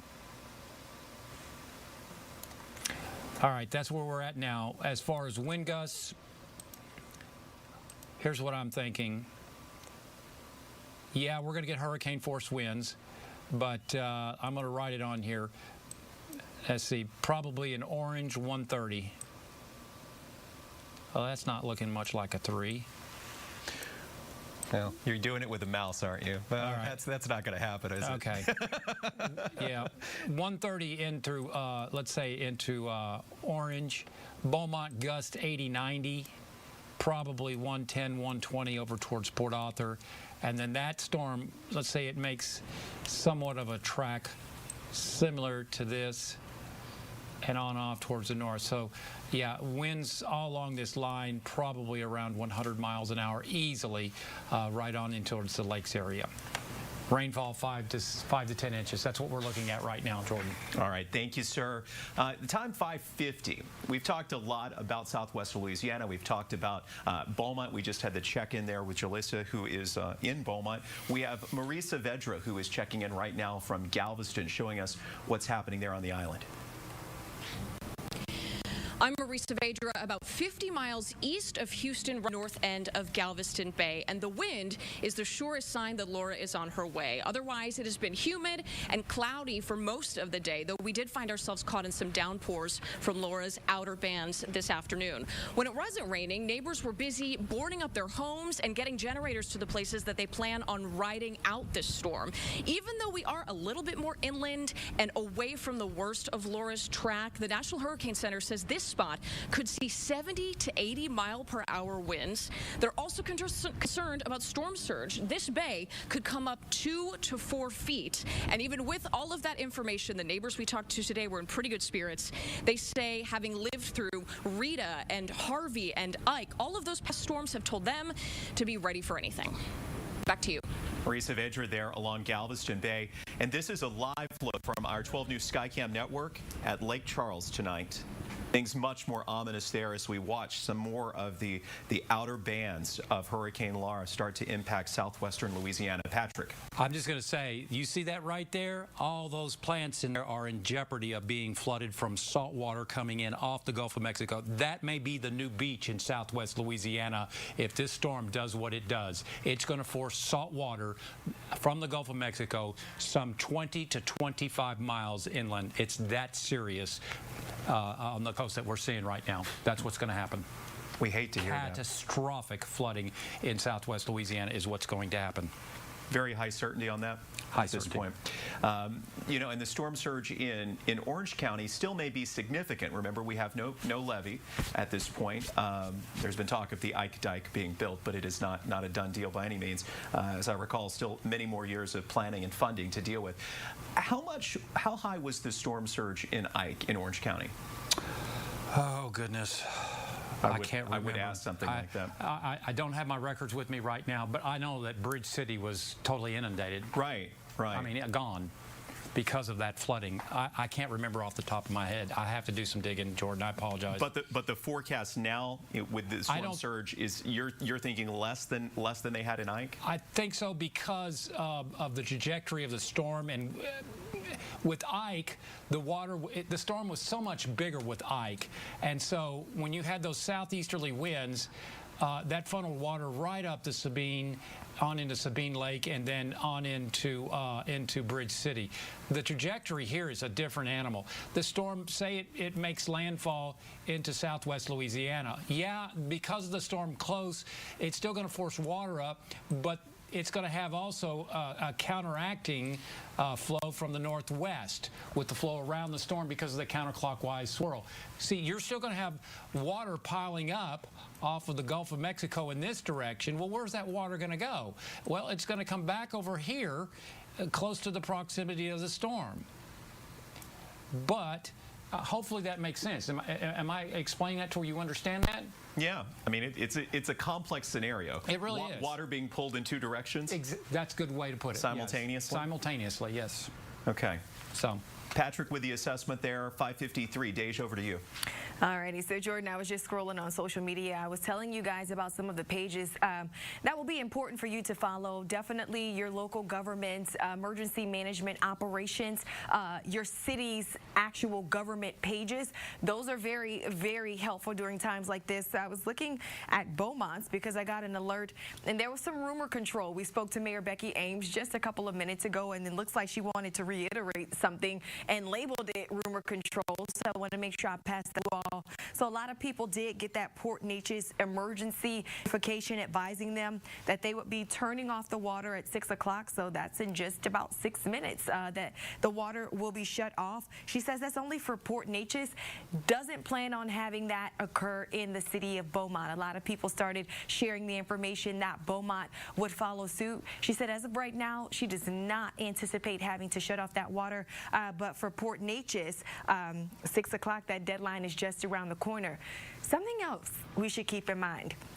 Scrolling this page, something we see every single day and we crunch those numbers, kind of been pushed to the back burner right now. The COVID report. The mayor still put out the daily update just about an hour ago. We saw one additional positive case, and I'm sure that has a lot to do with the fact that folks aren't getting tested right now. They're making preparations. We're trying to get out of town over the last couple of days as we anticipated what would happen with Hurricane Laura. But that is something that we just cannot forget about. We are still in the midst of a pandemic, a global pandemic, and a lot of it has to do with close contact. And so when you talk about evacuating on those buses, they're only filling them up to 50% capacity. When you talk about going into a lot of these buildings and the shelters, they're taking people's temperatures. And if you're feverish, you're put into a different area so that you may not affect others who will be seeking shelter in the same space as you.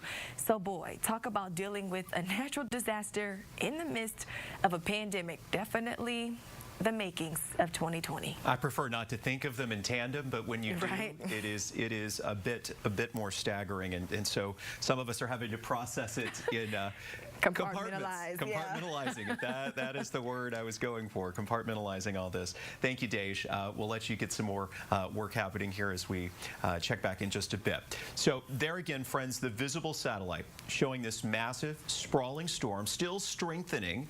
The official assessment from the National Hurricane Center calling for this to jump up about 5 more miles per hour before landfall around 1 a.m.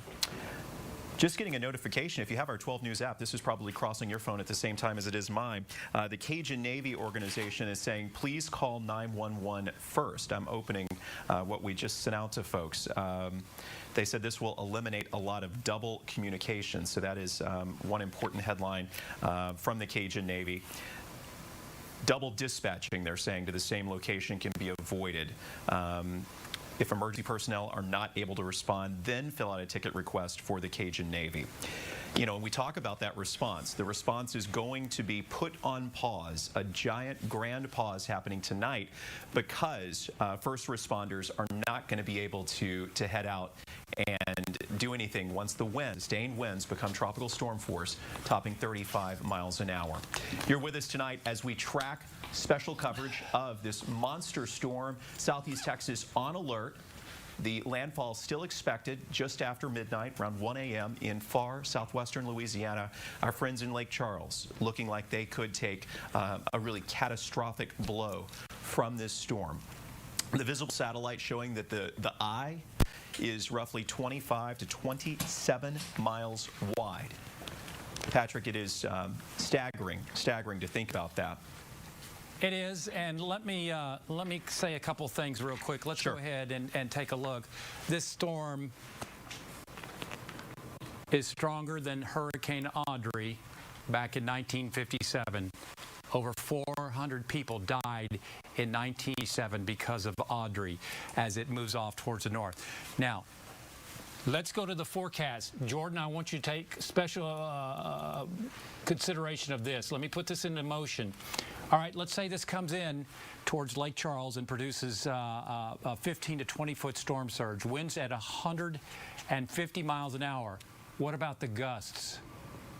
185-mile-per-hour wind gusts are going to affect Lake Charles. And what do you think about gusts in Beaumont? I think we'll see gusts here in Beaumont 80, 90 miles an hour. I also think that as this goes by, where are we? Over towards Orange, you're probably going to see wind gusts of 130 miles an hour in Orange. That means no power. That means trees down in Orange. Port Arthur probably 110, 120. This is just an estimate on what I think, just based on experience. But Lake Charles, this is unbelievable. I cannot believe what I'm seeing as far as what is coming in as far as the potential for Lake Charles. It's scary. I really hope people left Lake Charles and southwest Louisiana. You know, it appears there's still a lot of storm chasers and national news crews that are in the Lake Charles area. I was just scrolling through the Twitter feed. So, the I-10 is going to go down. Is going to be flooded. I hope they realize that. They're not going to be able to go east-west very shortly.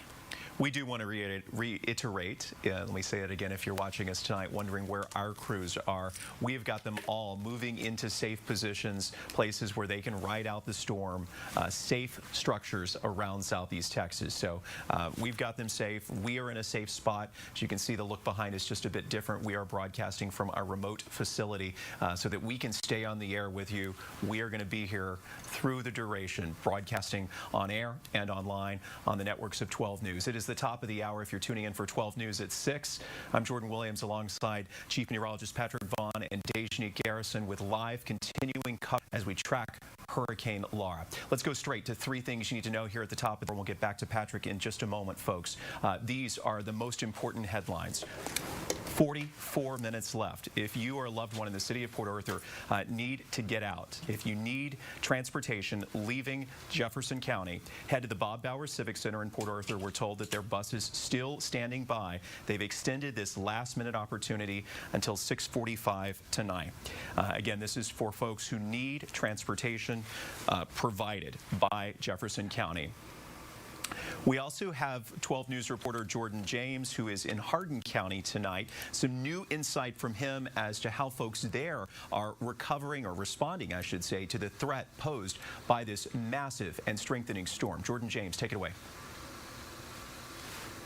Here at Hardin County Emergency Operations Center, it's all hands on deck as county leaders are together watching Hurricane Laura's every move. Hardin County Judge Wayne McDaniel tells me that flooding is a big concern, as well as a number of people who have chosen not to evacuate despite a mandatory order being in place. Tuesday, 378 people registered to be shuttled out the city and taken to shelters in Central Texas, but not everyone showed up. While McDaniel doesn't know the exact number of people who stayed behind, it's a concern for him. If that many people had registered to be evacuated and then chose not to, very concerning how many others have decided to stay home during a catastrophic hurricane that'll be here before we know it. People are going to be home in harm's way.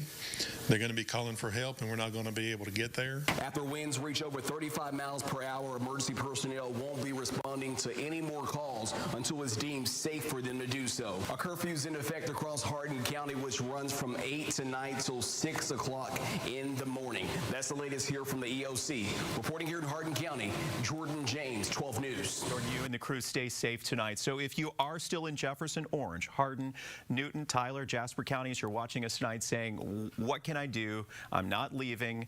Well, you can step out right now. Use this window of opportunity to do some last-minute preparations around your house.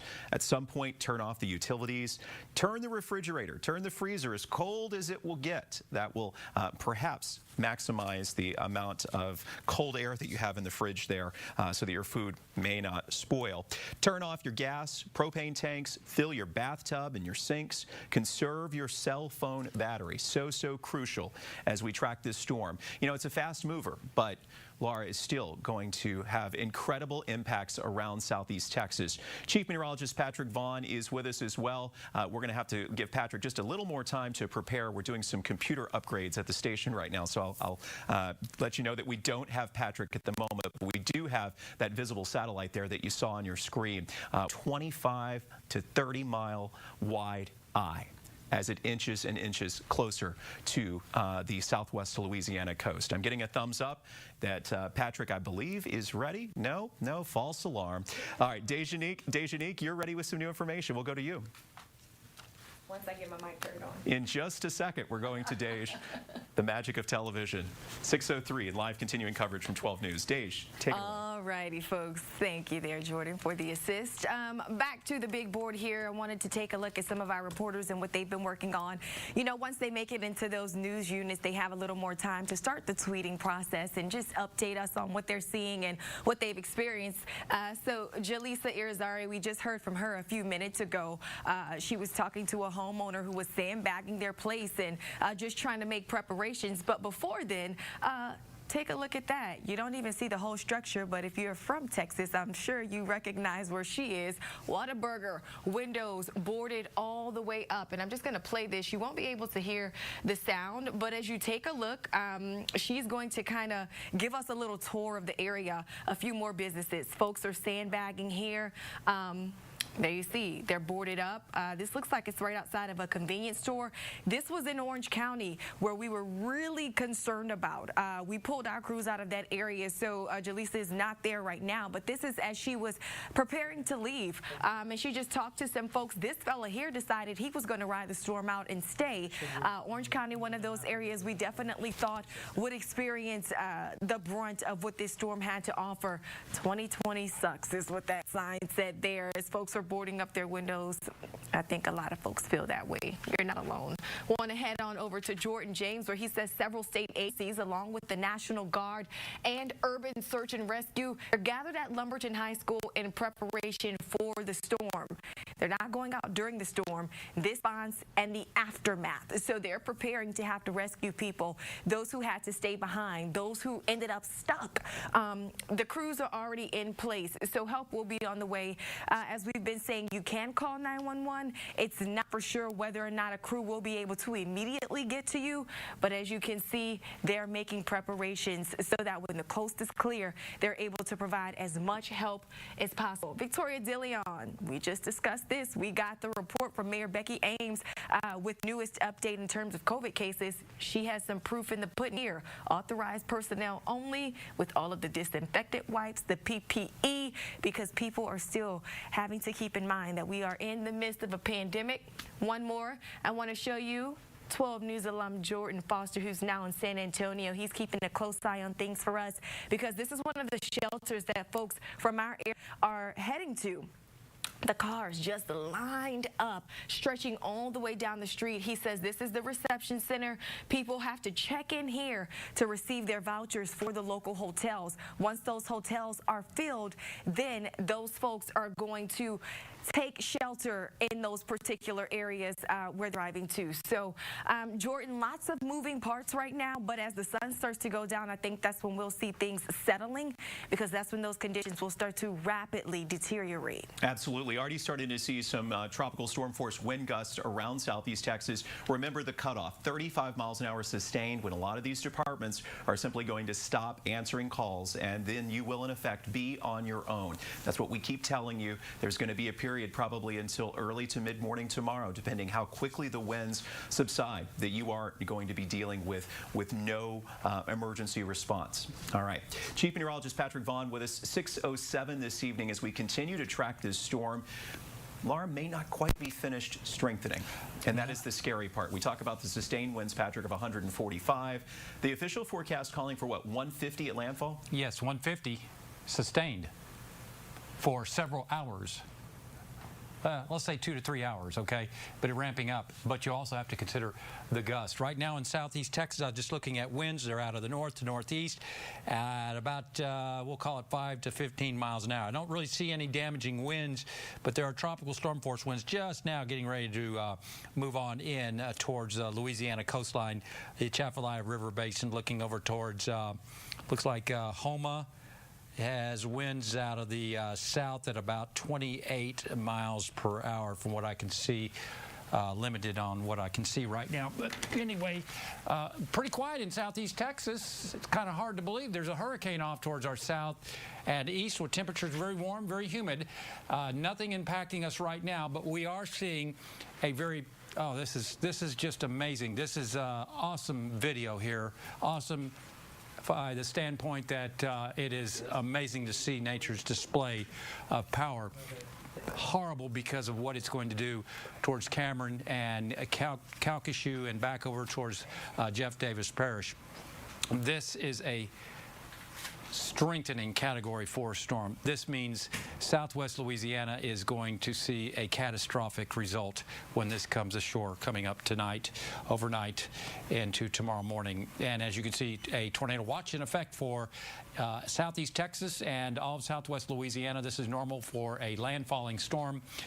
This is until 9 p.m. to likely extend this overnight into southeast Texas. As you can see, feeder band came in earlier. We had several tornado warnings, nothing reported, but as you'll see, this is all moving off towards the north and west. But again, just along the Atchafalaya River Basin from Cameron and also Vermilion Parish, that band right there is likely containing the first look at true sustained tropical storm force winds. So things are only going to go downhill as we head through the next several hours until it makes landfall. So again, we'll put this into motion. It looks like just this side between Cameron and Sabine Pass, it'll be making landfall very close to Johnson Bayou. So what does that mean?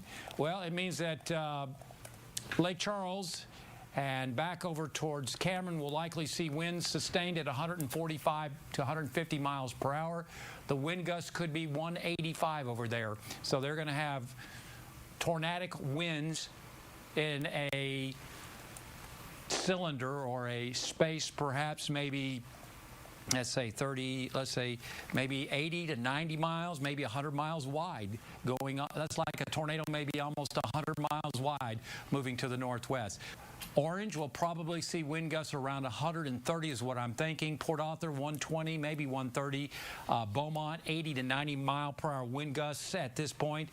So that means Orange County is going to see lots of tree damage and downs and power outages. Same thing as it heads north over into Newton County. Lots of downed trees, blocked roads, and power outages for weeks.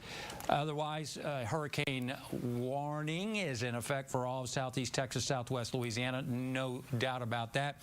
And storm surge warnings in effect for southeast Texas, southwest Louisiana. Tornado watch in effect until 9 p.m. tonight. That will likely be extended. And as far as the probability of 74 mile per hour or higher winds, nearly 100% over the eastern end of southeast Texas. Those are hurricane force winds, and the worst of it will likely be over to southwest Louisiana on the east side of it. And then as we take a look at storm surge, this is significantly improved scenario for southeast Texas. Let me zoom in a little closer and do a little bit of telestration. Again, the catastrophic flooding is going to be caused by the onshore flow. It's all about location, location, location. Where is this center going to make landfall? Well, if we go with the latest, it looks like somewhere in this vicinity, maybe east of Johnson Bayou, somewhere in that vicinity. So you're going to have onshore winds over towards Lake Charles, Cameron Parish, and we're going to have northwesterly and northerly winds over Hardin, Jefferson counties. So as this then is expected to head more or less near Orange, I believe Orange will be into the eye wall like it was with Rita, and then Deweyville, and then it will head up towards the north through sections of Newton County. So yes, we're going to have storm surge in through Bridge City, but it could have been worse. Still going to be, I think, pretty severe. A much improved scenario in and around the Neches River, and a much improved situation for Port Arthur as far as storm surge. Wind is still going to be such a huge wind issue. Is still good, exactly, and it's a much improved scenario if you live along Hillebrand Bayou.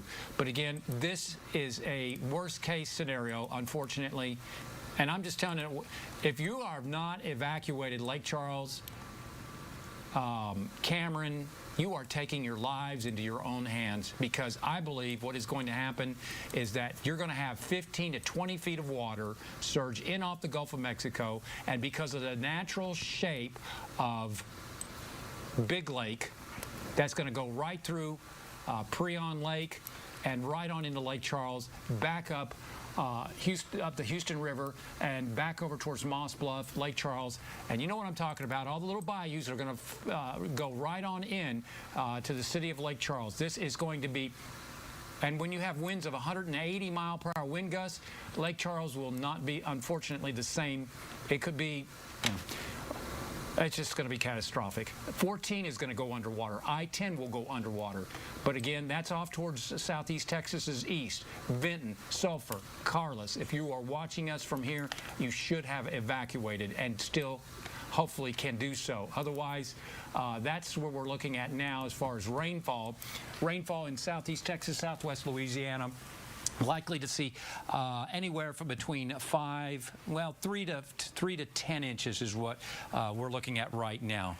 Patrick, thank you. I apologize. I've got to get to somebody who's standing by to report live. We have Luis De Leon, who is in Beaumont right now. Luis joining us. Set the scene. Tell us where you are and exactly what you're seeing.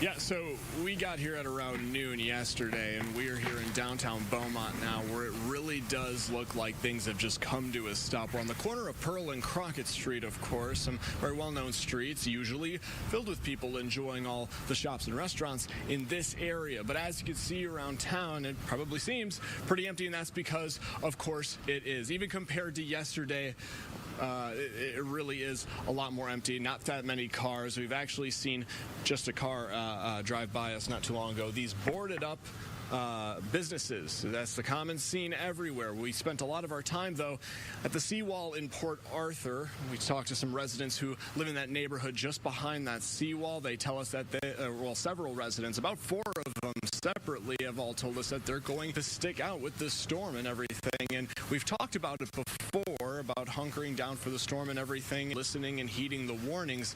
A lot of them tell us that they're tired of running. That's usually the common theme there, that they're tired of running and that they want or at least do feel prepared. Of course, we're going to be keeping an eye on all of those things for tonight, and throughout the evening hours. So we're going to toss it back to you guys in the studio. For now, we're going to keep an eye on downtown as well. And Luis, you have a plan tonight, you and your crew, to seek shelter once things start to intensify, correct? Yes, we do. Yes, we do. We do have a hotel in North Beaumont. Probably about 15 minutes is the drive just north of us. And that'll be our plan. We'll be there, and it's actually right next to an academy, sports and outdoors.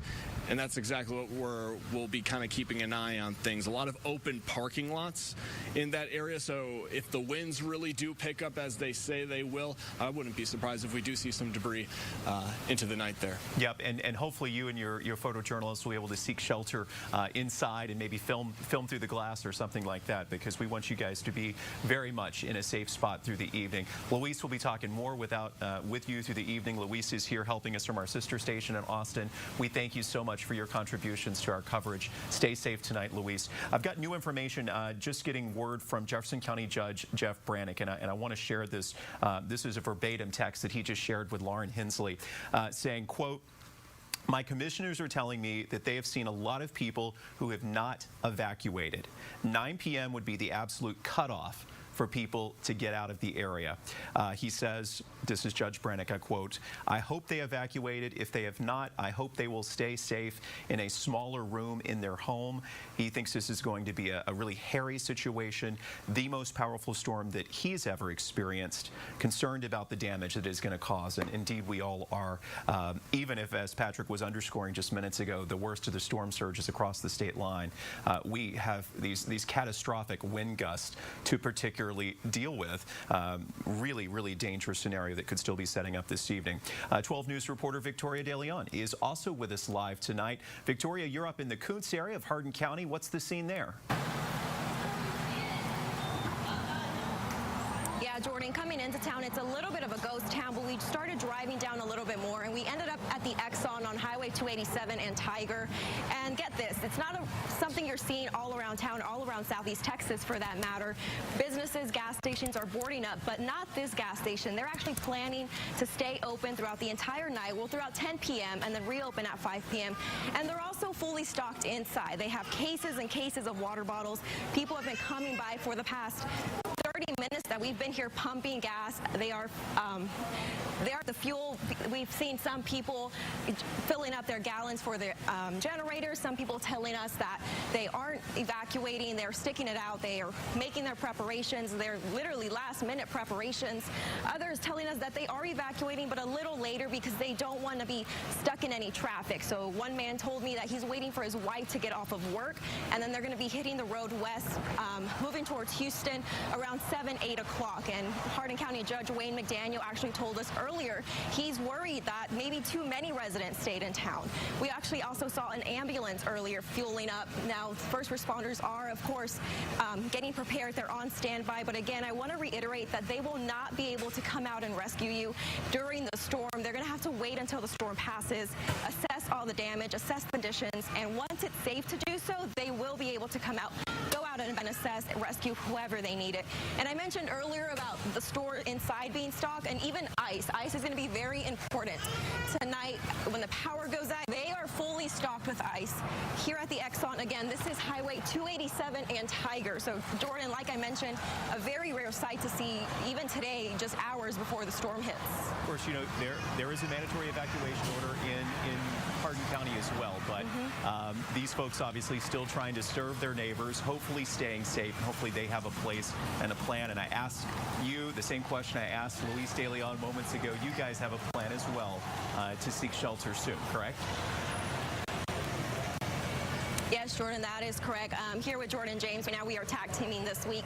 We do have a plan to seek shelter. Once the winds start picking up, once the rain starts to come down, we will not be out on the roads. So. Good. You guys stay safe. And again, that is the Exxon on 287, you said, in Phoenix. It's still open? Yes. Okay. Victoria, live from Hardin County. Thank you so much. Stay safe. We'll see more of you throughout the evening. I want to turn it over to Deshni Garrison, who is also with me, broadcasting facility here. Desh? Yeah, Jordan, I just kind of want to piggyback a little bit off of what Victoria was talking about, needing that ice, how important it's going to be. I just flashed back to being in high school. That's when Hurricane Katrina impacted the state of Louisiana, which is my home state. And I vividly remember folks being in line at the gas stations and at the grocery stores for hours, waiting for bags of ice. It was just like gold to us at that time because we did not have power. I feel like it was the same time of year. So you think about just that humidity and that heat coupled with not having something that we really take for granted. Central AC and ice just becomes so important. So definitely can understand what Victoria's talking about there at that gas station. Want to turn back to our social coverage. I'm going to let this particular video play while I let you know what we're at. The quote here is, you just try to rebuild and you try to keep what you've got. I mean, it took me 4 years to get to where I am now. After the last one, you just try to save what you can. Jaleesa, last night talking to a fella in Southeast Texas, his story's not unique, unfortunately. Lost his home in several of the storms we've witnessed in the last couple of years. And each time he was knocked down, he decided to get up again and rebuild. But it definitely makes you wonder how many times folks can take that punch to the gut when it comes to coming back home and you're seeing everything you've worked for either flooded or in shambles. So that's definitely something we will continue to follow for you all in the coming days as this particular system starts to pass. I want to continue on the social grid looking at Governor Greg Abbott. He's saying the National Guard is heading to the coastal counties in response to tropical storms Marco and Laura. We listened into his conference just a couple of hours ago, and it was very impressive. All of the units that he said were already getting into place, all of the resources that were already being staged so that as soon as the conditions clear, those folks who were impacted the hardest would have the resources that they needed. Everybody knows about boarding up. I wanted to just show you this particular picture that said, stay calm, be safe, and I think that's something we can all kind of take in. You know, we can't control what's going to happen, but we can control how we respond, and I think that's that's just a good reminder to keep us grounded right now. Two federal agencies I want to take you to just to talk about what they're sharing as we get closer and closer to this storm making landfall. FEMA, of course, everybody's familiar with them. Well, they retweeted something from the National Weather Service saying if you were not ordered to evacuate, be prepared to take shelter in a sturdy structure in an interior room away from windows. So we do know some folks in our viewing area outside of the Triangle may not have gotten that mandatory evacuation like most of our central audience did. However, this is still important because you're going to feel the effects of a storm this large and this strong. So if you start to feel those effects, this is similar to the warnings we give for tornado watches. You don't want to be close to any windows. You don't want to be outside. You want to be in a structurally sound building. So I thought that was very, very important to share. Even if you're not getting those warnings and watches on your phone, that doesn't mean you won't feel some of these effects. And then this is an agency called the Assistant Secretary of Preparedness and Response. Public health, medical, and emergency management officials, both in Louisiana and Texas, they're bracing for the storm, and they're also sending you to a website that gives resources on how you can protect your health during power outages. And I thought that was so important. We're not talking about a day or two without power. We're talking about an extended amount of time. So if you're with someone who needs machines, who has to have refrigerated medications, you're probably wondering, how am I going to keep my loved ones safe? How am I going to get them what they need?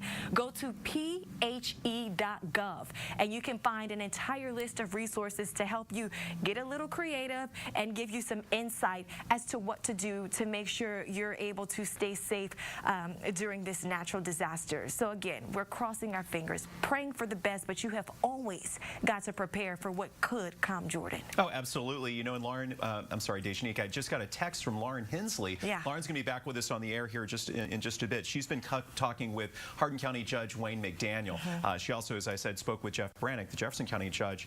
Judge McDaniel there in Hardin County also has real concerns, doesn't think enough people evacuated, and did not use enough of the evacuation buses that were provided, saying he is very concerned, praying for all of Southeast Texas.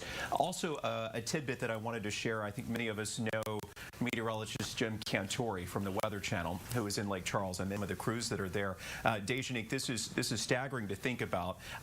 They've actually evacuated the National Weather Service office in Lake Charles right now because they believe it is going to be inundated, is the word they're using. This is our live sky cam. This is at LaBerge, right, Patrick? Our live sky cam there in Lake Charles that we're looking at. Starting to shake a bit. We're already starting to see the wind intensify.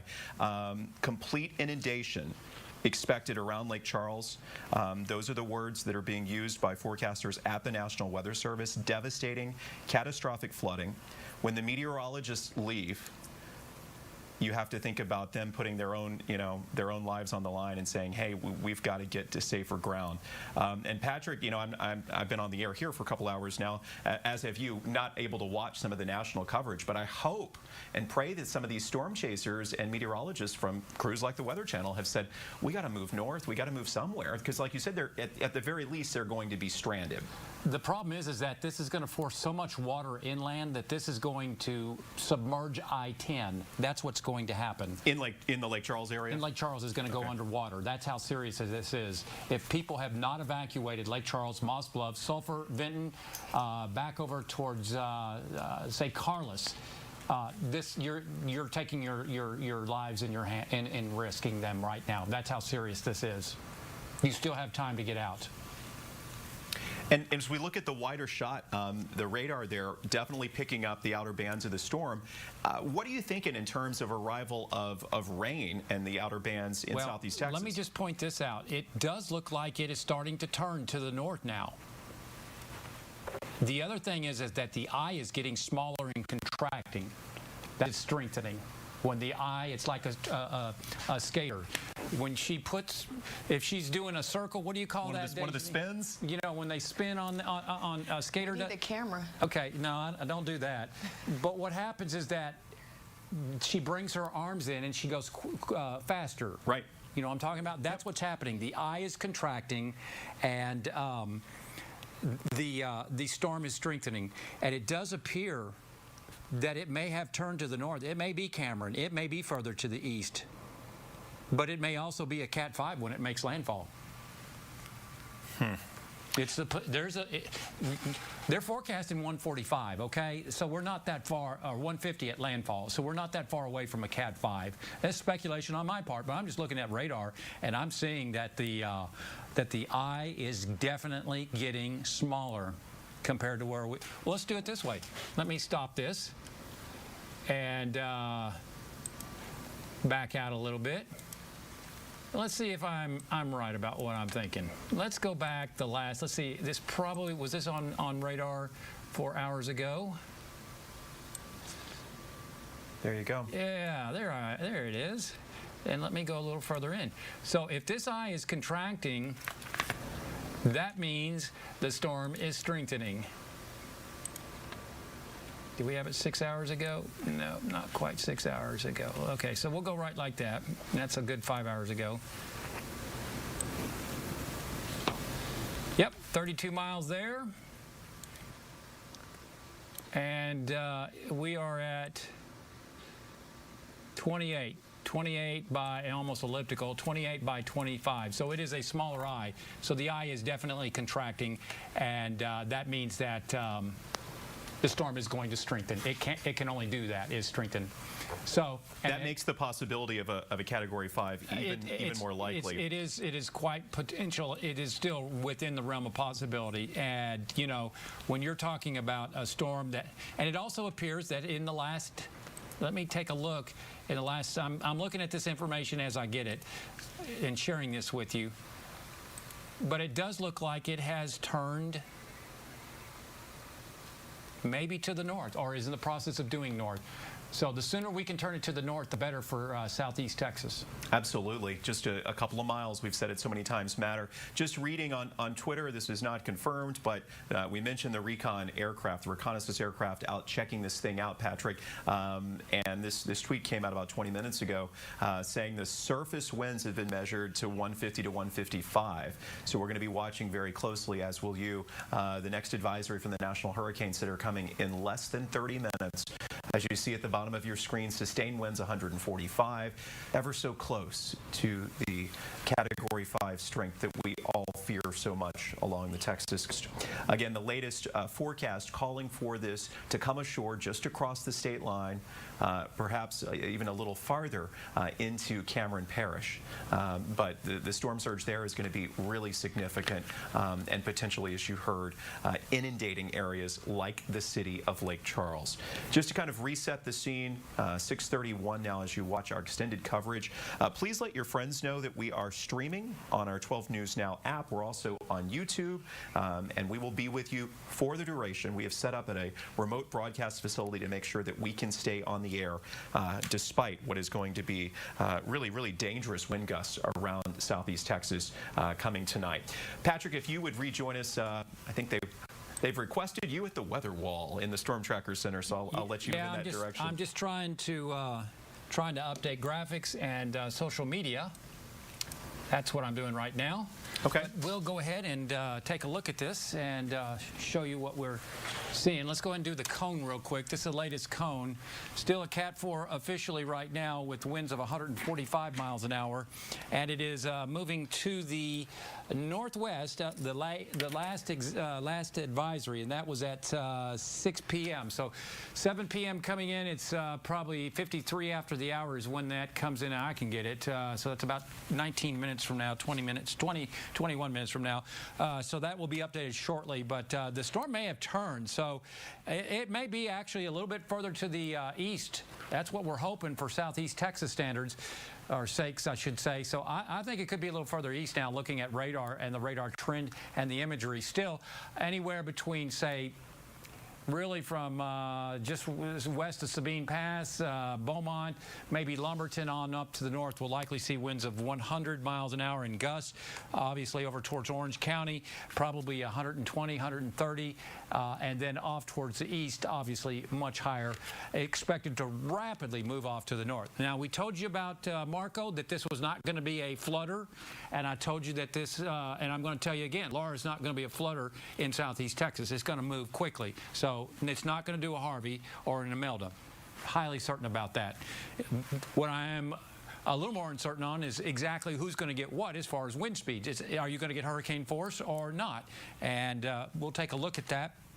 Right now, looking at the hurricane warning still in effect for southeast Texas and the storm surge warning, and a tornado watch now through 9 p.m. coming up tonight. So here's the probability. Yeah, that still hasn't changed. Probability of tropical, or I should say hurricane force winds. Basically, we're going to see a gradient across southeast Texas. In other words, a gradient is a change. So a rapid change in a very short or small distance. So we may have wind gusts in through Orange County, 130 maybe over in towards Orange, but it may only be closer to maybe 100 into Divider. Plus or minus 10 miles per hour. That's what we're looking at right now. Obviously, it's going to be higher over towards Lake Charles, and this is probably going to shift with the next advisory. So that's where we're at right now. And that should come on in as we head on into late tonight. I'd say after about 10:30 to 11 o'clock tonight, we ought to start seeing those hurricane force winds affecting the area. Okay, we're going to talk more about the storm surge. I know you're looking at some of that data as well. We'll visit more in just a bit. Okay. Right now, I want to head to Ford Park, and 12 News reporter Jaleesa Izazare is in town. She is keeping an eye on the response effort everyone's staging there at Ford Park. We're at the Ford Park Event Center, which has turned into the regional staging area for this storm. And as you can see, they are pretty prepared. Organizers say there are 50 ambulances and more than 350 coach buses that have been coming in since Monday from as far as Laredo, McKinney, Flower Mound, San Antonio to help where need be. But they say these crews won't be here much longer. They'll be hitting the road to wait out the storm in Houston. Officials say the National Guard, the Texas Task Force, alongside emergency management, will ride out the storm here inside the event center. The staging manager says they aren't worried about a storm surge in this area, but they do say in regards to rescues and when they'll start, there is a threshold in which they can start those. And for most agencies, they hope to have the wind down to 35 to 45 miles per hour before they put their crews out there, which is why the staging manager says if you have not left, you need to do so, because if something happens to you, they may not be able to get to you. Reporting in Beaumont, Jaleesa Izazare, 12 News. Thank you, Jaleesa. Thank you so much, Jaleesa. And there, again, that storm surge map that Patrick was looking at, the image a bit better for Jefferson County, certainly, than they looked this morning. Still significant storm surge possible, Patrick, around Orange County? Yeah, right at the top of the head, what we call the head of Sabine Lake. Okay, that's where we're going to be looking at this very closely. That's where we could see the worst of the storm surge, and I don't want to forget Sabine Pass, because there's going to be water filtering on in, but it's going to be mediated by a northwesterly wind. So really, Orange County back over to Sabine Pass, this is where the worst of the storm surge could be in southeast Texas, just because of the proximity of the storm and its flow around it from the east. Will bring in water from the east out of Cameron Parish into south sections of Orange County, eastern sections of Orange County, but much improved up the Neches River. I don't want to dismiss the Bessie Heights Marsh, but we're not seeing the levels that we were seeing earlier, and that's because of a northwesterly flow. Same thing over towards Hillebrand. Not going to see a backup there, and it looks like I won't say minor, but a much improved amount of water over South Jefferson County. But again, this is going to be a devastating, historic, catastrophic scenario into southwest Louisiana. This is so much stronger than what Hurricane Audrey did back in 1957. That's the benchmark for storms in southwest Louisiana that killed over 400 to 600 people in 1957. Some people were never found. That's how serious this is. It's going to be so much stronger than what Audrey did in 1957. We will probably not recognize Lake Charles, Sulphur, Westlake, back over towards Carlos, Louisiana. Water will likely cover I-10 and continue going north. Moss Bluff, it might be submerged too. I know this is especially hard for you. You worked over in Lake Charles. Lived over there for 2.5 years. Picked up a wife too. A few years back? Yeah, many years back, actually. Well, our friends and families in southwest Louisiana are on alert, and hopefully they have heeded the warnings and moved inland. We keep reiterating this, Dejanique, that it's not too late to move. We're in those situations, especially even in southeast Texas, where there's no feeder bands right now. The radar's clear for the most part. You have another opportunity to move somewhere, and I know you may have, we've seen some tweets urging people to really heed their hearts, follow their instincts, and I want to bring in Dejanique right now to talk a little bit more about what she's seeing. Yeah, Jordan, you're absolutely right. I was looking at the governor's page just a while ago, and as we're talking about folks still having some time, and this is something we didn't think we'd have on our side if you had asked us this a few hours ago. Mother Nature's being kind right now and giving us a window of opportunity, and the governor put this website here, gov.texas.gov, and there you can find all of the evacuation areas and shelters. A lot of you guys have been asking us about this. Which areas can you go to? Some folks have made it to areas outside of these shelters and realized where they wanted to stay may have ended up full. So if you go to this particular website, just take your phone. What I always do is go to my Google Maps and I try to point out what the two locations are to see driving distance if it's feasible. So try and plug some of these shelters into your phones that the government providing. If you still are on the road, or if you're thinking about right now being the time for you to jump into your car and to hit it, it is not too late. We've been saying that for the last couple of hours, and we're going to say it until it no longer holds true. So Governor Abbott there giving folks that particular warning. Also want to look at Jeff Linder. He's with the Harris County Flood Control District. And these images, this is just amazing to look at, guys. It says this is the potential inundation around Lake Charles, Louisiana. And this is LaBerge. So those of you in southeast Texas, you're familiar with LaBerge, right over the border. And if you take a look, this is just something you don't want to see. Patrick was just mentioning how roads, how interstates are just going to be submerged. And as I'm saying this, my heart is just breaking, because these people are going to have a long road to recovery, and we're included in that. Southeast Texas is not exempt from the effects of this storm, but this is the brunt of what we may end up seeing. So I just wanted to give a visual of what Patrick has been saying for maybe the last hour for what our neighbors could be experiencing. Indiana. Dave, go back to that. Go back to that. Show me that. Look at the airport. What is that saying? The airport right there. See the airport, lower left-hand corner. Okay, let's see. That's Lake Charles. The airport, and then the. They were evacuated. So what Jordan was saying, the National Weather Service, along with how much water does it say it's going to be over there? Airport. So let me make these a little bigger so you guys can see. I'm not sure it says. No. These are like what, superimposed Google Earth images? Yeah, correct. Yeah, see that.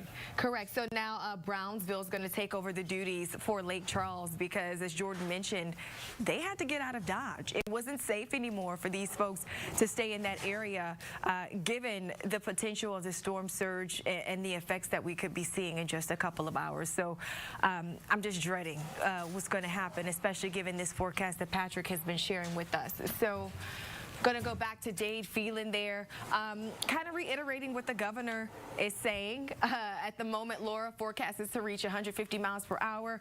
Minimal traffic right now, and rooms are still available, guys. So if you go somewhere, you'll have somewhere to stay.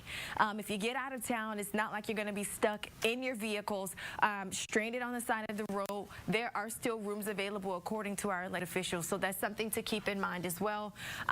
If I have a few more minutes, I just want to go over some of those websites that you're going to need on the other side of this storm that'll be very, very helpful while your phones are charged, while you're going somewhere with power. I would definitely download these apps, Entergy being one of them. You can sign up for their text alerts, and then what you do is you put in your zip code. You can even put in your physical address. It'll take you to your block, and it lets you know how many power outages are in your area. This is something we know we're going to see. Widespread power outages. You just have to prepare for that. Even if you're evacuated, you may want to stay where you are for a little longer, even when the storm passes, because we're in the middle of the summer. It's not going to be comfortable if you make it back to southeast Texas and you don't have air conditioning. You can't turn your lights on and off. off. You can't be comfortable in your home. So this will start to light up in red as the conditions start to deteriorate. We'll see which neighborhoods are getting hit the hardest. Entergy is going to be your best friend for that. DriveTexas.org is absolutely going to be an amazing resource as you try and make your way back home. If there are downed trees, if there are roads that are submerged in water, you'll be able to see that on DriveTexas.org, and you'll be able to draft an alternate route for your family to safely make it across the region. Ready? The emergency management offices. Each county has an emergency management operation. And a lot of times they'll use Facebook in order to relay the information. We talked to Mayor Becky Ames. She was discussing the fact that Facebook is going to be the city's best friend. But the counties do this as well. You'll have a lot of important information, resources that you need, phone numbers that you need to reach out to if you get home and you need some additional help. They'll also keep up with current conditions in your specific area. You guys text us a lot and you Facebook us a lot and you say, hey, what's happening on my street, or what's happening, you know, on my side of town where my parents are. A lot of times Patrick isn't able to hone in that specific. These sites will be good for that because you get a lot of community chat within the comments. So if you have not hit the like button and the follow button on your community's emergency management page, that's a very good idea. And last but certainly not least, 12 News Now. We are on Facebook, Twitter, and Instagram, utilizing all of those platforms this evening. But YouTube will take you to our live stream. That's what you're listening to right now. We plan to be on the air throughout the duration of this hurricane. So it's expected to hit late tonight, going into early tomorrow morning. And then after that, we'll be boots on the ground assessing the damage. You'll be able to go to this link and follow the journey with us. We'll be here as it all unfolds. We'll give you the information that you need. So make sure you hit the subscribe button. That lets you know whenever we're posting or whenever we're starting any new feeds to keep you informed of what's happening all across the region, guys. Whew, a lot of info there. Dave, that was, in such valuable information, as you said, not just right now, but for the coming days and weeks. Even if we don't have the storm surge, which we're so incredibly thankful that it appears that we may dodge the worst of that, we do have to deal with these incredible wind gusts, and they are potentially going to cause some really bad things to happen. I want a time lapse from, I'm assuming, one of our sky cams. Let's pull this up, and you can see this is the Lake Charles time lapse, and you can really see some of these outer bands watching this with us, and actually some of the rain that's already moved through Lake Charles earlier. And this is an area where the storm surge is going to be so potentially catastrophic. So we're going to be watching really closely here in Lake Charles. Just saw some boat traffic there still coming in. Hopefully they've moved that marine vessel to a safe spot. So again, there's the afternoon time lapse from Lake Charles. Here's the view from our Skycam there at the Horseman Western Store in Orange. All afternoon, people still making their way east and west on the interstate as the clouds rolled across the area. We are regrouping here in the studio, so give us just a second as we gather some things here. Patrick is moving position. So right now I want to go to Mauriceville. All the report earlier today, keeping tabs on the situation. I believe I'm Mauriceville, about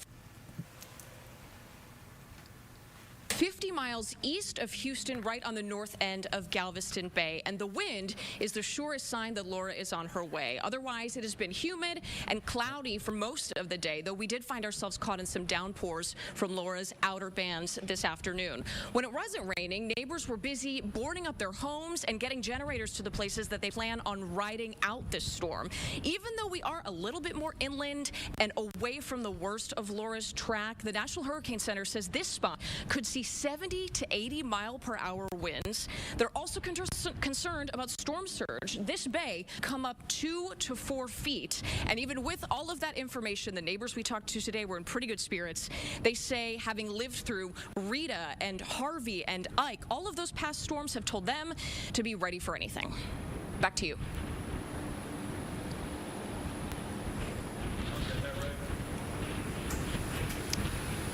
Can you hear me now? My mic is on. Thank you. Mauriceville tracking the situation there along Galveston Bay tonight. 6:47 as you're with us. Again, we are broadcasting from our remote facility. We know it looks a little different, but we moved to a safe spot so that we could stay on the air and bring you continuing coverage of Hurricane Laura throughout the evening. So let's reset the scene. We'll bring up the Skycam or our storm track on this powerful Category 4 storm tonight as we watch it close in on the coast of southwest Louisiana. Here in the next couple of minutes, we're expecting the new data from the National Hurricane Center any minute now. So we will give you that breaking information just as soon as it comes in. Here's the view from outside our studios in Beaumont, right there on Interstate 10. And you can see no problems on Interstate 10. If you or your loved one have procrastinated and have now decided, yeah, I want to go, you have a safe route outside of town. But boy, look at those clouds, the outer edge of the storm now moving across Jefferson County from east to west. Patrick, I know you're watching this with us as well. Yeah, that's the way it's going to come. Our weather with this system is going to come in from the east, then from the northeast. Looking at the winds here in Beaumont, they'll be out of the east and northeast tonight, swing around to the north. Then as the storm goes east, we will see our winds shift around to the west and then southwest in Beaumont, and then the storm moves out of the area as we head towards late morning. But I'd say between 11 and about 7 in the morning, a good 8 hours, that it'll be affecting southeast Texas as we lose the latest visible satellite from this storm. We'll have to turn to infrared. But as you can see, it is roughly, I'm going to say about 120 miles to the south of Cameron. You know, when the National Weather Service, they have a bunker. I've been there to the National Weather Service in Lake Charles. They're at the airport south of town there on 14, and they have a bunker there. They're all set. But when they pull them out, that ought to tell you something. That if there are people that are viewers in Lake Charles, in Carlis, Moss Bluff, back over towards Westlake and Sulphur who have stayed, this is life and death time situation right now. It's that serious. And the storm now virtually turning. It is turning north. Turning north, and that could offer some key protection for us in southeast Texas. Yeah, every inch we are greedy for in southeast Texas as far as the turn to the north. Of course, the tornado watch in effect. Let me get to the radar. That's what I wanted right there. To me, it looks like it is. If it hasn't, it is turning north.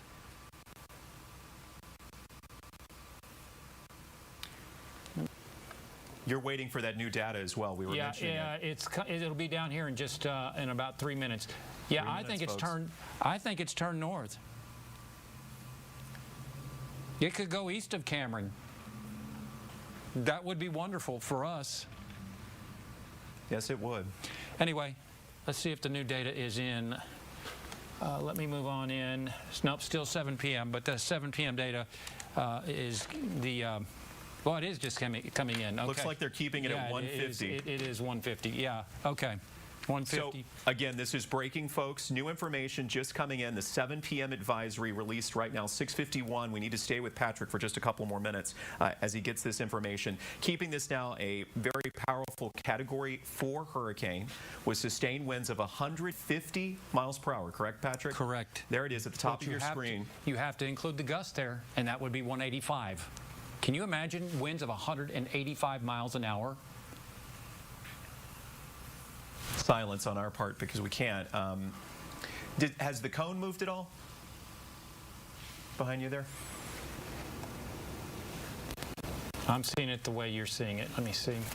When you're seeing it. And no, this is they breaking, have not folks. shifted it. They have not shifted it. They may have to based on radar imagery. From what I'm just saying right now, it may go east of Cameron. But that's where it is. 150. That's the new data. Okay, 150 mile an hour sustained winds with a 7 p.m. advisory just being issued on Hurricane Laura. Very close to Category 5 strength, but right below that threshold. What, 155, 156?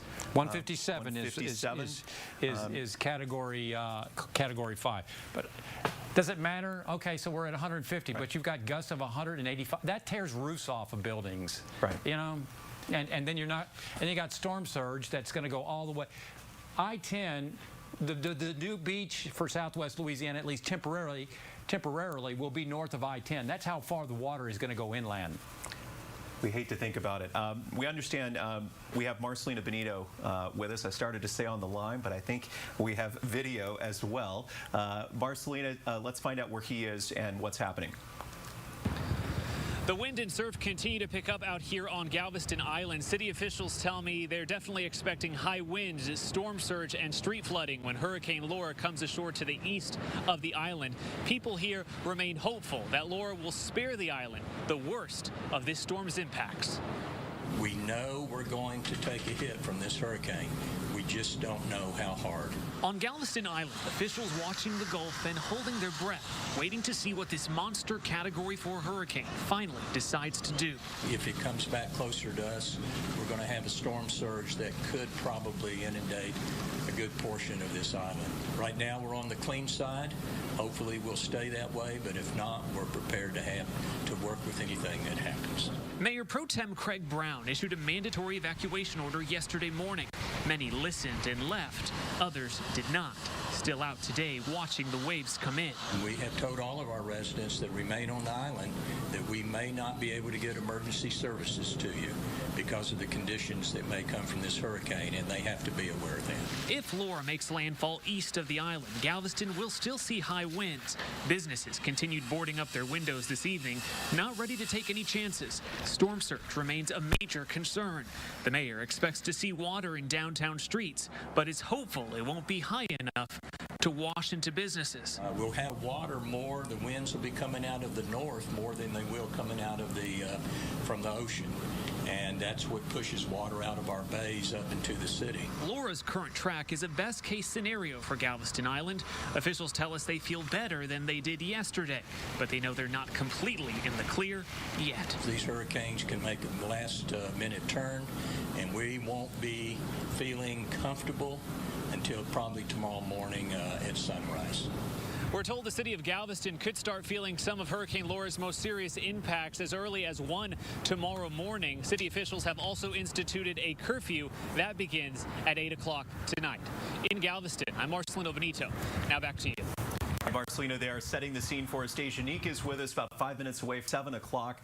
We're monitoring our social media feeds right now because so many things are changing by the minute as people watch the new advisories. Again, Deja, 150 mile per hour sustained winds now. Oh my goodness, Jordan. And I just wanted to jump onto the National Hurricane Center's Twitter page to reiterate what Patrick just revealed to us a couple of minutes ago with that update. They're saying winds increasing as extremely dangerous. Hurricane Laura takes aim at the northwest Gulf Coast. Catastrophic storm surge.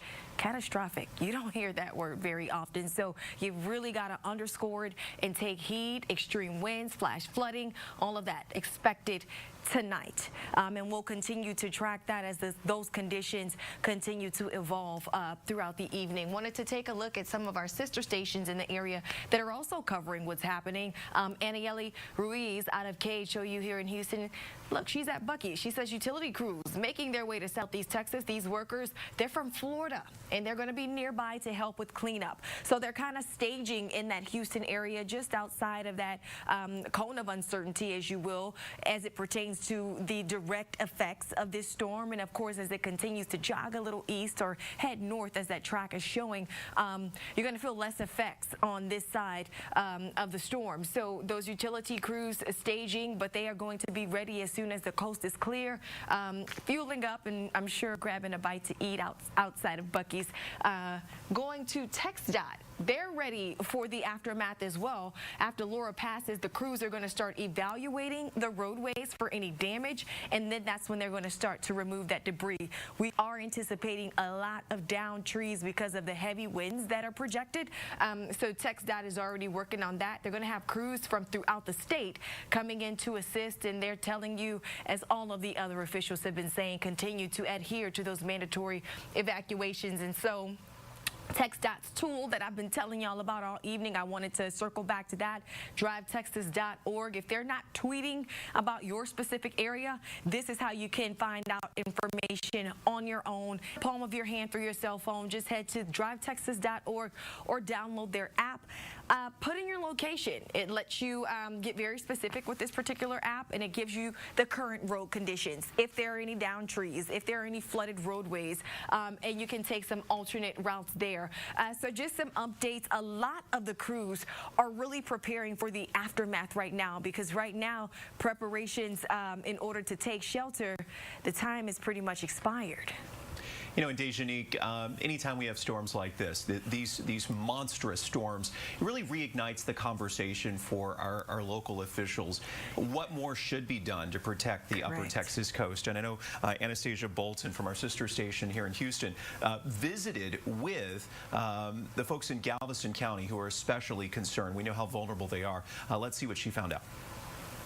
For days we've been warned she's coming. Just looking at this image, it's incredible. And here's what she could do. Patch winds of 130 to 156 miles per hour. Water has already started coming over 87. Wednesday, Galveston County is starting to see glimpses of Hurricane Laura. There was a 35-foot wave registered offshore to Bowie, so that's an example of how significant the wave action is going to be. Galveston County Judge Mark Henry says his biggest concern is the wind, forecast at 60 miles an hour with 80-mile-an-hour gusts possible. The winds should start this evening in the 6 to 8 p.m. time frame. You're not going to be able to evacuate in a couple more hours, and you're potentially going to have no power for days or possibly longer. With some help from forecasters, Judge Henry can promise what's next. So by noon to 2 o'clock tomorrow afternoon, Laura is moving so fast, she's out of here, and we can start assessing damage and getting repairs made.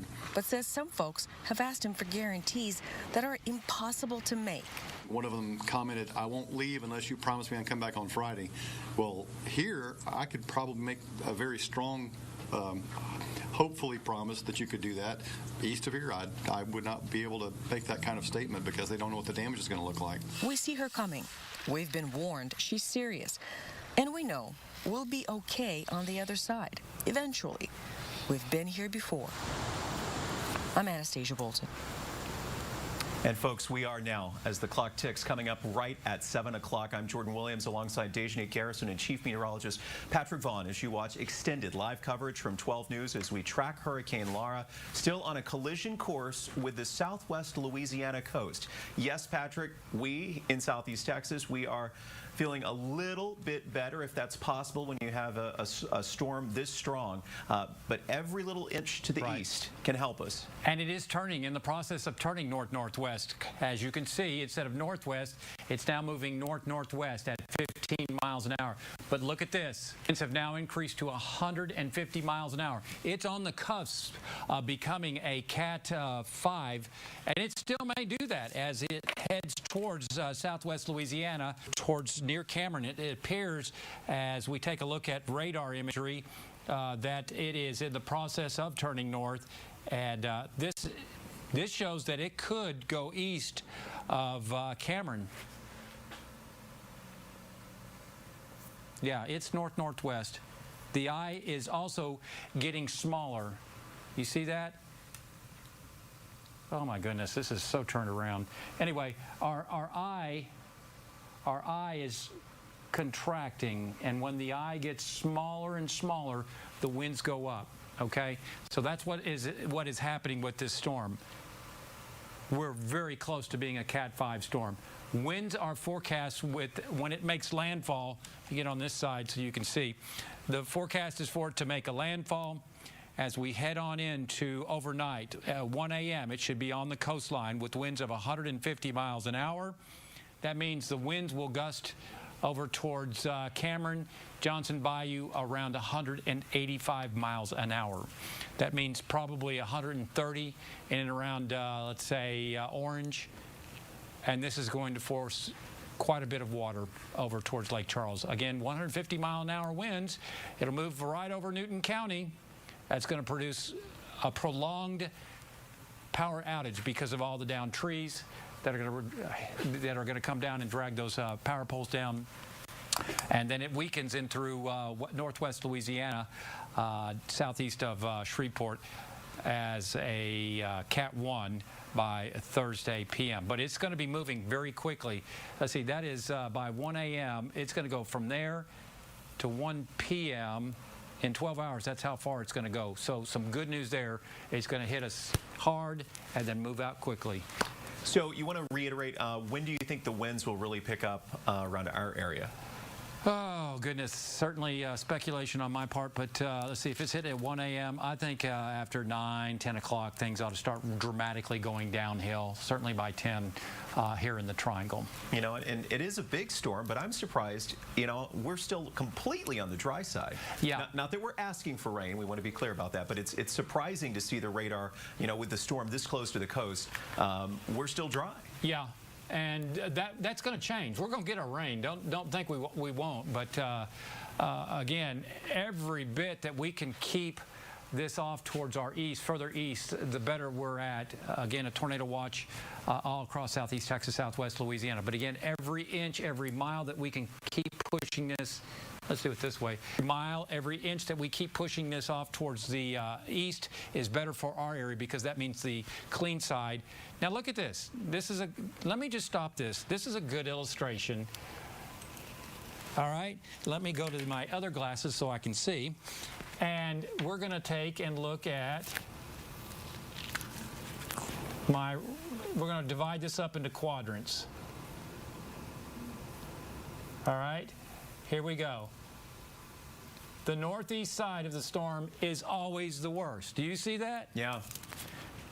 Do you we see that with the radar imagery right there? Yeah, right there. Now, do you see how the west side does not have the expansiveness as far as the rain like it does on the east side? Look how much further east it is compared to the west side of the storm.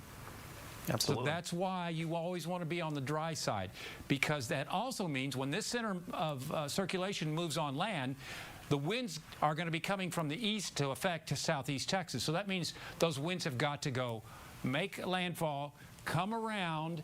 They're going to be frictionalized. That means the winds are going to slow down and then come into the from the northeast over the Triangle. So that's why the winds are always lower on the left side, or the clean side of the storm. But again, you can see right there why you don't want to be on the dirty side. It also means the winds are stronger on this side, because if it's moving realistically, you have to add the 15 miles per hour that it's going to the wind speed on the 150. So really, there are winds maybe around 160 miles an hour, gusts to 185 possibly. Now you take the 15 on the other side away from that, and so on the western eye wall, winds would probably be around 135 miles an hour. So again, the eastern and northeastern side of the eye wall is obviously going to be the stronger, but you can see how much bigger and why you don't want to be on the dirty side, because that's going to force all the water in to the coastline,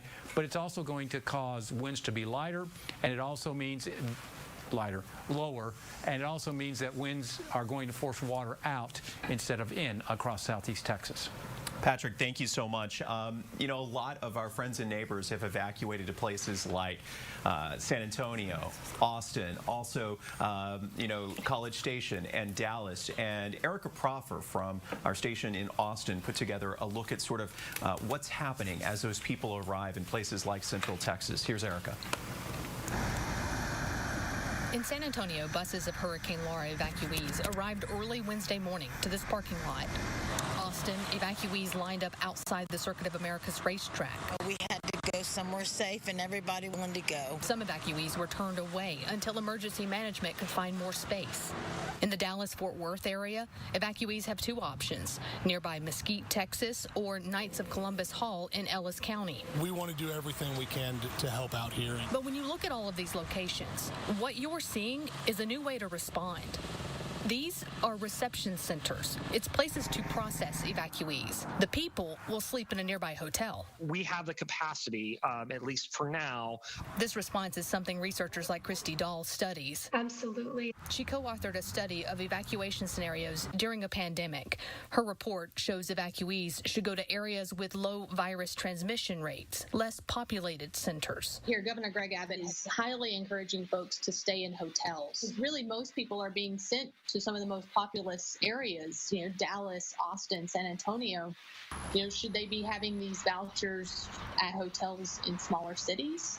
Absolutely. This year, more than in past years, the best thing we can do is be getting people into hotels where they're relatively isolated from other people. Our data shows evacuee placement can drastically impact COVID-19 numbers, going from a few thousand excess cases to more than 50,000. Yeah, that's a big range of cases. It is. Last report, the amount of people staying in a state-funded hotel room is 3,309 people.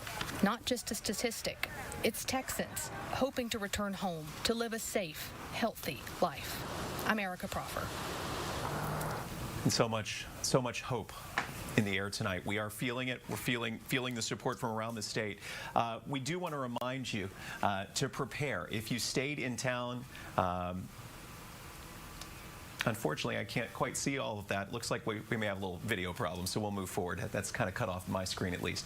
7:08 as you're with us here live tonight. Dejanique is looking at some of what you're posting on social media. Such a valuable tool as we gather insight from so many of you who are now our friends scattered across Texas tonight. Dej.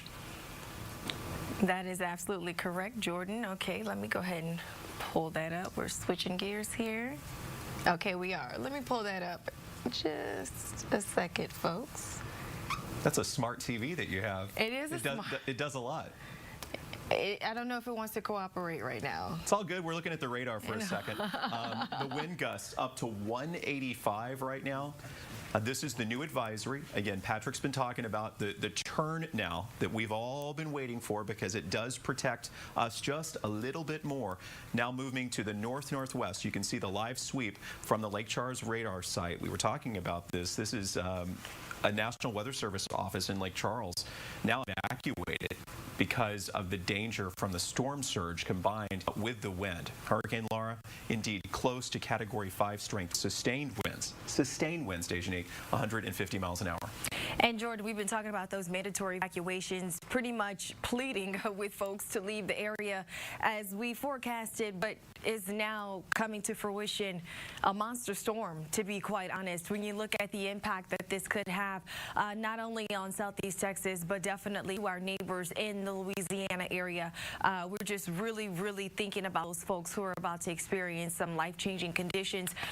So what happens after you evacuate? A lot of people went to shelters in the Dallas, San Antonio, and Austin areas. I ended up stumbling across this particular tweet from the North Texas Food Bank, and I thought this was pretty interesting. They were pretty much saying that as a part of the Mass Care Task Force, they are working in partnership with the Department of Emergency Management across the entire state, and they've activated a reception center in Mesquite as well as one in Ellis County. So what they're doing is allowing more folks to come in. They're providing food and they're distributing that food to different reception areas. So I thought that was very interesting, and it's very important. Even if you have a dry, warm place to stay with a roof over your head as you wait the storm out, you still need something to eat, and the food bank is working to make sure that folks are fed. Something else happening, I wanted to take us to more emergency crews that are staging. These fellas are from Tennessee, and they are staging in Baytown, waiting to come into Southeast Texas and then make their way into Louisiana to be able to not only assess the damage, but of course try and get the lights back on, because we've been making sure to drive that point home that folks prepare for power outages, extended power outages, not just hour, not just today. It might be a few days, it might be a few weeks. When you look at something as catastrophic as this storm has the potential to be. So crews are coming from all over the United States to lend a helping hand, and that's something that we love to see from folks. I thought this was very interesting. Jaleesa Irizarry, she was here helping us during Imelda.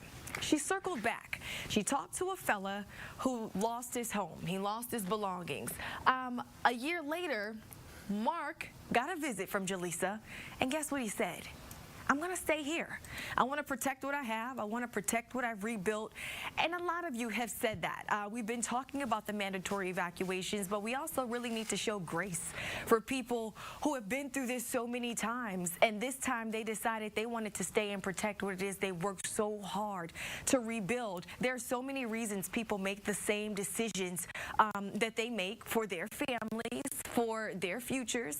And I think it's important for us to keep that in mind, not to judge our neighbors based on what it is they've decided to do. They're doing what they feel is best for their situation, and this is just a tangible example of that. Jaleesa being able to circle back and really understand why somebody thought it was best for them to stay put where they were. I just want to show you guys one more thing. STAN, the Southeast Texas Alerting Network. If you don't have this downloaded, if you're not registered with them, I want to pass along that information. If you are not on social media, if you're not as tech savvy and you want to make sure you're getting those same alerts that other folks are getting, this is an amazing tool.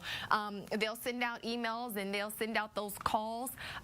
So you can register at www.TheStan.com, or you can call 844-578-7826. So those are the ways that you can get registered with the Southeast Texas Alerting Network. And right now is the perfect time to get information locked into this system so that you are in the know as we continue to monitor the developing situation. Dejani, can you teach me something here at 7:13 at night? What's up? Everybody on my feed is talking about Zello with a Z. Okay, I vaguely remember that, and I feel like, Lauren, you can help me out here. I feel like that's something similar to what like the Cajun Navy and rescue responders were using. Our anchor Lauren Hensley is stepping in here in just a second. Well, yeah. I do want to look more into it. Again, there's the phone number for the Southeast Texas Alerting Network, but it seems like a lot of people are using Zello to stay connected and try to find out where their friends are. So, you know, social media always providing really valuable tools. Love it or hate it, it's here in our lives, and at the moment, it can be very helpful. I want to talk more about the family that you were highlighting, that Jaleesa Irizarry spoke with, that had dealt with so much in the past. Yeah, as you mentioned, we have a full story we're going to share here in just a second from her.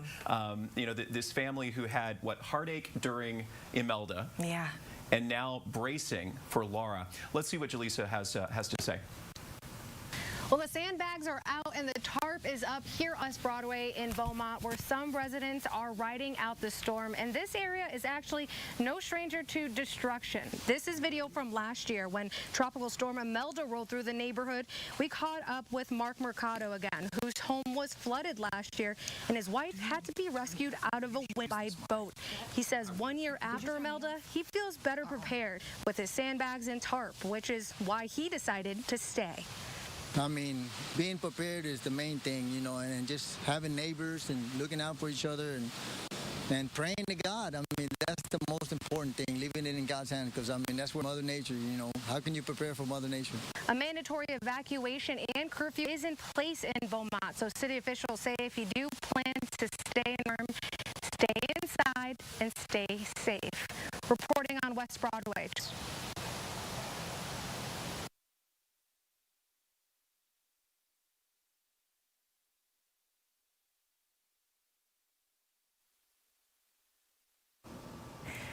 All right, folks, that was Jaleesa Irizarry reporting there. We want to check back in with Chief Meteorologist Patrick Vaughn. Patrick, it's definitely looking a little more favorable for Southeast Texas, but we are nowhere near out of the woods, right? Oh, definitely not. I think we'll still see certainly hurricane force winds and maybe some gusts to possibly as much as 120, 130 miles an hour into Orange County. Less counts into Jefferson, I should say Beaumont. And the further west you go, the weather conditions. Let me check and see if there are any tropical storm. There we go. I want to look and see what the winds are doing right now, if they have reached the coast of Louisiana. And just south of Marsh Island, winter, 6 miles an hour over towards Houma, Louisiana, East Louisiana.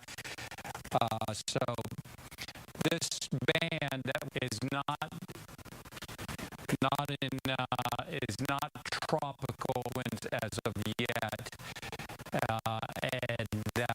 I believe the neon there so that I can show you what I'm talking about.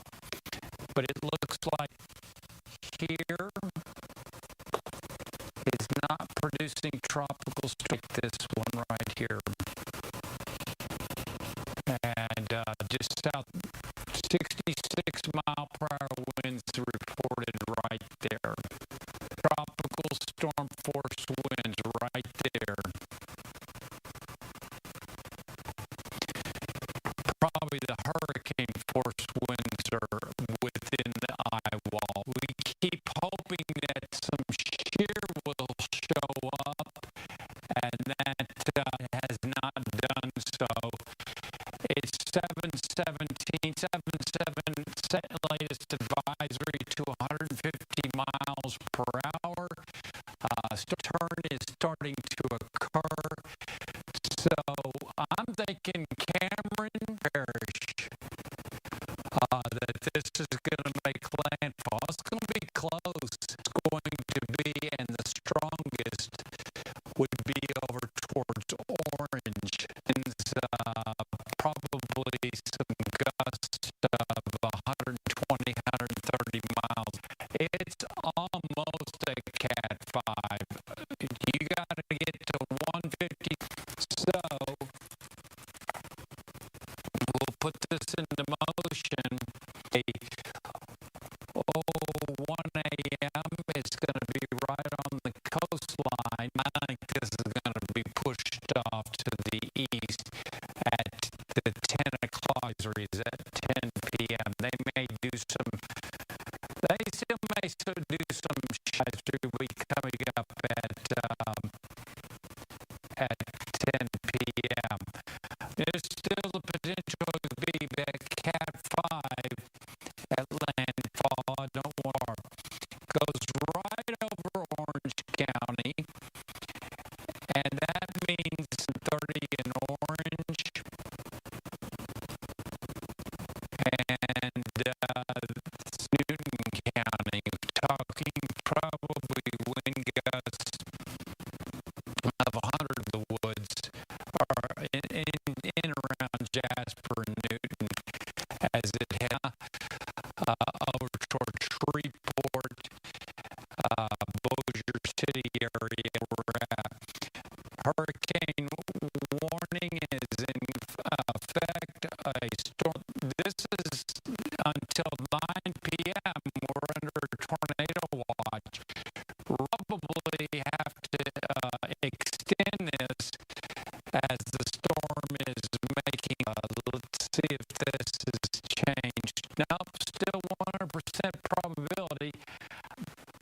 Let's say this edge is probably going to be pushed on off to things. I think the heaviest or the strongest winds will be seen back over to Port Arthur. I like that as far as the winds over towards Jennings and Oberlin. All right. And let's just say Cameron Parish and into much of movement, even into Orange County. But because of that, I think this is still going to improve towards Orange County. And they indeed do move this further to the east over and towards eastern Cameron Parish. The best news in the world for Bridge City back over towards storm surge. Much improved over towards Highway 87, Highway 73, Highway 365. Improve as far as the storm surge at this point for the looking at right now. Any questions, comments? Just kind of want to discuss what this latest information for areas that are a little further west. We're talking, our Beaumont. Before everyone was really on edge, this is starting to shift a little. I think those areas are going to feel within the next few hours. Well, I think really tropical, or I should say hurricane force winds in the area until after about probably 11 tonight. I think we'll start seeing tropical storm force winds after about 8, 9 o'clock tonight. Well, about 9. Let me go back to radar. Okay. I can see where I can see on radar, and looking at the observations, the winds of 39 miles an hour or greater are right here. This is tropical storm force winds. Oh, can that range? Yeah, we've got. Let's see. This is moving north. Beaumont 6. Let's see. 10 o'clock tonight in Beaumont, at least. But those tropical storm force winds are already affecting without Vermilion Parish and southeastern Cameron Parish. I have not storm force winds in this band right here. Mm-hmm. Tropical storm force winds right in this band right here. And so then we're talking, we'll see hurricane force winds with So that's about 2.5 hours. For tropical storm, 39 to 73, and then 74 on force. Well, boy, I tell you, that's still no fun to sit through the worst winds, but much better. Especially when you don't have AC or... Absolutely. So let's go ahead and transition for a second into lines that folks need to know. If we can get those graphics up for school districts canceling online and in-person class. Some districts were kind of teeter-tottering about what to do with those virtual classes. Students could be at home, be on the computer to take their courses. And so many families having to pack up and mandatory evacuations that were all across Southeast Texas. This is when so many school districts canceling online and in-person class. List of those on 12newsnow.com if you'd like to take at what's happening there. Number 2, Beaumont, dusk to dawn. So if you did decide to stay for whatever reason that may be, got to stay inside. That is the underlying fact. Stay inside. And to be quite honest, there really isn't anything outside to go and to visit or anywhere for you to grab anything from. Down, they have boarded their windows, and many of their employees have evacuated. In town, you do have a Beaumont dusk to dawn curfew. Potential 911 impact for some landlines. So we nation on our 12 News Now app. If your phone number begins with a of numbers, it may be tough for you to be able to get through these services. So we want to make sure you have that information. Please go ahead and 12 News Now app so that you can have those details. I gave you guys a website. They want you to call 911 first, and then there's a form that they want you to fill out. Lauren, are we ready for the cage? So I'm getting on the line Darren Campbell. He's originally in Louisiana this evening. Darren, this is Lauren with us. Lauren, how you doing tonight? Hey, doing well, sir. Telling folks you're from Winnie, and where are you based? Currently, I'm 300 miles away in Denham Springs, Louisiana. I am volunteering as a dispatcher. My heart right now is with my friends and family area. Definitely, all eyes on the Louisiana site. So tell us a little bit about you've been volunteering for the Cajun Navy. What are some of the things people need to keep in mind if you need help tonight? First and foremost, we want everybody gets out safe. And they've got to, unfortunately, many people haven't been able to get on time or have decided to go the mandatory evacuations for their various counties. can ask is that when you need evacuation, call 911 first. Okay, that's very important to call first.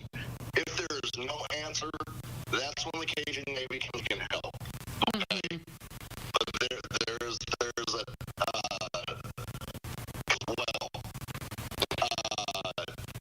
you're gonna have to. I believe I've sent you the link, and if you can post that link to your viewers, helpful. Yes, sir. We have that on our social media. And this kind of helps you guys. Now the link to that website. Tell me a little bit about how That's going to eliminate double dispatching. They're going to get on their Snapchat. They're going to get on their Facebook. Try and reach out to family and friends out of state. And then so that goes out to our vetters and can get boats and high water risk to get those folks. joining us. We're talking with Darren Tamble. He is with the Cage. Follow-up questions for you.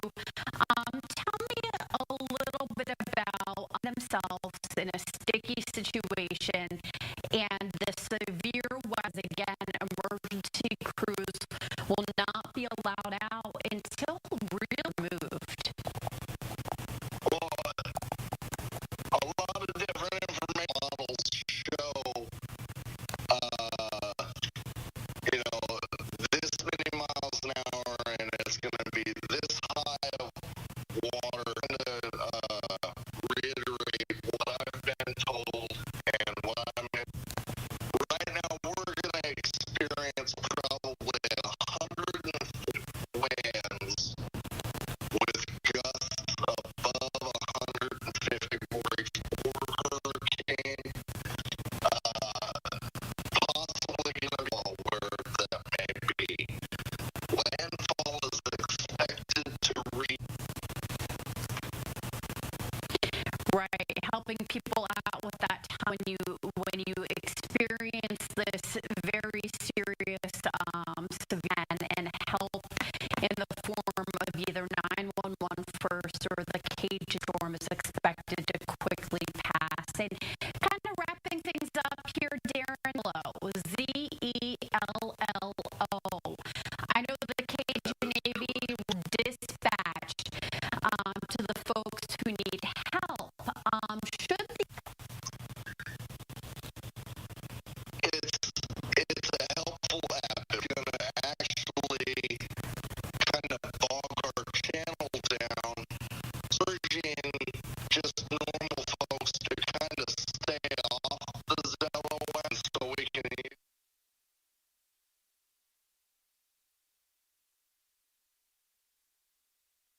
2.8 west. We're about 155 miles south of Lake Charles, Louisiana. We're about 155 miles southeast of Port Arthur, Texas.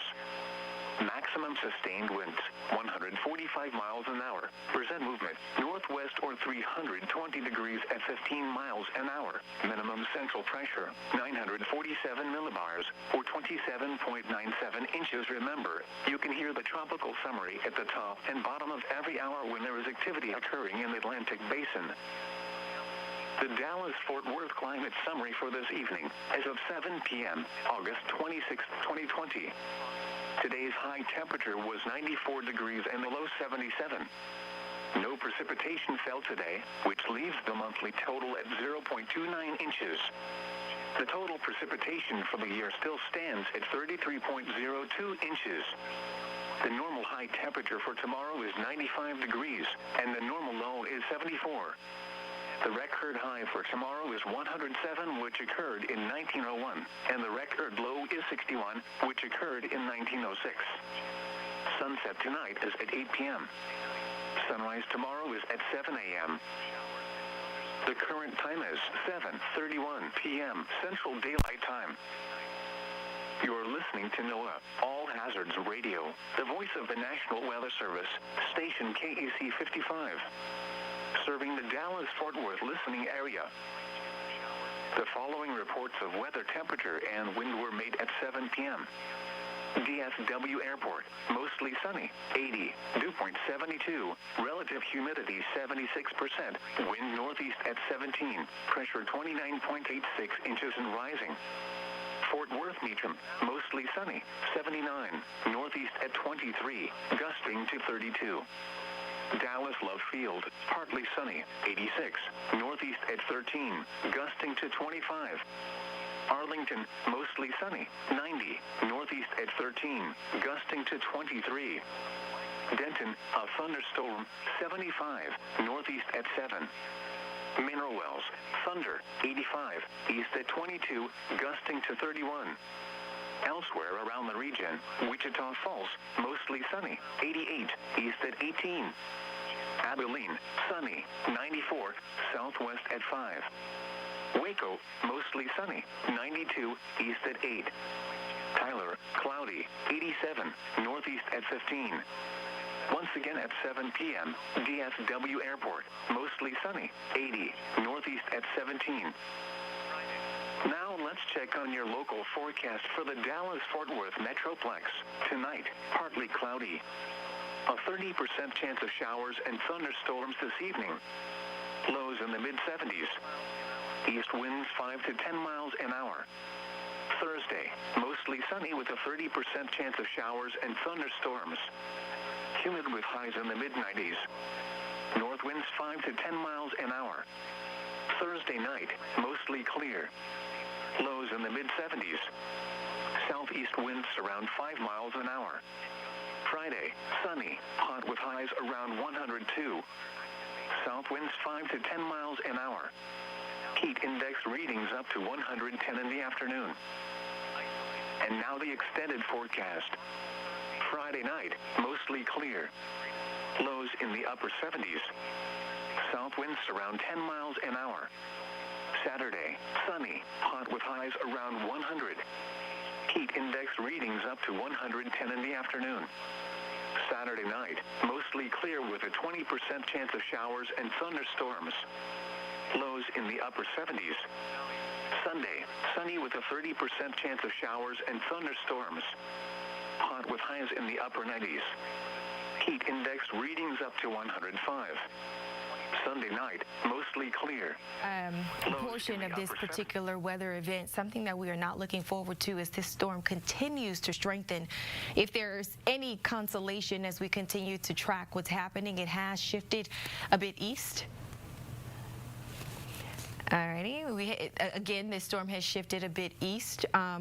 Not good news for our neighbors in Louisiana, but that does help us just a bit. As Patrick has been saying all evening, we are being very stingy about every inch we can get to push this thing away from Southeast Texas, just because of the sheer size and intensity of this particular system. So in just a bit, Chief Meteorologist Patrick Vaughn will give us the latest information so that you can continue to prepare and just know what we have coming again within the next couple of hours as Hurricane Laura continues to charge towards the Gulf Coast. We're seeing winds getting close to 150 miles per hour, something that we just have not seen in this area in a while. Patrick, would you like to jump in here and just kind of give us an idea of what you're thinking, your overall sentiments and the latest conditions? Well, right now... Hey, Patrick, just a reminder to turn on your mic. Sorry. Thank you for reminding me. You're welcome. Yeah, people need to hear this information. Yeah. Anyway, we're watching this very intently. It does look like the storm has shifted. I'm looking at radar imagery on this particular monitor, and it does show that the storm is tracking more north and northwest. So could see the cone shift a little bit to the east. That is within the realm of possibility. But again, let me just say this. That I do not see tropical storm force winds until we get to this band right here. So I think we got a good 2.5 hours before we, at least maybe 3 hours here in the triangle before we start seeing that. But as this band right here gets closer, obviously towards maybe Sabine Pass. You'll start seeing that over about 2 to 3 hours. So we're looking at, let's say 3 hours. That would be, let's see, where it's 7:30. So that would be 10:30. Probably around 10 o'clock, we ought to start seeing some tropical storm force winds reach southeast Texas. But again, this is looking like it's going to make landfall pretty close, right in around and near Cameron, Louisiana, with winds of 150 miles an hour. Still the potential this could reach Category 5 level, which is 157, right at landfall coming up tonight, 1 o'clock in the morning. And again, with the 150 mile per hour winds, there's going to be gusts to 185 miles an hour, and that's going to force a catastrophic storm surge right up into Cameron and then into Calcasieu Parish. This is going to be a devastating. This is going to be the strongest storm, out eclipsing Rita and Audrey of 1957, the strongest storm ever to strike this portion of Louisiana on record. Period. Now we hear a lot about Rita, Patrick, but we don't hear a lot about Audrey. Would you mind giving us just a little history about what you were saying about that particular storm? Audrey, back in 1957, took the lives of a good 400 to maybe 600 people. This is before we had. This was 57 before they had satellite, and the problem is that there was very little warning. They knew that there was a hurricane somewhere out in the northwest Gulf of Mexico, but without any eyes, it's hard to put warnings up. But anyway, there's a little barrier island right over towards Lake Charles, or I should say along the coastline to the east of Cameron. And people lived on that barrier island at the time, and storm came in, and there were some people that their bodies were found 35 miles inland, further from the coastline. In fact, I interviewed one of the Audrey survivors. His mother was on that barrier island. Her body was found towards a country club over and towards Lake Charles. So just the power of water. That's why we're very concerned about this. We're hoping everybody got out, and even the storm chasers get out. And we were seeing a lot of the storm chasers taking your advice and getting out of Dodge, and you know it's serious when those folks who do this for a living have decided, hey, the conditions are just not safe. This is not high ground. Louisiana is the bayou state, all right? It's not known for high level, not any mountains or anything, but the water is going to go all the way up in Calcasieu Parish. This is going to be the new, I think this is going to be the beach right here, maybe further north.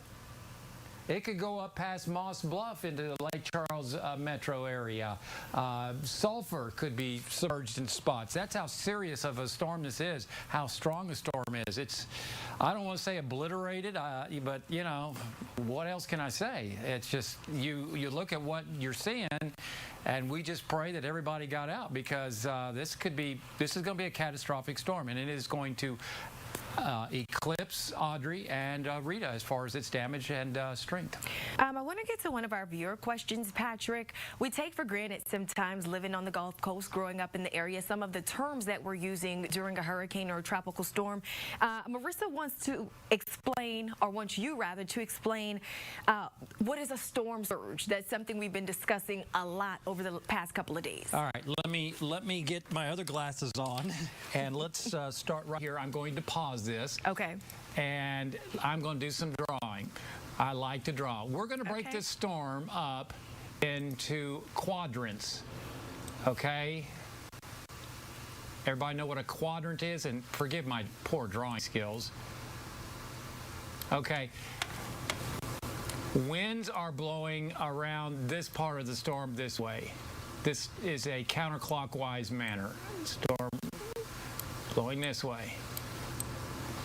Let's turn those radar, let's turn this off, and let's turn the sweeping off. That way, it's not so distracting. Thank you. There we go. So now we're looking at the radar, okay?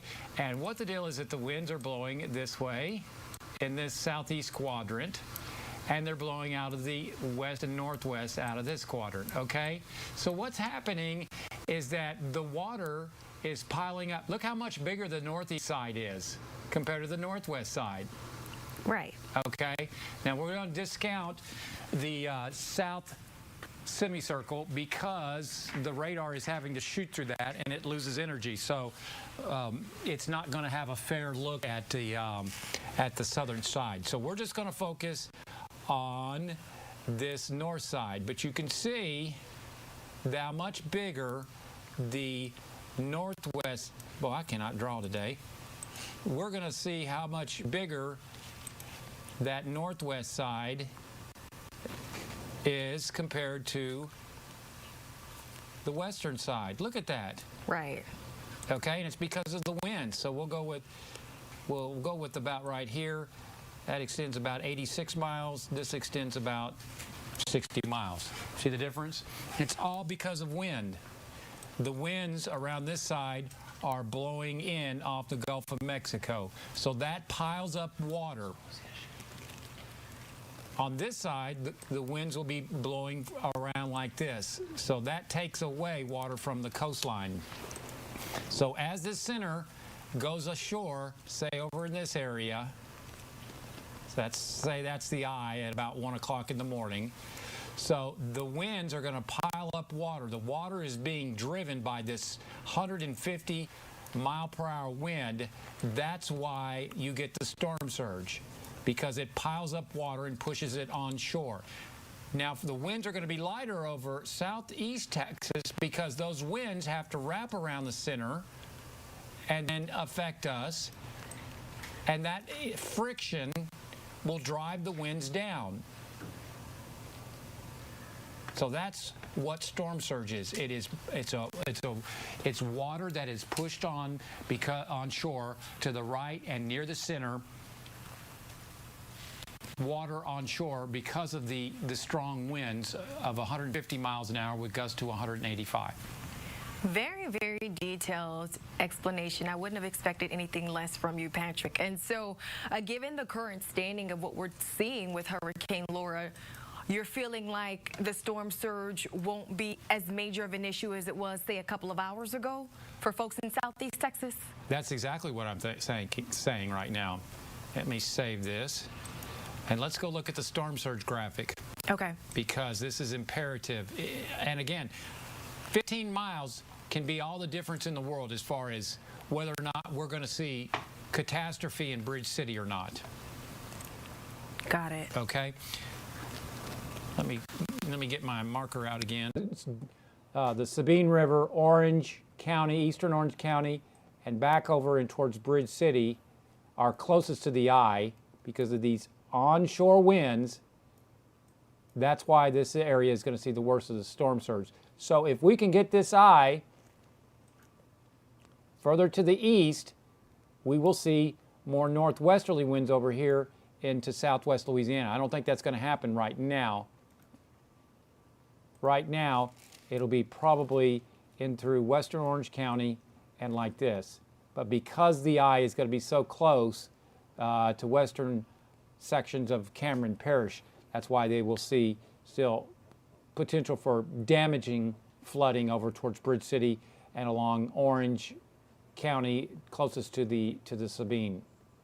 Here you're going to have south winds off the Gulf where the center, to the east of where the center makes landfall. Got it, Patrick. And I think that's why it's just so important to continue to underscore the fact that Southeast Texas is not out of the woods just yet. We are still going to feel the effects of this storm. It's just that it jogged a bit to the east. Yeah, but for storm surge, I think most of us are in good shape. It's just immediately along the Sabine and over towards Bridge City. It's unclear whether Bridge City will take another hit like what happened during Ike. Right now, well, it's just too early. But again, you see this? This is going to be the new beach. And I don't mean to be, what's the right word I'm looking for? Cynical. I'm not trying to be cynical. I think this is really what's going to happen as far as this water being pushed in ashore. That's going to submerge a good portion of Lake Charles. 14 to 10 in portions could go underwater, certainly downtown. Sulphur's going to have water pushed on shore. Vinton could go under. This is what is going to happen. Moss Bluff is in danger of flooding. Welsh, Louisiana, in Jennings, especially along the Mermentau around Lake Arthur, Iowa. This is a very serious situation. It's all going to be forced up the Calcasieu River and from Big Lake into the Houston River. All areas that we are all very familiar with in Southeast Texas. As I mentioned just a bit ago, you might as well erase that border between the two states because there's so much interaction between folks in Texas and Louisiana. And the other thing, look what happened with the flooding that, how many years ago? A couple years ago, I-10 was closed down there right at the border. Correct. Look what's going to happen. That might happen this time. We may see that the border between Texas and Louisiana is going to be shut down again. And of course, that's something we would have to pay very close attention to when you think of the amount of folks that rely on the Louisiana industry in order to support themselves. So that's something that we have definitely got to continue to track. Patrick, I'll give you a second to kind of regroup and take a look at your graphics there because I want to bring Lauren Hensley into the conversation. A lot of folks have been talking about pets, making sure when you evacuate, you're taking care of your furry friends, but not all pets are furry. Not all animals are furry. So we went over to Gator Country. Sarge, very, very familiar face as it pertains to 12 News, and he just let us know what was happening with his animals and the prep that they have to go through for a Southeast Texas staple. So Lauren, what's up? Right, and I don't want people to be alarmed by the image behind me. If you remember this scene right here, we're gonna get an ad, but if you remember this scene with Gary sitting in the water way, way up here, this was following Imelda. So we are not anticipating, we are not bracing, for those of us who are not along the Gulf, any sort of flooding of this magnitude. So if you remember, Gary and his beloved Gators, Big Al, Big Tex, Texas staples, they were lost. They couldn't find these two animals for several weeks, maybe about a month following Imelda. Well, luckily the Gators didn't go very far from where their habitats were located. They were found nearby. But the reason why I'm drawing this comparison is because we're expecting Laura to bring high winds. So according to Gary Sarge, he told me planning for this hurricane has been completely different than planning for Imelda. He says he's having to change the fencing to make sure that the Gators are properly encompassed in. And he does believe that the Gators will be just fine. And for those of you who are wondering, Big Al and Big Tex, two of the fan favorites here in Southeast Texas, they're going to brace for the storm in their enclosures. Gary said he just changed the fencing a little to prepare to enclose the Gators in their habitats so they'll weather this storm. Now, another reason why I'm bringing Gary Sarge into the conversation is because the Cajun Navy was originally stationed in his property. Now, he's told me about an hour or two ago, the Cajun Navy, they decided to take a step back. They're actually now stationed at the Mount Bellevue Buc-ee's. Who doesn't love Buc-ee's? And the reason being is because the Cajun Navy, their forte is really the water, the high waters, which you see here. Not those water rescues as opposed to those wind rescues. And since we're anticipating for the majority of the triangle this to be a really big high wind event, they don't anticipate the Cajun Navy having to come in until after the event has passed to help people recover in different ways. We're talking maybe search and find rescues, maybe looking in heavily debris areas for something. So they're not anticipating to lean too heavily on those water rescues. Again, unless you're along that coast where the storm surge could be pretty significant. So drawing two comparisons, Imelda and Laura, both very, very different storms. People in Southeast Texas preparing very, very differently. Dejanique, I just wanted to give you an update because we know folks, they love these Gators here in Southeast Texas. So Big Al, Big Tex, they're hunkering down, they're in their enclosure. The fencing has changed just a little bit to try and keep them on the property during this major hurricane event. They feel like a part of the culture, a part of the community. So it's good to get a pulse check to see what's happening over there at Gator Country. And we're definitely hoping that for those of you who had to evacuate, that you have your furry friends with you as well, because this can definitely be a traumatic experience for pets. So definitely thinking about all of your loved ones, and that includes your furry friends. Now to an area we've been discussing for a while now, Lake Charles. WWL's Tan Trong has been there for the day, and we just want to get an update on what's happening as we brace for what could potentially evolve into a Category 5 hurricane. Communities west of Lafayette, especially those low-lying areas in Cameron Parish, are practically empty tonight. They followed the mandatory evacuation order. For those that chose to stay, all there is left to do is wait. These are among the last people evacuating Cameron, Louisiana. As Hurricane Laura approaches, Hubrin Doxey showed us some of the storm's early power he captured on his phone. Yeah, they already got an oil rig leaning over. It looks like it's sinking, and then the roads are already getting flooded. Where's that? Cameron, downtown Cameron, already. This couple is from Grand Chenier. With warnings of a, quote, unsurvivable storm surge of at least 15 feet, there is no debate in leaving. Oh, all we got to do is hope. Hope. Hope and pray. Yeah, that's for sure.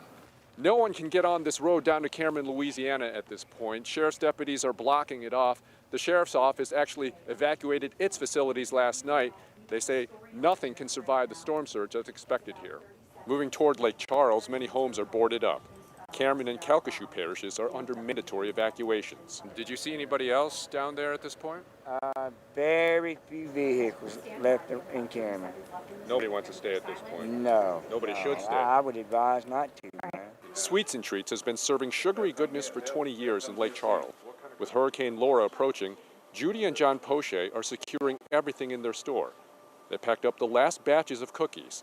They're confident they'll be back. But I'm not scared. We got the windows boarded up at the house. The biggest problem with these type storms is flooding. And historically, this is not a flood zone.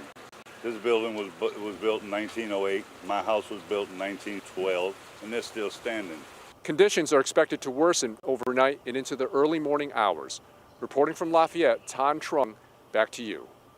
Those are some folks who not only know the history of their homes, but the history of their communities. So it does help them to make some informed decisions. We want to jump to Southeast Texas, an area that we are definitely keeping a close eye on, Orange County. We have Judge John Gauthier on the phone with Lauren Hensley. Definitely some questions we want to get answered for the folks who took heed to the evacuation orders and are out of town, but want to know what's happening in their area. Lauren? Yeah, Judge John Gauthier, can you hear me today, sir? Yes, ma'am. All right. Thank you so much for joining me. And, you know, first and foremost, we're thinking about you guys, thinking of Orange County. So tell me a little bit about evacuations. Do you think majority of folks in Orange County listened to these warnings and got out of town? Well, I think that we had a good, I'm going to say a good majority of our people. I wouldn't, not all of them. Of course, I know that there's some people that I've talked to that are, at least one of the family members stayed home and, I guess to watch things. But, for the most part, I think the majority of our community got out, especially starting, late yesterday afternoon and into today when this thing started really kicking up its speed. And I think people started paying attention to that a little bit more. And then the fact that, they weren't getting all the horror stories we've got in the past about getting stuck on the highway for hours at a time. And, because with our area, we were pretty good with, with Harris County doesn't evacuate. That lets us do a whole lot more as far as different directions we can move. And I think that helped a lot of people make the decision to go ahead and go as well. Yes, Judge Gauthier, we're happy to report we really didn't see those long lines, those bottlenecks like we did in Rita. That was the big one where people were stuck on the highway. So, unfortunately, Orange County is in this strike zone, potentially could be bracing for the eye of this storm. What do you think is the biggest threat to your county? Well, of course, if it stays, the different track, 20 miles makes a huge difference one way or another right now when you're in the center, because it can make the difference between a heavy storm surge and one that's not as bad. We're hoping that we're going to be on the not as bad storm surge, but we do know that we're going to get some. So, we're warning our low-lying areas that have had flooding in the past from storm surges that those folks need to for sure pay attention. I think they have. But the other thing is the wind. I mean, this is going to be a huge wind event coming into Orange County, where we had a lot of big trees, a lot of, our whole East Texas region. And so this kind of almost, to me, is like a combination of what we saw during Ike and then Rita, but a combo of both of those. I think we're going to see a little bit of both those type of events in this one event. And so that's where the biggest concern is now, as well as with the wind. Thank you so much for sharing that. Judge Gauthier, how are you going to make it through the night? What's your plan to stay safe? Well, right now we're all at our 1442 building. Several years ago, the county, after, a couple of storms years ago, that grant money to build this facility out here, and it is a Cat 5 facility. It can withstand the weather. We have over 300 emergency responders here tonight that are, going to be in shelter here tonight because it is a very safe place to be. We can, put the roll-up hurricane-proof roll-down doors. We pull those down, and this thing is locked up tight, and then that way we can ride through the night, watch the progression, and tomorrow morning as this thing starts pushing through, then we start going into, recovery mode. And that's kind of what we're all bracing for now. The planning and the preparation for the storm has already taken place. We're here now. Now we got to start changing gears and going into recovery starting tomorrow. And Judge Gauthier, just last question for you, wrapping things up. There are two, groups of people who are watching this. Number one, the folks who have evacuated, and number two, the folks who are at home who are hunkering down. What is your message to those Orange County folks who are hunkering down and planning to just withstand this storm? Well, main thing is right now, and I got to say, I've been out in the community a pretty good bit today, and I haven't seen very, very, very little traffic on the roads already. And that's what we need. For those that are staying, they need to stay put, because as these winds picked up, we know there's going to be stuff flying through the air, and dangerous conditions with wind like that, and as it starts blowing debris around. So stay where you're at. If that's what you've decided to do, then certainly stay there. And then, as best you can till tomorrow morning, where you can get up where you can see where you're moving around at, because the danger, of course, is what's going to happen tonight, but it doesn't end tomorrow once the storm passes through. When you have wind events and storm surge, we don't need people driving into flooded waters, and we certainly don't want anybody driving into down power lines and trees, because we hate for somebody that has made it through the storm to get injured because they're trying to move around the town after because they didn't see something. So just because the storm's gone doesn't mean the danger's gone. That is for sure a great reminder that there is still danger even in the days to come after the storm. Orange County Judge John Gauthier, thank you so much for spending a couple of minutes here on 12 News speaking with our viewers. A lot of worried people out there, and good advice there about hunkering down. Thank you so much for joining us. All right, well, thank you. Take care. Bye-bye. I'll talk about some good information, and I think that's a quote we will definitely use. Just because the storm is gone doesn't mean the danger is gone. All right, Lauren. And we're going to be preaching that for the days and potentially even weeks to come. Dejanique, I know you recall following Harvey, just the widespread and the prolonged power outages. Those get kind of tough. Absolutely, especially when you throw in the Texas heat and humidity. It can be pretty unbearable. And so that's why we were saying a lot of folks who have decided to evacuate, you may want to make some extended plans if you can, because it might not be that comfortable once you are able to make it back home, just given the sheer intensity of this storm that we are now facing. Judge Gauthier also mentioned that he didn't see a lot of traffic in Orange County. And I think Jaleesa Irizarry, she has a similar story to tell coming out of Beaumont. She joins us from I-10, which a lot of folks use to hit it west and get out of town. Now practically a ghost town. We're right along I-10, which is actually a hurricane evacuation route. And as you can see, it is very quiet. My photographer, Alex, and I have been driving around for the last 45 minutes or so, and we're calling this the calm before the storm. There are very few cars out, and most driveways we drove by are empty, meaning most people are out of town. We have not seen one business open, and we drove by a few sandbag sites, and they were completely desolate. And again, seeing a usually busy highway like this is kind of eerie. So I think a lot of the residents actually got the picture and have left town. But for those that have not, there is a curfew in effect from dusk to dawn. So if you are in town, please adhere to it. Reporting in Beaumont, Jaleesa Irizarry, 12 News. And that's exactly what we want to hear, Patrick. Folks are out of town. We don't see anyone on the roads, especially as the sun starts to set. That means Laura is getting closer. So I want to go ahead and send it over to you so that you can give us a look at the current conditions and what you're thinking. Well, we're still watching this very, very closely as the storm is still packing winds of 150 miles an hour, and it is moving towards the northwest at 15 miles an hour. Otherwise, let's see, trying to get back to the right graphic. Let me close this and save it. Making a new graphic. Hopefully I can get the winds on here. so that we can keep up with the wind speeds as this gets closer to the coast. Okay, so basically I've lost visible satellites, so we're going to go to the infrared satellite imagery. Again, a tornado watch in effect for southeast Texas through 9 p.m. It is 8:02 right now, so that's probably going to be expanded. And notice it's right along the coast of Louisiana and southeast Texas, where the center is expected to make landfall, as you can see. And this will continue to move off towards the north-northwest at approximately 15 miles an hour.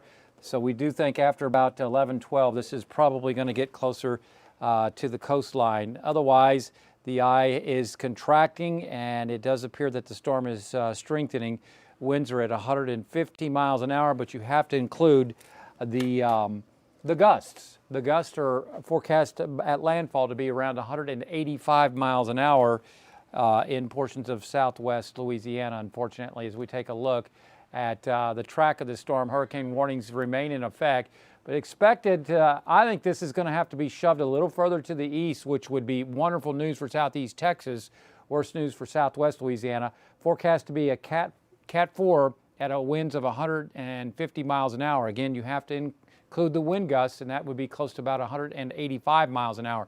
This is going to outstrip Audrey as the strongest storm to ever strike southwest Louisiana on record, and this is going to be catastrophic as it's going to force water all the way up to I-10, probably go over much of Lake Charles, unfortunately, back over to Carlos. This is going to be a devastating storm. This is going to take years and years to basically pick up from. So then it takes a north turn, goes through Newton County, and then heads towards Bossier City, Shreveport, weakens to a 70-mile-per-hour tropical storm. So every mile that we can get this moving off towards the east is better as we continue with the warnings as far as the the storm surge, and also the hurricane warnings. A tornado watch in effect until 9 p.m. That's probably going to be extended across our area. So again, let's see if this changed. Nope, still looking at the latest probability of hurricane force winds, mainly Orange County and Newton County. This is probably going to be shoved a little bit further to the east based upon what we're looking at on radar, and still waiting for the recon data to come in, but we do expect another official update at 10 p.m. and that may be on, let's see, what, 8. I'll have to check and see if there's another update here in just a few minutes. They're going to start doing them every hour as far as at least fixes on where the center is. So again, we've been talking a lot about the storm surge and how it looks better for southeast Texas, and it's again 10, 15, 20 miles makes all the difference in the world, and where that center, that eye, makes landfall. If you're on the dirty side, that's where you're going to see the historical storm surge of some 15 to 20 feet, and we think that may be to the other side of Cameron, Louisiana. It's still the potential that is happening, but for right now, we will go with the Hurricane Center somewhere around Johnson Bayou, maybe over towards Cameron, heading up over towards Orange County, and then on into Newton County. So because the storm surge is on the right side, a lot of that's going to be forced into the east over into Orange County, because they're going to be close enough to the eye to where they start seeing 9 feet. Do you see that? Let me zoom in. I love these high resolution maps. I'm going the wrong way. Sorry. You see that? That's 9 feet right there. Wow. Even in Orange County, portions of Orange County. Hopefully Bridge City will be okay. We're really hoping that is the case. But still, the water, I think because of this, is going to shut down I-10. You're going to have I-10 shut down. We saw this just a couple years ago. Remember when it was shut down, Dejanique? Right there at I-10 and right around along the state line. But again, wherever the center of circulation is, that's going to force water. If it goes in towards Lake Charles, that's going to force water inland. And I just think about the implications of having I-10 shut down right there at that Texas-Louisiana state line. Yeah. That is going to affect so many people, so many industries, so many livelihoods. And it's not going to be 2 or 3 miles. Right. This is going to go underwater. That's where the new beach is going to be. And I think it could be all the way past I-10. Sulfur's going to get, this is just mind-blowing how far this water can go inland. 20 to 30 miles inland is how far that salt water, the beach water, is going to be pushed because of those 150-mile-per-hour winds. This is catastrophic. It does not seem to paint the entire picture of what this is going to do. And that's exactly what I was just about to ask you to do. I want you to kind of close your eyes and help our viewers understand what's happening here. In just a few hours, the storm will make landfall. Through the night and into the morning, it'll race up north. We won't feel it anymore. But then when we open our eyes, what's left? What do you think people will be looking at? What I think as far as the aftermath in southeast Texas? Correct. I think you're going to see, I won't say devastating, but I think you're going to see severe power outages. I don't know if it's going to be as bad as Rita because of the track and maybe the wobble to the east. I'm hoping not. You know, that's what I'm expecting, and it does not look like now that the storm surge will be as bad as Ike. Let me ask you this, in terms of southeast Texas, we're talking about the power outages, things like that. Does this storm have any more time to make another shift? Oh, absolutely. Absolutely. Wobbles are very common with these very powerful hurricanes. We're not talking about a strong hurricane. We're talking about a powerful hurricane. Yeah. And that wobble could be east or west. I think it may be east, more east. I think the storm has turned to the north, thankfully. So that may be east Cameron Parish. We'll see what the latest advisory has in just a little bit. But regardless, the strongest winds will likely be in Orange County, back over to maybe Port Arthur, Orange County, and up to Newton County. Winds could gust in Orange 100, 110, 120, maybe 130 mile per hour. And speaking of what we could expect in southeast Texas, we know much of our area under mandatory evacuation orders, something we hadn't seen in nearly a decade. But there are some people that decided to stay for their own personal reasons. And I want to bring in Lauren Hensley because she's speaking to someone that's in Groves right now that decided that they were going to stick around. So phone's ringing right now. She's expecting us to pick up in just a bit. Yes, ma'am. Hey, Kelly, this is Lauren Hensley with 12 News. Kelly, you're joining us live. How are you doing tonight? I'm doing fantastic. How are you? Doing well, thank you. Can you remind or tell our Southeast Texas community where you're located at and the decision you made for you and your family? I'm located in Groves right now. We decided to stay. And so far, how has the night been, Kelly? So far, it hasn't been too bad. What are you seeing outside? Have you experienced any rainfall yet? You just sent me a beautiful sunset, so it really did look like the calm before the storm. So we have had a little bit of rain so far. It was a gorgeous sunset. So far, we are experiencing a little bit of wind, but that's about it right now. And Kelly, have you been through a hurricane before? Not really so far. I was here for Harvey, but that's about all I've ever experienced. So what's the game plan for tonight? Do you have an interior room you can get into? What's the game plan for you, Kelly? We do, our home, we do have a room that we are safe and sound if we get to that point. And you're there with family as well. You have those cell phone batteries charged and the extra flashlights. Oh, yes, ma'am. We're absolutely 100% prepared. Okay, Kelly Lewis from Groves, thank you so much for joining us. If you don't mind, we'll probably check in with you throughout the night. And you mentioned you might send over some photos and video as well. So we'll look forward to seeing your experience, and we're wishing you and your family in Groves all the best. We're praying for you guys. And, thank you so much for giving 12 News a couple minutes of your time, Kelly. Absolutely. Thank you. Stay safe out there. Thank you so much. Yeah, thanks. And Dejanique, I think that's a great reminder. We're asking for viewers to go ahead and send us your photos, to send us your video. We have a phone number you can text it to. It's 409-838-1212. It's the newsroom number, so you can go ahead and save it into your phone.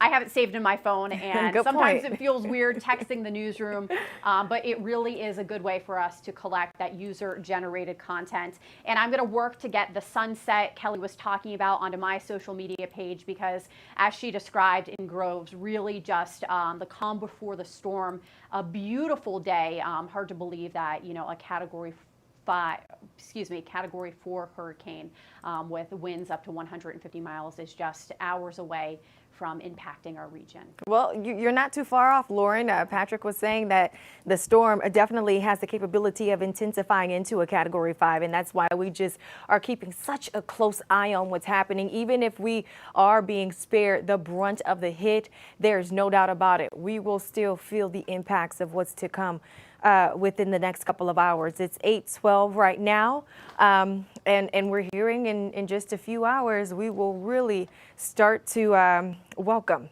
Hurricane Laura into our area. Lake Charles, somewhere that folks are really keeping a close eye on. The word catastrophic just being used over and over and over again, and even that not strong enough, according to Chief Meteorologist Patrick Vaughn, when you take into account the possibility of what could happen in that area. So we want to send it over to NBC's Morgan Chesky. He's been in the area for a while, just surveying what's happening. Lots of new information to share with you all. Tonight across Texas and Louisiana, Hurricane Laura's message loud. The Category 4, that was reason enough to leave. And clear. If you're going to leave, now is the time to do it. The storm swelling into a Category 4 monster. In its path, more than 500,000 people facing mandatory evacuations. You gotta listen to Mother Nature. You gotta listen to what it tells you. In Louisiana, no stranger to hurricanes, the governor calling this one different. This storm is going to be more powerful than Rita. Laura's now packing winds topping 140 miles an hour with an up to 20-foot storm surge. The National Weather Service describing it in the starkest terms, unsurvivable. Here in Cameron, Louisiana, where the eye of the storm is expected to pass, we're already seeing Laura's impact. Low-lying streets underwater as those Gulf waters start to rise. The community crushed by Hurricane Rita back in 2005. An overnight ghost town, except for 87-year-old Henry Call. Henry, they're saying this storm surge is going to be unsurvivable. And here you are. Yes, the last minute I may leave, but right now I'm still debating what to do. Those who did flee finding a new problem.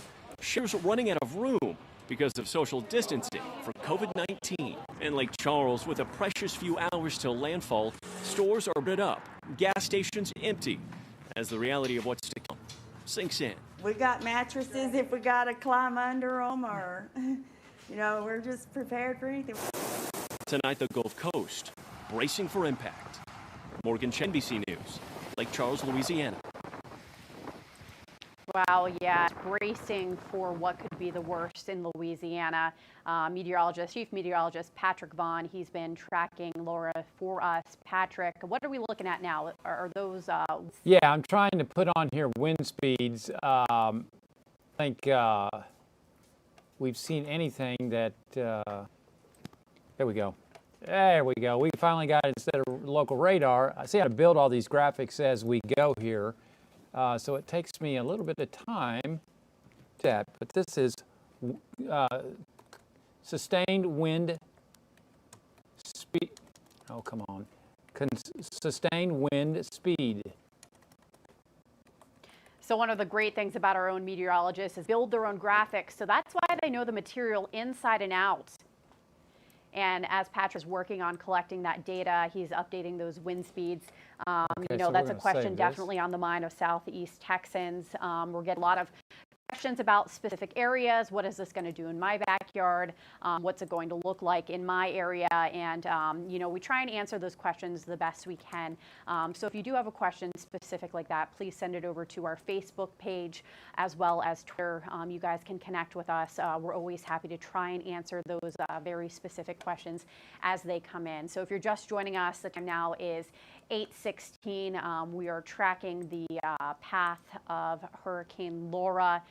Patrick is updating wind speeds right now, and he's using all the data available to him to give you the most accurate information. So a couple minutes ago, we were just speaking with a family in Groves. They made the decision to not evacuate. They're planning on hunkering down and getting into an interior room inside their home, away from the doors, away from the glass. They did express it was calm right now in Groves. They even described a beautiful sunset, and I'm going to work on getting that image over on my Facebook page. I want to bring in anchor Jordan Williams. Jordan is joining us now. Jordan, welcome back from a little bit of a break. Glad to have you here with us. Thank you. Is your microphone on? Yes, you can hear me now. Lauren, thank you. Thank you for that. I do have some new information. Yes, we have, I understand, Luis De Leon, who is with us. The battery is dead, Lauren. Okay, So, I'll take it over here. The battery is dead. So as Jordan is working through that, live TV, folks, you just got to roll with it. We do have Luis De Leon. He is at Market Basket in Beaumont, and I can't even see Luis's image yet, but I can imagine that it is boarded up. So let's go ahead to Mr. De Leon.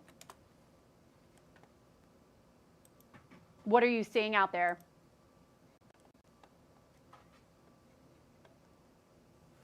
Your shopping carts, it's empty, and it's as empty as this big parking lot that's right behind me. Like you mentioned, we're actually in front of a Market Basket store. You can see it is completely boarded up. There's a sign on the door saying that they are indeed not open. I wanted to just come to you because we're in northern Beaumont. We haven't really come to you guys from this part of Beaumont yet today. And the atmosphere out here right now, I mean, other than the fact that it's very eerie from it being so empty, it is starting to pick up a little bit for the winds, but it's, the wind comes and goes. Wind picks up quite a bit, and then it tapers back down. Take a look over this way. Walk with me over here. This is a big empty parking lot. You see this big old truck over here just kind of in the middle of this empty parking lot. This is a high water vehicle, and what it's carrying on the back is fuel to power up generators for helping out those families that need generators, or for helping out really the cell phone companies as well that need to restore power. We spoke to the person inside of this truck. His name is Jim McWilliam, and he's been doing this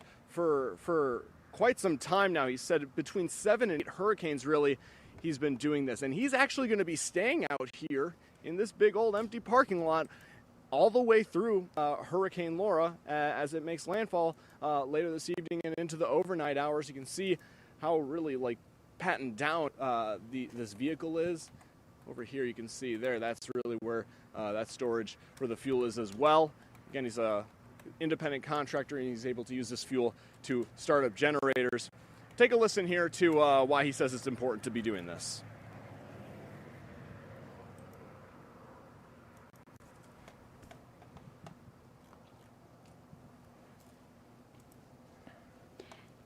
Hey, Louise, I don't think we have that sound there. Oh, we don't. Okay. Sorry about that. Well, live TV, roll with the punches. So essentially what he,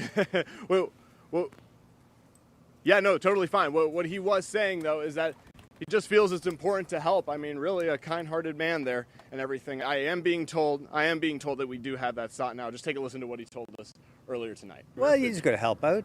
The phone companies are all going to need power tomorrow to keep the communications going, which is important.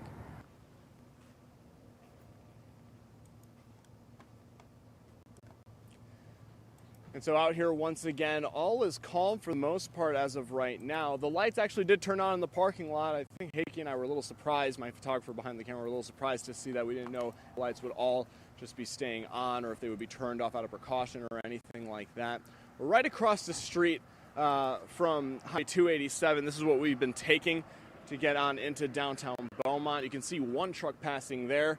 And really, that's pretty much the common trend right now, just showing you how empty that highway is. Just a couple passing cars. I think we can see a police officer in the distance there pulling out now onto the frontage road as well. But we're going to be staying out here in this area, making sure that we're keeping an eye on the conditions. For now, we're going to toss it back to you guys in the studio. Hey, Luis, this is Jordan Williams. We got my mic working, and now we can, I think, communicate. I just got my bearings. So you're at the Market Basket at 105 and Highway 69, just north of the mall. What's your sense of how many people are still in the area? I mean, hopefully people are starting to hunker down. We do think people are hunkering down for sure. We actually took a drive into a neighborhood on the other side, just across the way, and we saw a lot of empty driveways. There are several cars. Hickey, if you want to turn the camera around this way, you can see 4 cars here. We haven't really walked up to them just yet or anything, but they do appear to be empty for now. And so there is 4 cars out here, but that's really all that we've been seeing. We actually also saw a group of state troopers across the street over by that Tri-Supply. Yep. They were in the parking lot next to it, because there is a DPS office there as well. So it looked like they were sort of game planning everything, and then they dispersed after we came and talked to them for a little bit. But that's really to the extent that we've seen. We came to you live before from downtown Beaumont, and again, you saw how empty those streets were around me. It has been empty down there. And compared to yesterday, even when the evacuation orders were really being encouraged for all the people that live in this area, we saw a lot more people yesterday than we did today. And we know a lot of resources are already staging around Southeast Texas to help once the storm lets up.